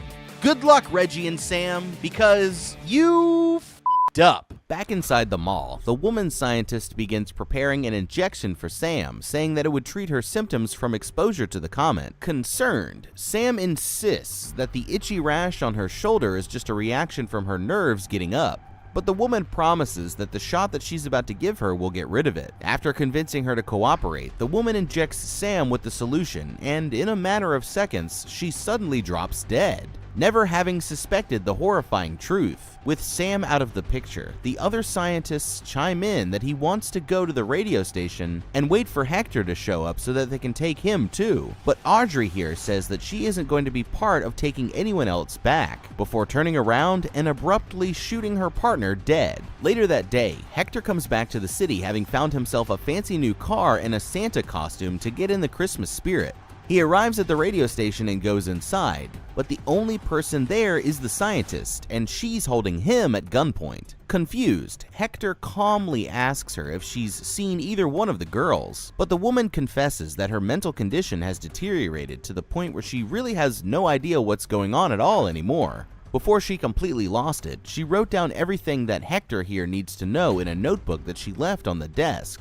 It turns out that despite all of their preparations, the other scientists left the vents open and the fans on in their underground facility, which caused them to accidentally be exposed to the comet's radiation. Hopeful that they can save themselves by creating a serum, they've been capturing any survivors that they can find and harvesting their blood as a way to buy themselves more time. But she's finally had enough of their twisted scheme. After confessing the truth about their intentions, she injects herself with the lethal solution and quietly dies there on the couch. But Hector here won't be going down without a fight. Down in the underground lab, one of the researchers takes Reggie to an ominous-looking conference room and starts grilling her about her past medical history, specifically asking about any blood-related illnesses that she might have. Growing concerned, Reggie starts to ask some questions of her own about what exactly their plans are, frustrating to the man to the point where he's ready to get up and walk away. That's when Reggie starts to catch on that something is wrong and demands to know why the others haven't showed up with her sister just yet. All of the sudden, another scientist comes and tells the interviewer that they need to talk out in the hall. On the way out, he coldly tells the girl that her sister is dead, explaining that they killed her because of her exposure to the comet, leaving Reggie completely shocked and terrified.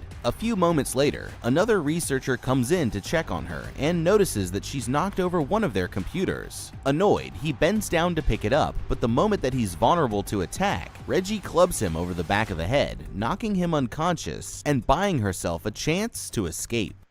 Okay, this is probably going to be Reggie's one and only shot to get out of there, so she needs to do it right. She's trapped in an underground bunker with what looks like only one way out, so if the place goes into lockdown, then she's totally screwed. The only good news here is that, based on the fact that they've kept her alive for this long, it's probably safe to guess that they won't use lethal force to stop her, at least at first. Stealth is going to be her best friend here, so if it were me, I'd try taking that scientist's clothes to help myself blend in. The hallways have long sight lines, so she'll have to play it cool and act like a scientist for as long as she can, and only start running if she absolutely needs to. Her best bet is to make her way to the elevator while looking for any signs of an alternate emergency exit, and get her hands on one of the security guard's weapons if she can. The hardest part is going to be making it to the surface without getting noticed, but once she's there, she should be able to steal one of their vehicles and make a break for it. It's not gonna be easy, but if she plays her cards just right, Reggie might make it out of this alive. Out on the surface, Hector pulls up on one of the guards patrolling the perimeter fence and convinces him to come have a look inside of the back of his car, opening it to reveal Sam's body hidden inside. Confused, the guard leans in for a closer look, and that's when Sam jumps up, pulling him in closer, while Hector knocks him out with the hatch of the trunk. It turns out that Audrey had only given Sam a dose of sedatives to trick the others into thinking that she was dead so that they would leave her alone. Now, she and Hector have come to rescue her sister and take their revenge. After checking for any more guards, Hector sneaks into the compound and starts booby-trapping their vehicles with explosives. Meanwhile, Reggie takes cover in another room as the scientist regains consciousness and puts the entire facility on high alert. She quickly ducks behind some machinery just as two guards enter the room to search for her, but one of them immediately turns around and walks out, closing the door behind him.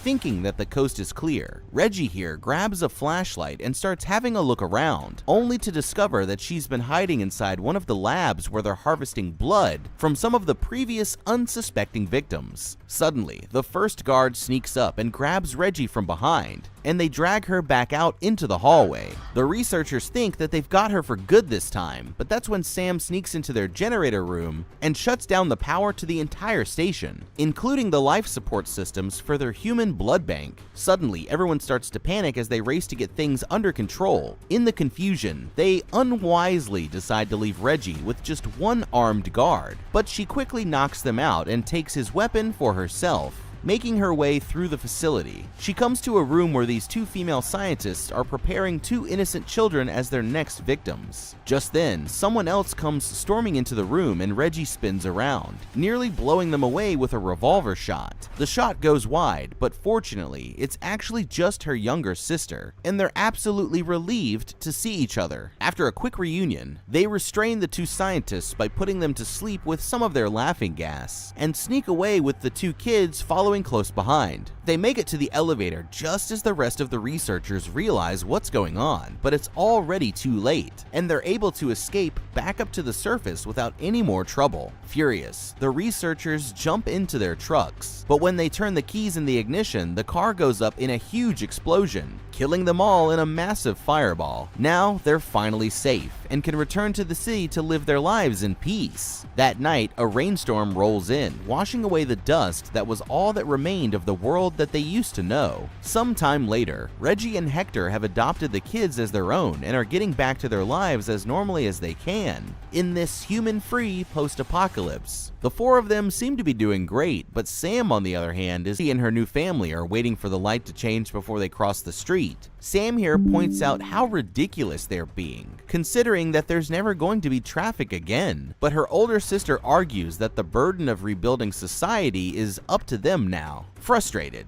Sam storms across the street to show them how dumb that is, when suddenly she's nearly run over by a speeding car. It turns out that there is one person left on Earth after all, a teenage boy who introduces himself as Danny. Thrilled to see someone that she can get along with, Sam immediately jumps into Danny's car, and the two of them speed off down the road, promising Reggie and Hector that they'll be back by midnight. Everyone that they've ever known may have been reduced to comet dust, but with no work to show up to or bills to pay ever again, the future isn't looking half bad for our family of survivors, at least until one of them needs to see a doctor. But hey, you win some, you lose some, right? But what would you do? If you and your friends and family got outside and decided to watch the comet go by and then all of a sudden the world ended, would you be going to the mall to shop for clothes and leaving your weapons in the other room? I don't think so. Let us know what you would do in the comments below. Thank you so much for watching. Leave a like and subscribe, and check out the How to Beat playlist for more videos just like this. We'll see you on the next one, and have a damn good day.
Chat, we back up.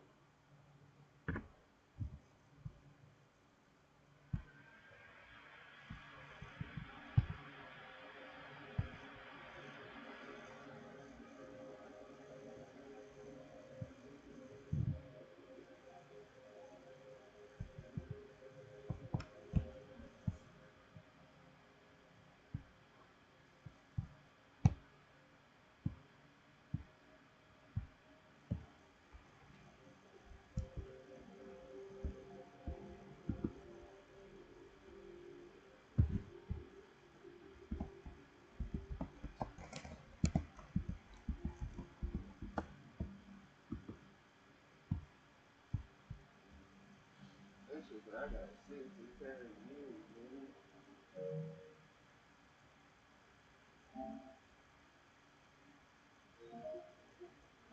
Rod Wave was arrested for allegedly firing 14 shots in a girlfriend Minnie Barbie's G-Wagon. It says via Spade News TV. So this is Spade News saying this. This ain't Seti Nash. Let me cite my source real quick.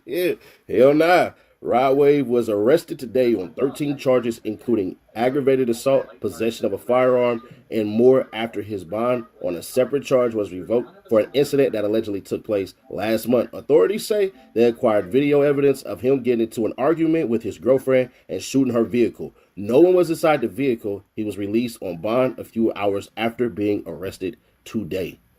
Bruh.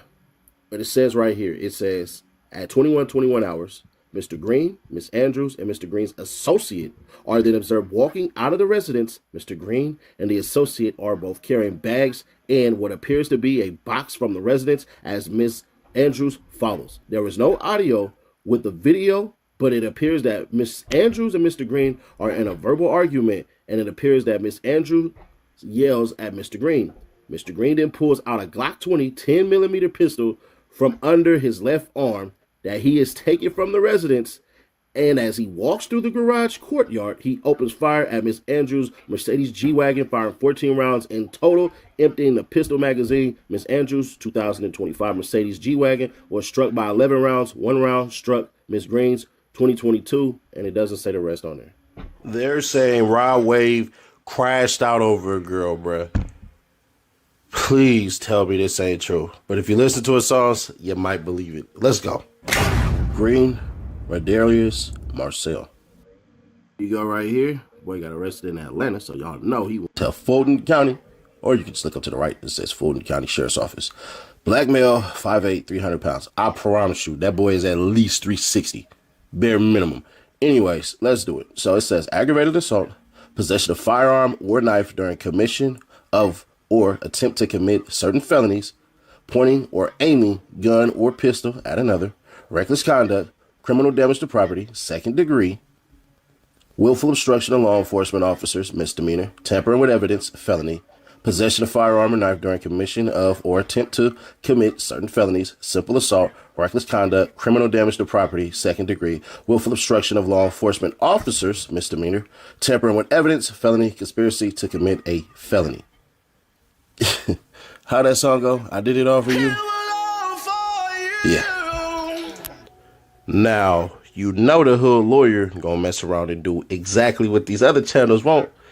But if you can, man, hit the like button like you like something. Let's get into the sentencing guidelines for all of these felonies. God, dog.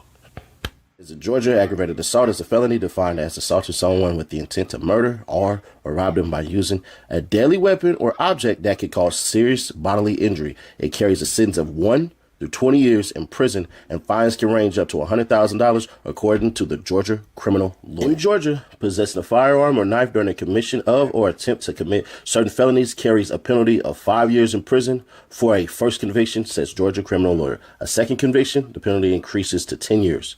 The sentencing is served consecutively to any sentence the individual receives. Now, this one says misdemeanor, so we'll only read the misdemeanor for now. In Georgia, reckless conduct is a misdemeanor offense, meaning it is punishable by up to 12 months in jail and a $1,000 fine. However, more serious penalties, including prison time, can be applied if the reckless conduct also results in injury or other serious harm. Elaboration: misdemeanor. Reckless conduct is generally classified as a misdemeanor in Georgia, carrying a maximum penalty of 12 months in jail and a $1,000 fine. In Georgia, a conviction for criminal damage to property in the second degree, OCGA 16-7-23, results in a prison sentence of 1 to 5 years. It is considered a felony. The punishment also includes a fine. The state must prove beyond a reasonable doubt that damage exceeded $500 and was intentional. Elaboration: sentencing. Now understand this. This is the second degree. So a person convicted of criminal damage to property in the second degree in Georgia faces a prison sentence of at least 1 year and up to 5 years. Additionally, they may be required to pay a fine. In Georgia, willfully obstructing a law enforcement officer is a misdemeanor offense under OCGA 16-10-24, punishable by a fine up to $1,000 and or jail time up to 1 year. This includes situations where an individual knowingly or willfully interferes with an officer's lawful duties, such as by giving false information or otherwise hindering the officer's actions. Elements of the offense: intent. The individual must have knowingly and willfully committed the act of obstruction, interference. The act must obstruct or hinder a law enforcement officer. Lawful duties. The officer must be in the lawful discharge of their duties. Examples of obstruction: this gets good.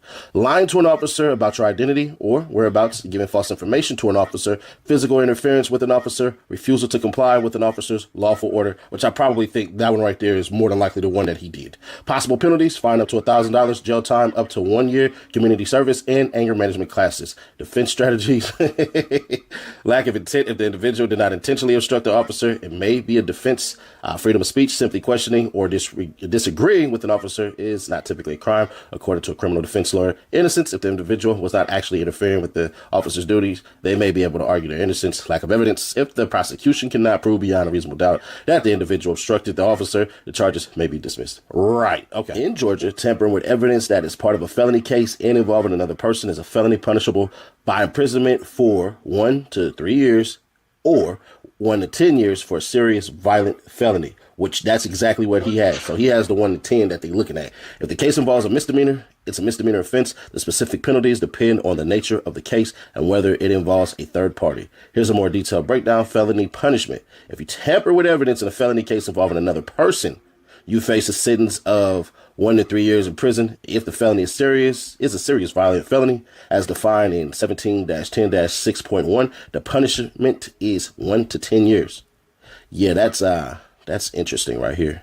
Let's do this one right here. I like these ones. I hate to say it this way, but these ones right here get such a detailed description that you gotta like it, right? Well, you gotta like to know. I don't want to say that, we like this type of stuff, because we don't, but it is what it is. Intent to prevent apprehension or obstruct prosecution. To be convicted of tampering with evidence, the state must prove you intended to prevent the apprehension or prosecution of someone or to obstruct their defense. This could involve destroying, altering, concealing, or disguising physical evidence, or making, devising, preparing, or planting false evidence. Increíble. Examples of tampering: Destroying evidence like wiping down a vehicle, throwing documentation out a window, or hiding a bullet casing are all examples of tampering with evidence. And then it says involving another person. And I think somebody had basically said he crashed out over a girl, bro.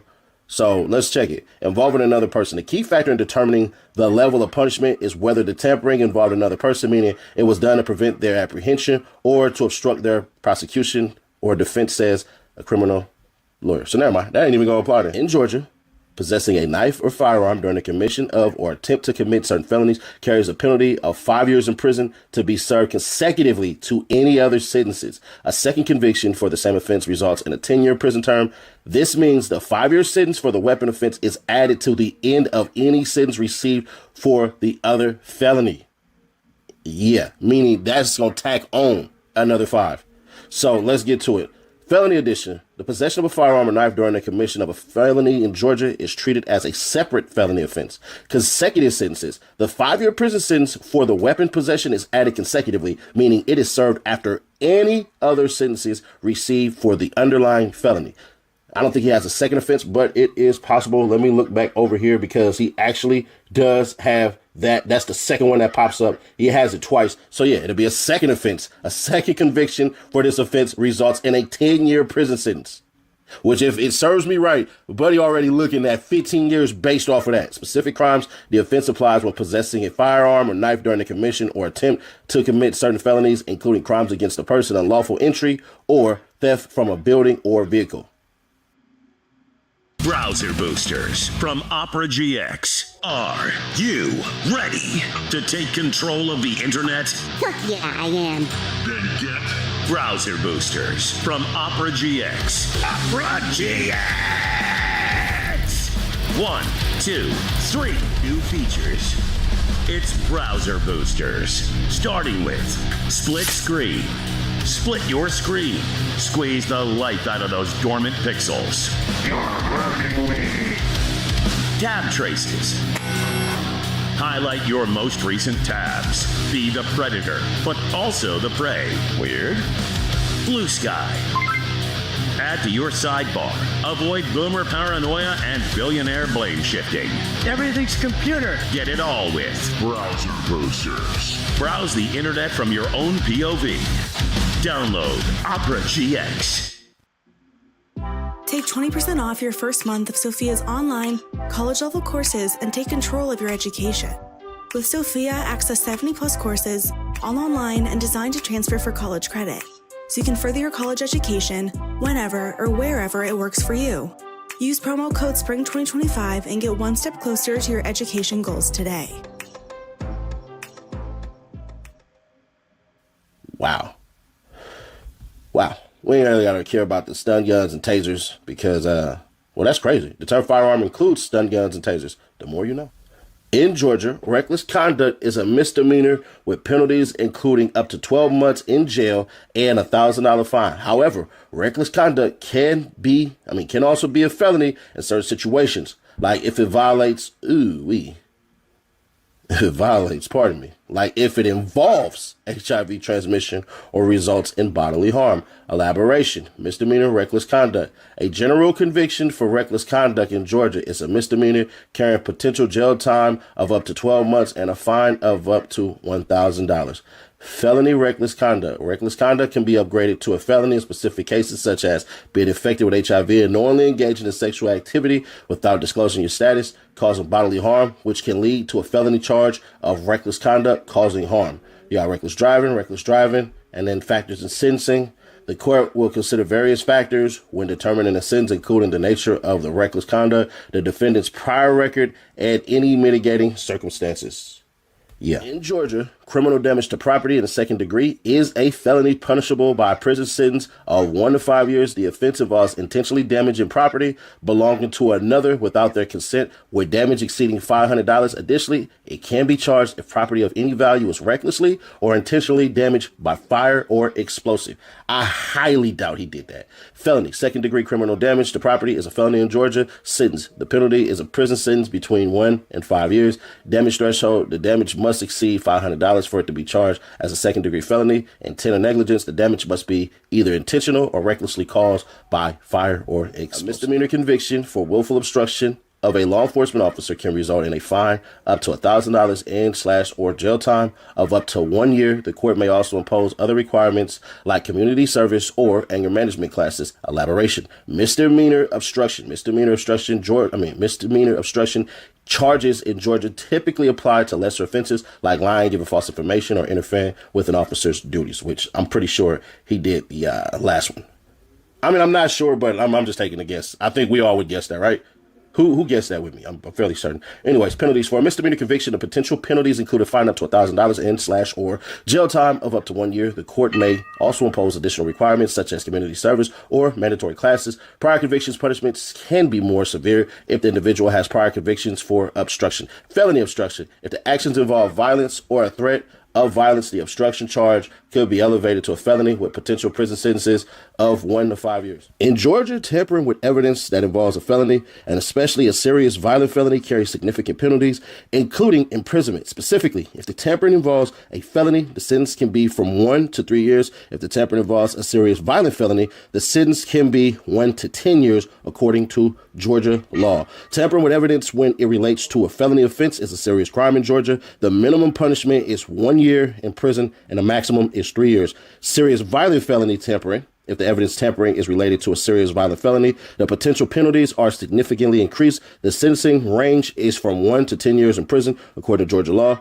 Definition of tampering. Tampering with evidence in this context means knowingly destroying, altering, concealing, or disguising physical evidence, or making, devising, preparing, or planning false evidence, as explained by a criminal lawyer. Intent requirement. There must be an intent to prevent the apprehension of a person, to cause a wrongful apprehension, or to obstruct the prosecution or defense of a person. Examples of tampering with evidence, including wiping down a vehicle to destroy evidence, throwing documentation of a forged check out the window, or hiding a bullet casing in the trash. Yeah, that is a terrible example. This is the last one. In Georgia, conspiracy to commit a felony is a serious offense with sentencing that can range from a minimum of 1 year to 1/2 the maximum sentence for the underlying felony, along with potential fines. If the conspired crime is punishable by death or life imprisonment, the sentence can range from 1 to 10 years. I don't think he's doing that. I don't think Kel's getting a life sentence. So conspiracy in Georgia, conspiracy involves an agreement between 2 or more people to commit a crime, and an overt act must be taken by at least one of them to further the conspiracy. Ooh-wee. All right. Felony conspiracy sentencing. The sentencing for conspiracy to commit a felony is generally 1 year to 1/2 the maximum sentence for the underlying felony. For example, if the felony has a maximum prison term of 10 years, the conspiracy sentence could range from 1 to 5 years. Fines can also be imposed up to 1/2 the maximum fine for the felony. Conspiracy to commit a crime punishable by death or life imprisonment. We ain't even finna do all that. Overt act. An overt act doesn't have to be a criminal act. It can be any act that furthers the conspiracy, even a legal one. Multiple charges. A person cannot be convicted of both conspiracy to commit a crime and the completed crime, but they can be charged with both. Now, where do we start with this? All right, innocent until proven guilty. Let me put that out there. A lot of charges could get dropped. You know, he's not convicted. You know what I mean? Let's put that out there first. He is not convicted. That's the biggest thing I want y'all to understand. Since he's not convicted, we're not going to treat him like he's freaking convicted. Now, with that said, bruh, I ain't gonna hold you. They saying that he shot at a girl's car.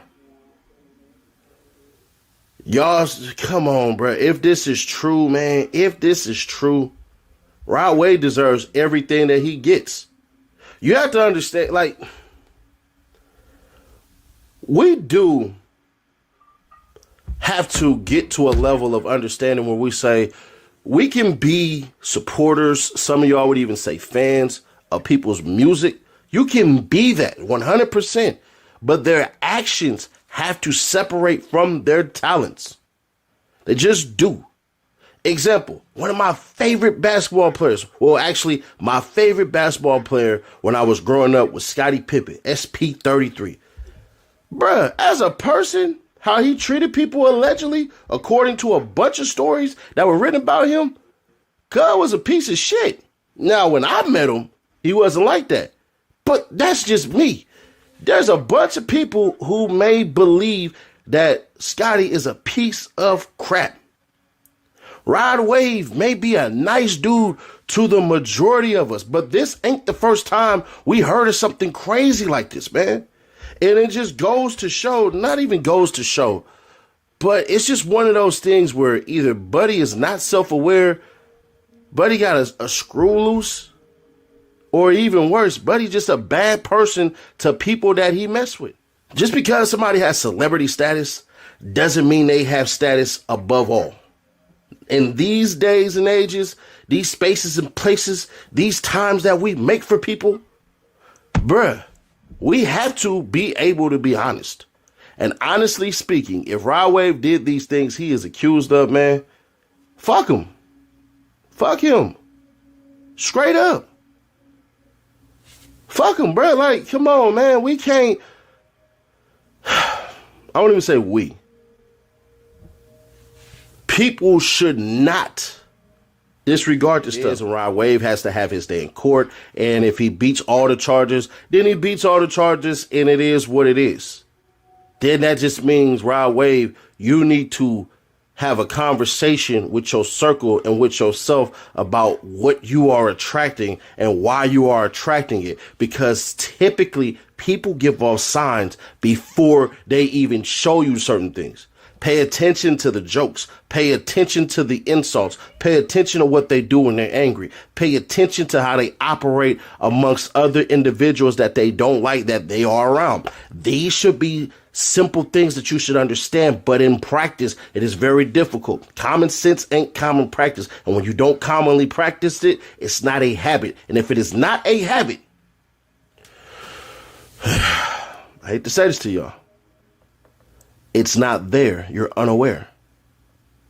So we will see how this plays out, man. I don't know. Hopefully the big fella didn't, and that's funny, me saying big fella, because me and him weigh the damn same, except I'm 6'3". He 5'7".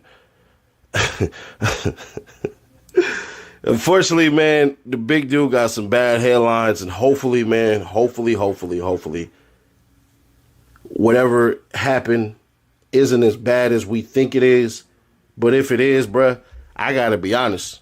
I'm a protector of women. So it'll be fun. Y'all want me to address the elephant in the room.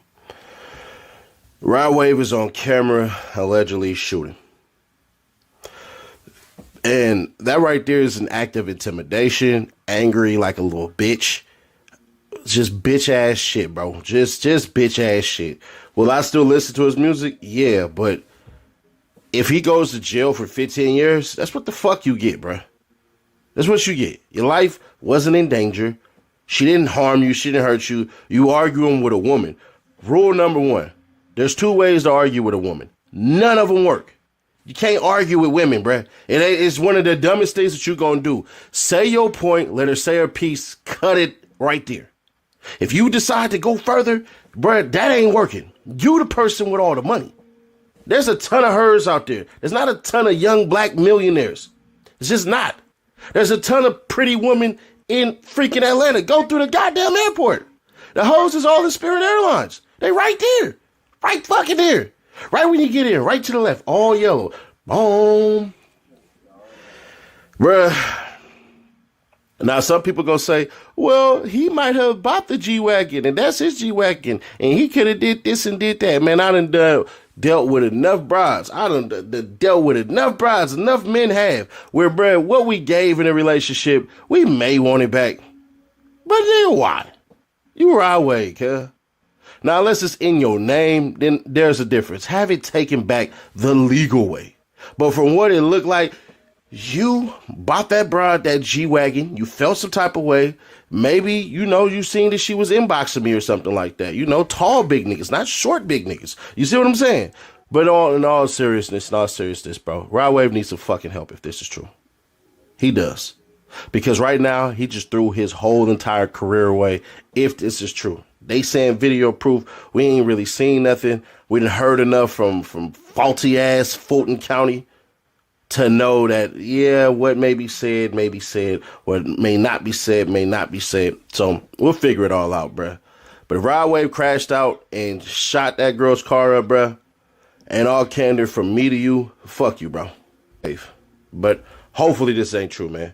But y'all let me know y'all thoughts this one, man. If we can hit the like button, I don't know. Man, it's like if I don't say, hey, bro, can we hit some likes around here? Man, it's like it don't even happen, man. And check out the Diddy trial, bro. Day 7 was insane. I think y'all kind of missed a couple of nuggets. If you don't know what that voice means, that's the Punisher voice. Who the hell is the Punisher?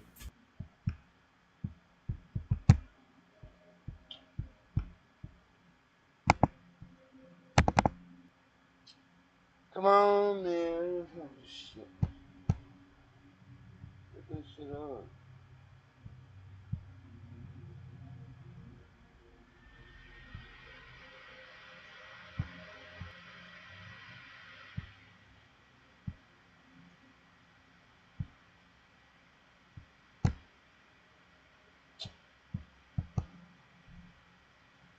No, turn this shit off. Turn it down.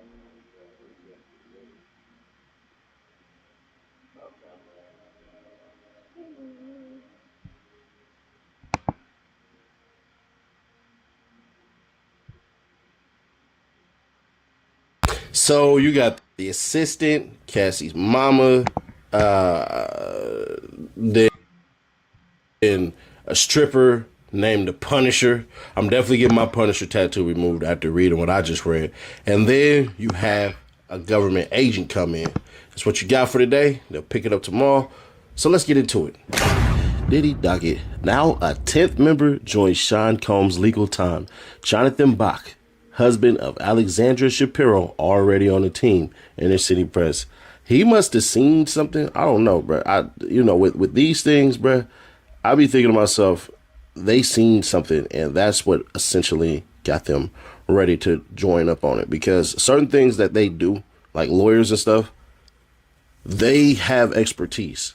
When y'all just seen Westmoreland up there cutting up like she dancing with a steak knife, bro, there's a reason. You see what I'm saying? There's always going to be a freaking reason. So just believe me when I tell y'all, he didn't join this for no reason. We're going to get into it. I got to jump back. So here we go. Yeah. What the hell? Before George come in, Combs Agnifilo. We oppose David James testifying about the incident with Suge Knight. He's going to mention D-Rock. Say he was a friend of Biggie Smalls. That's decades ago. Not relevant. Judge. Seems you are previewing your cross. Witness/personal assistant David James, take the stance. Judge Subramani. Good morning. Welcome back. Then, courtroom deputy. We are missing 4 jurors. It may be the subways. Okay, jurors have blatantly arrived. ASUA Slavic. What about physical violence between Mr. Combs and Cassie? Did you personally observe it? David James. No, I did not. AUSA. Do you remember a blog post? David James. Yes. I was in LA when he came back from the club. AUSA Slavic. What did Mr. Combs say? David James. He hit Cassie at the club. He went through my browser history. No one had ever done that to me. AUSA. Did Mr. Combs give you instructions about Cassie? David James. To bring her food at the London hotel, some Roscoe's. AUSA. What is Roscoe's? David James. Some delicious fried chicken in Los Angeles. Bruh, man. You ain't come to the hood. AUSA Slavic. What did you do for Mr. Combs in New York? David James. I'd bring him applesauce, Jell-O, Fiji water, his toiletry bag with ointments just for men. All right. We brought 40 items so he wouldn't call us later. I get a key like at the Trump International. David James. I'd set up the medicine bag in the personal LV bag. AUSA Slavic. What was in it? David James. A Viagra, ecstasy, perks, AUSA. How did you go about replenishing these supplies? David James. I used my personal credit card. Bad boy paid me back. Ooh. AUSA Slavic. Who paid you back? David James. Usually bonds. AUSA. Did Mr. Combs ever stay alone in a hotel? David James. Never. Usually Cassie. Sometimes other women. AUSA. Did he ask you for things during a stay? David James. He texted me for an iPod or food. AUSA Slavic. Did anything strange ever happen? David James. Yes. In Miami, he asked for an iPod from his house on Star Island. I drove it to his hotel and knocked. No one answered. I had the key. I'd set up the room. AUSA. What did you see? David James. Cassie on the bed. David James. There was another person who sort of scurried away, and the shower was on. I thought Mr. Combs was in there. AUSA. How was she sleeping? David James. On her back. Combs Agnafilo. Objection, Judge. Sustained. AUSA Slavic. What about the other person? David James. He was about 5'8", with long hair and a large endowment. He scurried away. Come on. Yo. I'm sorry, yo. I'm sorry. Did you ask anything?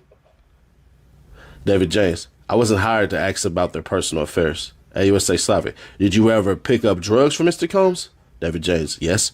Percocet at a pharmacy, sometimes in my name. AUSA. Did you give him permission to use your name?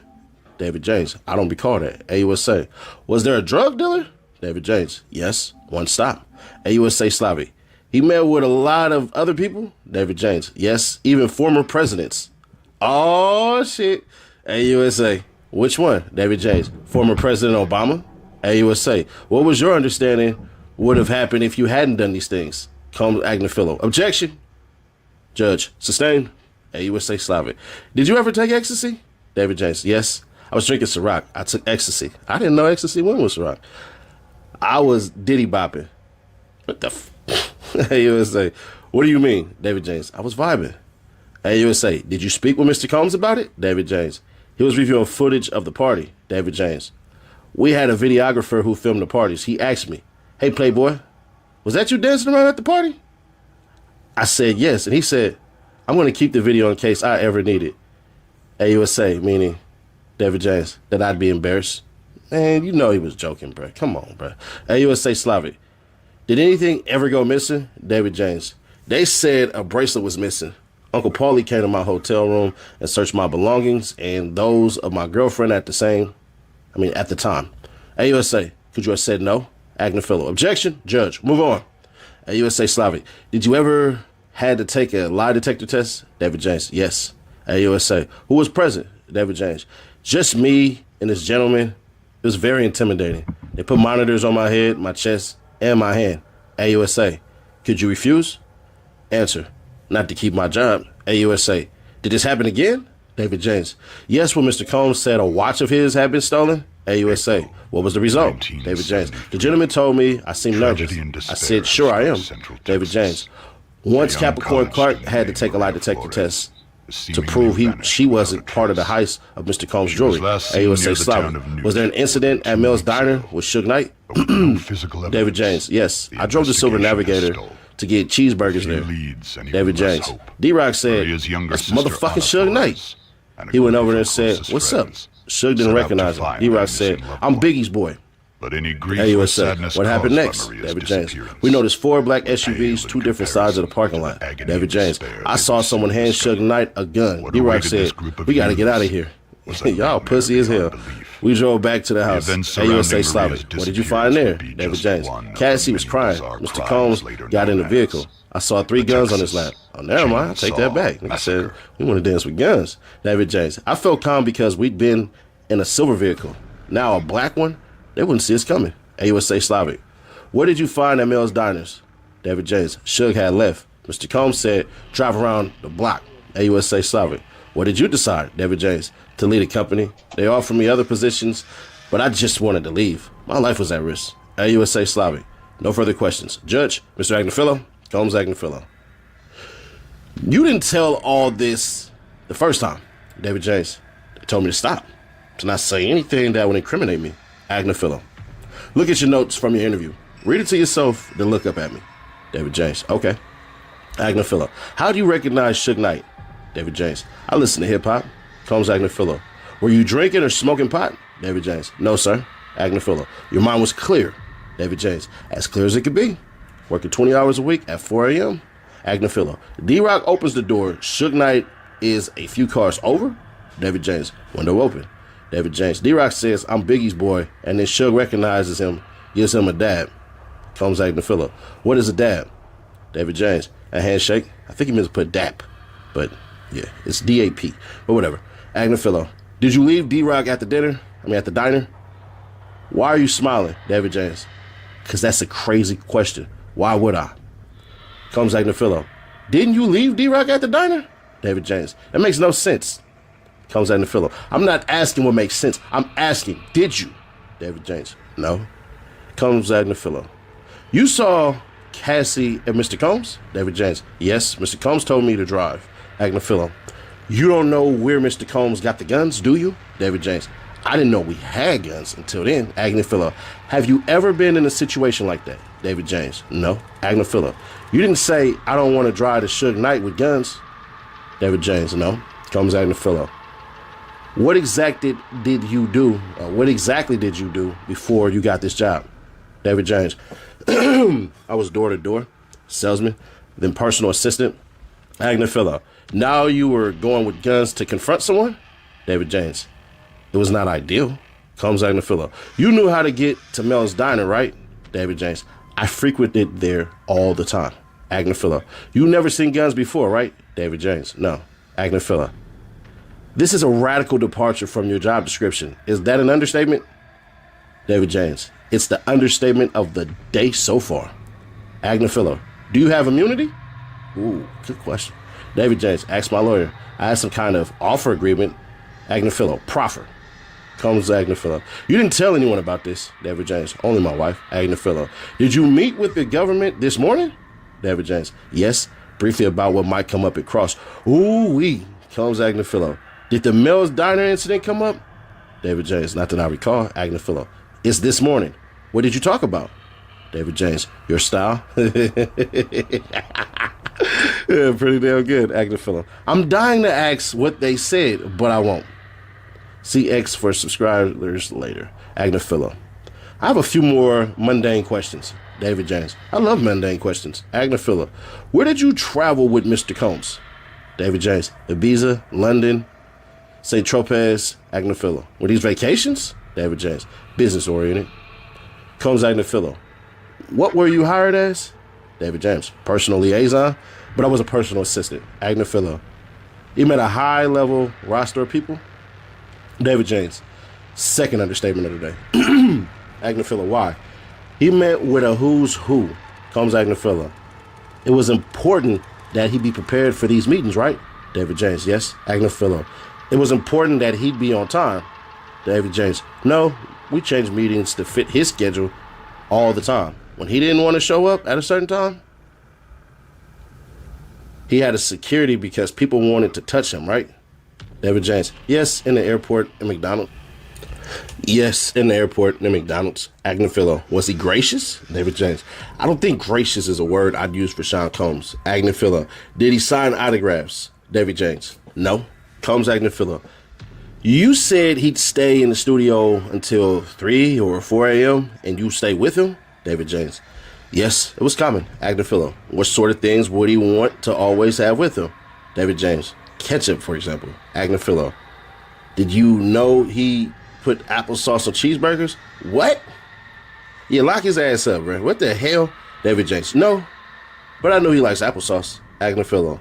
He liked Astro God, condoms, and baby oil, but you didn't expense it through the business? David James. Usually not. David James. I was told he didn't want to run them through the company. He didn't want a record of them. Combs Agnafilo. When you bought the 8-ball of Coke on St. Tropez, pronounced St. Tropez, you didn't tell Mr. Combs, did you? David James. He was asleep. Combs Agnafilo. Tell me about your relationship with Roger Bonds. David James. We talked about Bad Boy as a family. Agnafilo. What do you mean? David James. Mama Combs called me her son many times. Agnafilo. What was the mission? David James. Make sure he's happy. Combs Agnafilo. Was it fun? David James. I enjoyed it from time to time. Agnafilo. What was your relationship with Chef Jordan? David James. Professional. Agnafilo. Did you choke her? David James. No. AUSA. Objection. Judge. Sidebar. Combs Agnafilo. Tell me what happened, David James. We were on Star Island. She told me where to take him. I grabbed her 2 wrists and said, "Stay in your fucking lane." Agnifilo. Was there a fallout? David James. It was reported at corporate headquarters. Mr. Combs called me in. David James. Mr. Combs told me you can't be putting your hands on women. He told me to give her a gift. Combs Agnifilo. What did you give her? David James. I wrote up a blunt and gave it to her. Agnifilo. Did she like it? David James. It appears she did. Combs Agnifilo. Were you in a car with Mr. Combs and who? David James. Chris Lighty. Agnifilo. You have taken ecstasy? David James. I'd party. Sure. Agnifilo. What were things like in the studio? Drugs. David James. Yes, it's a creative environment. David James. I don't smoke when working with Mr. Combs. Agnifilo. But he caught you smoking once? David James. I thought he was in for the light. I lit up. He came out. He said, "What are you doing?" I said, "Nothing." David James. He said, "If you're man enough to smoke, you're man enough to tell me." I said, "Okay, I'm smoking." He said, "If I did it again, he'd fire me." Combs Agnifilo. How about when you picked up 2 prostitutes and had sex with one? Objection. 403. Judge, overruled. David James. She asked for $200. I called Bonds and asked, "What the hell?" She asked to take a shower. I said, "That's $200. Combs Agnifilo. On that note, no further questions. Yeah, because you was a part of it. Judge, redirect. AUSA Slavic. What about the incident in Alpine, New Jersey? David James. To file a police report and say that Chef Jordan had been the aggressor, but I didn't file it. I drove around and told him I made the report. AUSA. What have we asked you to do? David James. Tell the truth. AUSA. Nothing further. Recross. Combs Agnifilo. You lied to Mr. Combs about filing the police report? David James. Yes. Agnifilo. Nothing further. Can we have a break? Judge, break. They're back. Or they've back.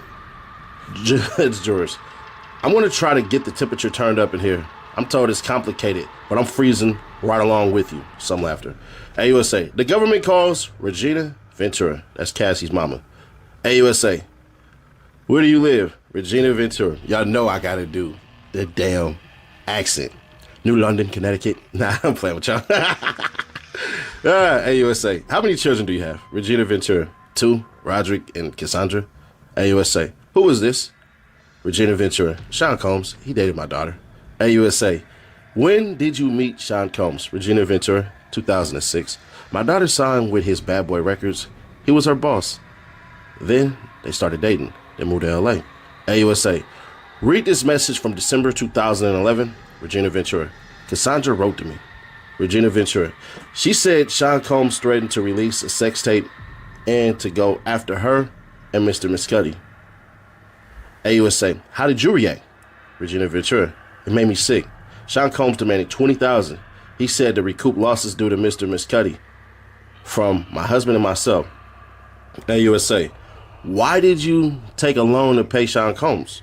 Regina Ventura. For the safety of my daughter. AUSA. Look in the binder next to you. Regina Ventura. These are the photos I took of my daughter's big bruises from Sean Combs. AUSA. Do you know Mia? Regina Ventura. She was an employee of Sean Combs. AUSA. What happened? Regina Ventura. We were in his kitchen, laughing. Sean asked her, why was she laughing? She stopped and looked pale. Well, he say plain, I'm assuming she meant to say pale, but whatever. AUSA. Not in August 2016. We're done with the binder. AUSA. While in LA, did you call the police? Regina Ventura. Yes. Sean Combs stole Cassandra's phone. They had a bitter argument outside her apartment building. She lived on the 17th floor. They argued at the roundabout. AUSA. Who else was there?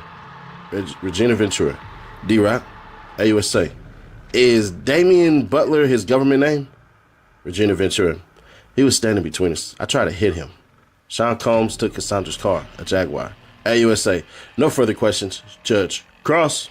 Defense. No questions. Wow.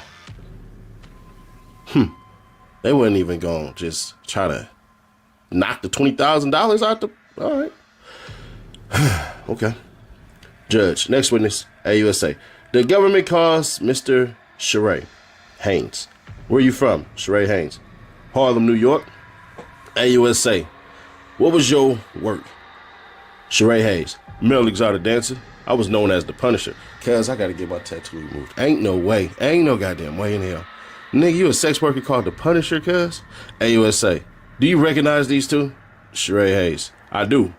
Mr. Sean Combs and Cassie Ventura. I was hired in 2012 to create a sexy erotic scene for them. These photos are shown. AUSA, why are you called the Punisher? Hey, Sheree Hayes, playing basketball on the West 4th Street. AUSA, the woman who called you, what time did she book you? Sheree Hayes, midnight at Trump Tower, Central Park West, strip tease for a small group of friends. AUSA, when you got there, how did Miss Ventura appear? Sheree Hayes, in a bathroom with nothing underneath and a wig. I was expecting the crowd, but there was no one else. She told me she and her husband wanted to create a sexual scene with baby oil. AUSA, what did she hand to you? Sheree Hayes, $800. AUSA, how was the room? Sheree Hayes, dimly lit, electric candles, bowls of water with baby oil of bottles of baby oil in them. She told me not to acknowledge her husband. Do not look at him when he came out. AUSA, did he come out? Sheree Hayes, yes, he was butt naked, but I could not see his face. It was like what a Muslim woman wears. You see only the eyes. He had a bottle of Astroglide. AUSA, how did you recognize it? Sheree Hayes, I use it, the purple top. AUSA, how did it end? Sheree Hayes, she went into the other room with him. When she came back, she asked if I wanted to finish. I said no. If they were happy, I was happy. She gave me more money. AUSA, did you do it again? Sheree Hayes, yes, 8 or 12 times. AUSA, how did you end up recognizing her? Sheree Hayes, I was a fan of Mr. Combs and followed him on Instagram. I saw her on it. AUSA, this would be a good place to break. Judge, break. We're back. AUSA, how were these sessions scheduled? Sheree Hayes, I've been reached out to at 5 or 7 p.m. for later. They asked for a sexy scene, but I knew it'd be more. AUSA, how would it start? Sheree Hayes, baby oil, a sexy atmosphere. Mr. Combs would direct. AUSA, how did the direction work? Sheree Hayes, Mr. Combs might say, sit forward, move the camera, or what would happen sexually, you know. One time during sex, he dropped a stack of money. He said, I like this shit. AUSA, how much baby oil did you use? Sheree Hayes, a lot. We were supposed to be glistening as much as possible. AUSA, how long would they last? Sheree Hayes, 4 hours. A lot of waiting, maybe 40 minutes or so. I was supposed to finish in a specific spot. AUSA, then what? Sheree Hayes, she would leave with Mr. Combs, 10 or 15 minutes. She'd return in a bathrobe and pay me $2,000 to $1,200 cash. AUSA, did you think Miss Ventura was enjoying herself? Combs Xavier Donaldson, objection. Judge, sustained. AUSA, did you use drugs? Sheree Hayes, I'm not a marijuana smoker, but I did pull